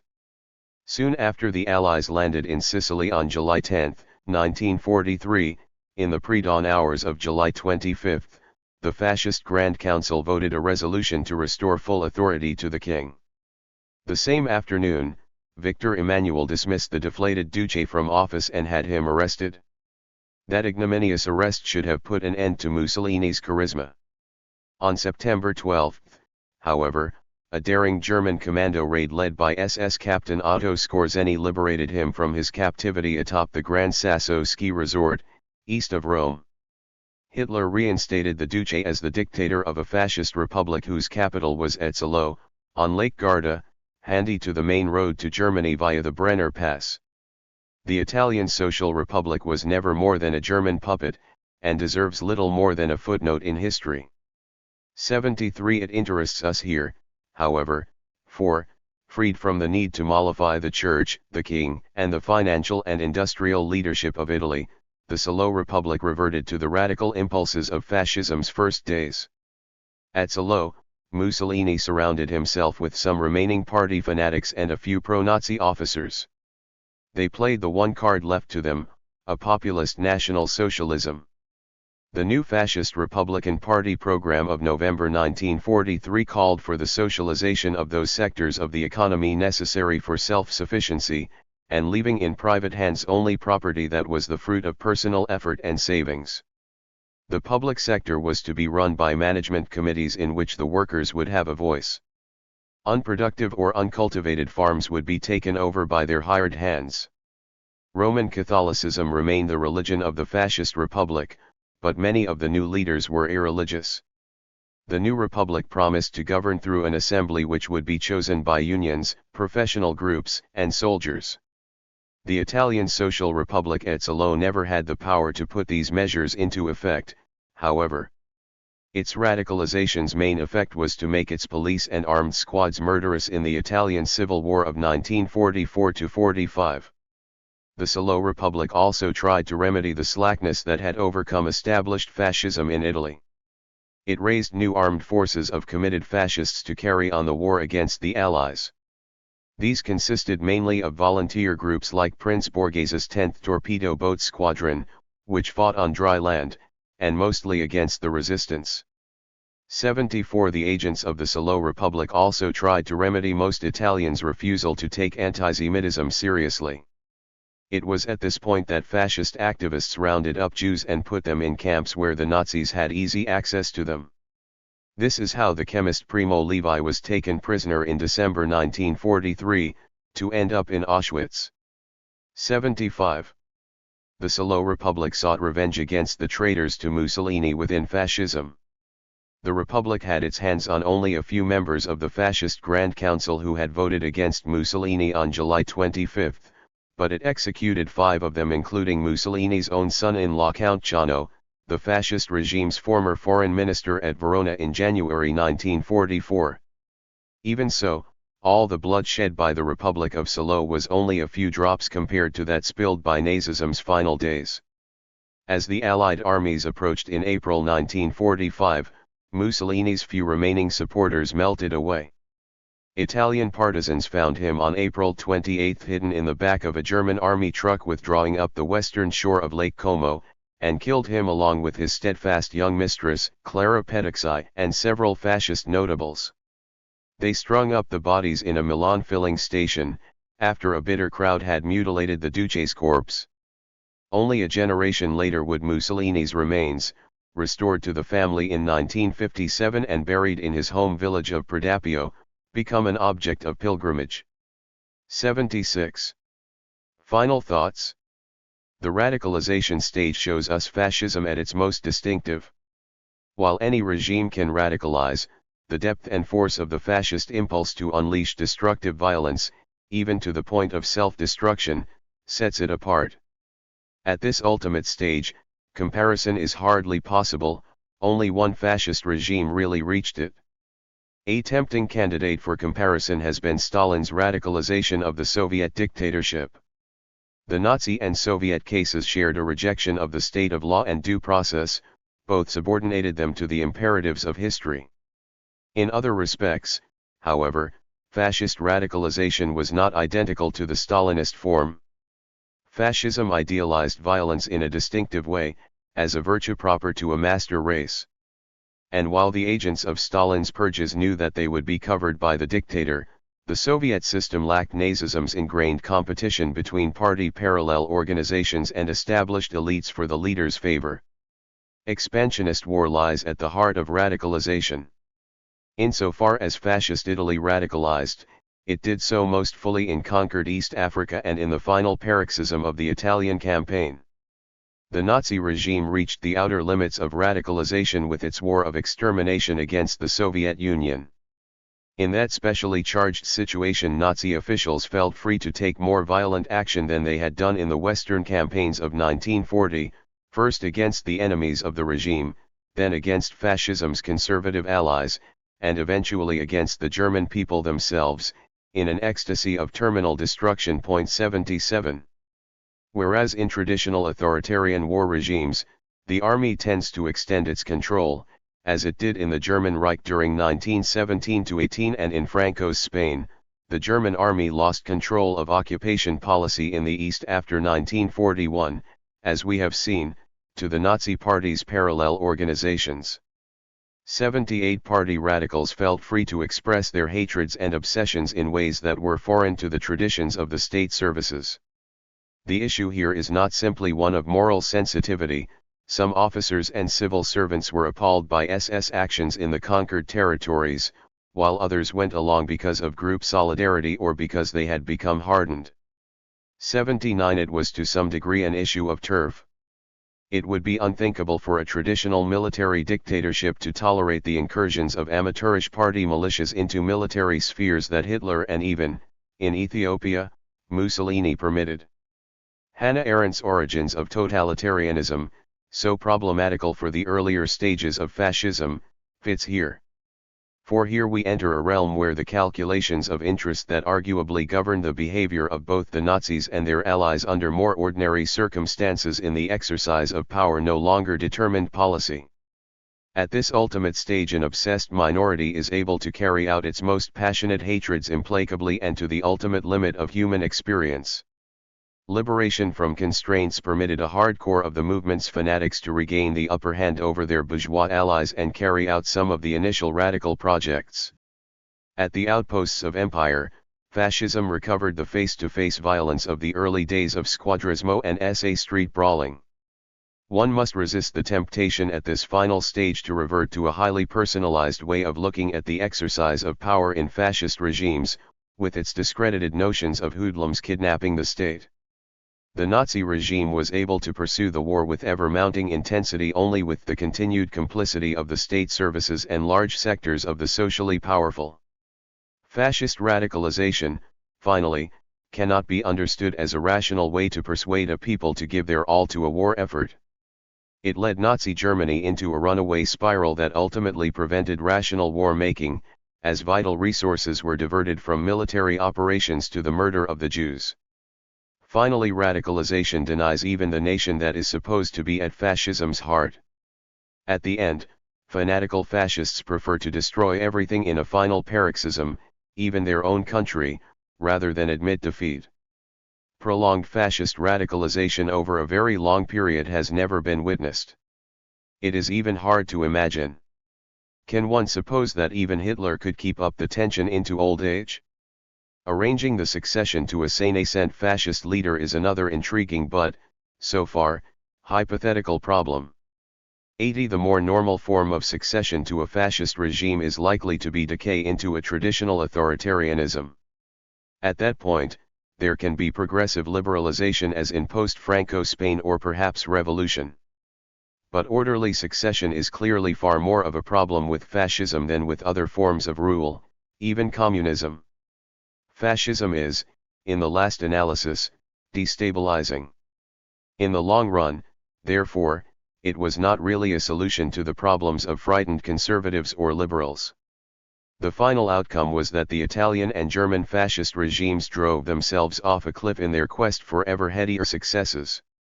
Mussolini had to take his fatal step into war in June 1940 because fascist absence from Hitler's victory over France might well fatally loosen his grip on his people. Hitler never stopped imagining further conquests in India, the Americas until he committed suicide in his besieged bunker in Berlin on April 30, 1945. The fascisms we know seem doomed to destroy themselves in their headlong, obsessive rush to fulfill the privileged relation with history they promised their people. Chapter 7. Other times, other places. Is fascism still possible? In Chapter 2, I traced the early boundary of fascism easily enough at the moment when mass democracy was entering into full operation and encountering its first heavy weather. Although precursors can be identified before 1914, adequate space was not available for fascism until after World War I and the Bolshevik Revolution. Fascist movements could first reach full development only in the outwash from those two tidal waves. The outer time limit to fascism is harder to locate. Is fascism over? Is a Fourth Reich or some equivalent in the offing? More modestly, are there conditions under which some kind of neo-fascism might become a sufficiently powerful player in a political system to influence policy? There is no more insistent or haunting question posed to a world that still aches from wounds that fascisms inflicted on it during 1922–45. Important scholars have argued that the fascist period ended in 1945. In 1963, the German philosopher Ernst Nolte wrote in a celebrated book about fascism in its era that although fascism still existed after 1945, it had been stripped of real significance. 1 Many have agreed with him that fascism was a product of a particular and unique crisis growing out of the cultural pessimism of the 1890s, the turmoil of the first nationalization of the masses, 2 the strains of World War I, and the incapacity of liberal democratic regimes to cope with that war's aftermath. And in particular with the spread of the Bolshevik Revolution. The greatest obstacle to the revival of classical fascism after 1945 was the repugnance it had come to inspire. Hitler aroused nausea as gruesome pictures of the liberated camps were released. Mussolini inspired derision. Devastated landscapes testified to the failure of both of them. Hitler's charred body in the ruins of his Berlin bunker and Mussolini's corpse strung up by the heels in a seedy Milan filling station marked the extinction by squalor of their charisma. 3. A revival of fascism faced additional obstacles after 1945, the increasing prosperity and seemingly irreversible globalization of the world economy, the triumph of individualistic consumerism for the declining availability of war as an instrument of national policy for large nations in the nuclear age, the diminishing credibility of a revolutionary threat.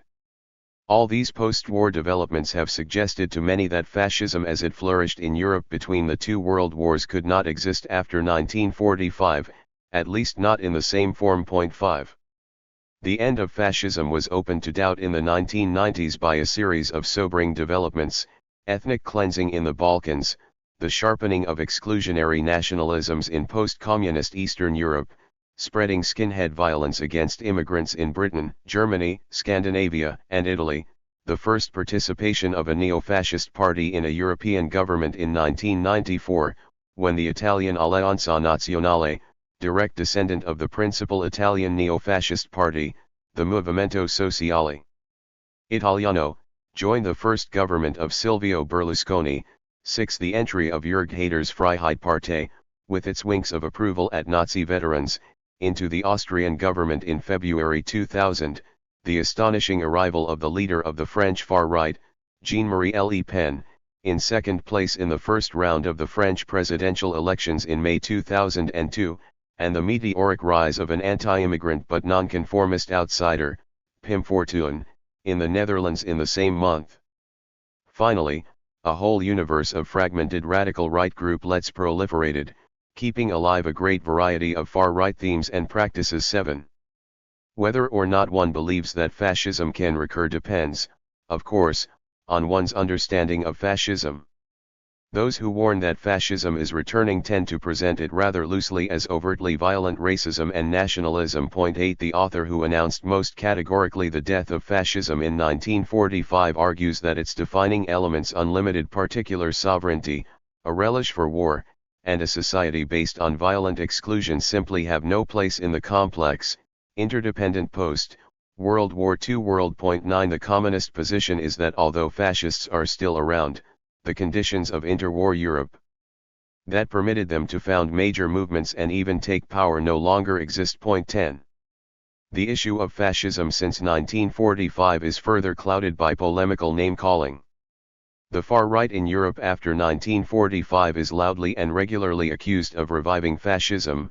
Its leaders deny the charges no less adamantly.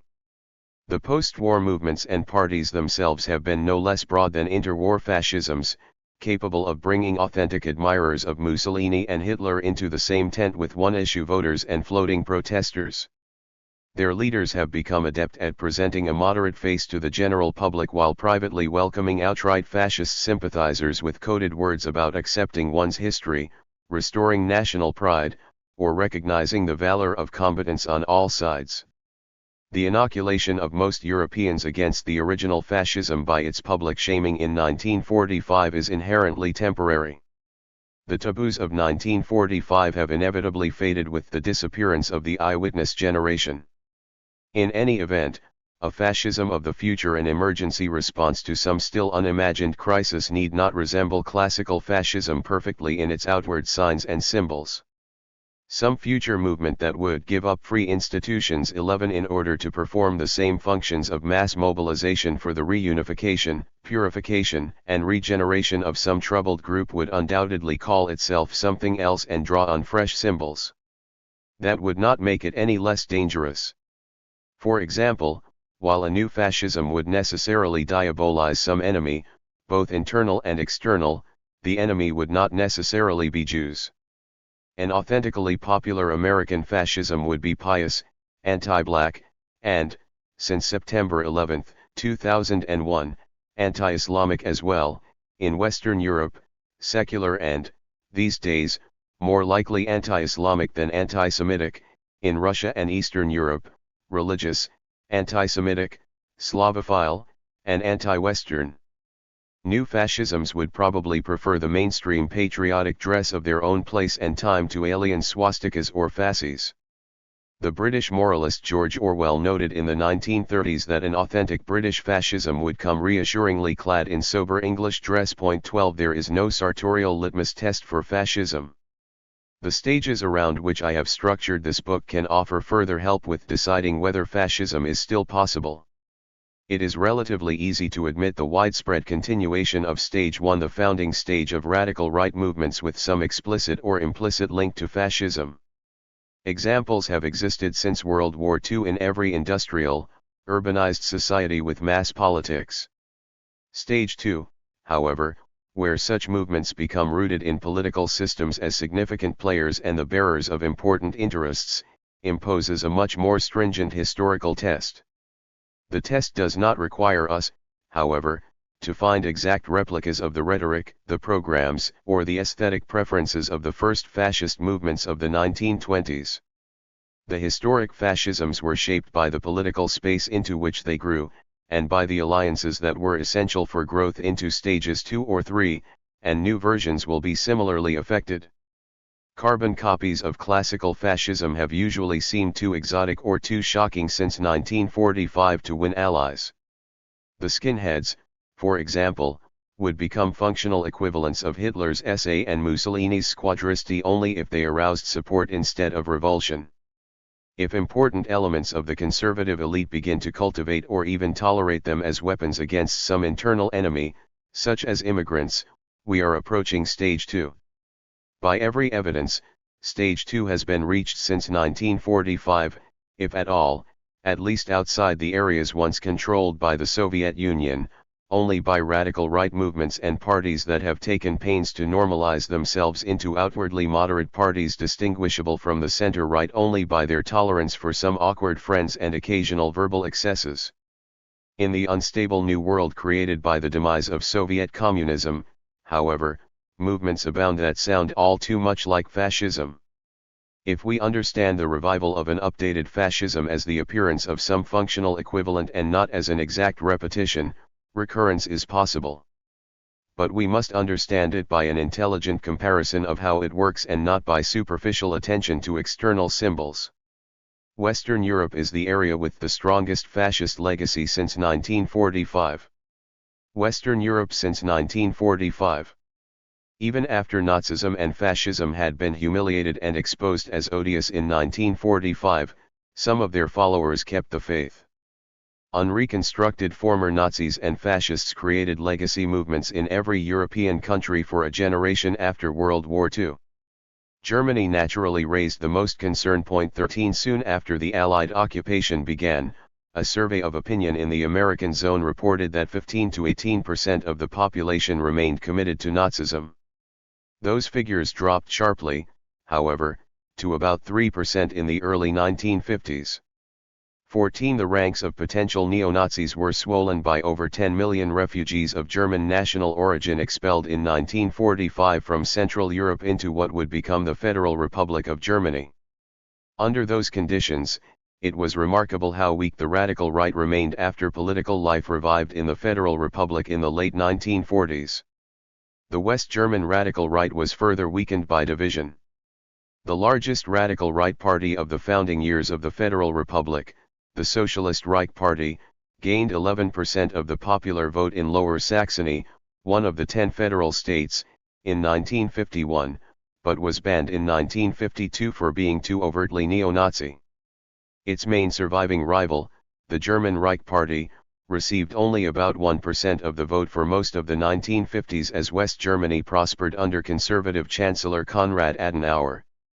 The DRP's one momentary success came in provincial elections in Rhineland-Palatinate in 1959 when it just passed the 5% minimum needed to enter a German provincial parliament for the first and only time. When DRP leaders and other radical right groups combined to form the National Democratic Party in 1964, this new formation was soon buoyed by the backlash to student radicalism, to West Germany's first serious economic downturn, in 1966–67, and to the wider space opened up on the right when the Christian Democrats brought the Social Democrats into a great coalition government in 1966. But although the NPD attained the necessary threshold of 5% in some local elections and entered 7 of the 10 state parliaments during the troubled years of 1966–68, it never reached the 5% minimum in federal elections required to form a national parliamentary group. It came closest in 1969, with 4.3%. Following a low ebb in the 1970s, radical right activity increased again in the 1980s for reasons that will be discussed below. A new far-right formation, the Republican Party, reached 7.5% in a municipal election in Berlin in 1989, but thereafter slipped to 2% and below in national elections. The Italian Movimento Sociale Italiano had a more substantial existence as Mussolini's sole direct heir. It was founded in 1946 by Giorgio Almirante, who had been editorial secretary of the anti-Semitic review La Difesa della Razza after 1938 and chief of staff to the Minister of Propaganda in Mussolini's Italian Social Republic Ezzolo in 1943–45. After a feeble 1.9% of the vote in 1948, the MSI averaged 4 to 5% in national elections thereafter and reached a peak of 8.7% in 1972, benefiting from a merger with monarchists and a backlash against the hot autumn of 1969. Most of the time it was a distant fourth among Italian parties. The MSI earned its best scores following Red Scares. In 1972 it tied neck and neck with the Socialists for third place among national parties with 2.8 million votes, and in 1983 its total vote reached nearly as high again after the Christian Democrats accepted communist votes in 1979 in an opening to the left that they hoped would bolster their increasingly slender majorities. It remained in political isolation, however. When the weak government of Fernando Tombroni counted MSI votes to complete its majority in 1960, veterans of the anti-fascist resistance demonstrated until Tombroni resigned. No mainstream Italian politician dared for 30 years after that to break the MSI's quarantine. The MSI drew best in the South, where memories of fascist public works were positive and where the population had not experienced the civil war of 1944-45 in the north between the resistance and the Salo Republic. Alessandra Mussolini, the Duce's granddaughter as well as a medical school graduate, sometime film actress, and pornography pin-up star, represented Naples in Parliament after 1992 as an MSI deputy. As a candidate for mayor of Naples in 1993 she won 43% of the vote. Outside the South, the MSI did well among alienated young males everywhere except in the North, where a regional separatist movement Umberto Bossi's Lega Nord 15 occupied the far-right terrain.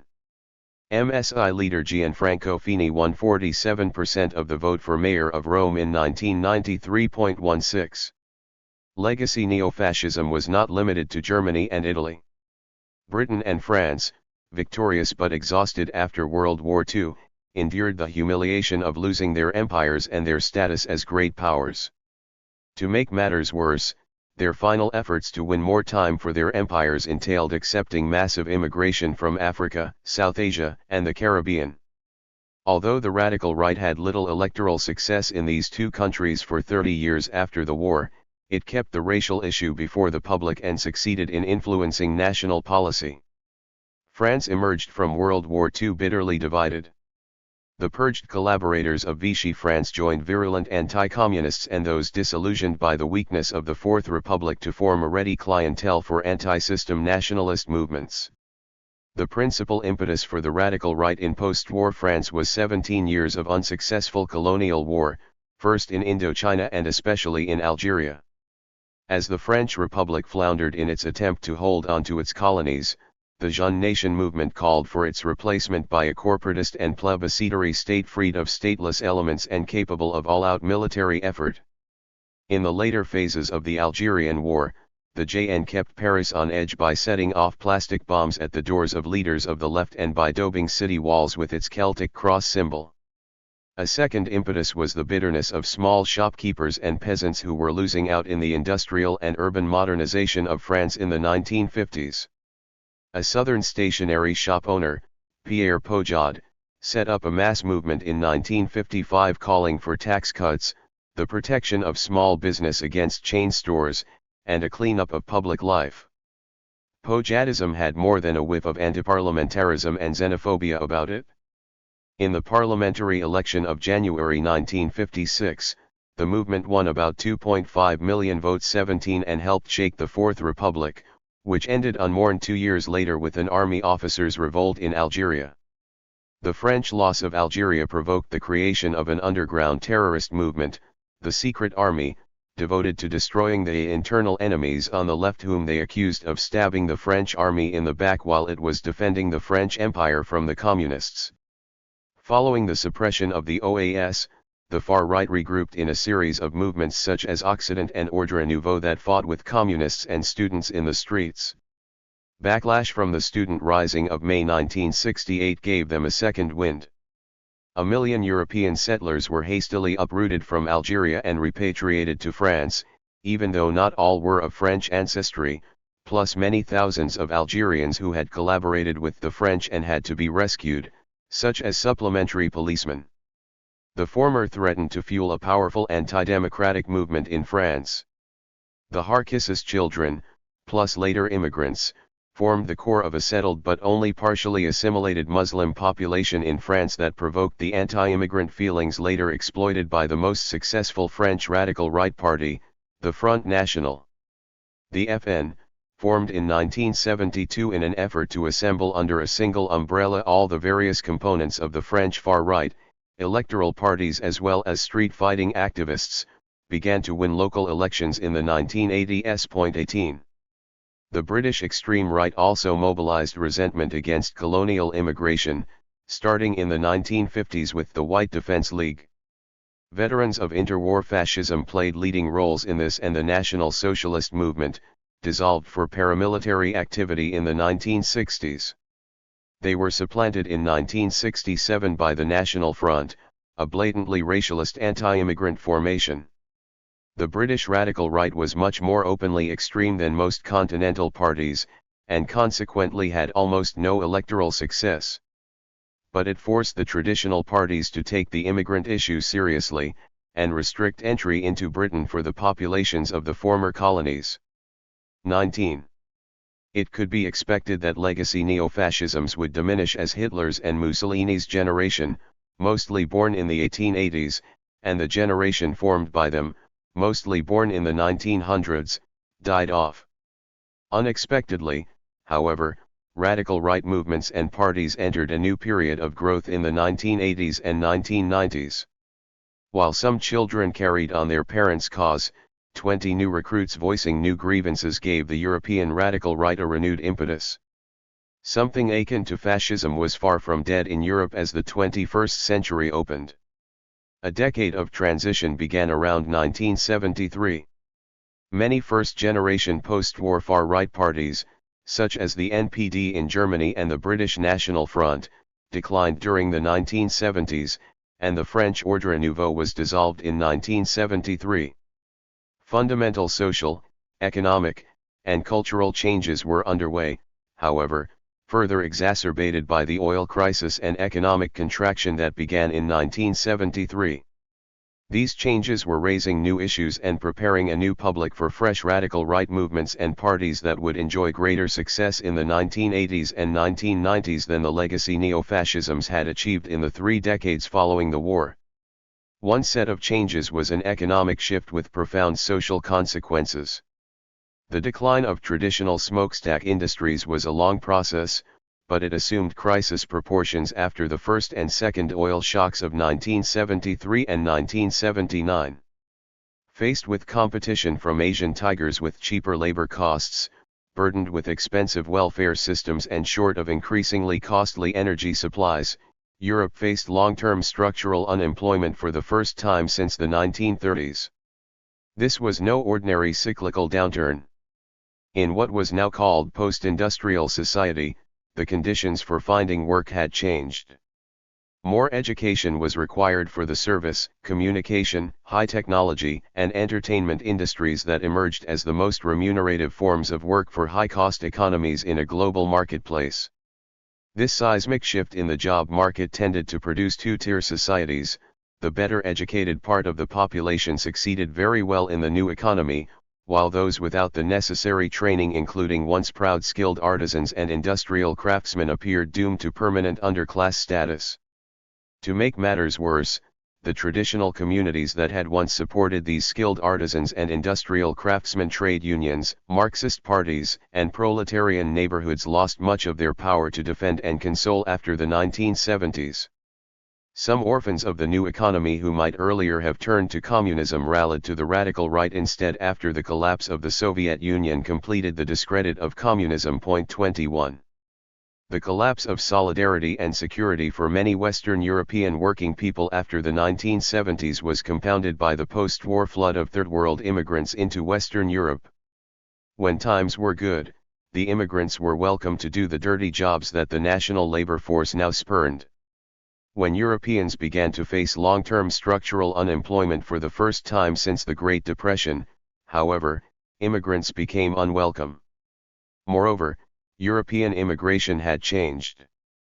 Whereas earlier immigrants had come from Southern or Eastern Europe and differed only slightly from their new hosts, the new immigrants came from former colonial territories, North and Sub-Saharan Africa, the Caribbean, India, Pakistan, and Turkey. And whereas earlier immigrants had tended to assimilate quickly and disappear, the new immigrants often clung to visibly different customs and religions. Europeans had to learn to coexist with permanent African, Indian, and Islamic communities that flaunted their separate identities. The immigrant threat was not only economic and social. The immigrants were seen increasingly as undermining national identity with their alien customs, languages, and religions. A global youth culture, mostly marketed by Americans and often associated with black performers, did to local cultural traditions what the global economy had done to local smokestack industry. Anti-immigrant resentment was pay dirt for radical right movements in Western Europe after the 1970s. It was the main force behind the British National Front. The most successful of them, Jean-Marie Le Pen's Front National in France and Jörg Haider's Freiheitspartei in Austria, were almost entirely devoted to exploiting anti-immigrant fears, fighting multiculturalism and an alleged immigrant criminal propensity, and proposing the expulsion of the alien poor. The most disturbing new component of the radical right after the 1980s was the skinhead phenomenon. Disaffected, idle, and resentful youths developed a cult of action and violence expressed by shaved skulls, Nazi insignia, aggressive Oi music 22 and murderous assaults upon immigrants, especially Muslims and Africans and gays. While the more mainstream elements of the new right carefully avoided open reference to the symbols and paraphernalia of fascism, the skinheads reveled in them. Nazi emblems triumphed even in Italy, where homegrown fascist precursors like the Salo militias were forgotten. In Germany, a surge of arson, beatings, and murders peaked at 2,639 incidents in 1992.23. The violence declined a bit in the following years, but in March 1994 the Lübeck synagogue was firebombed, and the Dresden synagogue in October 2000.24.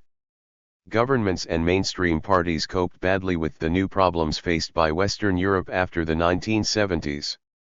They could not solve unemployment, because the Keynesian job creation measures that had worked during the post-war boom now triggered dangerous levels of inflation, and because governments felt unable to opt out of the emerging European and global marketplaces with their powerful competitive pressures. The state, the traditional source of support in difficult times, was losing part of its authority, whether to the European Union or to the global marketplace, forces beyond the control of ordinary European citizens. Welfare programs now came under serious strain, for tax revenues were falling just as the need was growing to pay increased benefits to the new unemployed. And should the welfare state also take care of foreigners, 25 an interlocking set of new enemies was emerging: globalization, foreigners, multiculturalism, environmental regulation, high taxes, and the incompetent politicians who could not cope with these challenges. A widening public disaffection for the political establishment opened the way for an anti-politics that the extreme right could satisfy better than the far left after 1989. After the Marxist left lost credibility as a plausible protest vehicle when the Soviet Union collapsed, the radical right had no serious rivals as the mouthpiece for the angry losers of the new post-industrial, globalized, multi-ethnic Europe. 26. These new opportunities permitted a new generation 27 of extreme right movements to emerge in Europe in the 1980s, and then, in the 1990s, to move from the margins to the mainstream. 28. Jean-Marie Le Pen's Front National was the first extreme right party in Europe to find the appropriate formula for post-1970s conditions. The FN reached 11% of the vote in French municipal elections in 1983 and European elections in 1984, unprecedented for any extreme right party in Europe since 1945. It climbed even further, to 14.4%, in the presidential elections of 1988.29, and unlike some flash movements that surge and then quickly decline, the FN maintained or exceeded these levels for the next decade. Le Pen's recipe for success was closely watched by fearful French Democrats as well as by his emulators abroad. The FN focused intensely on the immigrant issue, and its ramifying related issues of employment, law and order, and cultural defense. It managed to bundle together a variety of constituencies and positioned itself to become a broad catch-all party of protest. 30. It refrained from appearing to threaten democracy directly. 31. When it won control of 3 important cities in southern France in 1995 and another in 1997, as well as 273 seats in regional legislatures in 1998. 32. It acquired a capacity to reward its militants with office and force mainstream parties to treat with it. While there seemed little likelihood of its winning a national majority, the FN forced mainstream conservative parties to adopt some of its positions in order to hold on to crucial voters.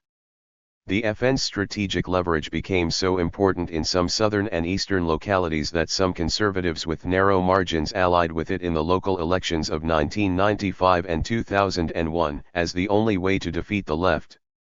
These successes at bundling constituencies, gratifying the ambitious, and forcing mainstream politicians into alliances moved the FN firmly into the process of taking root. Stage 2. In December 1998, however, a quarrel between Le Pen and his heir apparent, Bruno Maigret, divided the movement and drove its vote back down below 10%. Despite this setback, Le Pen rode a groundswell of resentment against immigrants, street crime, and globalization back to a shocking second place, 17% in the first round of the presidential elections of April 2002. In the runoff with incumbent President Jacques Chirac, however, Le Pen was held to 19% by a groundswell of French revulsion. 2 other extreme right parties, the Italian MSI and the Austrian Freedom Party, put Le Pen's lessons to such good use in the 1990s that they actually participated in national governments. The major element in their success was an available space opened up not only by the disrepute into which governing parties had fallen, but also by the absence in both Italy and Austria of a credible mainstream political opposition. In Italy, the Christian Democrats had enjoyed uninterrupted rule since 1948. For 40 years no serious alternative had presented itself to the Italian electorate. The communist-socialist split had so weakened the left that all non-communist opposition parties preferred to seek a share in CD hegemony rather than pursue the hopeless task of forming an alternate majority. When the Christian Democrats and some of their smaller coalition partners became tarnished by scandal in the 1990s, no alternate majority existed among the disparate opposition parties. New personalities filled the void, claiming to be non-party outsiders.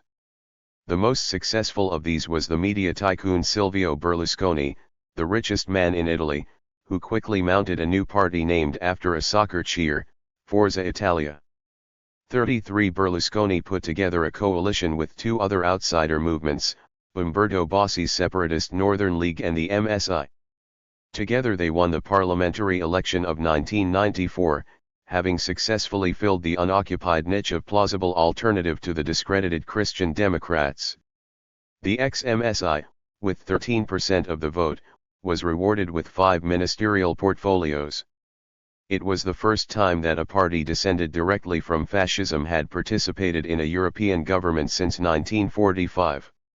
Berlusconi's Forza Italia won elections again in 2001, and this time the head of the Alleanza Nazionale, Gianfranco Fini, was vice premier. A similar opportunity opened up in Austria after 20 years in which the Socialists and the People's Party parceled out offices and favors in a power-sharing arrangement that came to be known as the Proports. Electors fed up with an immovable political monopoly had no place to turn except to Hader's Freedom Party, which succeeded brilliantly under its photogenic leader in offering the only non-communist alternative to the Proports. In elections on October 3, 1999, the Freedom Party won 27% of the national vote, second only to the Socialists' 33%, and received 6 out of 12 ministerial portfolios in a coalition government with the People's Party in February 2000. The same mix of anti-immigrant feeling and frustration with conventional politics propelled the meteoric rise of a total outsider, the flamboyantly wealthy and openly gay Pim Fortuyn, to political prominence in the Netherlands in 2002. Fortuyn's views were really libertarian, though his vilification of European bureaucracy and Islamic immigrants tended to align him with the far right. After he was assassinated by an animal rights activist on May 6, 2002, his new party the Pimfortune still drew 17% of the votes from across the political spectrum in parliamentary elections a week later, and held ministries for 3 months in the new government. By themselves, these raw electoral statistics tell us little about the second generation of far-right movements in Europe after 1980. We need to know what kind of movements and parties these were, and how they related to the European societies in which they operated. In other words, we need to ask about them the kinds of questions raised by Stage 2, did any of them become bearers of important interests and grievances? Did significant spaces become available to them in the political system, and were any of them able to acquire the kinds of alliances and complicities among frightened elites that would make Stage 3, an approach to power, conceivable?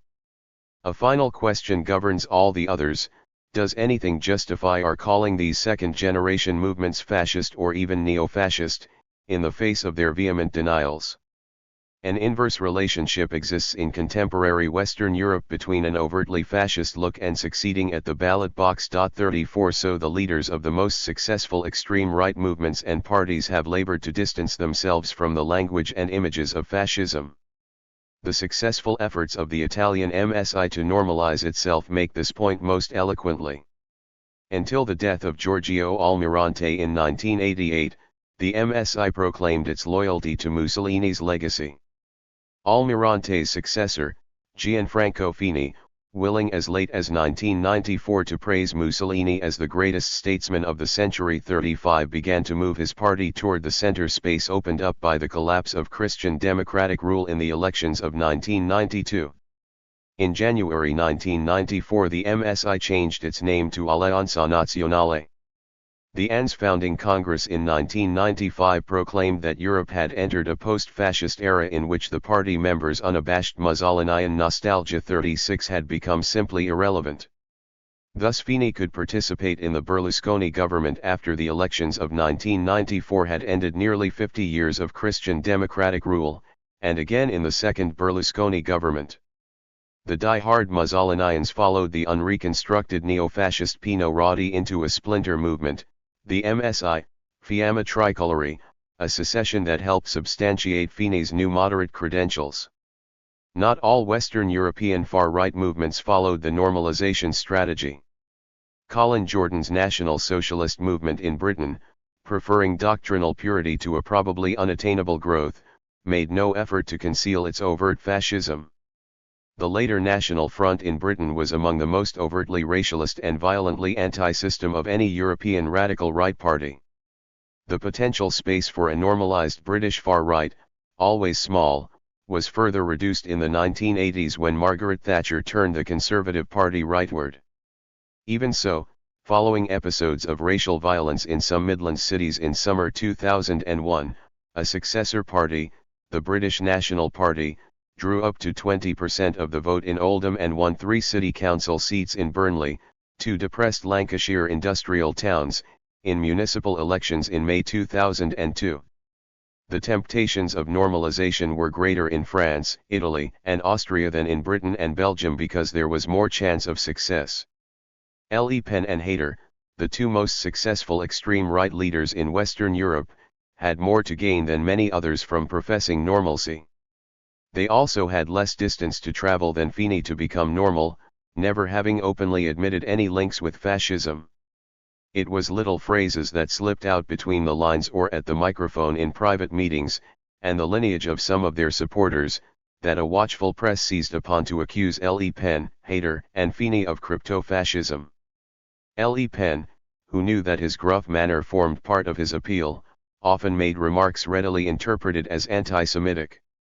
He was fined for belittling Hitler's murder of the Jews as a detail of history in a September 1987 television interview and again in a speech in Germany in 1996, and lost his eligibility for a year in 1997 for striking a female candidate in an election rally. Hayter openly praised the full employment policies of the Nazis, and he appeared at private rallies of SS veterans and told them that they were models for the young and had nothing to be ashamed of. All of these radical right parties were havens for veterans of Nazism and fascism. The leader of the German Republikaner after 1983, Franz Schonhuber, was a former SS officer. He and his like did not want to reject potential recruits from among the old fascists and their sympathizers, but at the same time they wanted to extend their reach toward moderate conservatives, the formerly apolitical, or even fed-up socialists.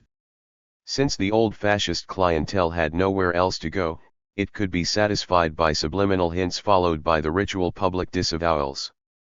For in order to move toward stage 2 in the France, Italy, or Austria of the 1990s, one must be firmly recentered on the moderate right.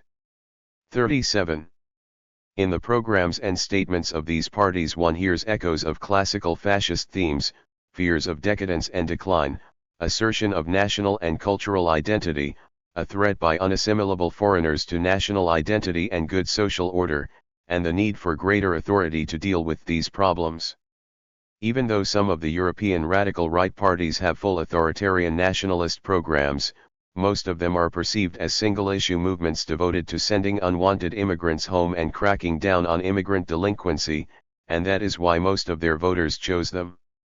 Other classical fascist themes, however, are missing from the programmatic statements of the most successful post-war European radical right parties. The element most totally absent is classical fascism's attack on the liberty of the market and economic individualism, to be remedied by corporatism and regulated markets. In a continental Europe where state economic intervention is the norm, the radical right has been largely committed to reducing it and letting the market decide. 38. Another element of classical fascist programs mostly missing from the post-war European radical right is a fundamental attack on democratic constitutions and the rule of law. None of the more successful European far-right parties now proposes to replace democracy by a single-party dictatorship. At most they advocate a stronger executive, less inhibited forces of order, and the replacement of stale traditional parties with a fresh, pure national movement. They leave to the skinheads open expressions of the beauty of violence and murderous racial hatred. The successful radical right parties wish to avoid public association with them, although they may quietly share overlapping membership with some ultra-right action squads and tolerate a certain amount of overheated language praising violent action among their student branches. 39. No Western European radical right movement or party now proposes national expansion by war, a defining aim for Hitler and Mussolini. Indeed, the advocates of border changes in post-war Europe have mostly been secessionist rather than expansionist, such as the Vlaams Bloc in Belgium and Umberto Bossi's secessionist Northern League in northern Italy. The principal exceptions have been the expansionist Balkan nationalisms that sought to create Greater Serbia, Greater Croatia, and Greater Albania. Bilingual Belgium, whose northern Flemish-speaking population has long resented its relative poverty and subordinate status, spawned the most important secessionist far-right movement in continental Western Europe. Flemish nationalists had already collaborated with the Nazi occupiers during 1940–44. Their remnants, embittered by a forceful purge in 1945, were ready after the war to support anti-system activism. 40 After a period of dormancy, Flemish nationalism emerged into political activity again in 1977, following the adoption of a federal system for Belgium that did not go far enough to satisfy separatists. The Vlaams Bloc combined Flemish separatism with violent anti-immigrant feeling and an anti-politics for all those alienated by the political establishment. It became in the 1990s one of the most successful radical right parties in Western Europe.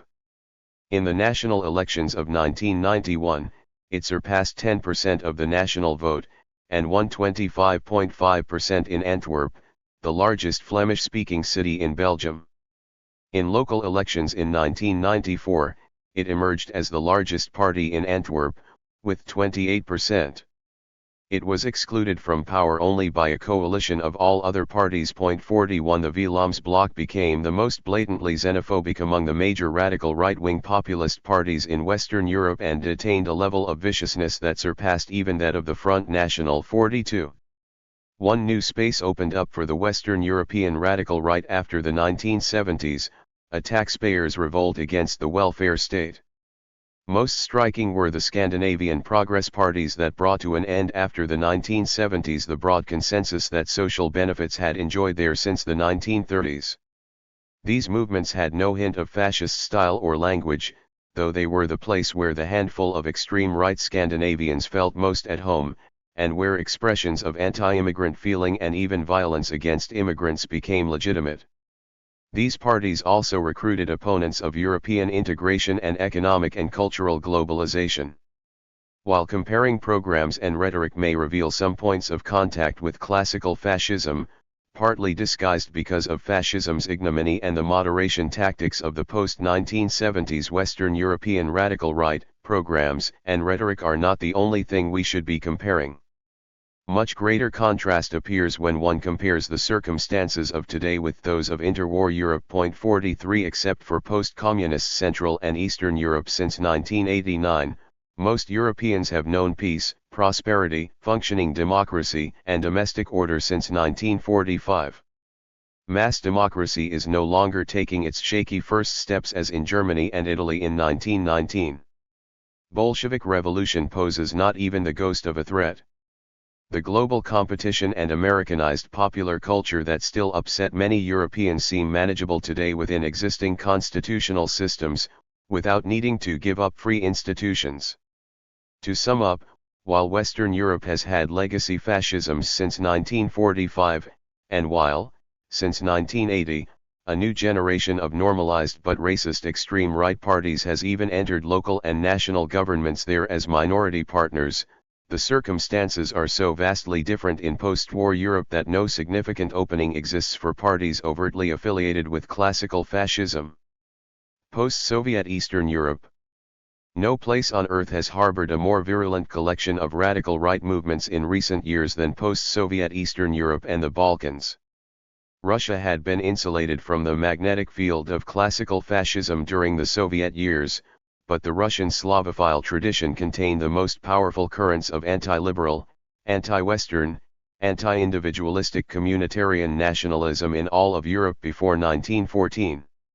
In the backlash from the Russian defeat by Japan and the ensuing revolutionary rising of 1905, the Union of Russian People became the strongest, the best organized, and the largest of the right-wing parties in Imperial Russia. 44 The URP was an all-class movement of national revival and unification that sought to save Russia from the contamination of Western individualism and democracy, if necessary against the Tsar himself and the liberal aristocracy, whom they considered too cosmopolitan and too soft on parliamentarism. Its Black Hundreds killed 300 Jews in Odessa in October 1905. 45 It deserves a prominent place among the precursors I discussed in Chapter 2. When the post-Soviet experiment in electoral democracy and market economics turned out disastrously for Russia after 1991, movements like Paymayat revived this rich Slavophile tradition, now updated by open praise for the Nazi experiment. The most successful of a number of anti-liberal, anti-Western, anti-Semitic parties in Russia was Vladimir Zhirinovsky's badly misnamed Liberal Democratic Party, founded at the end of 1989, with a program of national revival and unification under strong authority combined with wild-eyed proposals for the reconquest of Russia's lost territories. Zhirinovsky came in third in the Russian presidential election of June 1991, with more than 6 million votes, and his LDP became the largest party in Russia in parliamentary elections in December 1993, with nearly 23% of the total vote.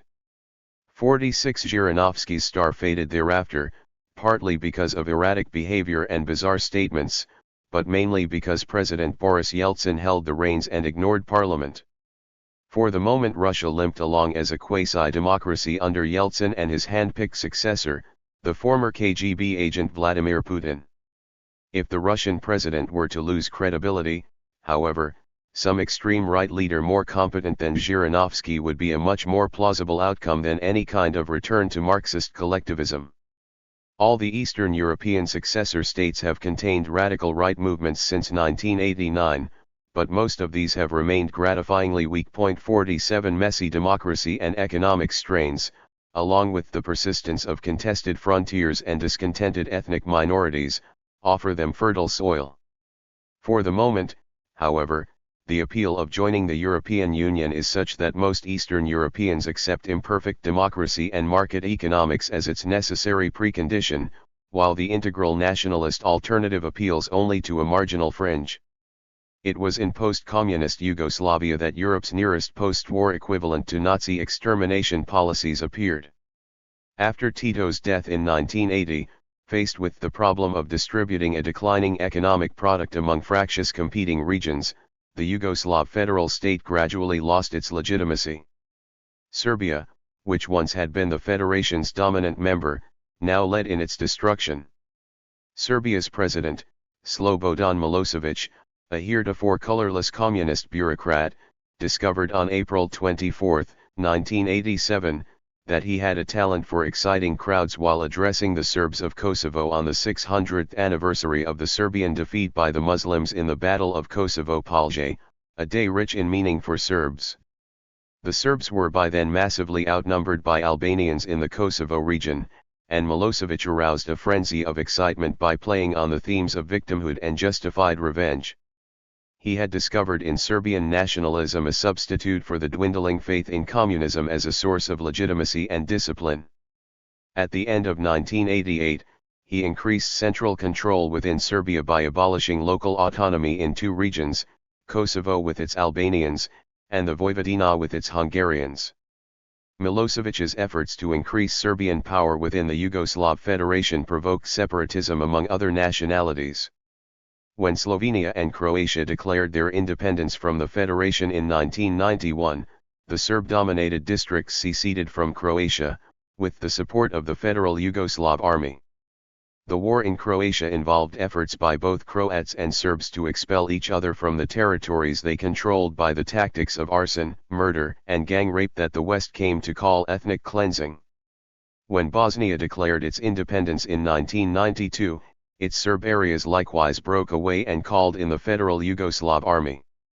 Ethnic cleansing was even more gruesome in Bosnia, which had been the most integrated region of Yugoslavia, with mingled neighborhoods and frequent intermarriages.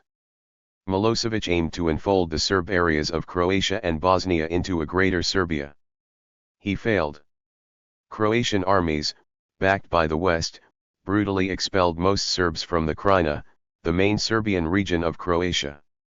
In Bosnia, NATO military intervention forced Milosevic to accept a bargain in which he remained in power in Serbia but abandoned his Serbian cousins in Bosnia, who were fobbed off with a separate region within a Bosnian federal state. When Milosevic tried to expel Albanians from the province of Kosovo in 1999, NATO airstrikes forced him to withdraw. His rule ended in September 2000 after the Serbs themselves chose the opposition candidate in federal elections. The new Serbian government eventually turned him over to the United Nations War Crimes Tribunal in The Hague. It must be admitted that Serbian nationalism displayed none of the outward trappings of fascism except brutality, and that Serbia permitted relatively free electoral competition by multiple parties. Milosevic's regime did not come to power by the rooting of a militant party that then allied with the establishment to reach office. Instead, a sitting president adopted expansionist nationalism as a device to consolidate an already existing personal rule, and was supported by a passionately enthusiastic public. On that improvised basis, Milosevic's Serbia was able to present the world with a spectacle not seen in Europe since 1945, a de facto dictatorship with fervent mass support engaged in the killing of men, women, and children in order to avenge alleged historic national humiliations and to create an ethnically pure and expanded nation-state. While pinning the epithet of fascist upon the odious Milosevic adds nothing to an explanation of how his rule was established and maintained, it seems appropriate to recognize a functional equivalent when it appears. The horror aroused by Milosevic was such that the Greater Croatia project of President Franjo Tuđman received less notice outside. Tuđman, a retired army officer and history professor, built his own regime of personal rule upon the no less cruel expulsions of Serbs from Croatia, and he reached more of his goals than did Milosevic. While Serbian patriotic themes included its anti-Nazi role in World War II, Croatian patriotic themes included Ante Pavlis Ustasa, the terrorist nationalist sect that had governed Hitler's puppet state of Croatia during 1941–44 and had carried out mass murders of Serbs and Jews there. Tudjman's newly independent Croatia resurrected Ustaša emblems and honored the memory of one of the most sanguinary fascist regimes in Nazi-occupied Europe. Fascism outside Europe. Some observers doubt that fascism can exist outside Europe.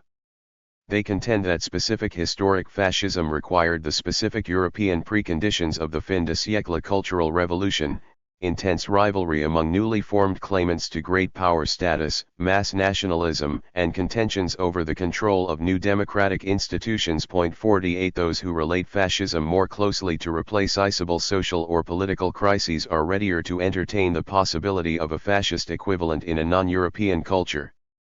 If we hold firmly to Gaetano Salvini's position that fascism means giving up free institutions, and hence is a malady of sick democracies, 49 then of course our field is limited to countries outside Europe that have functioned as democracies or at least have attempted to install representative government.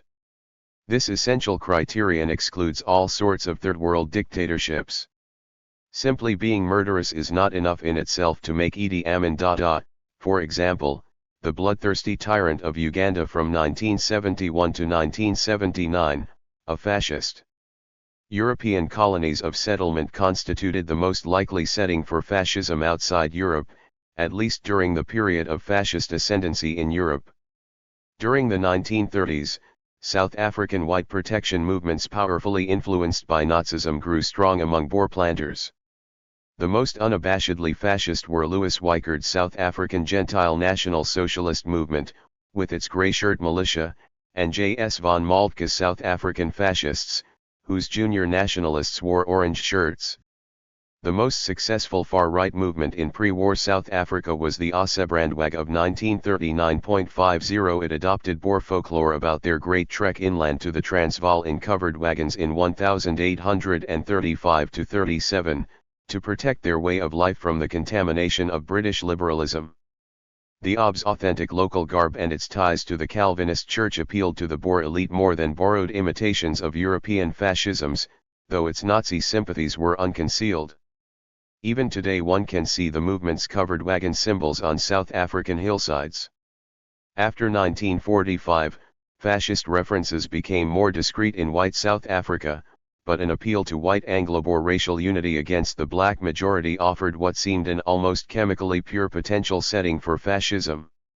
Many observers of South Africa expected the apartheid system installed in 1948 to harden under pressure into something close to fascism.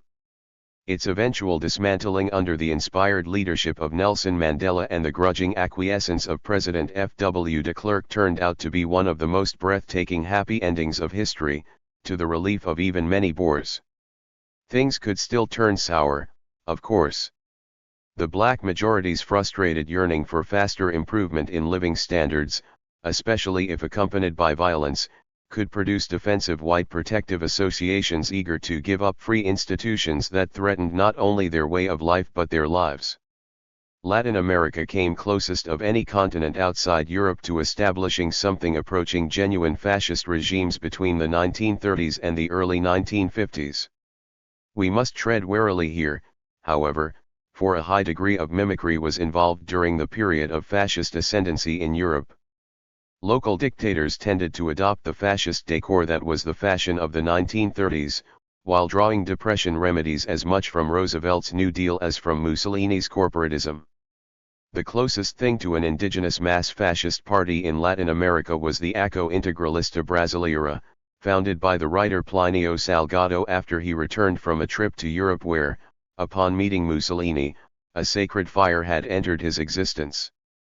51 The Integralists were much more solidly implanted in Brazilian society than the Nazi and fascist clubs that spread among German and Italian immigrants there, and Salgado successfully merged indigenous Brazilian historical imagery with the more overtly fascist aspects of his program, such as dictatorship, nationalism, protectionism, corporatism, anti-Semitism, goose steps, a proposed secretariat for moral and physical education, green shirts and black armbands with the Greek letter sigma, to form an authentically homegrown overtly fascist movement.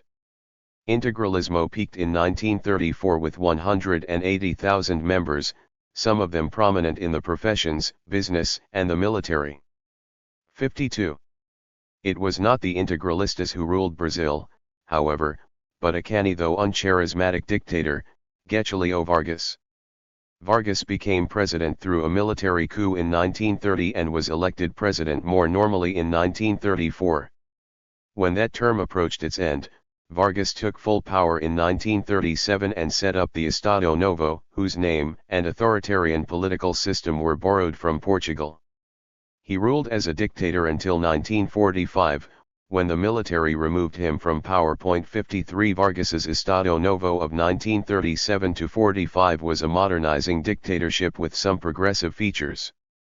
Its protectionism and state-authorized cartels for such products as coffee resembled the depression remedies of many 1930s governments, not necessarily fascist. Like Salazar in Portugal, far from governing through a fascist party, Vargas closed down the integralistas and the pro-Nazi and pro-fascist movements along with all other parties.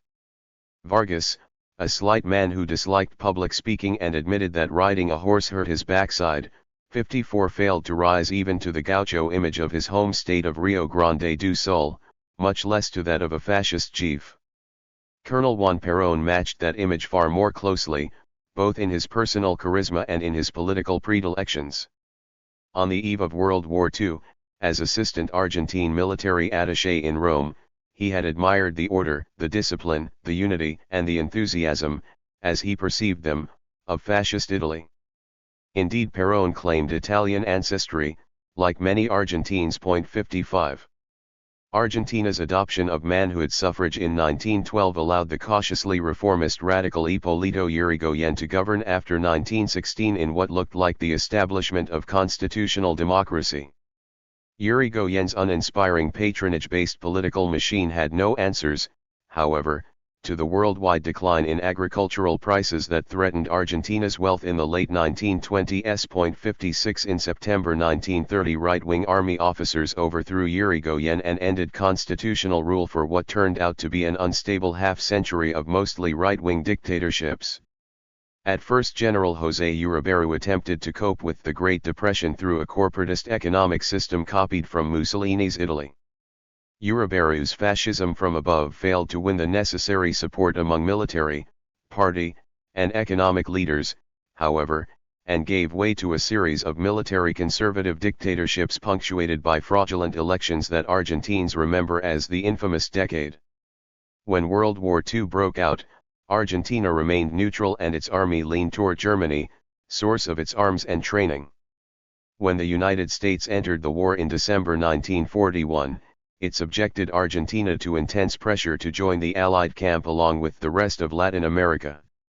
A new military junta took power in June 1943, determined to resist American pressure and remain neutral. At least some of its members, including Colonel Juan Perón, wanted to continue obtaining arms from Germany to counterbalance U.S. arms and bases in Brazil. 57. An obscure colonel in the military junta that took power in 1943, Juan Perón asked for the apparently trivial post of Secretary for Labor and Social Welfare. 58 Once in control of labor organizations, Perón eliminated their socialist, communist, or anarcho-syndicalist leaders, merged multiple unions into a single state-sponsored worker organization for each sector of the economy, and expanded their membership to the previously unorganized. These steps turned the Confederación General de Trabajo into his personal fiefdom. Perón won authentic gratitude by substantially improving working conditions and obtaining favorable settlement of labor disputes. He was greatly assisted in this project by the personal flair and the anti-establishment radicalism of his mistress, Eva Duarte, an illegitimate country girl struggling to make good as an actress in radio soap operas. Perón came to power quite unlike Mussolini and Hitler, not at the head of a militant party striving to show that democracy was unworkable, but by the pressure of a mass demonstration of his worker following. In October 1945, Perón's fellow officers in the junta, alarmed by the young colonel's ambition and demagoguery, influenced by the American ambassador's hostility to him, and offended by the openness of his liaison with the lower class Eva, stripped him of office and arrested him. On October 17, 1945, a date later celebrated as the national holiday of Peronism, hundreds of thousands of striking workers mobilized by EVA, according to Peronist legend, but more likely by other aides, occupied downtown Buenos Aires. In the sweltering heat, some of them took off their shirts and, before the appalled citizenry, cooled themselves in the elegant fountains of the Plaza de Mayo. Los Descamisados, the shirtless ones, became the equivalent in Peronist legend of the French Revolution sans-culottes. 59. In order to appease the peaceable but overwhelming crowd, the junta released the colonel and set up a new government composed mostly of his friends. Perón was on track for election as president in 1946. Perón's dictatorship rested thereafter as much on a manipulated CGT as upon the army. It was openly and explicitly directed against the oligarchy that had snubbed Evita. Never mind that the dictatorship never threatened property and did its best to support import substitution industry, and that Perón's CGT became more the manager of a working-class clientele than an authentic expression of its grievances. Perón's popular base was always more explicitly proletarian than that of Mussolini or Hitler, and its animus against the old families of Argentina more overt. While Fascism and Nazism used dictatorship to smash an independent labor movement and shrink the workers' share of the national product, Perón increased workers' share of the national income from 40% in 1946 to 49% by 1949.60. Perón's dictatorship was the regime outside Europe most often called fascist, particularly in the United States. Washington officialdom had labeled neutral Argentina firmly as pro-Axis even before Perón came on the scene. 61 With its charismatic leader, the conductor Perón, its single Peronista party and its official doctrine of justicialismo or organized community, its mania for parades and ceremonies, its corporatist economy, its controlled press, its repressive police and periodic violence against the left. 62 Its subjugated judiciary and close ties to Franco, it did indeed look fascist to a world war. II generation accustomed to dividing the world between fascists and Democrats. More recent scholars, however, have preferred to stress Peronism's indigenous roots, a national tradition of salvation by strong leaders, dread of decline, as agricultural exports, the source of Argentina's great wealth, lost value after World War I, a mammoth Red Scare set off by a bloody general strike in January 1919, nationalism easily focused upon regaining economic independence from British investors, the political space offered by a tired oligarchy that rested upon the diminished power of the cattle and wheat barons without giving voice to the new urban middle and working classes, and a widespread conviction that politicians were both feckless and corrupt. 63. Surface appearances aside, Perón's dictatorship worked quite unlike those of Hitler and Mussolini. Whereas these two had come to power against chaotic democracies in the disorder following upon a rapidly broadened suffrage, Perón came to power against a narrowly based military conservative oligarchy and then broadened the franchise and increased citizen participation. 64 He won clear electoral majorities in 1946 and 1951, and again in a comeback in 1973, in Argentina's cleanest presidential elections up to that point. Although Perón's dictatorship used police intimidation and controlled the press, it lacked the diabolized internal/external enemy Jews or others that seems an essential ingredient of fascism. 65 It expressed no interest in expansion by war. Finally, Eva Perón filled a role utterly foreign to fascist machismo. Evita was the first Latin American leader's wife to participate actively in government. This complex and shrewd woman knew how to play on multiple registers, as passionate orator for Los Descamisados and against the oligarchy, as organizer of the women's vote at the head of the Peronist Women's Party, as Lady Bountiful, distributing favors each day from her desk at the Ministry of Labor and through the mysteriously financed Eva Perón Foundation, and as a glamorous dream object who was said to have donned 306 different lavish outfits in one 270-day period. 66 Outwardly feminine and submissive to the dictator, she was widely perceived as giving her cautious husband backbone. She established a rapport with the Buenos Aires crowd so intense that after her death by cancer at 33 in 1952 she became the object of multiple cults. For a few, she was a revolutionary leader, for many others, she was a quasi-saint, for whom altars were built and whose carefully embalmed body had to be hidden by subsequent regimes. In the eyes of many upper-class Argentinians, she was a vengeful upstart and sexual manipulator. At her death she was probably the most powerful woman in the world. 67. Assessing Latin American dictatorships in the optic of fascism is a perilous intellectual enterprise.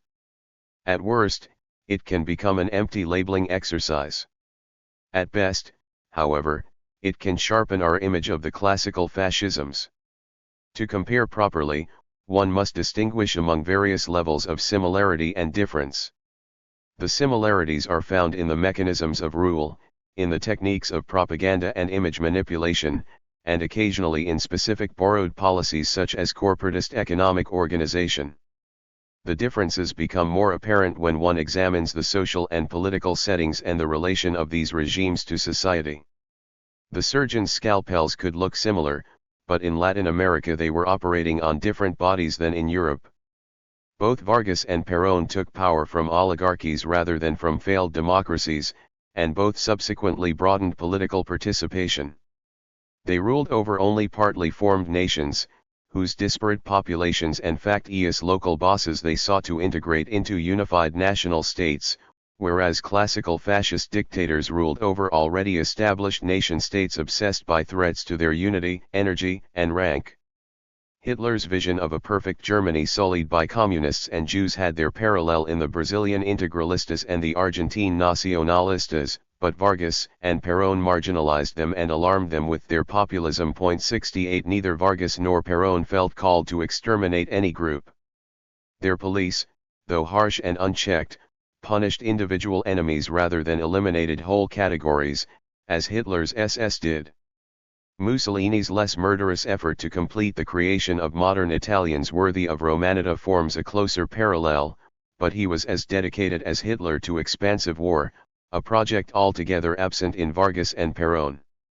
In sum, the similarities seem matters of tools or instruments, borrowed during fascism's apogee, while the differences concern more basic matters of structure, function, and relation to society.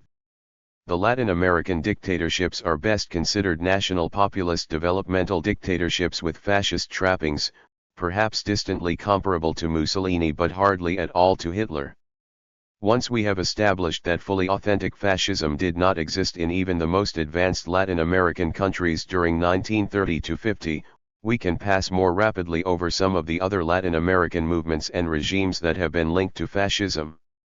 Aside from small pro-Axis factions in Chile and Peru, the other main example was the military socialism of Colonel David Toro in Bolivia in 1936–37 and his successor, German Bush, in 1937–39, with its legion of war veterans, its state syndicalism, and its effort to construct a nation-state out of disparate Indian and European components via charismatic dictatorship. 69.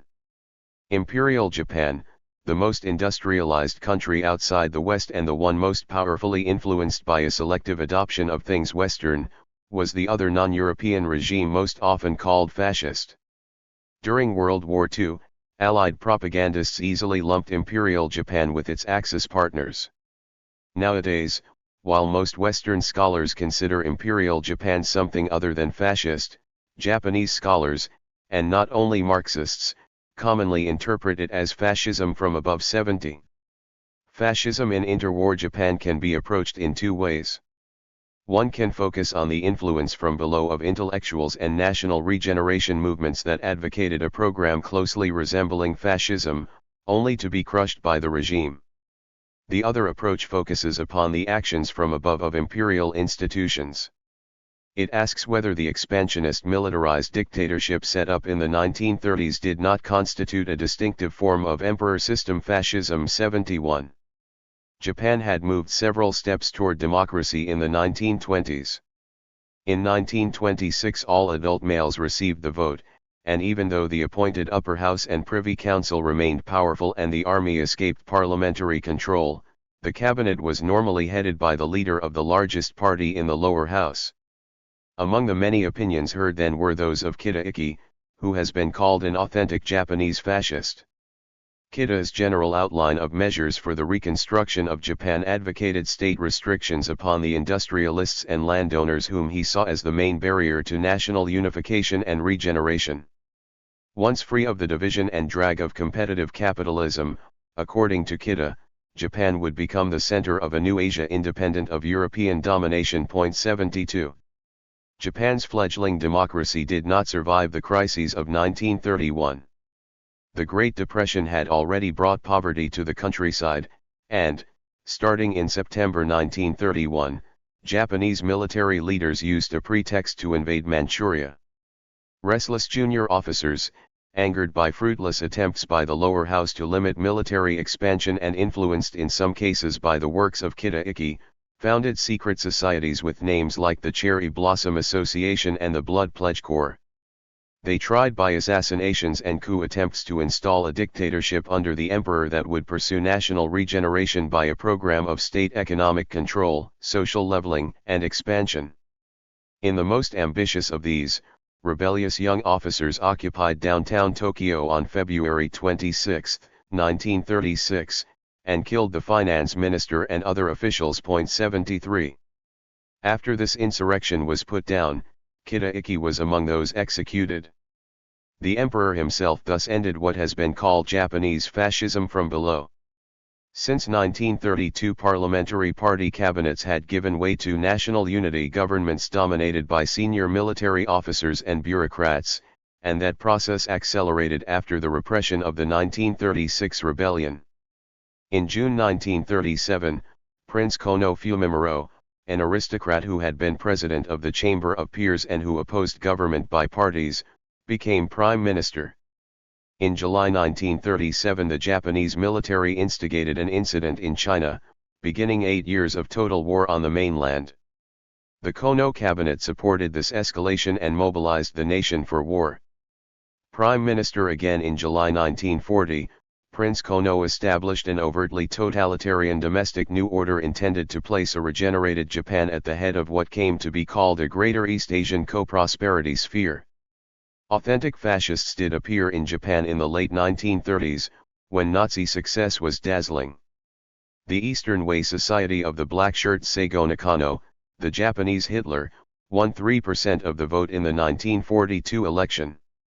Nakano, however, was put under house arrest. The Showa Research Association was a more scholarly group of intellectuals who drew explicitly upon fascist formulas for popular mobilization and economic organization. Kono had been advised by the Showa Research Association. In practice, however, Prince Kono quietly set aside all the solidarist and anti-capitalist features of these intellectuals' proposals. 74. In summary, the Japanese government decided to pick and choose within the fascist menu and adopt a certain number of its measures of corporatist economic organization and popular control in a selective revolution by state action, while at the same time suppressing the messy popular activism of authentically fascist movements. 75. The militarist expansionist dictatorship that gradually came into being in Japan between 1931 and 1940 is called fascist by some because it consisted of emergency rule by an alliance among the imperial authority, big business, senior functionaries, and the military in defense of threatened class interests. 76. But even if imperial Japan indubitably drew upon fascist models and shared important features with fascism, the Japanese variant of fascism was imposed by rulers in the absence of a single mass party or popular movement, and indeed in disregard of, or even in opposition to, those Japanese intellectuals who were influenced by European fascism. It was as if fascism had been established in Europe as a result of the crushing of Mussolini and Hitler. 77. The American sociologist Barrington Moore proposed a longer-term explanation for the emergence of military dictatorship in Japan. Seeking the ultimate roots of dictatorship and democracy in different routes toward the capitalist transformation of agriculture, More noted that Britain allowed an independent rural gentry to enclose its estates and expel from the countryside surplus labour who were then free to work in its precocious industries. British democracy could rest upon a stable, conservative countryside and a large urban middle class fed by upwardly mobile labour. Germany and Japan, by contrast, industrialized rapidly and late while maintaining unchanged a traditional landlord-peasant agriculture. Thereafter they were obliged to hold in check all at once fractious workers, squeezed petty bourgeois, and peasants, either by force or by manipulation. This conflict-ridden social system, moreover, provided only limited markets for its own products. Both Germany and Japan dealt with these challenges by combining internal repression with external expansion, aided by the slogans and rituals of a right-wing ideology that sounded radical without really challenging the social order. 78.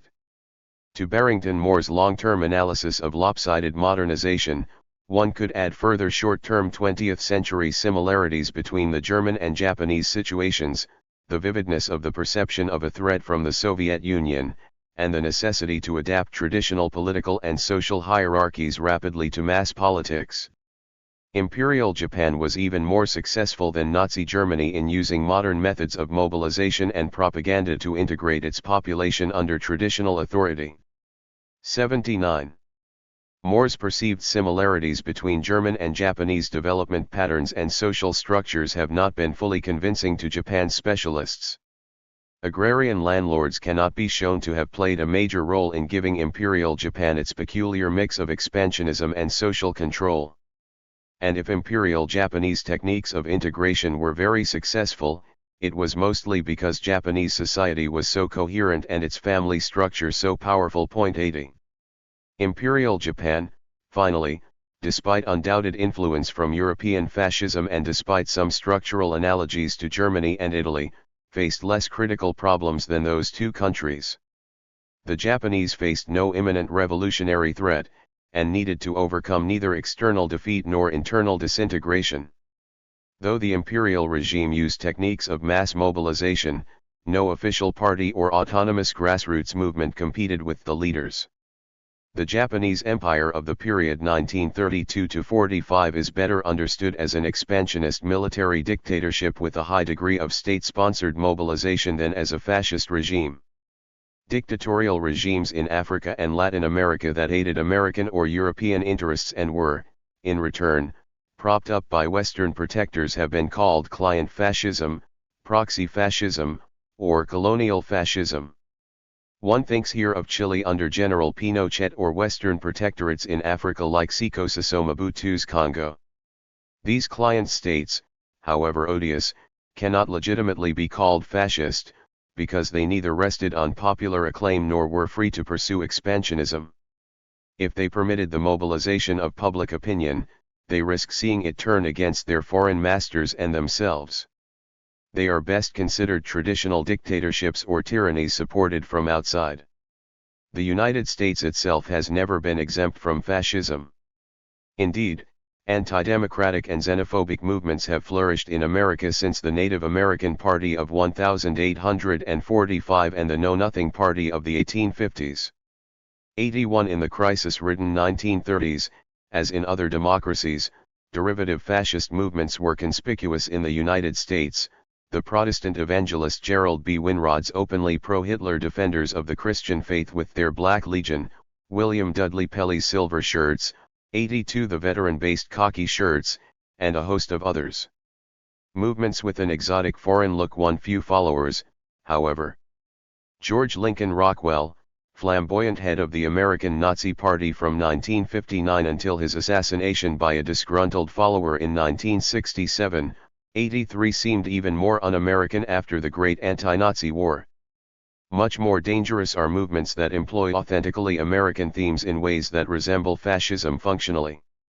The Klan revived in the 1920s, took on virulent anti-Semitism, and spread to cities and the Middle West.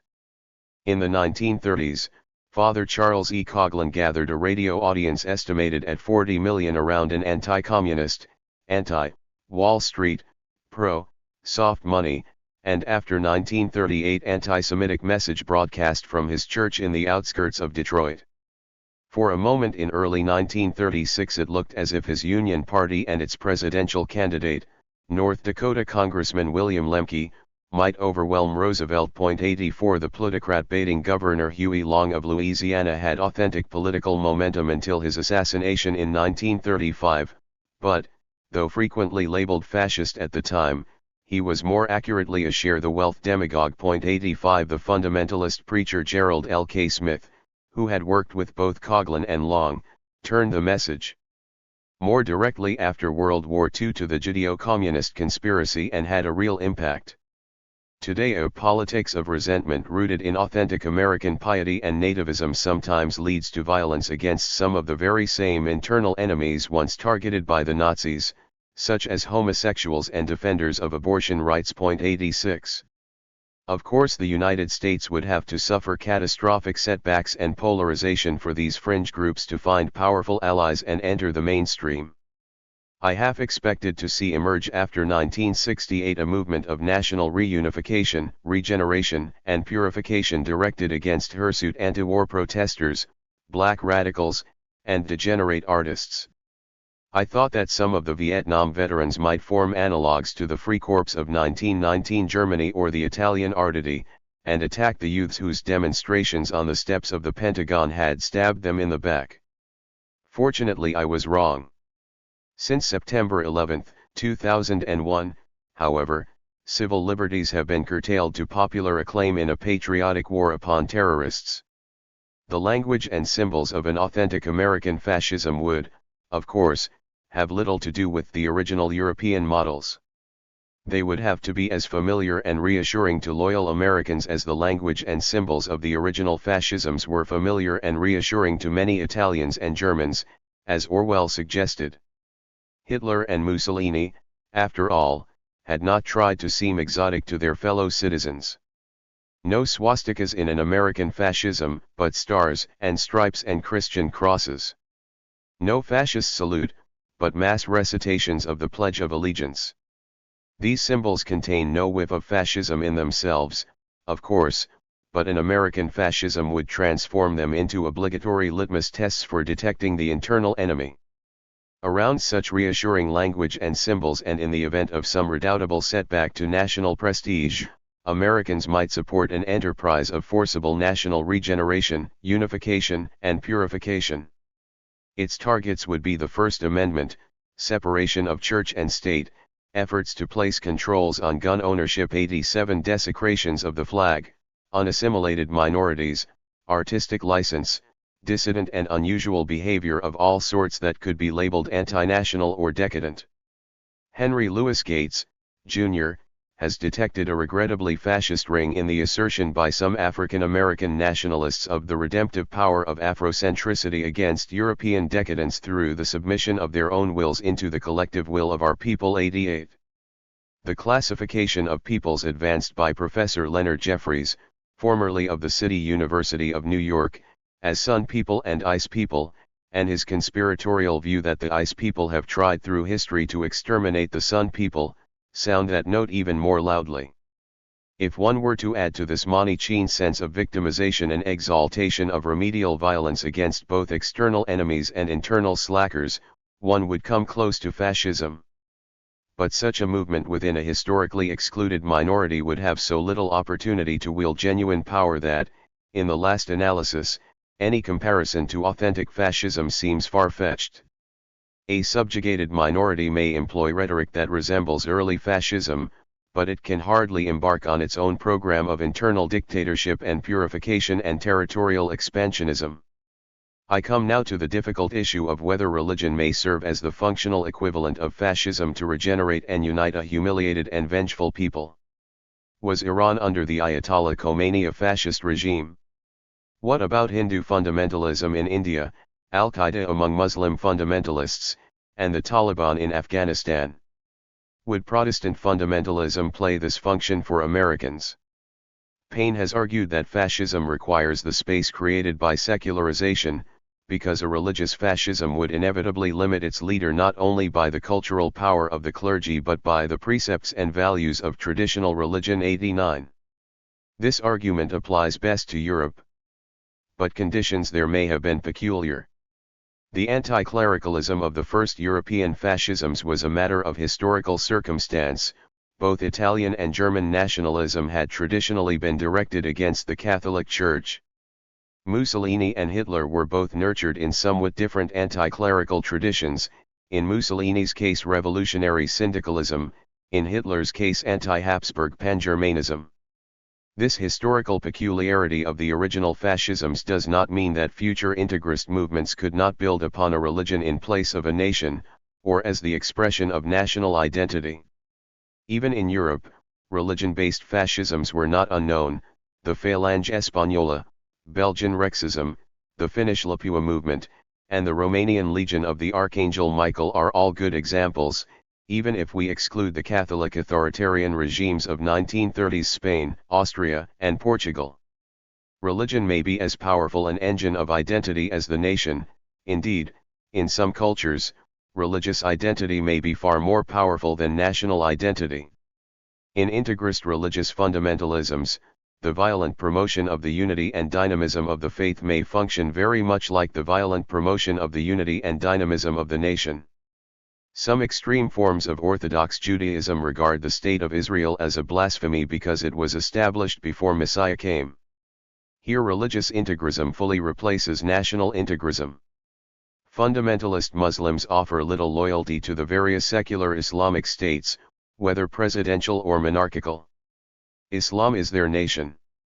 For Hindu fundamentalists, their religion is the focus of an intense attachment that the secular and pluralist Indian state does not succeed in offering.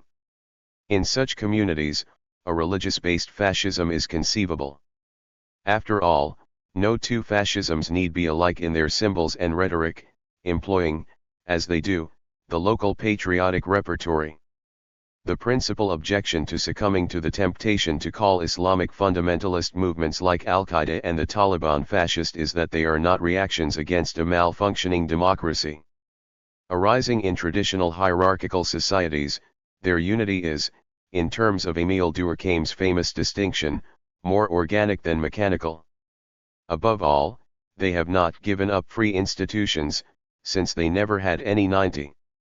If religious fascisms are possible, one must address the potential supreme irony for fascism in Israel. Israeli reactions to the First and Second Intifada have been mixed.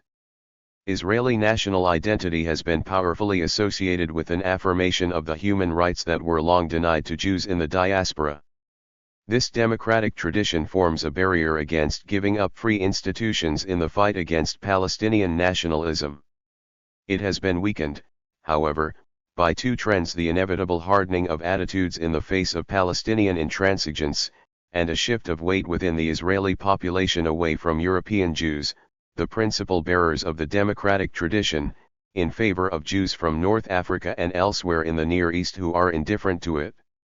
The suicide bombings of the Second Intifada after 2001 radicalized even many Israeli Democrats to the right. By 2002, it was possible to hear language within the right wing of the Likud party and some of the small religious parties that comes close to a functional equivalent to fascism. The chosen people begins to sound like a master race that claims a unique mission in the world, demands its vital space, demonizes an enemy that obstructs the realization of the people's destiny, and accepts the necessity of force to obtain these ends. 91. In conclusion, if one accepts an interpretation of fascism that is not limited to European fin de siècle culture, the possibilities for a non-European fascism are no less great than in the 1930s, and indeed probably greater because of the great increase since 1945 of failed experiments with democracy and representative government. Now I can refine the question with which we began this chapter. Can fascism still exist?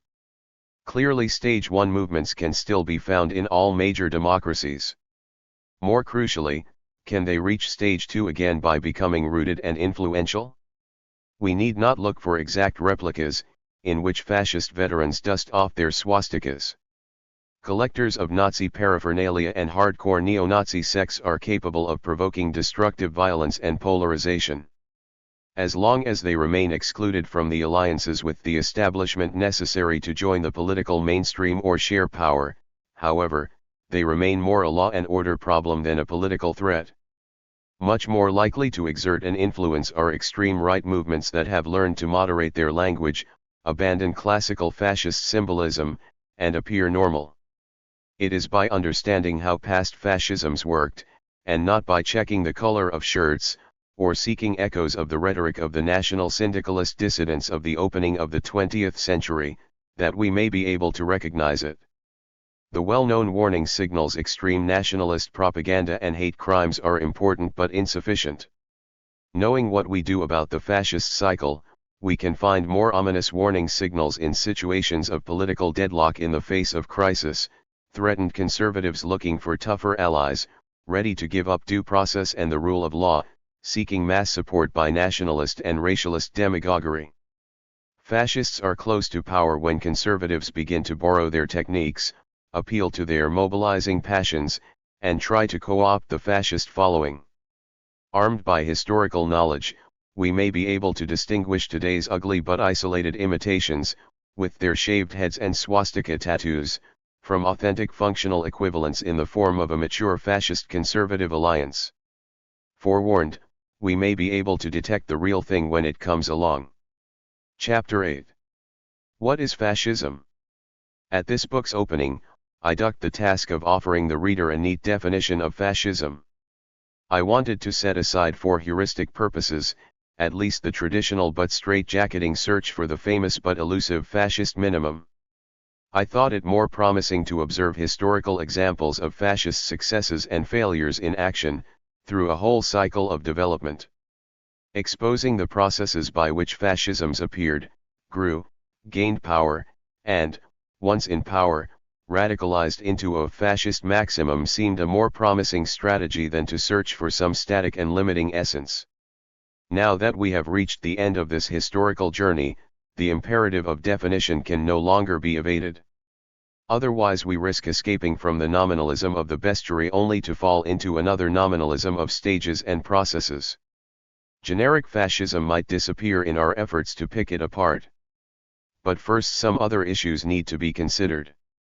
Following fascism through 5 stages, in each of which it acts differently, raises an awkward question: which is the real fascism? For some authors, usually those most concerned with fascism's intellectual expressions, the early movements are pure fascism while the regimes are corruptions, deformed by the compromises necessary for achieving and wielding power. The regimes, however, for all their pragmatic choices and compromising alliances, had more impact than the movements because they possessed the power of war and death. A definition that does full justice to the phenomenon of fascism must apply to the later stages as effectively as it does to the earlier ones. Focusing on those later stages requires us to give as much attention to settings and to allies as to the fascists themselves. A usable definition of fascism must also, therefore, find a way to avoid treating fascism in isolation, cut off from its environment and its accomplices. Fascism in power is a compound, a powerful amalgam of different but marriageable conservative, national socialist and radical right ingredients, bonded together by common enemies and common passions for a regenerated, energized, and purified nation at whatever cost to free institutions and the rule of law. The precise proportions of the mixture are the result of processes, choices, alliances, compromises, rivalries. Fascism in action looks much more like a network of relationships than a fixed essence. Point 2. Conflicting interpretations. Now that we have watched fascism in action through its entire cycle, we are better prepared to evaluate the many interpretations proposed over the years. The first takes I noted in Chapter 1, thugs in power and agents of capitalism 3, have never lost their grip. The German playwright Bertolt Brecht even managed to combine them in his Chicago gangster Arturo Ui, who gets power through a protection racket for vegetable sellers. 4. Both first takes, however, had serious flaws. If fascism and its aggressions are simply the evil actions of hoodlums reaching power in an era of moral decline, we have no explanation for why this happened at one place and time rather than another, or how these events might relate to an earlier history. It was difficult for classical liberals like Croce and Meinecke to perceive that part of fascism's opportunity lay in the desiccation and narrowness of liberalism itself, or that some frightened liberals had helped it into power. Their version leaves us with chance and the individual exploits of thugs as explanations. Considering fascism simply as a capitalist tool sends us astray in two respects. The narrow and rigid formula that became orthodox in Stalin's Third International 5 denied fascism's autonomous roots and authentic popular appeal. 6 Even worse, it ignored human choice by making fascism the inevitable outcome of the ineluctable crisis of capitalist overproduction. Closer empirical work showed, to the contrary, that real capitalists, even when they rejected democracy, mostly preferred authoritarians to fascists. 7 Whenever fascists reached power, to be sure, capitalists mostly accommodated with them as the best available non-socialist solution. We had occasion to see that even the giant German chemical combine IG Farben, whose ascent to the rank of the biggest company in Europe had been based on global trade, found ways to adapt to rearmament-driven autarky, and prospered mightily again. 8 The relations of accommodation, foot-dragging, and mutual advantage that bound the business community to fascist regimes turn out to be another complicated matter that varied over time. That there was some mutual advantage is beyond doubt. Capitalism and fascism made practicable bedfellows. As for the opposite interpretation that portrays the business community as fascism's victim, 9 It takes far too seriously the middle-level frictions endemic to this relationship, along with businessmen's post-war efforts at self-exculpation. Here, too, we need a subtler model of explanation that allows for interplays of conflict and accommodation. Quite early the first takes were joined by other interpretations. The obviously obsessive character of some fascists cried out for psychoanalysis. Mussolini seemed only too ordinary, with his vain posturing, his notorious womanizing, his addiction to detailed work, his skill at short-term maneuvering, and his eventual loss of the big picture. Hitler was another matter. Were his Teppichfresser scenes calculated bluffs or signs of madness, 10 His secretiveness, hypochondria, narcissism, vengefulness, and megalomania were counterbalanced by a quick, retentive mind, a capacity to charm if he wanted to, and outstanding tactical cleverness.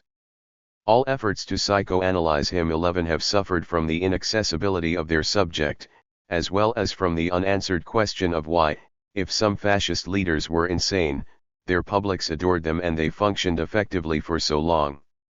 In any event, the latest and most authoritative biographer of Hitler concludes rightly that one must dwell less on the Führer's eccentricities than on the role the German public projected upon him and which he succeeded in filling until nearly the end. 12. Perhaps it is the fascist publics rather than their leaders who need psychoanalysis.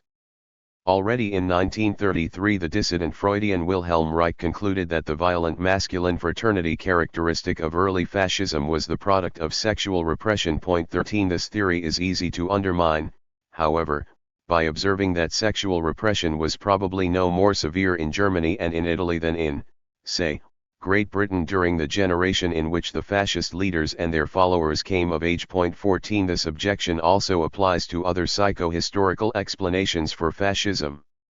Explanations of fascism as psychotic appear in another form in films that cater to a prurient fascination with supposed fascist sexual perversion.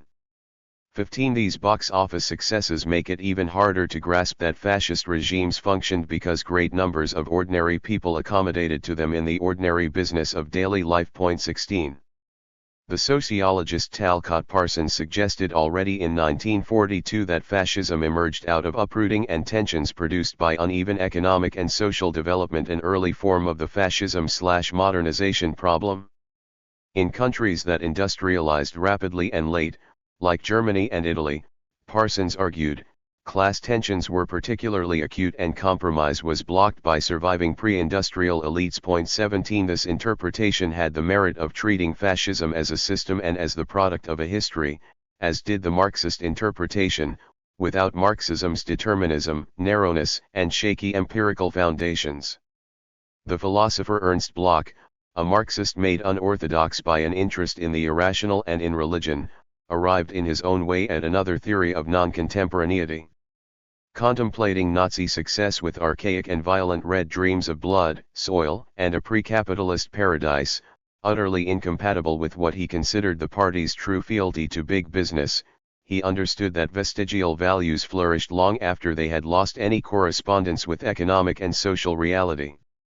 Not all people exist in the same now.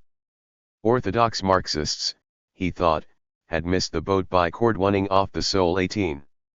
Uneven development continues to arouse interest as an ingredient of pre-fascist crises, 19, but the case for it is weakened by France's notoriously dual economy, in which a powerful peasant/artisan sector coexisted with modern industry without fascism reaching power except under Nazi occupation. 20.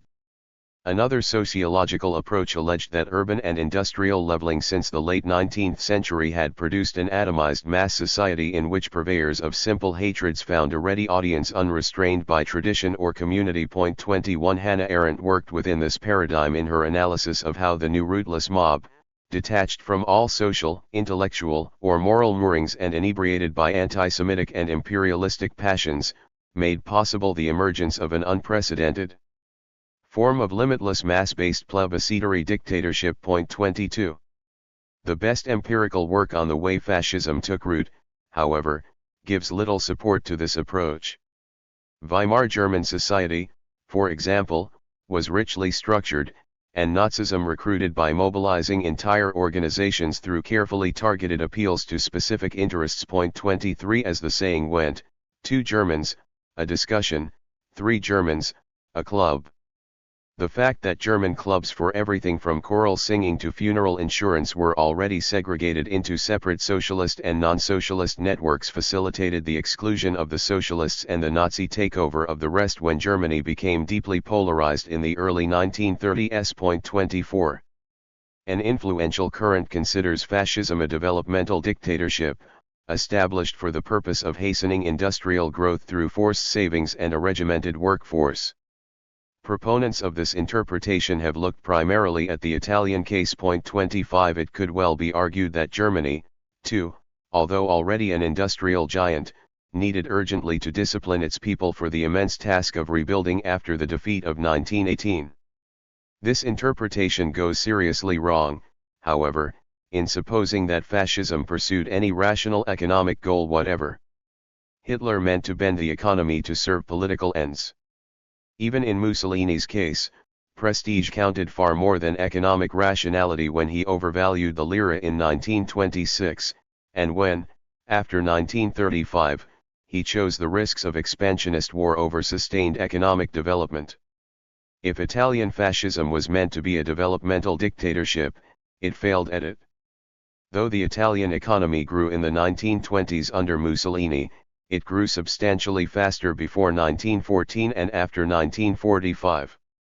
26 In one genuinely aberrant form, the developmental dictatorship theory of fascism serves to label as fascist all sorts of third world autocracies without an iota of popular mobilization and without the prior existence of a democracy in trouble. 27.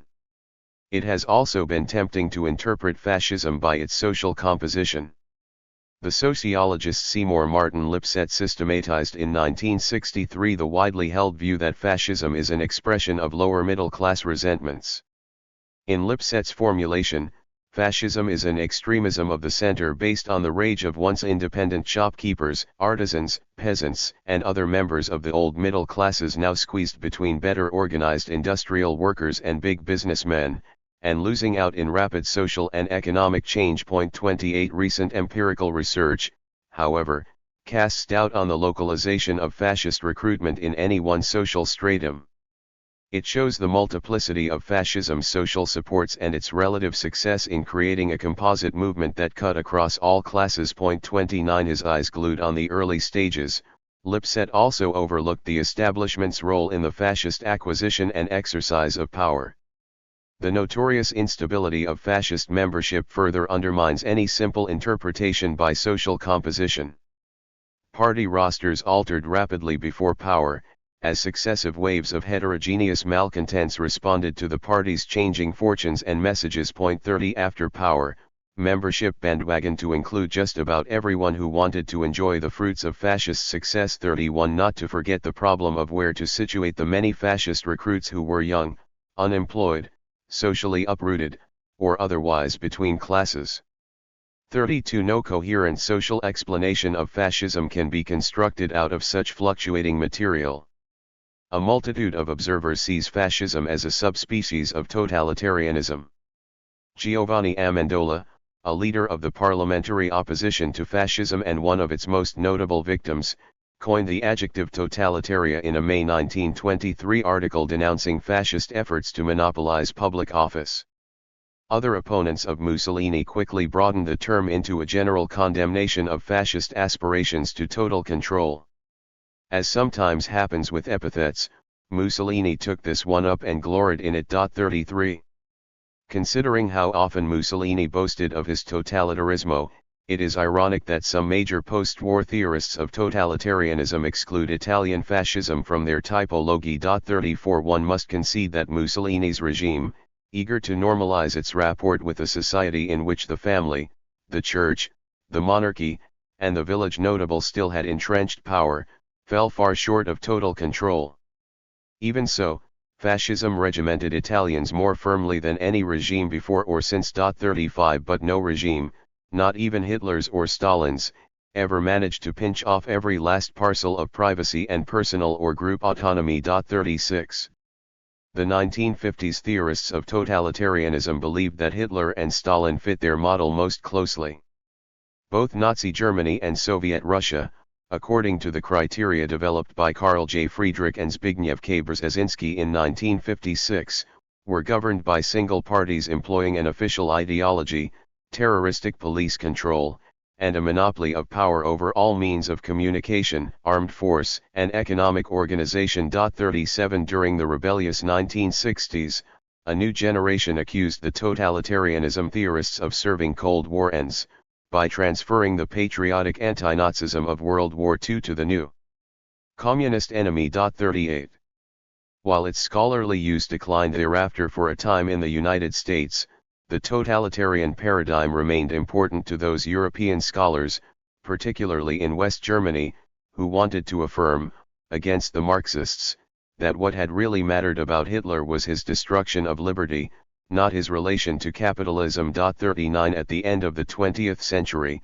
after the demise of the Soviet Union had prompted renewed scrutiny of its sins and of many Western intellectuals' blindness to them, the totalitarian model came back into vogue, along with its corollary that Nazism and communism represented a common evil. 40 Thus the totalitarian interpretation of fascism has been as hotly politicized as the Marxist one. 41 Even so, it should be debated on its merits and not with respect to its enlistment by one camp or another. It purports to explain Nazism by focusing on their aspiration to total control, and on the tools by which they sought to exert it. No doubt Nazi and communist mechanisms of control had many similarities. Awaiting the knock in the night and rotting in a camp must have felt very similar to both systems. Sufferers. 42 In both regimes, law was subordinated to higher imperatives of race or class. Focusing upon the techniques of control, however, obscures important differences. However similar it might feel, from the victim's point of view, to die of typhus, malnutrition, exhaustion, or harsh questioning in one of Stalin's Siberian camps or in, say, Hitler's Mauthausen stone quarry, Stalin's regime differed profoundly from Hitler's in social dynamics as well as in aims. Stalin ruled a civil society that had been radically simplified by the Bolshevik Revolution, and thus he did not have to concern himself with autonomous concentrations of inherited social and economic power. Hitler came into power with the assent and even assistance of traditional elites, and governed in strained but effective association with them. In Nazi Germany the party jostled with the state bureaucracy, industrial and agricultural proprietors, churches, and other traditional elites for power. Totalitarian theory is blind to this fundamental character of the Nazi governing system, and thus tends to fortify the elite's post-war claim that Hitler tried to destroy them. Hitlerism and Stalinism also differed profoundly in their declared ultimate aims: for one, the supremacy of a master race, for the other, universal equality. Though Stalin's egregious and barbarous perversions tended to make his regime converge with Hitler's in its murderous instruments. Focusing upon central authority, the totalitarian paradigm overlooks the murderous frenzy that boiled from below in fascism. Treating Hitler and Stalin together as totalitarians often becomes an exercise in comparative moral judgment, which monster was more monstrous. 43 were Stalin's two forms of mass murder, reckless economic experiment, and the paranoid persecution of enemies, the moral equivalent of Hitler's attempt to purify his nation by exterminating the medically and racially impure. 44. The strongest case for equating Stalin's terror with Hitler's is the famine of 1931, which, it is alleged, targeted Ukrainians and thus amounted to genocide. This famine, though indeed the result of criminal negligence, affected Russians with equal severity. 45 Opponents would note fundamental differences. Stalin killed in grossly arbitrary fashion whomever his paranoid mind decided were class enemies, in a way that struck mostly at adult males among the dictator's fellow citizens. Hitler, by contrast, killed race enemies, an irremediable condition that condemns even newborns. He wanted to liquidate entire peoples, including their tombstones and their cultural artifacts. This book acknowledges the repugnance of both terrors, but condemns even more strongly Nazi biologically racialist extermination because it admitted no salvation even for women and children. 46. A more pragmatic criticism of the totalitarian model complains that its image of an efficient all-encompassing mechanism prevents us from grasping the disorderly character of Hitler's rule, which reduced government to personal fiefdoms unable to discuss policy options and choose among them rationally. 47 Mussolini, assuming multiple cabinet ministries himself but unable to impose orderly priorities on any of them, did no better. The totalitarian image may evoke powerfully the dreams and aspirations of dictators, but it actually obstructs any examination of the vital matter of how effectively fascist regimes manage to embed themselves in the half-compliant, half-recalcitrant societies they ruled.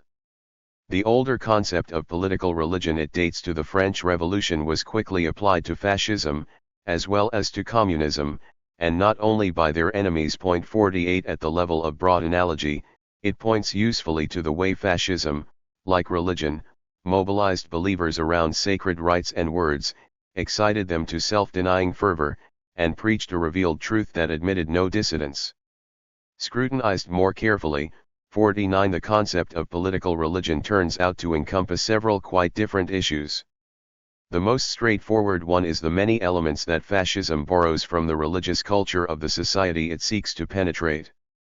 With its focus upon mechanisms, this subject tells us more about taking root and about exercising power than about achieving power. A second element of the political religion concept is the more challenging functional argument that fascism fills a void opened by the secularization of society and morality. 50 If this approach is meant to help explain why fascism succeeded in some Christian countries rather than others, it requires us to believe that the ontological crisis was more severe in Germany and Italy than in France and Britain in the early 20th century, a case that might be difficult to make.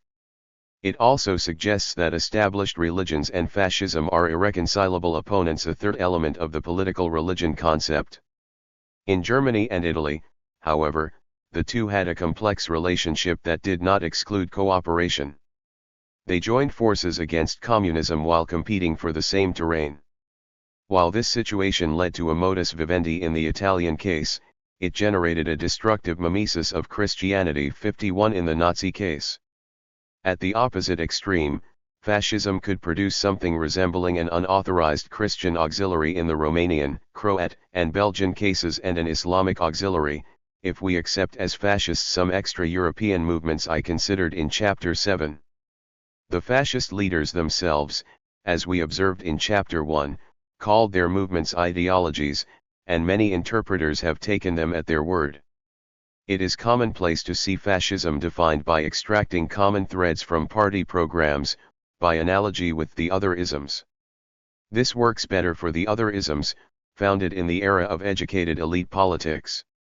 I tried earlier to suggest that fascism bears a different relation to ideas than the 19th century isms, and that intellectual positions were likely to be dropped or added according to the tactical needs of the moment. All the isms did this, but only fascism had such contempt for reason and intellect that it never even bothered to justify its shifts. 52. Nowadays cultural studies are replacing intellectual history as the strategy of choice for elucidating the attraction and efficacy of fascism. 53. As early as World War II, the American ethnographer Gregory Bateson employed the sort of analysis that an anthropologist applies to the mythology of a primitive or modern people to pick apart the themes and techniques of the Nazi propaganda film Hitler Youth Keks. Bateson believed that this film must tell us about the psychology of its makers, and tell us perhaps more than they intended to tell. 54. Since the 1970s and increasingly today, decoding the culture of fascist societies by an anthropological or ethnographical gaze has become a fashionable intellectual strategy. It shows vividly how fascist movements and regimes presented themselves. The main problem with cultural studies of fascist imagery and rhetoric is their frequent failure to ask how influential these were. This rule has important exceptions, such as Luisa Passerini's study of the popular memory of fascism in the Italian city of Turin in the 1980s. 55. Generally, however, the study of fascist culture by itself does not explain how fascists acquired the power to control culture, nor how deeply into popular consciousness fascist culture penetrated in competition with either pre-existing religious, familial, or community values or with commercialized popular culture. In any event, culture differs so profoundly from one national setting and one period to another that it is hard to find any cultural program common to all fascist movements, or to all the stages. The macho restoration of a threatened patriarchy, for example, comes close to being a universal fascist value, but Mussolini advocated female suffrage in his first program, and Hitler did not mention gender issues in his 25 points.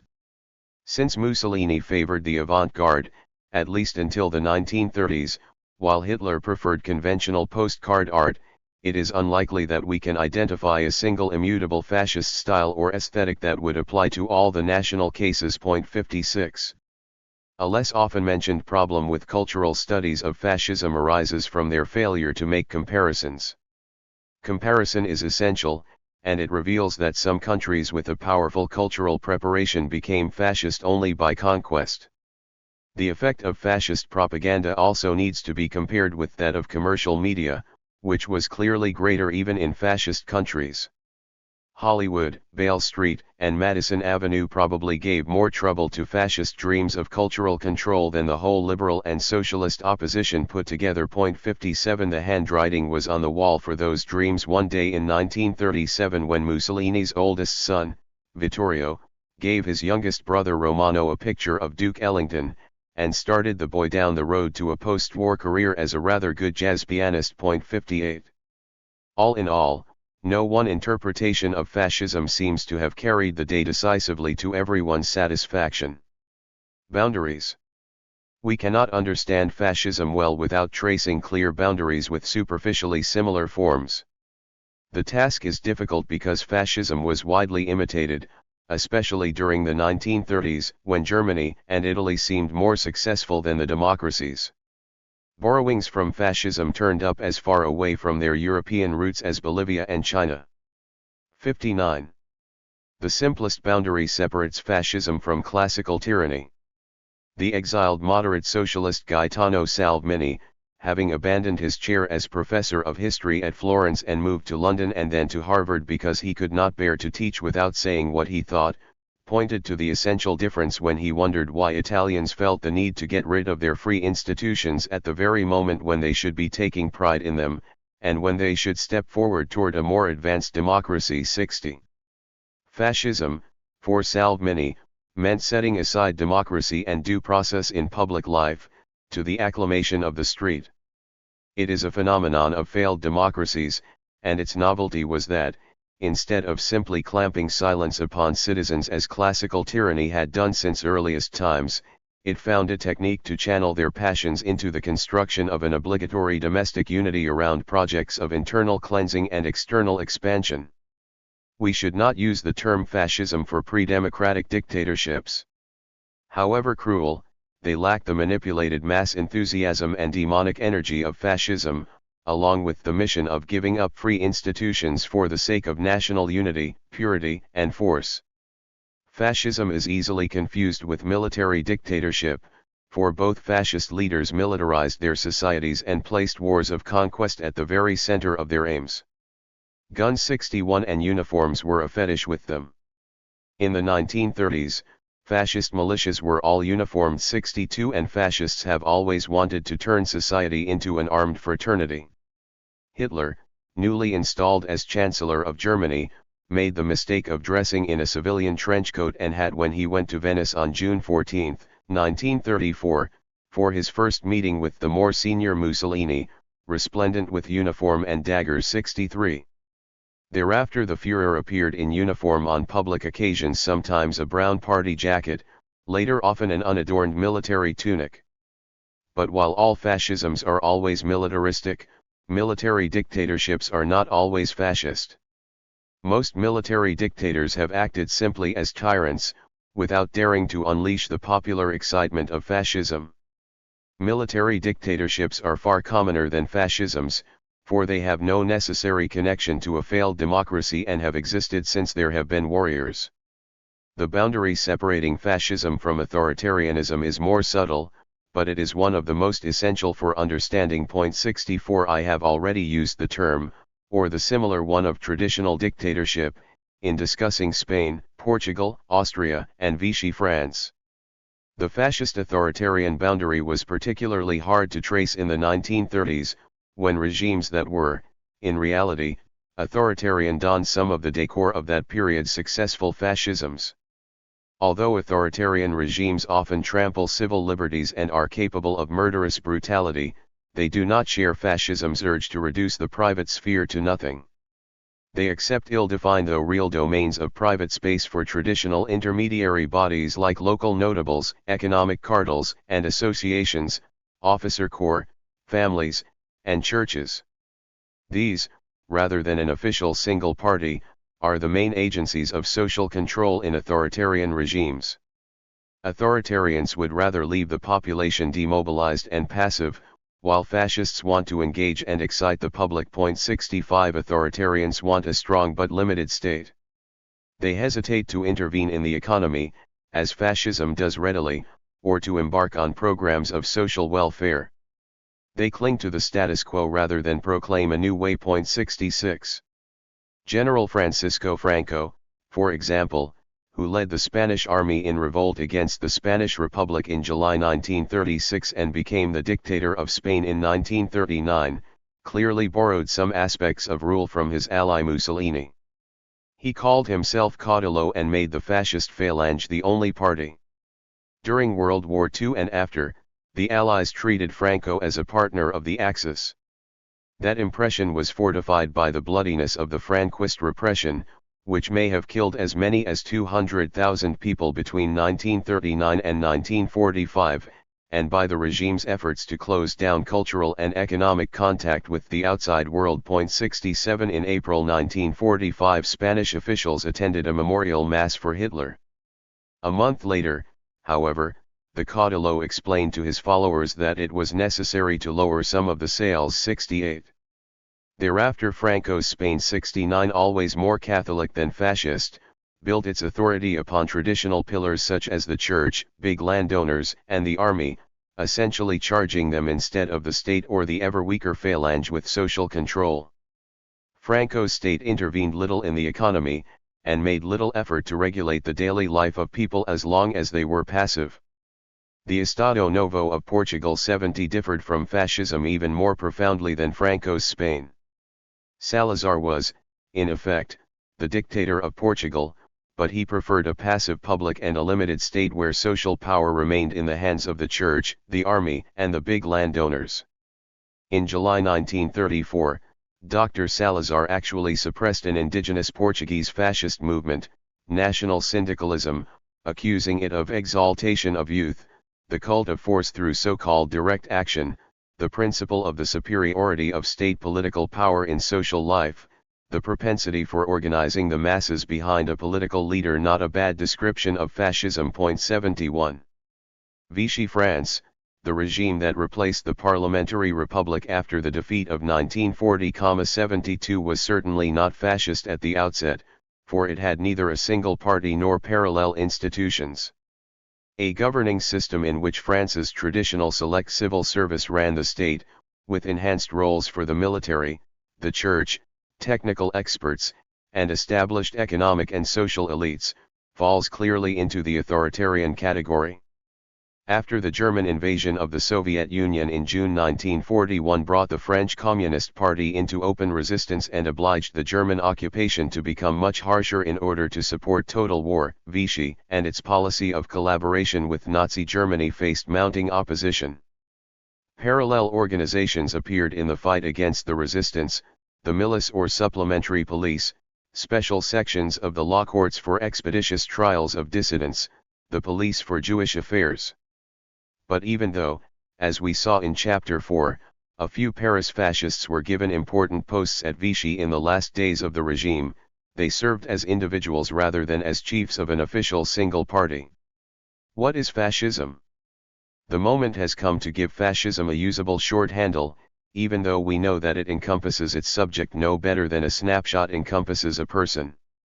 Fascism may be defined as a form of political behavior marked by obsessive preoccupation with community decline, humiliation, or victimhood, and by compensatory cults of unity, energy, and purity, in which a mass-based party of committed nationalist militants, working in uneasy but effective collaboration with traditional elites, abandons democratic liberties and pursues with redemptive violence and without ethical or legal restraints goals of internal cleansing and external expansion. To be sure, political behavior requires choices, and choices, as my critics hasten to point out, bring us back to underlying ideas. Hitler and Mussolini, scornful of the materialism of socialism and liberalism, insisted on the centrality of ideas to their movements. Not so, retorted many anti-fascists who refused to grant them such dignity. National Socialism's ideology is constantly shifting, Franz Neumann observed. It has certain magical beliefs: leadership, adoration, supremacy of the master race, but is not laid down in a series of categorical and dogmatic pronouncements. 73. On this point, this book is drawn toward Neumann's position, and I examined at some length in Chapter 1 the peculiar relationship of fascism to its ideology, simultaneously proclaimed as central, yet amended or violated as expedient. 74. Nevertheless, fascists knew what they wanted. One cannot banish ideas from the study of fascism, but one can situate them accurately among all the factors that influence this complex phenomenon. One can steer between two extremes. Fascism consisted neither of the uncomplicated application of its program, nor of freewheeling opportunism. I believe that the ideas that underlie fascist actions are best deduced from those actions, for some of them remain unstated and implicit in fascist public language. Many of them belong more to the realm of visceral feelings than to the realm of reasoned propositions. In Chapter 2 I called them mobilizing passions. A sense of overwhelming crisis beyond the reach of any traditional solutions. The primacy of the group, toward which one has duties superior to every right, whether individual or universal, and the subordination of the individual to it. The belief that one's group is a victim, a sentiment that justifies any action, without legal or moral limits, against its enemies, both internal and external. Dread of the group's decline under the corrosive effects of individualistic liberalism, class conflict, and alien influences. The need for closer integration of a purer community, by consent if possible, or by exclusionary violence if necessary. The need for authority by natural chiefs, culminating in a national chieftain who alone is capable of incarnating the group's historical destiny. The superiority of the leader's instincts over abstract and universal reason. The beauty of violence and the efficacy of will, when they are devoted to the group's success. The right of the chosen people to dominate others without restraint from any kind of human or divine law, right being decided by the sole criterion of the group's prowess within a Darwinian struggle. Fascism, according to this definition, as well as behavior in keeping with these feelings, is still visible today. Fascism exists at the level of stage 1 within all democratic countries, not excluding the United States. Giving up free institutions, especially the freedoms of unpopular groups, is recurrently attractive to citizens of Western democracies, including some Americans. We know from tracing its path that fascism does not require a spectacular march on some capital to take root. Seemingly anodyne decisions to tolerate lawless treatment of national enemies is enough. Something very close to classical fascism has reached stage 2 in a few deeply troubled societies. Its further progress is not inevitable, however. Further fascist advances toward power depend in part upon the severity of a crisis, but also very largely upon human choices, especially the choices of those holding economic, social, and political power. Determining the appropriate responses to fascist gains is not easy, since its cycle is not likely to repeat itself blindly. We stand a much better chance of responding wisely, however, if we understand how fascism succeeded in the past.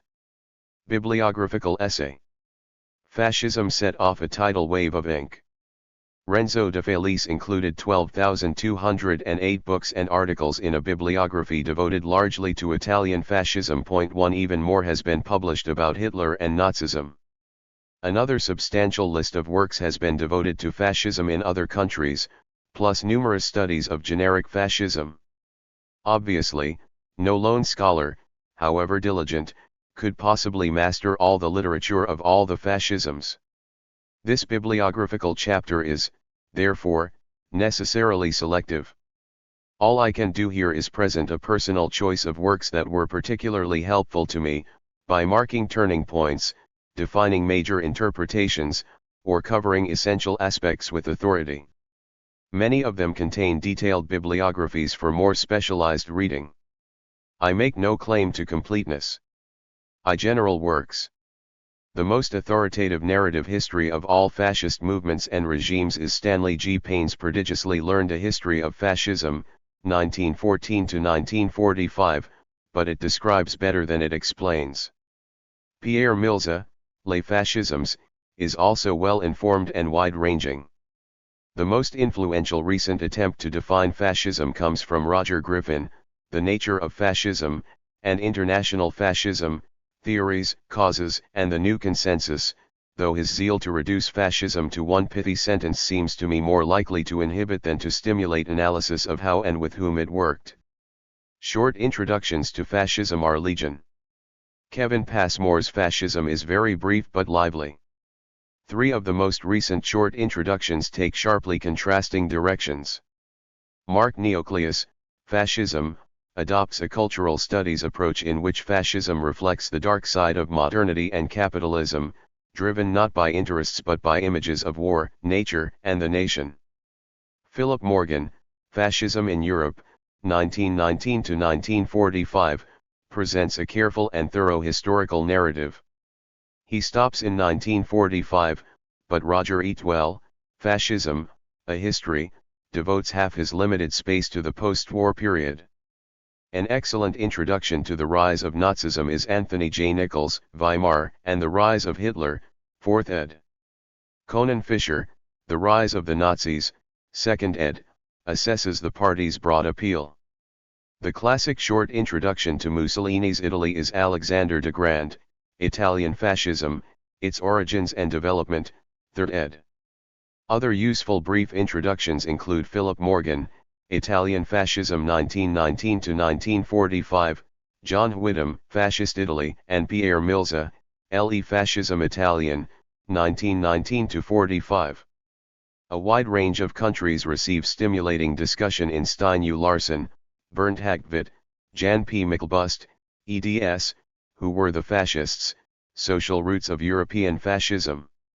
Older collective works that remain valuable include Walter Laqueur, ed., Fascism, A Reader's Guide, Hans Roger and Eugen Weber, eds, The European Right, A Historical Profile, and 2 volumes edited by Stuart J. Wolfe, Fascism in Europe, and the Nature of Fascism. Jeremy Noakes and Jeffrey Pridham, Nazism 1919 to 45, A Documentary Reader, Rev ed., 4 volumes, offers an outstanding collection of documents, accompanied by illuminating commentary. Documents on Italian fascism are collected in Charles F. Dolcel, ed., Mediterranean Fascism, 1919–1945, Adrian Littleton, ed., Italian Fascisms, From Pareto to Gentile, John Pollard, The Fascist Experience in Italy, and Jeffrey Schnapp, A Primer of Italian Fascism. The Dolcel volume contains some documents from Franco's Spain and Salazar's Portugal as well. See also Hugh Thomas, ed., Selected Writings of José Antonio Primo de Rivera. Eugen Weber, ed., Varieties of Fascism, includes an interesting sampling of fascist texts from all the aforementioned countries plus Britain, Norway, Belgium, Hungary, and Romania, chosen to illustrate Weber's thesis of the revolutionary nature of fascism. Two interpretations of fascism. Renzo de Felice found fault with many general approaches in interpretations of fascism. He finally came to believe that each regime was unique and that no general interpretation works. Pierre Akeberry, The Nazi Question, and Wolfgang Wippermann, Fascismus-Theorie n. 7th ed., discuss various interpretations and their problems. See also Ernst Nolte, ed., Theorie and über den Fascismus, 6th ed. Karl J. Friedrich and Zbigniew Brzezinski, Totalitarian Dictatorship and Autocracy 2nd ed., remains the most substantial analysis of the concept of totalitarianism. Abbott Gleason, Totalitarianism, The Inner History of the Cold War, expertly reviews the long debate about it. The concept is attacked and defended in Karl J. Friedrich, Benjamin R. Barber, and Michael Curtis, Totalitarianism in Perspective, 3 Views. Authoritarianism is best defined and its borders with fascism most clearly traced by Juan J. Linz, Totalitarian and Authoritarian Regimes, in Fred Greenstein and Nelson Paulsby, eds., Handbook of Political Science, Volume 3, Macropolitical Theory, pages 175 to 411, reprinted and updated in Linz, Totalitarian and Authoritarian Regimes. 3 Biographies. The preeminent biography of Hitler is now Ian Kershaw, Hitler, 1889–1936, Hubris, and Hitler, 1936–1945, Nemesis. Kershaw relates the dictator to the society that imagined him, and that worked toward its leader without needing to be forced. Among many earlier biographies, Alan Bullock, Hitler, A Study in Tyranny, Rev. ed., intelligently fits together the man and his circumstances. Joachim C. Fest, Hitler, has vivid detail. Bridget Hammond, Hitler's Vienna, A Dictator's Apprenticeship, is the fullest account of Hitler's youth. Harold J. Gordon, Hitler and the Beer Hall Putsch, examines a crucial early step in Hitler's career. The temptation to psychoanalyze Hitler was irresistible. An early example, Walter C. Langer, The Mind of Adolf Hitler, was prepared for U.S. policymakers during World War II. The 1970s brought Robert G. L. Waite, The Psychopathic God, and Rudolf Binyon, Hitler Among the Germans. The most recent study, Frederick C. Redlich, M.D., Hitler, Diagnosis of a Destructive Prophet, is more cautious. Judging a psychoanalysis of Hitler of little value because of the scarcity of evidence, Dr. Redlich reviews Hitler's medical history and draws a psychological profile. Eberhard Jäckel insists in Hitler's worldview, a blueprint for power, that Hitler had a program, despite the inevitable opportunistic adjustments. That his social Darwinism applied to economy and society as well as to international relations is shown by Henry A. Turner, Jr., Hitler's Unstellungswirtschaft und Gesellschaft, Geschichte und Gesellschaft 2:1, pages 89 to 117. The fullest biography of Mussolini in English is now R.J.B. Bosworth, Mussolini. It presents the Duce as a clever but hollow opportunist. Pierre Milza, Mussolini, now available only in French and Italian, is well informed, balanced, and thoughtful. Dennis Mack Smith, Mussolini, is condescending, and thin on the broader setting. Also in English is Jasper Ridley, Mussolini, a fluent and reasonably accurate short biography by a non-specialist. Alessandro Campi, Mussolini, is a suggestive brief assessment. Still valuable for the early years is Gauden's Megaro, Mussolini in the Making. Luisa Passerini, Mussolini Immaginario, Storia di una biografia, 1915–1939, gives a fascinating look at how Mussolini was presented to Italians, but his images were more the result of his power than an explanation for it. The biography of reference is the uneven and idiosyncratic but exhaustively documented Renzo de Felice, Mussolini, 7 volumes, not quite finished at the author's death in 1996. De Felice's massive work and his fluctuating opinions are usefully assessed by Borden W. Painter, Jr., Renzo de Felice and the Historiography of Italian Fascism, American Historical Review 95:2, pages 391–405, by Emilio Gentile in Fascism in Italian Historiography, In Search of an Individual Historical Identity, Journal of Contemporary History 21, pages 179–208, and more critically by MacGregor Knox in The Duce's Defense, Times Literary Supplement, February 26, 1999, pages 3–4. For Creation of Movements and Taking Root. A thoughtful reflection on the beginnings of fascism is Roberto Vivarelli, Interpretations of the Origins of Fascism, Journal of Modern History 63:1, pages 29–43. The dominant approach to fascism's beginnings has been to trace its ideological lineage. Important works in this vein on Italy include Emilio Gentile, Le origini dell'ideologia fascista, 1918–1925, and Zeev Sternhell, with Mario Znajdar and Maya Asheri, The Origins of Fascist Ideology. The intellectual and cultural roots of Nazism have been studied most influentially by George L. Moss, The Crisis of German Ideology, and Fritz R. Stern, The Politics of Cultural Despair. To understand fascism's later course and following, however, one must also look at the political and social settings and ask how fascism came to represent certain specific interests and engage important allies. Regional differences were also important. The most sophisticated and probing account of how fascism became powerful in one Italian locality is Paul Corner, Fascism in Ferrara.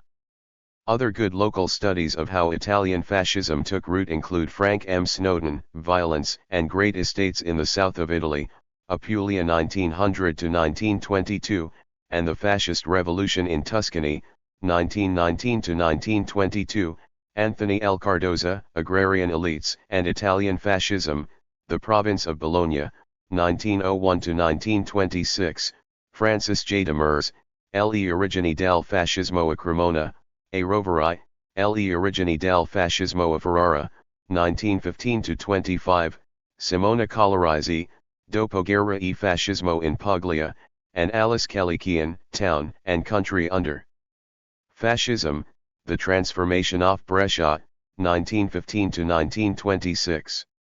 Jonathan Steinberg, Fascism in the Italian South, in David Forgax, ed., Rethinking Italian Fascism, pages 83–109, clarifies the special way fascism penetrated the clientelism of the Mezzogiorno. For the local rooting of Nazism, the reader should not miss the compelling narrative of William Sheridan Allen, The Nazi Seizure of Power, The Experience of a Single German Town, Rev. ed. Rudy Kocher has done important work on the process by which the intermediary structure was taken over by the Nazis. See his From Stammtisch to Party, Nazi Joiners and the Contradictions of Grassroots Fascism in Weimar Germany, Journal of Modern History 59:1, pages 1–24, and his local studies, Two Nazisms, The Social Context of Nazi Mobilization in Marburg and Tübingen, Social History 7:1, and Social Life, Local Politics and Nazism, Marburg, 1880–1935. See also Anthony McElligott, Contested City, Municipal Politics and the Rise of Nazism in Altena, 1917–1937. Nazism in particular German states is the subject of important works by Jeremy Noakes, The Nazi Party in Lower Saxony, Jeffrey Pridham, Hitler's Rise to Power, The Nazi Movement in Bavaria, 1923 to 1933, John Peter Horst Grill, The Nazi Movement in Baden, 1920 to 1945, and Rudolf Heberle, From Democracy to Nazism. Conan Fisher evokes the violent, ideologically contradictory subculture of the SA in Stormtroopers. The fullest study now is Peter Long-Eric, Die Braunbataillon, Geschichte der SA. Preconditions. Jürgen Kaka thought the persistence of powerful pre-industrial elites was the most important precondition for the growth of fascism. See his Ursachen National Sozialismus, AUS Politik und die Zeitgeschichte, June 21, 1980, pages 3 to 15. Jeff Ely replied with an argument favoring capitalist crisis as the main precondition, in what produces fascism, pre-industrial traditions or a crisis of the capitalist state.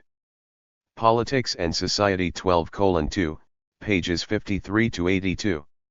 Gregory M. Luebert proposed in Liberalism, Fascism, or Social Democracy, Social Class and the Political Origins of Regimes in Interwar Europe, that the most important variable is political coalition building. Liberalism prevailed in political systems where labor accepted gradual amelioration and where both labor and family farmers supported liberal reformers, while fascism thrived where labor was militant and where, under crisis conditions, frightened urban liberals and family farmers looked for reinforcements. The political scientists Giselle Demmer and Dirk Bergschlosser set up a system for analyzing multiple political, economic, and social variables to show where fascism was likely in conditions of authoritarianism, fascism, and democracy in interwar Europe, in Comparative Political Studies 29:4, pages 423 to 68. They point out the difficulties of comparing a very large number of variables for a relatively small number of cases. Their approach necessarily leaves out leaders' individual choices. Like Luebert, Barrington Moore, Jr., The Social Origins of Dictatorship and Democracy, Lord and Peasant in the Making of the Modern World, puts the farm economy at the center of his analysis, but takes a longer-term perspective on the different paths by which agriculture encountered capitalism in Britain, Germany, and Japan. These studies of preconditions for the implanting of fascism emphasize social and economic forces and grievances.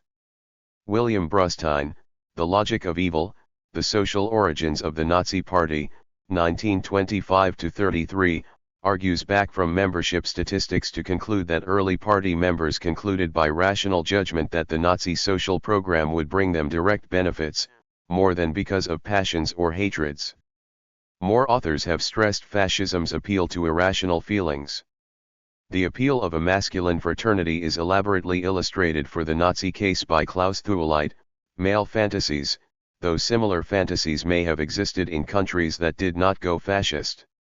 For Italy, see Barbara Spackman, Fascist Virilities, Rhetoric, Ideology, and Social Fantasy in Italy. Between the wars, the sociologists of the Frankfurt School found Freud as useful as Marx for explaining fascism, an interest that produced Theodor Adorno et.al., the authoritarian personality. Erich Fromm, Escape from Freedom, argued influentially that modern freedom is so frightening that many people seek the comfort of submission. Peter Loewenberg's Psycho-Historical Origins of the Nazi Youth Cohort, American Historical Review 76, pages 1457 to 1502, based his argument more successfully than most psychohistorians on a specific historical context to show how a whole generation of German children was prepared for Nazism by the turnip winter of 1917 and the absence of fathers, though the children of all belligerent countries suffered the latter. The problem with all psychological explanations is that it is very difficult to prove that the emotional experiences of Italians and Germans differed decisively from those of, say, the French. Veterans were a key element in early fascist recruitment.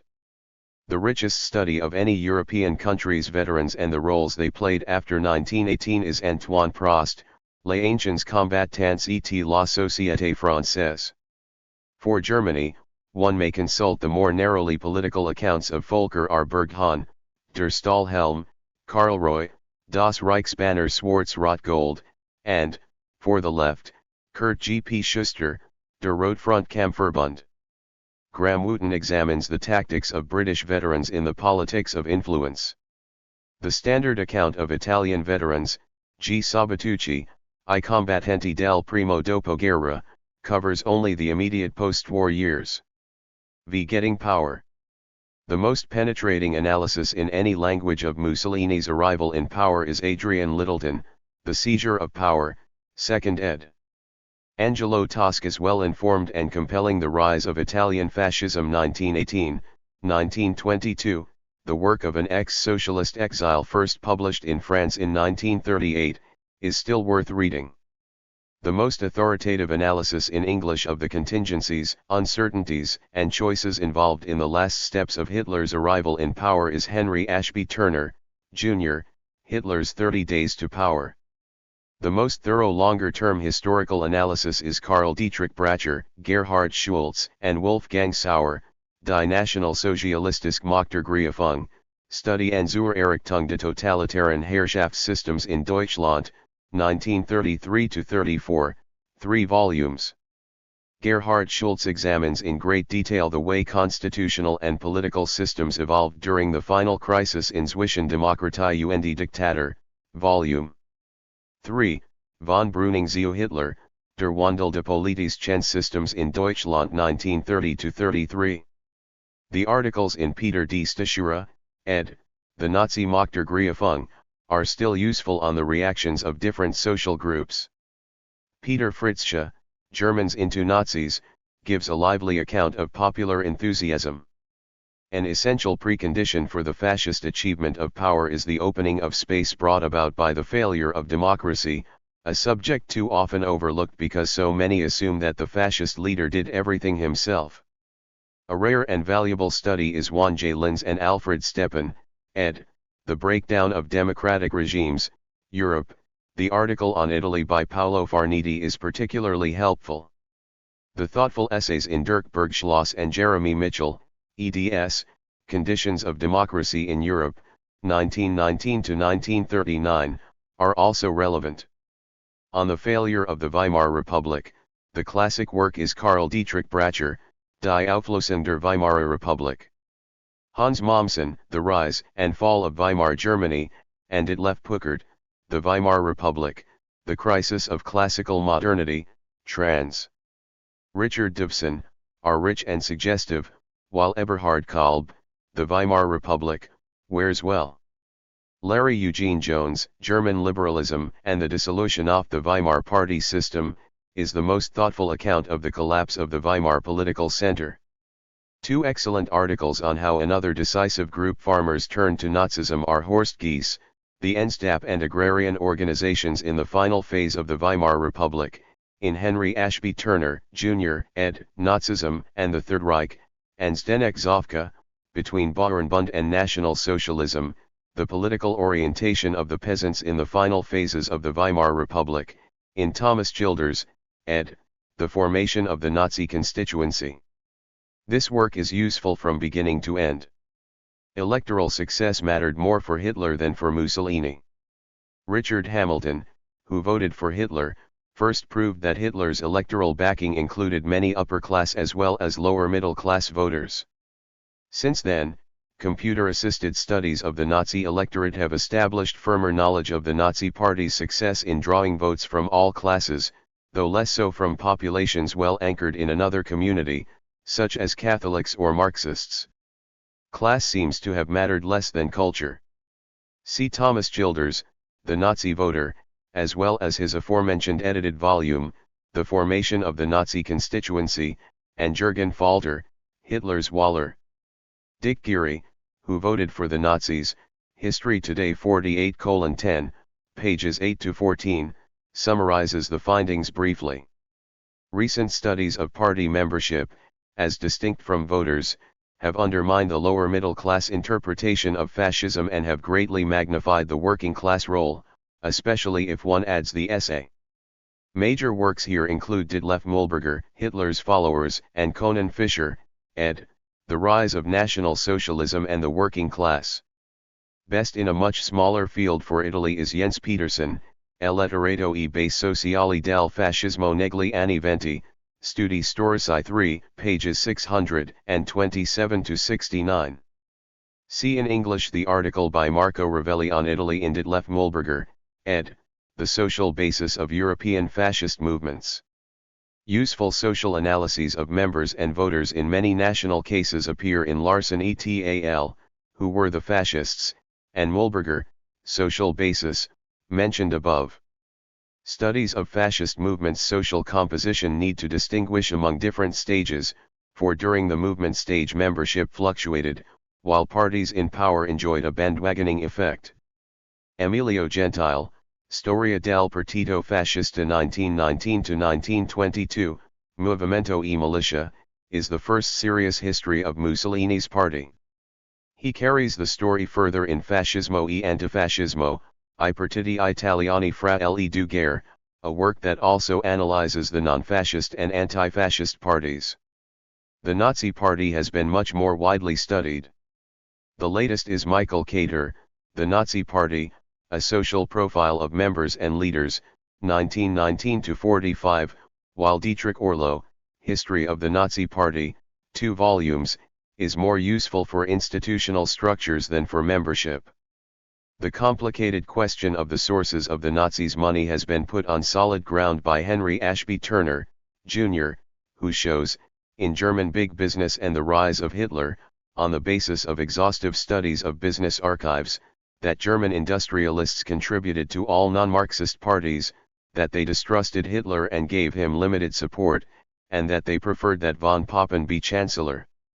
The Nazis never depended heavily on wealthy contributors, for they drew important sums from rallies and small contributions. The financing of Italian fascism, less studied, has to be pieced together from De Felice and other biographies.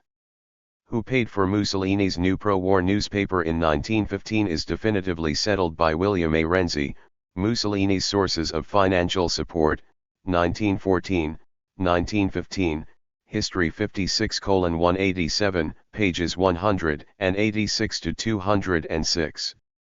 6. Exercising Power. Ian Kershaw, The Nazi Dictatorship, Problems and Perspectives of Interpretation, 4th ed., is a very thoughtful and helpful examination of different interpretations of Nazism in power. A parallel work about fascist Italy, enlightening despite a testy polemical edge, is R.J.B. Bosworth, The Italian Dictatorship, Problems and Perspectives in Interpreting Mussolini and Fascism. Bosworth is highly critical of De Felice, his student Emilio Gentile, and cultural studies. A recent brief overview of Hitler's regime is Jost Dulfer, Nazi Germany, Faith and Annihilation, 1933-1945. It once seemed natural to view fascist societies as homogeneous emanations of the dictator's will. Today scholars find that how the dictator's will meshed with society is a much more complex and problematical matter than once assumed. Was the fascist project imposed by force, was it applied by the persuasion of propaganda, or was it negotiated around converging interests with powerful elements in society? Earlier studies of the Nazi regime emphasized dictatorial control from above, for example, Karl Dietrich Bracher, The German Dictatorship. See, more briefly, Bracher, The Stages of Totalitarian Integration, in Hajo Holborn, ed., Republic to Reich, The Making of the Nazi Revolution. More recently, emphasis has been placed upon the complexity of the Nazi regime, within which many elements of traditional constitutional government and conservative civil society coexisted with capricious party rule, and in which Hitler arbitrated among competing and overlapping agencies. The founding works about this complexity were Ernst Fraenkel, The Dual State, with its still fruitful distinction between the normative and prerogative states within the Nazi system, and Franz Neumann, Behemoth. More recently, Martin Broschett, The Hitler State, and Hans Mommsen in many works, of which a sample is published in English as From Weimar to Auschwitz, have produced a more sophisticated concept of the complex sharing of power by conservatives and Nazis as polyocracy. The most complete collection of Hans Mommsen's writings is Hans Mommsen, Der Nationalsozialismus und die Deutsche Gesellschaft, Ausgewählte Aufsätze, ed. Lutz Needhammer and Bernd Weisbrod. A recent brief study of the Nazi regime from this perspective is Norbert Free, National Socialist Rule in Germany, the Führer State, 1933 to 1945. Pierre Akeberry revisits these issues in Social History of the Third Reich. Similarly, the study of Mussolini's Italy was long dominated by De Felice, who emphasized personal rule and totalitarian aspirations, aided by popular passivity and consensus. His disciple Emilio Gentile argues in La Via Italiana al Totalitarismo, il partito e lo Stato nel regime fascista, that the regime made serious progress in this direction in the 1930s. Though he admits that the totalitarian experiment was incomplete, he is less interested in the problem of how the fascist project was altered and subverted in the process of its integration into Italian society. Massimo Legnani was developing a polycratic analysis of fascist Italy at his untimely death. His articles were collected posthumously in Legnani, L'Italia dal fascismo alla Repubblica, Sistema di potere e alien sociali, and his approach was taken up by Ada Bernardi, on Dittatura Moderna, il fascismo come problema storico. The word polycratic even appears. See also Philippe Burin, Politique et société, les structures du pouvoir dans l'Italie fasciste et l'Allemagne nazie, Annals, Economies, Sociétés, Civilizations 43:3. Several collections of illuminating articles have given welcome emphasis to the complex and selective way fascism was integrated into Italian society by Mussolini's efforts to normalize relations with pre-existing social powers, or to dominate them. Outstanding for Italy is Angelo Dal Bocca, Massimo Legnani, and Mario G. Rossi, eds. Il regime fascista, Storia et Storiografia. See in English, Roland Sardi, ed. The Acts Within, Fascism in Action. Alberto Acquarone and Maurizio Vernassa, Il regime fascista, New ed., and Guido Quazza, ed. Fascismo e Società Italiana, the latter a series of well-informed essays by open-minded Marxists, are still interesting. Edward R. Tannenbaum, The Fascist Experience, Italian Society and Culture, 1922 to 1945, though dated, has no equivalent in English for Life Under the Dictatorship. Salvatore Lupo's Rich il Fascismo, La Politica in un regime totalitario, takes another innovative look at the complexity of the regime, with its regional variations, personal rivalries, and unfolding radicalization. He is particularly enlightening on the peculiarities of fascism in the South. Patrizia Dogliani, L'Italia Fascista, 1922 to 1940, gives a stimulating new survey of how the regime worked up until entry into World War II, with a very full bibliography. Jens Petersen and Wolfgang Schieder, Fascismus und die Gesellschaft in Italien, Stadt, Wirtschaft, Kultur, contains articles of interest. See also a stimulating discussion among these same scholars and some others in Colloquiende Instituts für Zeitgeschichte, der Italienische Fascismus, Probleme und Forschungstendenzen. The willing cooperation of citizens with fascist regimes and the selective nature of these regimes' terror, which did not threaten most ordinary citizens, is the subject of an important new line of research, especially for Nazi Germany. Denunciation, the most common form of citizen cooperation with the fascist regimes, made social control possible with an astonishingly small number of police. See Robert Gelately, The Gestapo and German Society, Enforcing Racial Policy, 1933 to 1945, and Backing Hitler. A superior synthesis for Germany is Eric A. Johnson, Nazi Terror, the Gestapo, Jews, and Ordinary Germans. Groundbreaking new works on the Italian repressive system are Mimmo Franzinelli's very detailed I Tentacoli dell'Ovra, Romano Canosa, I Servizi Segreti del Duce, I Persecutori le Vittime, and, for denouncers, Mimmo Franzinelli, I Delatori. Paul Corner gives a timely reminder of the harsh side of Mussolini's regime in Italian fascism, whatever happened to dictatorship. In Journal of Modern History 74, pages 325 to 51.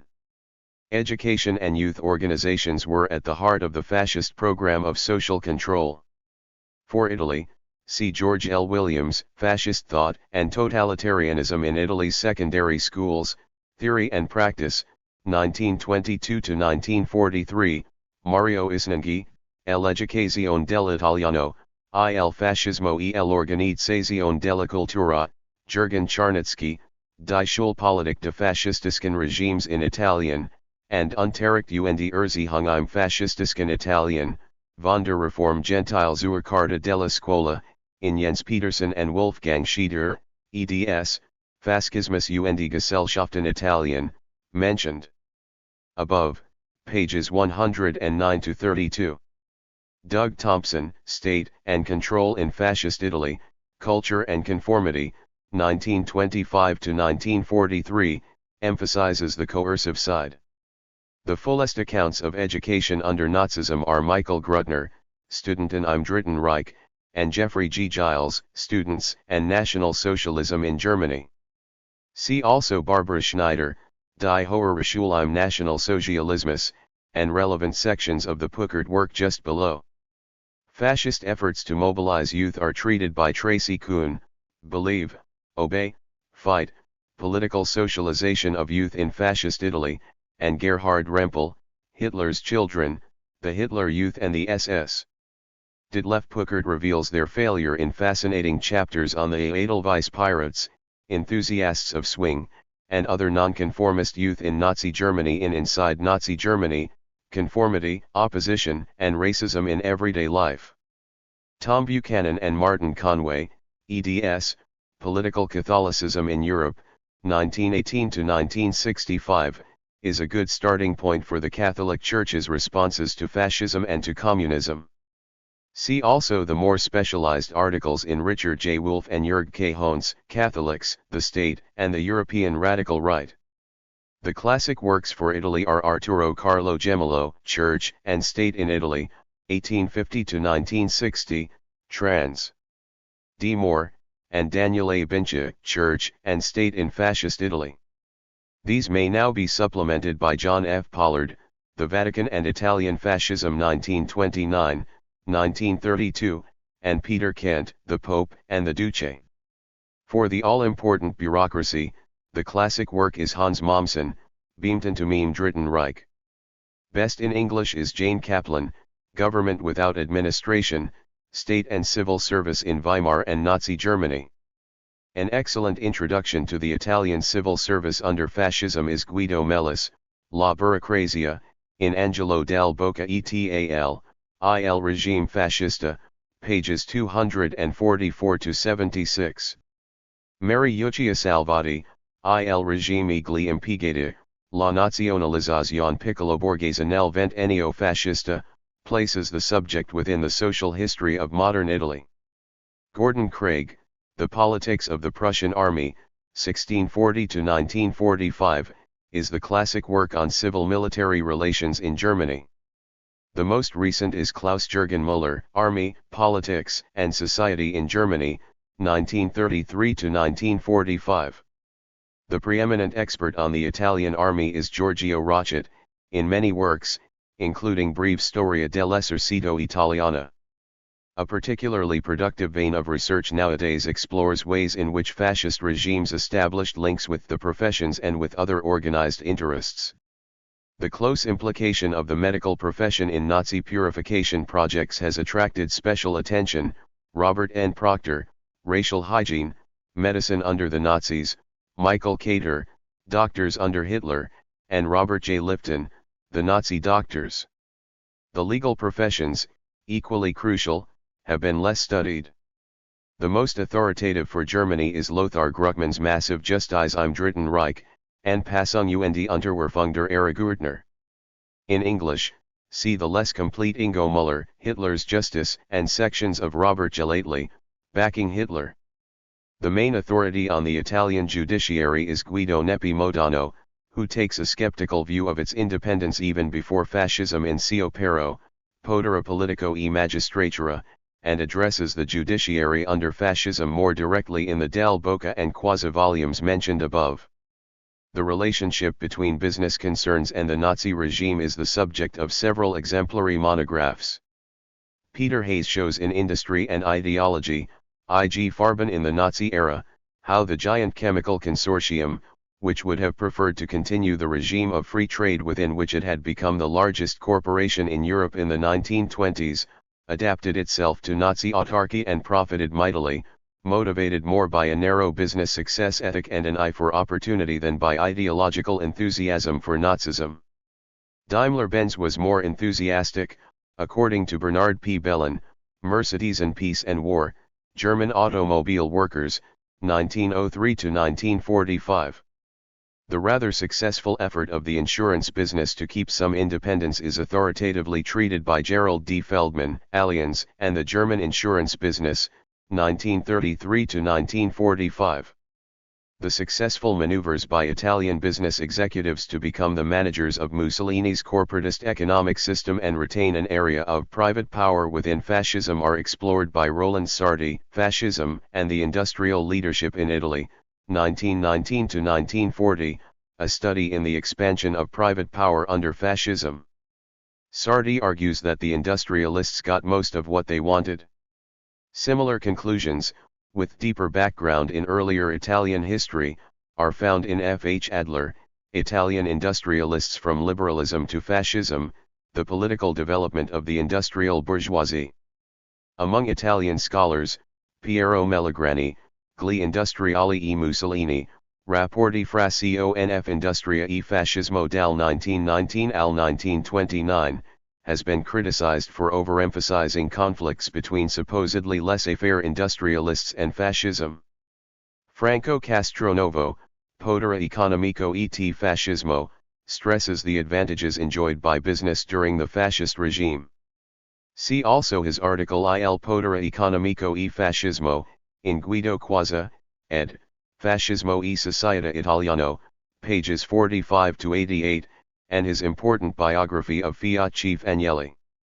Rolf Petri, Wirtschaft like Führungskraft und Regime, Interessen, Wertvorstellungen und Erinnerungsprozess zwischen Konsens und Kreis, in Jens Petersen and Wolfgang Schieder, eds, Fascismus und Gesellschaft in Italien, Stadt, Wirtschaft, Kultur, pages 199 to 223, analyzes the basis for business leaders' general cooperation with the regime, despite some divergence of interests and values, until defeat became evident in spring 1943. The best introduction to the relations between fascists and conservatives generally is Martin Blinkhorn, ed. Fascists and Conservatives, the Radical Right and the Establishment in 20th Century Europe, to which may be added Jeremy Noakes, Fascism and High Society, in Michael Burley, ed. Confronting the Nazi Past, New Debates on Modern German History. Verizamagna, The Economic History of Italy, 1860 to 1990, has an excellent synoptic chapter on fascist Italy. For the relationship of the Nazi and fascist regimes with workers, the most important work is Jane Kaplan, ed. Nazism, Fascism, and the Working Class, Essays by Tim Mason, pages 131 to 211. Also by Mason, the most thoughtful scholar of labor under the Nazis, is Arbeiterklasse und Volksgemeinschaft, Dokument und Materialien zur deutscher Arbeiterpolitik, 1936 to 1939. Alf Ludk suggests why some workers supported Hitler in Working Class and Volksgemeinschaft, in Christian Lates, the Third Reich, the Essential Readings, and in What Happened to the Fiery Red Glow. In Ludk, ed. History of Everyday Life, pages 198 to 251. Ulrich Herbert explores relations between German workers and foreign slave labor and the resulting satisfactions for the former in Hitler's Foreign Workers, Enforced Foreign Labor under the Third Reich and other works. The standard of living, including that of women, is examined by Richard J. Overy, Guns or Butter, Living Standards, Finance and Labor in Germany, 1939, 1942, in Overy, War and the Economy in the Third Reich. For the Italian case, see Tobias Apps, Italian Workers and Italian Fascism, in Richard Bessel, ed., Fascist Italy and Nazi Germany, pages 40 to 60, and the articles collected in Giulio Cepoli, ed., La classe operaia durante il fascismo.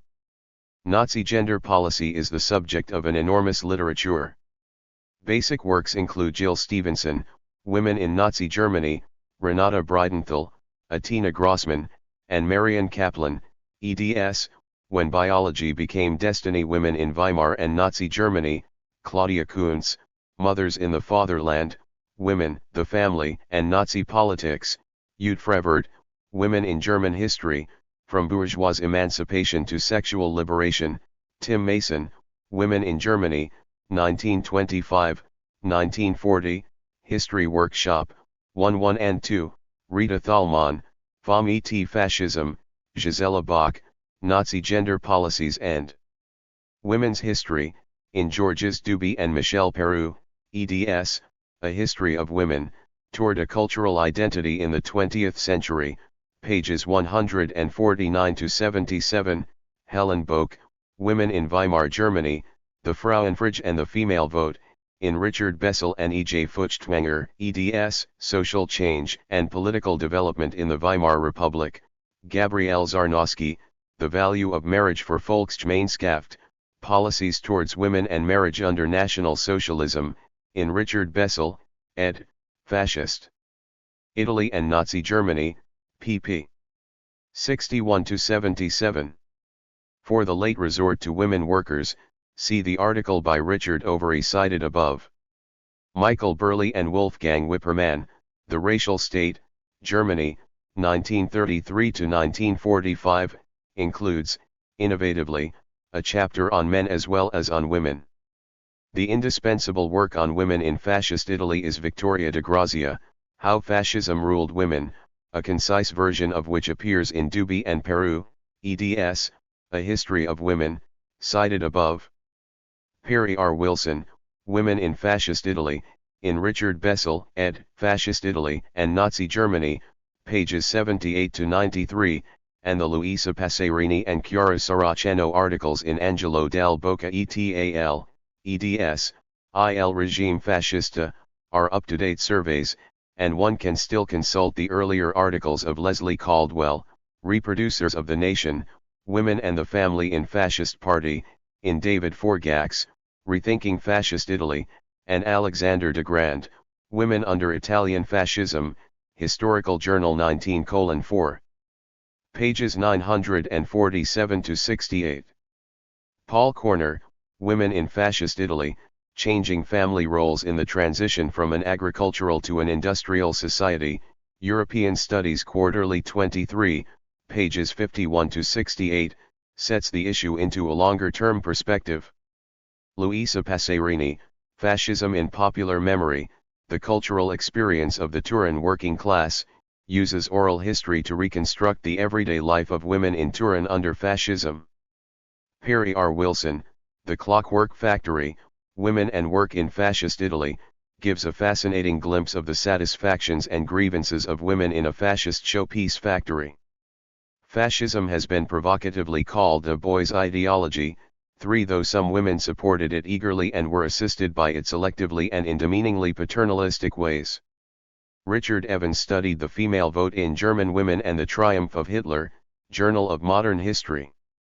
A particularly heated debate over whether German women were victims or collaborators of Nazism is reviewed by Atina Grossman, Feminist Debates about Women and National Socialism, in Gender and History 3:3, pages 350 to 58, and Adelheid von Saldern, Women, Victims or Perpetrators. In David F. Crew, ed., Nazism and German Society, 1933 to 1945, reprinted in Christian Late's, The Third Reich, The Essential Readings, mentioned above. Peasants and small farmers, important among early supporters of fascism and Nazism, did not always benefit from these parties' exercise of power. For Nazi agrarian policy, see J. E. Farquharson, The Plough and the Swastika, summarized in Farquharson, The Agrarian Policy of National Socialist Germany, in Robert G. Moeller, ed., Peasants and Lords in Modern Germany, Recent Studies in Agricultural History, pages 233-59, and Anna Bramwell, Blood and Soil, Richard Walther Darr and Hitler's Green Party. The large role played by agrarian conflict in the beginnings of fascism is treated in many local studies listed above. The Italian case is reviewed in Mario Bernabai, La base masse del fascismo agraria, Storia Contemporanea 6:1, pages 123-53, and Dalia Sabina Eleazar, Agrarian Relations and Class Hegemony, A Comparative Analysis of Landlord, Social and Political Power in Italy, 1861, 1970, in British Journal of Sociology 47, pages 232-54. Fascist Italy's farm policy is discussed by Paul Corner, Fascist Agrarian Policy and the Italian Economy in the Interwar Years, in John A. Davis, ed., Gramsci and Italy's Passive Revolution, and examined thoroughly in Alexander Knudsen Adel, Landwirtschaft, Staat, und Autarkie, Agrarpolitik in Fascistisken Italien. Some of the most suggestive works about how fascist rule worked are based on comparison between Nazi Germany and Fascist Italy. There is a tendency to treat the subject by paired articles rather than sustained comparison. Nevertheless, the articles are of high quality in Richard Bessel, ed., Fascist Italy and Nazi Germany, Comparisons and Contrasts, and Wolfgang Schieder, ed., Fascismus als Sozialer Bewegung, Deutschland und Italien im Vergleich. More articles of high quality pair Nazi Germany with Stalinist Russia, in Ian Kershaw and Moshe Lewin, eds., Stalinism and Nazism, Dictatorships in Comparison, and Henry Russo, ed., Stalinisme et Nazisme, Histoire et Memoire Comparise. Authentic sustained comparison between Nazi Germany and Fascist Italy is found in Alexander J. de Grand's succinct Fascist Italy and Nazi Germany, the Fascist Style of Rule, and a very interesting article, Carlo Levi, Fascism, Nazism, and Conservatism, Issues for Comparativists, Contemporary European History 8:1. Articles of enduring value about the way the Nazi regime functioned are collected in Peter D. Stachura, ed., The Shaping of the Nazi State, Jeremy Noakes, ed., Government, Party, and People in Nazi Germany, Thomas Childers and Jane Kaplan, eds., Re-evaluating the Third Reich, David Crew, ed., Nazism and German Society, Michael Burley, ed., Confronting Nazi Past, and Christian Lates, ed., The Third Reich, The Essential Readings. Studies of public opinion in the 1980s emphasized the high degree of public acceptance of both the German and Italian dictatorships, despite surprising amounts of grumbling that mostly spared the charismatic leaders. C. Ian Kershaw, The Hitler Myth, Image and Reality in the Third Reich, and Popular Opinion and Political Dissent in the Third Reich, Bavaria 1933-1945, part of a close scrutiny of Bavaria under the Third Reich organized by Martin Broschet.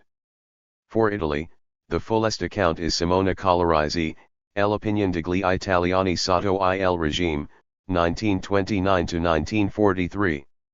The works already cited on citizens' voluntary cooperation, such as Robert Gillotly's works on denunciation in Germany, are relevant here. Alastair Hamilton explores for the general reader some intellectual support for Hitler and Mussolini in The Appeal of Fascism, A Study of Intellectuals and Fascism, 1919-1945. The best place to start for a general history of political ideas in Italy is Norberto Bobbio, Ideological Profile of 20th-Century Italy.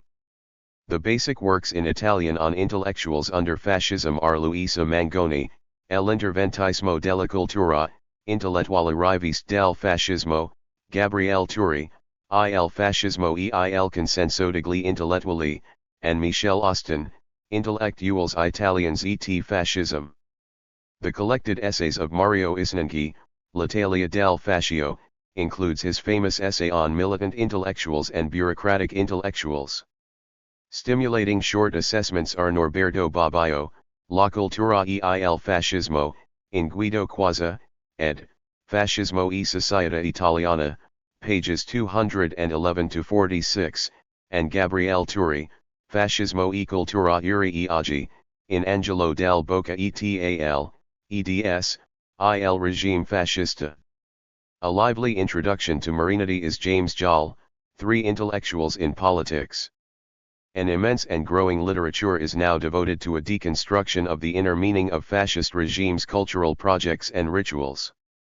Some examples of this genre that successfully relate culture to institutions and society include Emilio Gentile, The Sacralization of Politics in Fascist Italy, Simonetta Velasquez Zamponi, Fascist Spectacle, The Aesthetics of Power in Mussolini's Italy, Ruth Ben-Ghiat, Fascist Modernities, Marla Stone, The Patron State, a special issue on the aesthetics of fascism of the Journal of Contemporary History 31:2, two special issues on fascism and culture of modernism/modernity 2:3 and 3:1, and Richard J. Golson, ed., Fascism, Aesthetics, and Culture. Sometimes works in this genre seem to take the decoding of fascist ritual and art as ends in themselves. David D. Roberts reviews a wide range of cultural studies of fascism with some asperity in how not to think about fascist ideology, intellectual antecedents, and historical meaning, Journal of Contemporary History 35:2, pages 185 to 211. Roger Griffin does the same with enthusiasm in The Reclamation of Fascist Culture, European History Quarterly 31:4, pages 609 to 20. Good recent guides to Nazi cultural policy are Alan E. Steinweiss, Ideology and Economy in Nazi Germany, The Reich Chambers of Music, Theater and the Visual Arts, and National Socialist Cultural Policy. Alan Castles, Mussolini's Early Diplomacy, is still valuable, while H. James Bugwin, Italian Foreign Policy in the Interwar Period, 1918 to 1949, gives a useful broader survey. A magisterial account of the Third Reich's foreign policy is Gerhard Weinberg, The Foreign Policy of Hitler's Germany, 2 volumes. 7. Radicalization. Most works about fascist radicalization concern Nazi Germany, of course. Scholars have debated whether the German rush toward war, expansion, and racial purification was imposed by Hitler or germinated within the fascist governing system. Hans Mommsen's theory of cumulative radicalization appears in, among other publications, Cumulative Radicalization and Progressive Self-Destruction as Structural Elements of the Nazi Dictatorship, in Ian Kershaw and Moshe Lewin, eds, Stalinism and Nazism, Dictatorships in Comparison, pages 75 to 87. Italian fascism was bloodier than Nazism before power, but Mussolini's preference for governing through the state rather than through the party normalized the regime after 1929. See for this process Littleton, Seeger, and Schieder, Der Fascismusel Sozialer Bewegung, mentioned above. Nevertheless, the rhetoric and self-image of Italian fascism remained revolutionary, and authentic radicalization came into view with Italian imperial expansion. See the very interesting chapter entitled Radicalization in Pierre Milza, Mussolini. In his colonial campaigns, Mussolini took some steps that Hitler never dared take. For example, he used poison gas in Libya and Ethiopia. Angelo Del Boca, I gas de Mussolini, il fascismo e il guerra di Etiopia. Italian colonial administration was overtly racialist. See Angelo Del Boca, Le leggi razziali nell'impero de Mussolini in Del Boca, etal, il regime fascista, pages 329 to 51. The war in Ethiopia also helped stimulate radicalization at home in the mid-1930s. The best works on Mussolini's colonial empire are, Claudio Segre, The Fourth Shore, The Italian Colonization of Libya, Angelo Del Boca, The Ethiopian War, 1935 to 1941, and by the same author, among several works on the Italian Empire, Le guerre coloniali del fascismo. Dennis Mack Smith in Mussolini's Roman Empire, makes it seem the Duce's personal whim. Luigi Gaglia and Fabio Grassi, Il colonialismo italiano da due all'impero, reminds us that empire was an Italian nationalist urge even before fascism. War played a crucial role in radicalization. War was not accidental but integral to the fascist recipe for national regeneration. but while successful German war-making opened the way for radical party rule in the East and for the final solution, unsuccessful Italian war-making broke fascism's legitimacy. The most authoritative account of Germany's war is now Wilhelm Deist et al., Germany in the Second World War, planned for 10 volumes. Norman Rich gives a comprehensive account of how Nazi ideology was applied through conquest in Germany's war aims, Volume I, Ideology, the Nazi State and the Course of Expansion, and Volume II, The Establishment of the New Order. Gerhard Weinberg's collected articles, Germany, Hitler, and World War II, are often illuminating. The main authority in English on Italy's war is MacGregor Knox, who attributes it to Mussolini's expansionist zeal. See his Mussolini Unleashed, 1939-1941, Hitler's Italian Allies, Royal Armed Forces, Fascist Regime, and the War, 1940-43, and the very interesting comparative study, Common Destiny, Dictatorship, Foreign Policy, and War in Fascist Italy and Nazi Germany. Briefer accounts are found in MacGregor Knox, Conquest, Foreign and Domestic, in Fascist Italy and Nazi Germany, Journal of Modern History 56, pages 1-57, and Expansionist Zeal, Fighting Power, and Staying Power in Fascist Italy and Nazi Germany, in Richard Bessel, ed., Fascist Italy and Nazi Germany Comparisons and Contrasts, pages 113-33. Aristotle A. Callas, Fascist Ideology, Territory and Expansionism in Italy and Germany, 1922-1945, asks why territorial expansion was the way out for crisis regimes. John F. Coverdale, Italian Intervention in the Spanish Civil War, is still valuable. The most authoritative work on the Italian Social Republic Etzelo is now Lutz Klinkhammer, L'Occupazione Tedesca in Italia 1943-1945, also in German as Zwischenbündnis und Besatzung, Das Nationalsozialistische Deutschland und die Republik von Salo 1943-1945. The classic work in English is F. W. Deacon's powerful The 600 Days of Mussolini, a revised edition of Part 3 of his authoritative study of the whole German-Italian relationship during World War II, The Brutal Friendship, Mussolini, Hitler, and the Fall of Italian Fascism. The heart of internal radicalization was an impulse toward cleansing, first of the mentally ill, and then of the ethnically and racially impure and the socially ostracized. See in general Michael Burley and Wolfgang Wippermann, The Racial State 1933-45. Robert Gelately and Nathan Stoltzfus, eds, Social Outsiders in Nazi Germany, treats targets of many kinds. On homosexuals in particular, see Harry Osterhues, Medicine, Male Bonding, and Homosexuality in Nazi Germany, Journal of Contemporary History 32:2, pages 187-205, Günter Grau, ed., Hidden Holocaust. Gay and Lesbian Persecution in Germany, 1933-1945, and Burkhard Jelinek and Rüdiger Lottmann, eds, Nationalsozialistische Terror gegen Homosexuelle, Verdrang und Ungesund.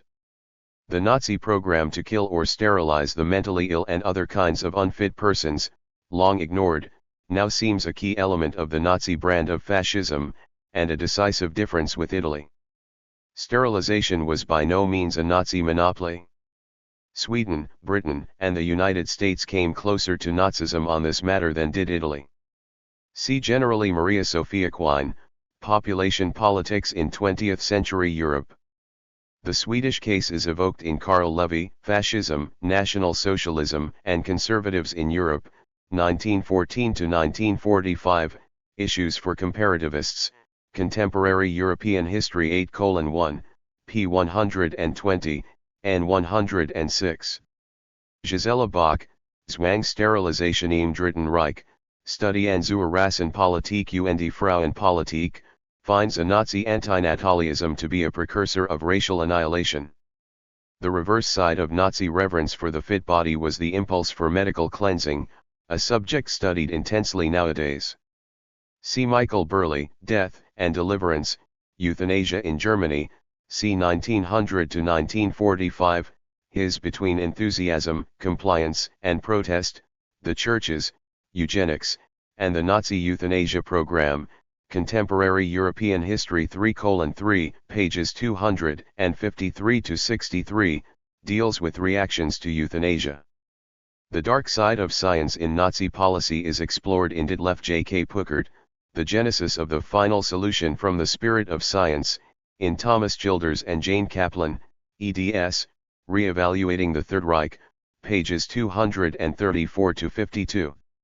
Recent scholarly monographs include Hans Walter Schmoll, Rassenhygiene, Nationalsozialismus Euthanasie, von der Verhütung zur Vernichtung Lebensunwerten-Lebens 1890-1945, Götz Ali, Angelika Ebbinghaus, Matthias Hammann, Friedrich Pfafflin, and G.E.R. Priesler, Aussonderung und Tod, Die klinische Hinrichtung der Unbrauchbaren, Götz Ali, Cleansing the Fatherland, Nazi Medicine and Racial Hygiene, and Benno Müller-Hill, Murderous Science, Elimination by Scientific Selection of Jews, Gypsies, and Others, Germany 1933-1945.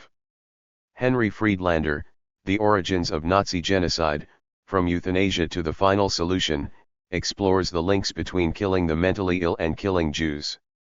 Works that consider how intellectuals, including non-fascists, became enlisted in fascist projects include Michael Burley, Germany Turns Eastward, a study of Ostverschwörung in the Third Reich, and Götz Ali and Susanne Heim, Vordenker der Vernichtung, Auschwitz und die deutschen Pläne für eine neue Europäische Ordnung.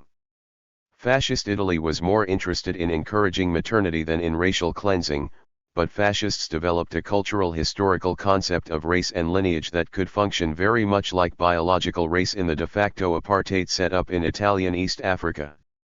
See David G. Horn, Social Bodies, Science, Reproduction, and Italian Modernity, Carl Ibsen, Dictating Demography, The Problem of Population in Fascist Italy, and Angelo Dal Bocca's own article in his Il Regime Fascista. See also Aaron Gillette, Racial Theories in Fascist Italy.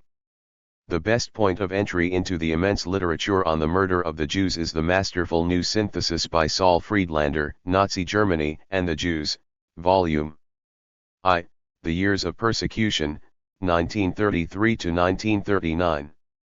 Peter Long-Erith, Politik der Vernichtung, in Gesamtdarstellung der Nationalsozialistischen Judenverfolgung, is an informative recent account. Christopher R. Browning has produced the most convincing current work in English on how the Holocaust was carried out, Ordinary Germans, Police Battalion 101 and the Final Solution, The Path to Genocide, Essays on Launching the Final Solution, Nazi Policy, Jewish Workers, German Killers, and the Forthcoming Origins of the Final Solution. Examples of the very high quality of current Holocaust research in Germany appear in Ulrich Herbert, ed. National Socialist Extermination Policy, Contemporary German Perspectives and Controversies. The newly discovered importance of the broader Nazi project to redraw the East European ethnic map is reflected there, and in Götz Ali, Final Solution, Nazi Population Policy and the Murder of the European Jews. Current knowledge of the Nazi camps is summarized in Ulrich Herbert, Karen Orth, and Christoph Dieckmann, Die Nationalsozialistische Konzentrationslagerentwicklung und die Struktur, 2 volumes. The literature on Italian racial legislation of 1938 is discussed in Chapter 6, Note 66, p. 293. 8. Fascism elsewhere. European Fascisms. For European fascisms outside Germany and Italy, a good place to begin is the collections of excellent articles in the works mentioned in the opening paragraph of this essay by Stein U. Larson et.al., Stuart Wolff, and Hans Roger/Eugen Weber. There are short sketches of fascism in various countries and an extensive bibliography in Enzo Carlotti, Fascismo, Fascismi. The succinct comparative essay by Wolfgang Wippermann, Europäische Fascismus im Vergleich, is very enlightening. Works on individual European countries follow. Austria, authoritative on the forebears is John W. Boyer, Political Radicalism in Late Imperial Austria. See also Andrew G. Whiteside, The Socialism of Fools, von Schoenerer and Austrian Pan-Germanism. On the Austrian Nazis, see Bruce E. Pauli, Hitler and the Forgotten Nazis, Peter Black, Ernst Kaltenbrunner, Ideological Soldier in the Third Reich, and Francis L. Karsten, Fascist Movements in Austria, from Schunerer to Hitler. Lucien O. Maisels, Der Austrofaschismus, das Ende der Ersten Republik und ihr letzter Kanzler, Treatskurzschusnig. Baltic States, Andres Kaeskamp, The Radical Right in Interwar Estonia. Belgium, for the period before 1940, see Jean-Michel Etienne, Le Mouvement Rexiste jusqu'en 1940, Cahiers de la Fondation Nationale de Sciences Politiques, No. 165, Martin Conway, Building the Christian City, Catholics and Politics in Interwar Francophone Belgium, Past and Present 128, the Daniel Wallef article in Larson et al., Who Were the Fascists, and William Brustine, The Political Geography of Belgian Fascism, The Case of Rexism, American Sociological Review 53, pages 69 to 80.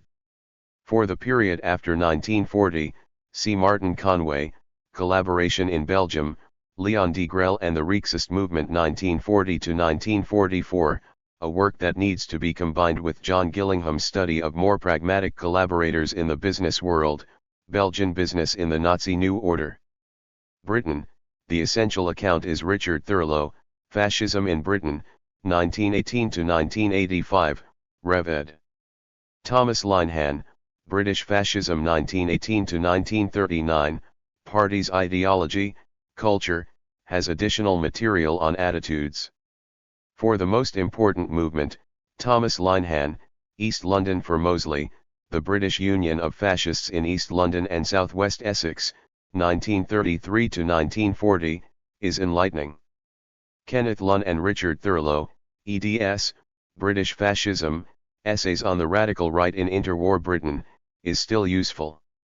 Robert Skidelsky's magisterial Oswald Mosley, Rev. ed., was empathetic enough to raise hackles. Richard Thurlow, The Failure of Fascism, in Andrew Thorpe, ed., The Failure of Political Extremism in Interwar Britain, weighs the various interpretations lucidly. Croatia, Jasheju Jelinek, Clergy and Fascism, The Hlinka Party in Slovakia and the Croatian Ustasha Movement, in Larson et al., Who Were the Fascists, pages 367 to 78. Czechoslovakia, David D. Kelly, The Czech Fascist Movement, 1922 to 1942. Eastern Europe, Peter F. Sugar, Native Fascism in the Successor States, 1918 to 1945, is more descriptive than analytical. France, the most authoritative account in French is Pierre Milza, Fascisme Français, Passé et Present. In English, see Michel Winoke, Nationalism, Antisemitism and Fascism in France, trans. From the French by Jane-Marie Todd, and 2 narrative volumes by Robert Soucy, French Fascism, The First Wave, 1924 to 1933, and French Fascism, The Second Wave, 1933 to 1939. Milza, l'ultradroite dans les années 30, in Michel Winoke, ed., Histoire de l'extrême droite en France, pages 157 to 90, and Philippe Burin, Le Fascisme, in Jean-François Serenelli, ed., Histoire des droites en France, Volume I, pages 603 to 52, provide stimulating essays. Klaus-Jürgen Müller's richly suggestive Die Französisch-Rechte und der Fascismus in Frankreich 1924, 32, in Industrielle-Gesellschaft und die Politische System, pages 413 to 30, rejects the usual lists of symptoms and analyzes the development of the French right through time to show that conservatives did not need fascism. There is finally a biography of Charles Maurras, by Bruno Goyet. The English-speaking reader can draw rich detail and perceptive judgments about his movement from Eugene Weber, Action Française, Royalism and Reaction in 20th Century France. A briefer but usable account is Edward Tannenbaum, Action Française, Die Hard Reactionaries in Third Republic France. Victor Nguyen, Auxiliary Origins de l'Action Française, Intelligence et politique à l'aube du XX siècle, is exhaustive. Georges Valois has attracted more attention than most French extreme-right activists, perhaps because of his genuine ambiguity between right and left. See Alan Douglas, From Fascism to Libertarian Communism, Georges Valois Against the French Republic, Yves Gauquet, Georges Valois ou l'illusion fasciste, Revue Française de Science Politique 15 p. 1111-44, and Georges Valois, L'Action Française, l'Effasio, La République syndicale, Jules Lévy, Georges Valois and the Fascio, French Historical Studies 8, pages 279-304, and Yves Sternhell, Anatomie d'un mouvement fasciste en France, La Fascio de Georges Valois, Revue Française de Science. Politique 26, pages 5-40. Two model regional monographs are Kevin Passmore, From Liberalism to Fascism, the Right in a French Province, 1928-1939, on the Lyon area, and Samuel Houston Goodfellow, Between the Swastika and the Cross of Lorraine, Fascisms in Interwar Alsace. The high point of fascism in France before 1940 was the attack on the Chamber of Deputies of February 6, 1934, which many observers considered the beginning of a fascist march on Paris. The best informed account is Serge Berstein, Le 6 Février 1934. In English, the illustrated article of Jeffrey Warner in History Today is evocative. See also Max Beloff, the 6th of February, in James Joll, ed., The Decline of the Third Republic, St. Anthony's Papers No. 5.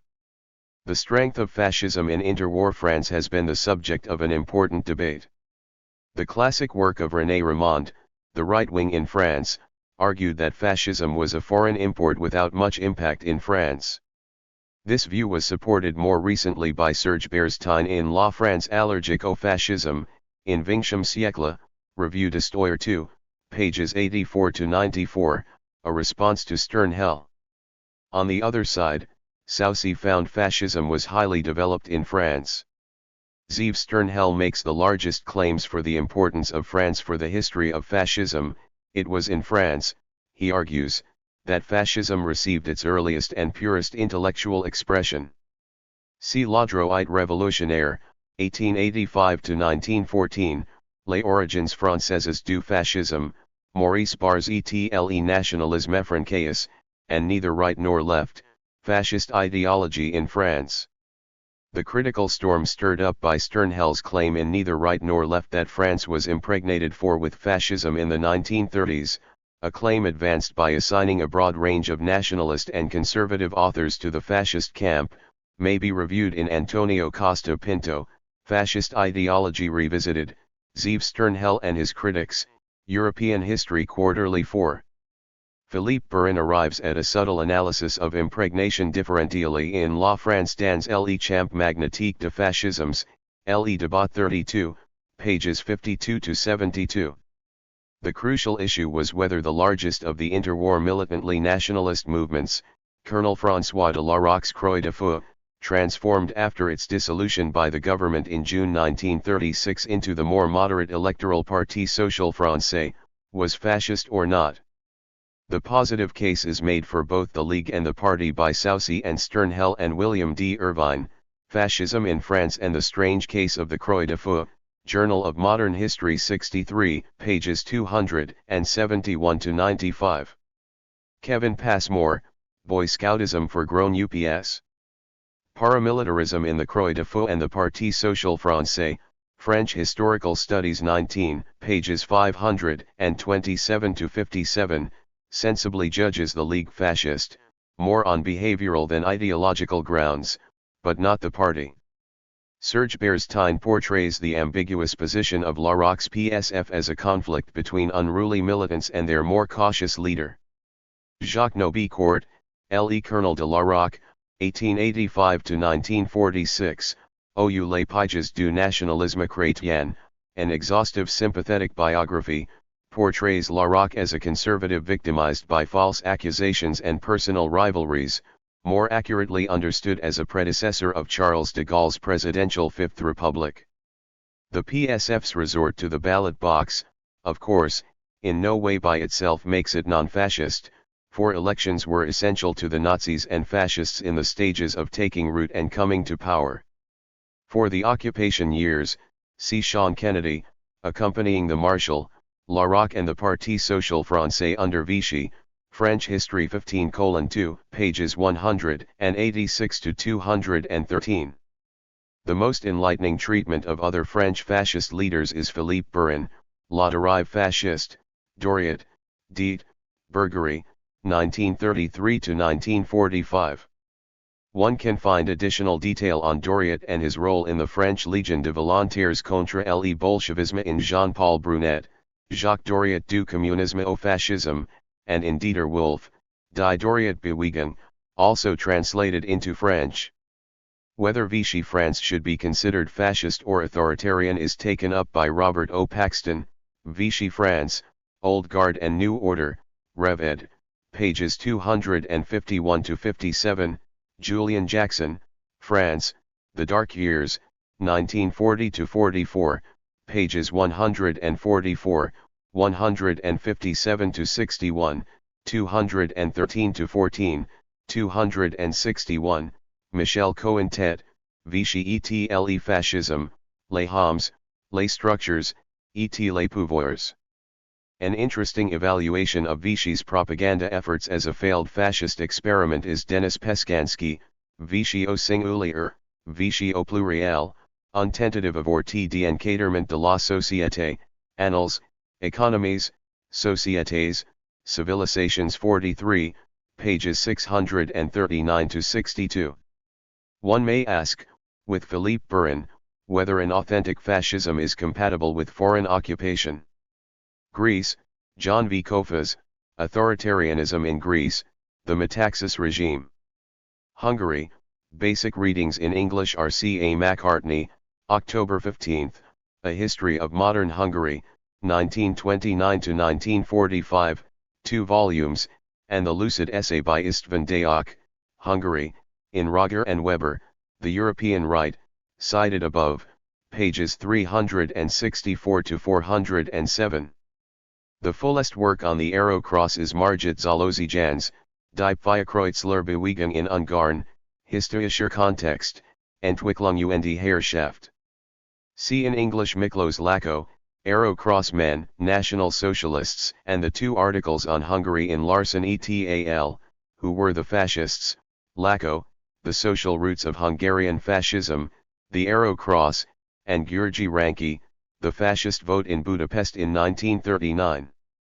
Nicholas M. Nagy Talavera, The Green Shirts and the Others, A History of Fascism in Hungary and Romania, 2nd ed., is a lively narrative. Ireland, Maurice Manning, The Blue Shirts. For the poet William Butler Yeats's passing interest in Irish fascism, see Elizabeth Cullingford, Yeats, Ireland and Fascism, and Grattan Fryer, William Butler Yeats and the Anti-Democratic Tradition. Norway, Oddvar K. Hoydal, Quisling, A Study in Treason, is the most detailed biography, but Hans Fredrik Dahl, Quisling, A Study in Treachery, has used some additional personal archives. The most thorough studies in English on Quisling's Nationalsamling are the chapters by Larsen, Mikkel Bust, and Hagtvit in Larsen et al., Who Were the Fascists, pages 595 to 650.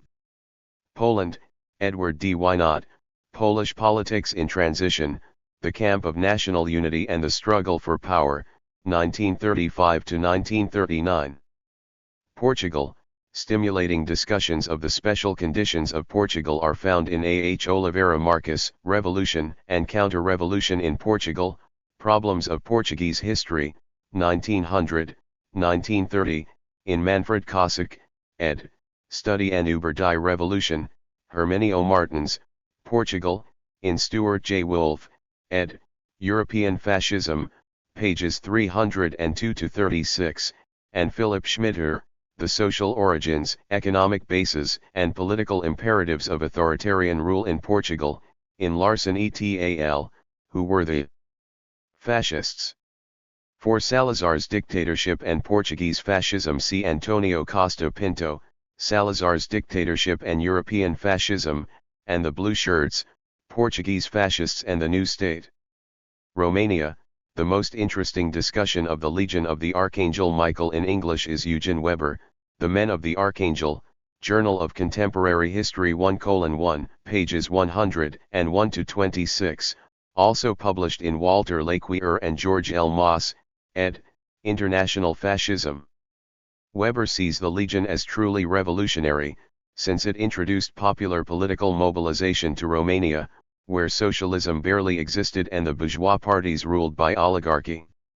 The Legion aroused peasant solidarity with patriotism, religion, and anti-Semitism, however, and rejected the Western left's values of individual citizens' rights within a state of law. The most thorough account now is Armin Heinen, Die Legion Erzengel Michael in Rumänien. Accounts of the conflict between fascists and authoritarians in Romania include the brief survey in Stephen Fisher Galati, 20th Century Romania, pages 46-69, the more analytical Keith Hitchens, Romania, 1866-1947, pages 416-25, 451-71, the dramatic narrative of Nicholas M. Nagy Talavera, The Green Shirts and the Others, and the essential article by Eugen Weber, Romania, in Roger and Weber, The European Right, pages 501-74, first published in the Journal of Contemporary History 1:1. Scandinavia, Ulf Lindström, Fascism in Scandinavia. Marvin Rintala, 3 Generations, The Extreme Right-Wing in Finnish Politics, explores the Lapua movement and its successor after 1932, the People's Patriotic Movement. Lena Berggren, Swedish Fascism, Why Bother? Journal of Contemporary History 37:3, pages 395-417, is a lively critique of the literature. Slovakia, the Jelinek article cited under Croatia, and Jurg K. Hones, Slovakia, One God, One People, One Party, in Richard J. Wolff and Jurg K. Hones, eds, Catholics, the State, and the Radical Right, 1919-1945, pages 158-81. Spain, Shlomo Ben Ami, Fascism from Above, The Dictatorship of Primo de Rivera in Spain, 1923-1930, and Carolyn P. Boyd, Pre-Darian Politics in Liberal Spain, treat the dictatorship of the 1920s. For the Phalange, see selected writings of José Antonio Primo de Rivera, ed. Hugh Thomas, Stanley Payne, Fascism in Spain, 1923-1977, Sheila M. Elwood, Spanish Fascism in the Franco Era, Phalange Española de los Jones, 1936-76, Paul Preston, The Politics of Revenge, Fascism and the Military in 20th Century Spain, compares Spain with Germany and Italy and finds it fascist. Paul Preston has written the fullest and most recent biography of Franco, severely critical. The case for Franco's regime as fascist is made powerfully by Michael Richards, A Time of Silence, Civil War and the Culture of Repression in Franco Spain, 1936-1945, at least for the period up to 1945. Fascism Outside Europe for a skeptical discussion of the applicability of the fascist concept outside Europe, see Payne, History, Chapter 10 and pages 512-17. Stein U. Larson adopts a broad church approach in his own wide-ranging contribution to Larson, ed., Fascism Outside Europe, The European Impulse Against Domestic Conditions in the Diffusion of Global Fascism, with much material on Asia. Argentina, the Argentine right has been most recently examined in Sandra McGee Deutsch and Ronald H. Dahlkart, eds, The Argentine Right, Its History and Intellectual Origins, 1910 to the Present, and in Deutsch, Las Derechas, The Extreme Right in Argentina, Brazil, and Chile. David Rock, Authoritarian Argentina, The Nationalist Movement, Its History and Its Impact, finds the Argentine nationalists more reactionary than fascist. Rock explores the failure of the first experiment in popular democracy in politics in Argentina, 1890 to 1930, the rise and fall of radicalism. Carlos H. Weisman, Reversal of Development in Argentina, Post-War Counter-Revolutionary Policies and Their Structural Consequences, is a stimulating essay assigning blame for the impoverishment of Argentina to the elite's choices of economic and political reaction between 1930 and 1945. Daniel James gives a stimulating account of the ambiguous relationship between the labor movement and Perón in resistance and integration, Peronism and the Argentine working class. Gino Germany, Authoritarianism, Fascism and National Populism, treats Peronism as a case of crisis generated within an oligarchy by a primary mobilization of masses of new participants in politics. Robert D. Crasweller, Perón and the Enigmas of Argentina, is a spirited narrative, with much attention to U.S. reactions to Perón. Frederick C. Turner and José Enrique Amigans collect a useful series of articles in Juan Perón and the Shaping of Argentina. Joseph R. Berriger, ed., Why Perón Came to Power, is a classic attempt to place Peronism within Argentine history. One of the most suggestive of many works on Eva Perón is J. M. Taylor, Eva Perón, The Myths of a Woman. Brazil, the place to begin is Thomas E. Skidmore, Brazil, 5 Centuries of Change, and Politics in Brazil, 1930 to 1964, An Experiment in Democracy. The most detailed studies of Vargas and the Integralistas are the Deutsch work mentioned under Argentina and Robert M. Levine, The Vargas Regime, The Critical Years, 1934 to 1938. Levine reviews these issues more briefly in Father of the Poor, Vargas and His Era. Heljo Trindade, Fascism and Authoritarianism in Brazil under Vargas, in Larson, ed., Fascism Outside Europe, pages 469 to 528, assesses integralismo.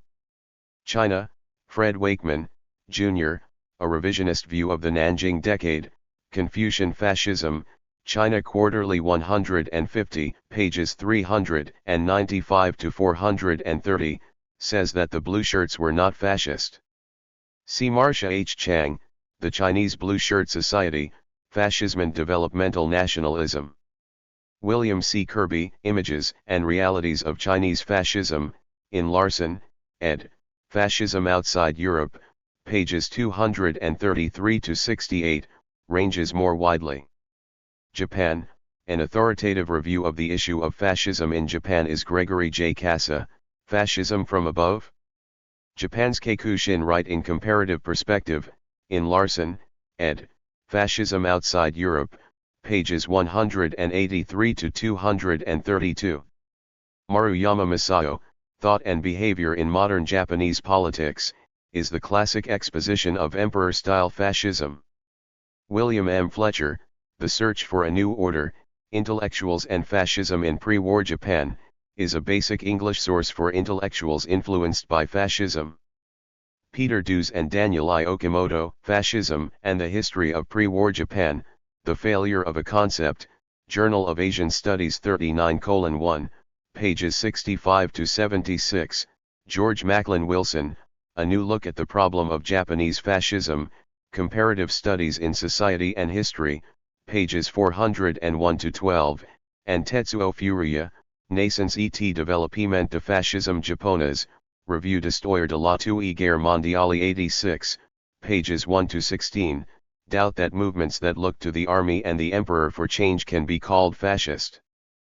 Paul Brooker, The Faces of Fraternalism, Nazi Germany, Fascist Italy, and Imperial Japan, argues that Japan was the most effective of the three in mobilizing mass support for militant nationalism on a traditionalist base. Latin America, Sandra McGee Deutsch, Las Derechas, gives an excellent overview of the extreme right in Argentina, Brazil, and Chile.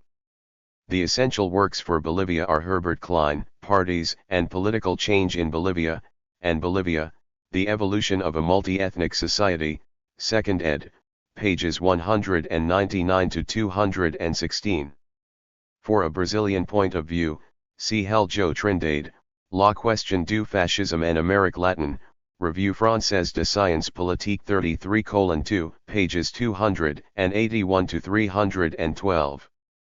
South Africa, Patrick J. Furlong, Between Crown and Swastika, The Impact of the Radical Right on the Afrikaner Nationalist Movement in the Fascist Era, and Jeff J. Guy, Fascism, Nazism, Nationalism, and the Foundation of Apartheid Ideology, in Larson, ed., Fascism Outside Europe, pages 427-66.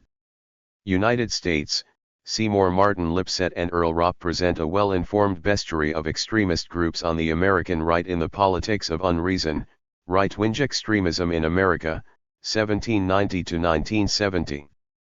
Alan Brinkley scrutinizes some of them elegantly in Voices of Protest, Huey Long, Father Coughlin, and the Great Depression, and discusses the appropriateness of the fascist label on pages 269-83.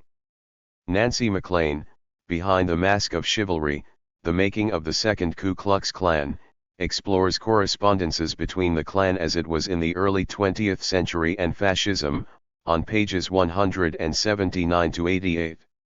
Leo Rebuffo, The Old Christian Right, The Protestant Far Right from the Great Depression to the Cold War, provides the fullest treatment of William Dudley Pelley's Silver Shirts, Gerald L. K. Smith, and other homegrown fascists. Donald I. Warren, Depression-Era Fascism and Nazism in the United States and Canada, Threat to Democracy or Theater of the Absurd.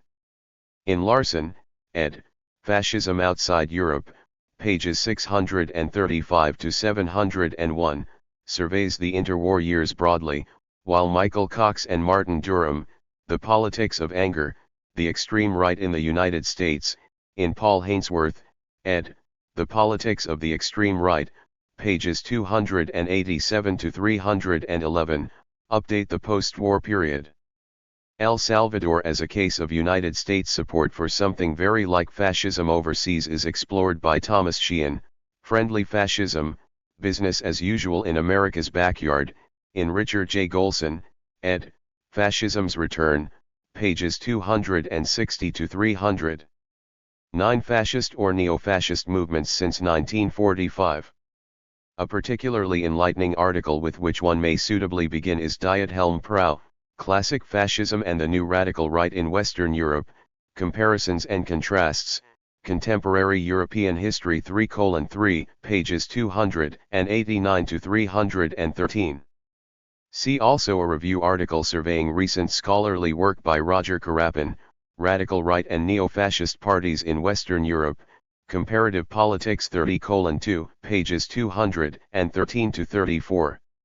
Useful recent descriptions of a broad range of these movements include Paul Hainsworth, ed., The Extreme Right in Europe and the USA, and The Politics of the Extreme Right, From the Margin to the Mainstream, Peter H. Merkel and Leonard Weinberg, eds., Encounters with the Contemporary Radical Right, Jeffrey Kaplan and Leonard Weinberg, The Emergence of a Euro-American Radical Right, Luciano Chiles, Ronnie Ferguson and Michelina Vaughn, eds., The Far Right in Western and Eastern Europe, Hans.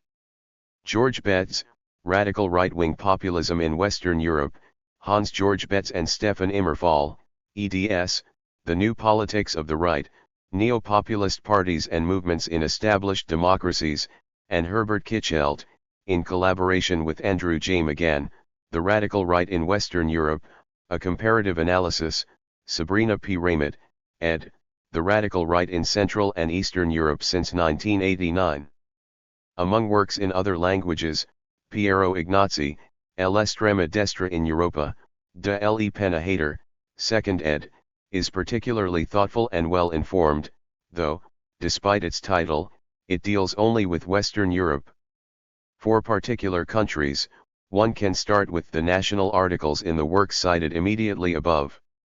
For Italy, the most authoritative works now are Franco Ferraresi, The Radical Right in Post-War Italy, Politics and Society 16, pages 71-119, and Threat to Democracy, The Radical Right in Italy After the War, a revision of the 1984 edition, and Piero Ignazzi, Il Polo Escluso, Profilo del Movimento Sociale Italiano, 2nd ed.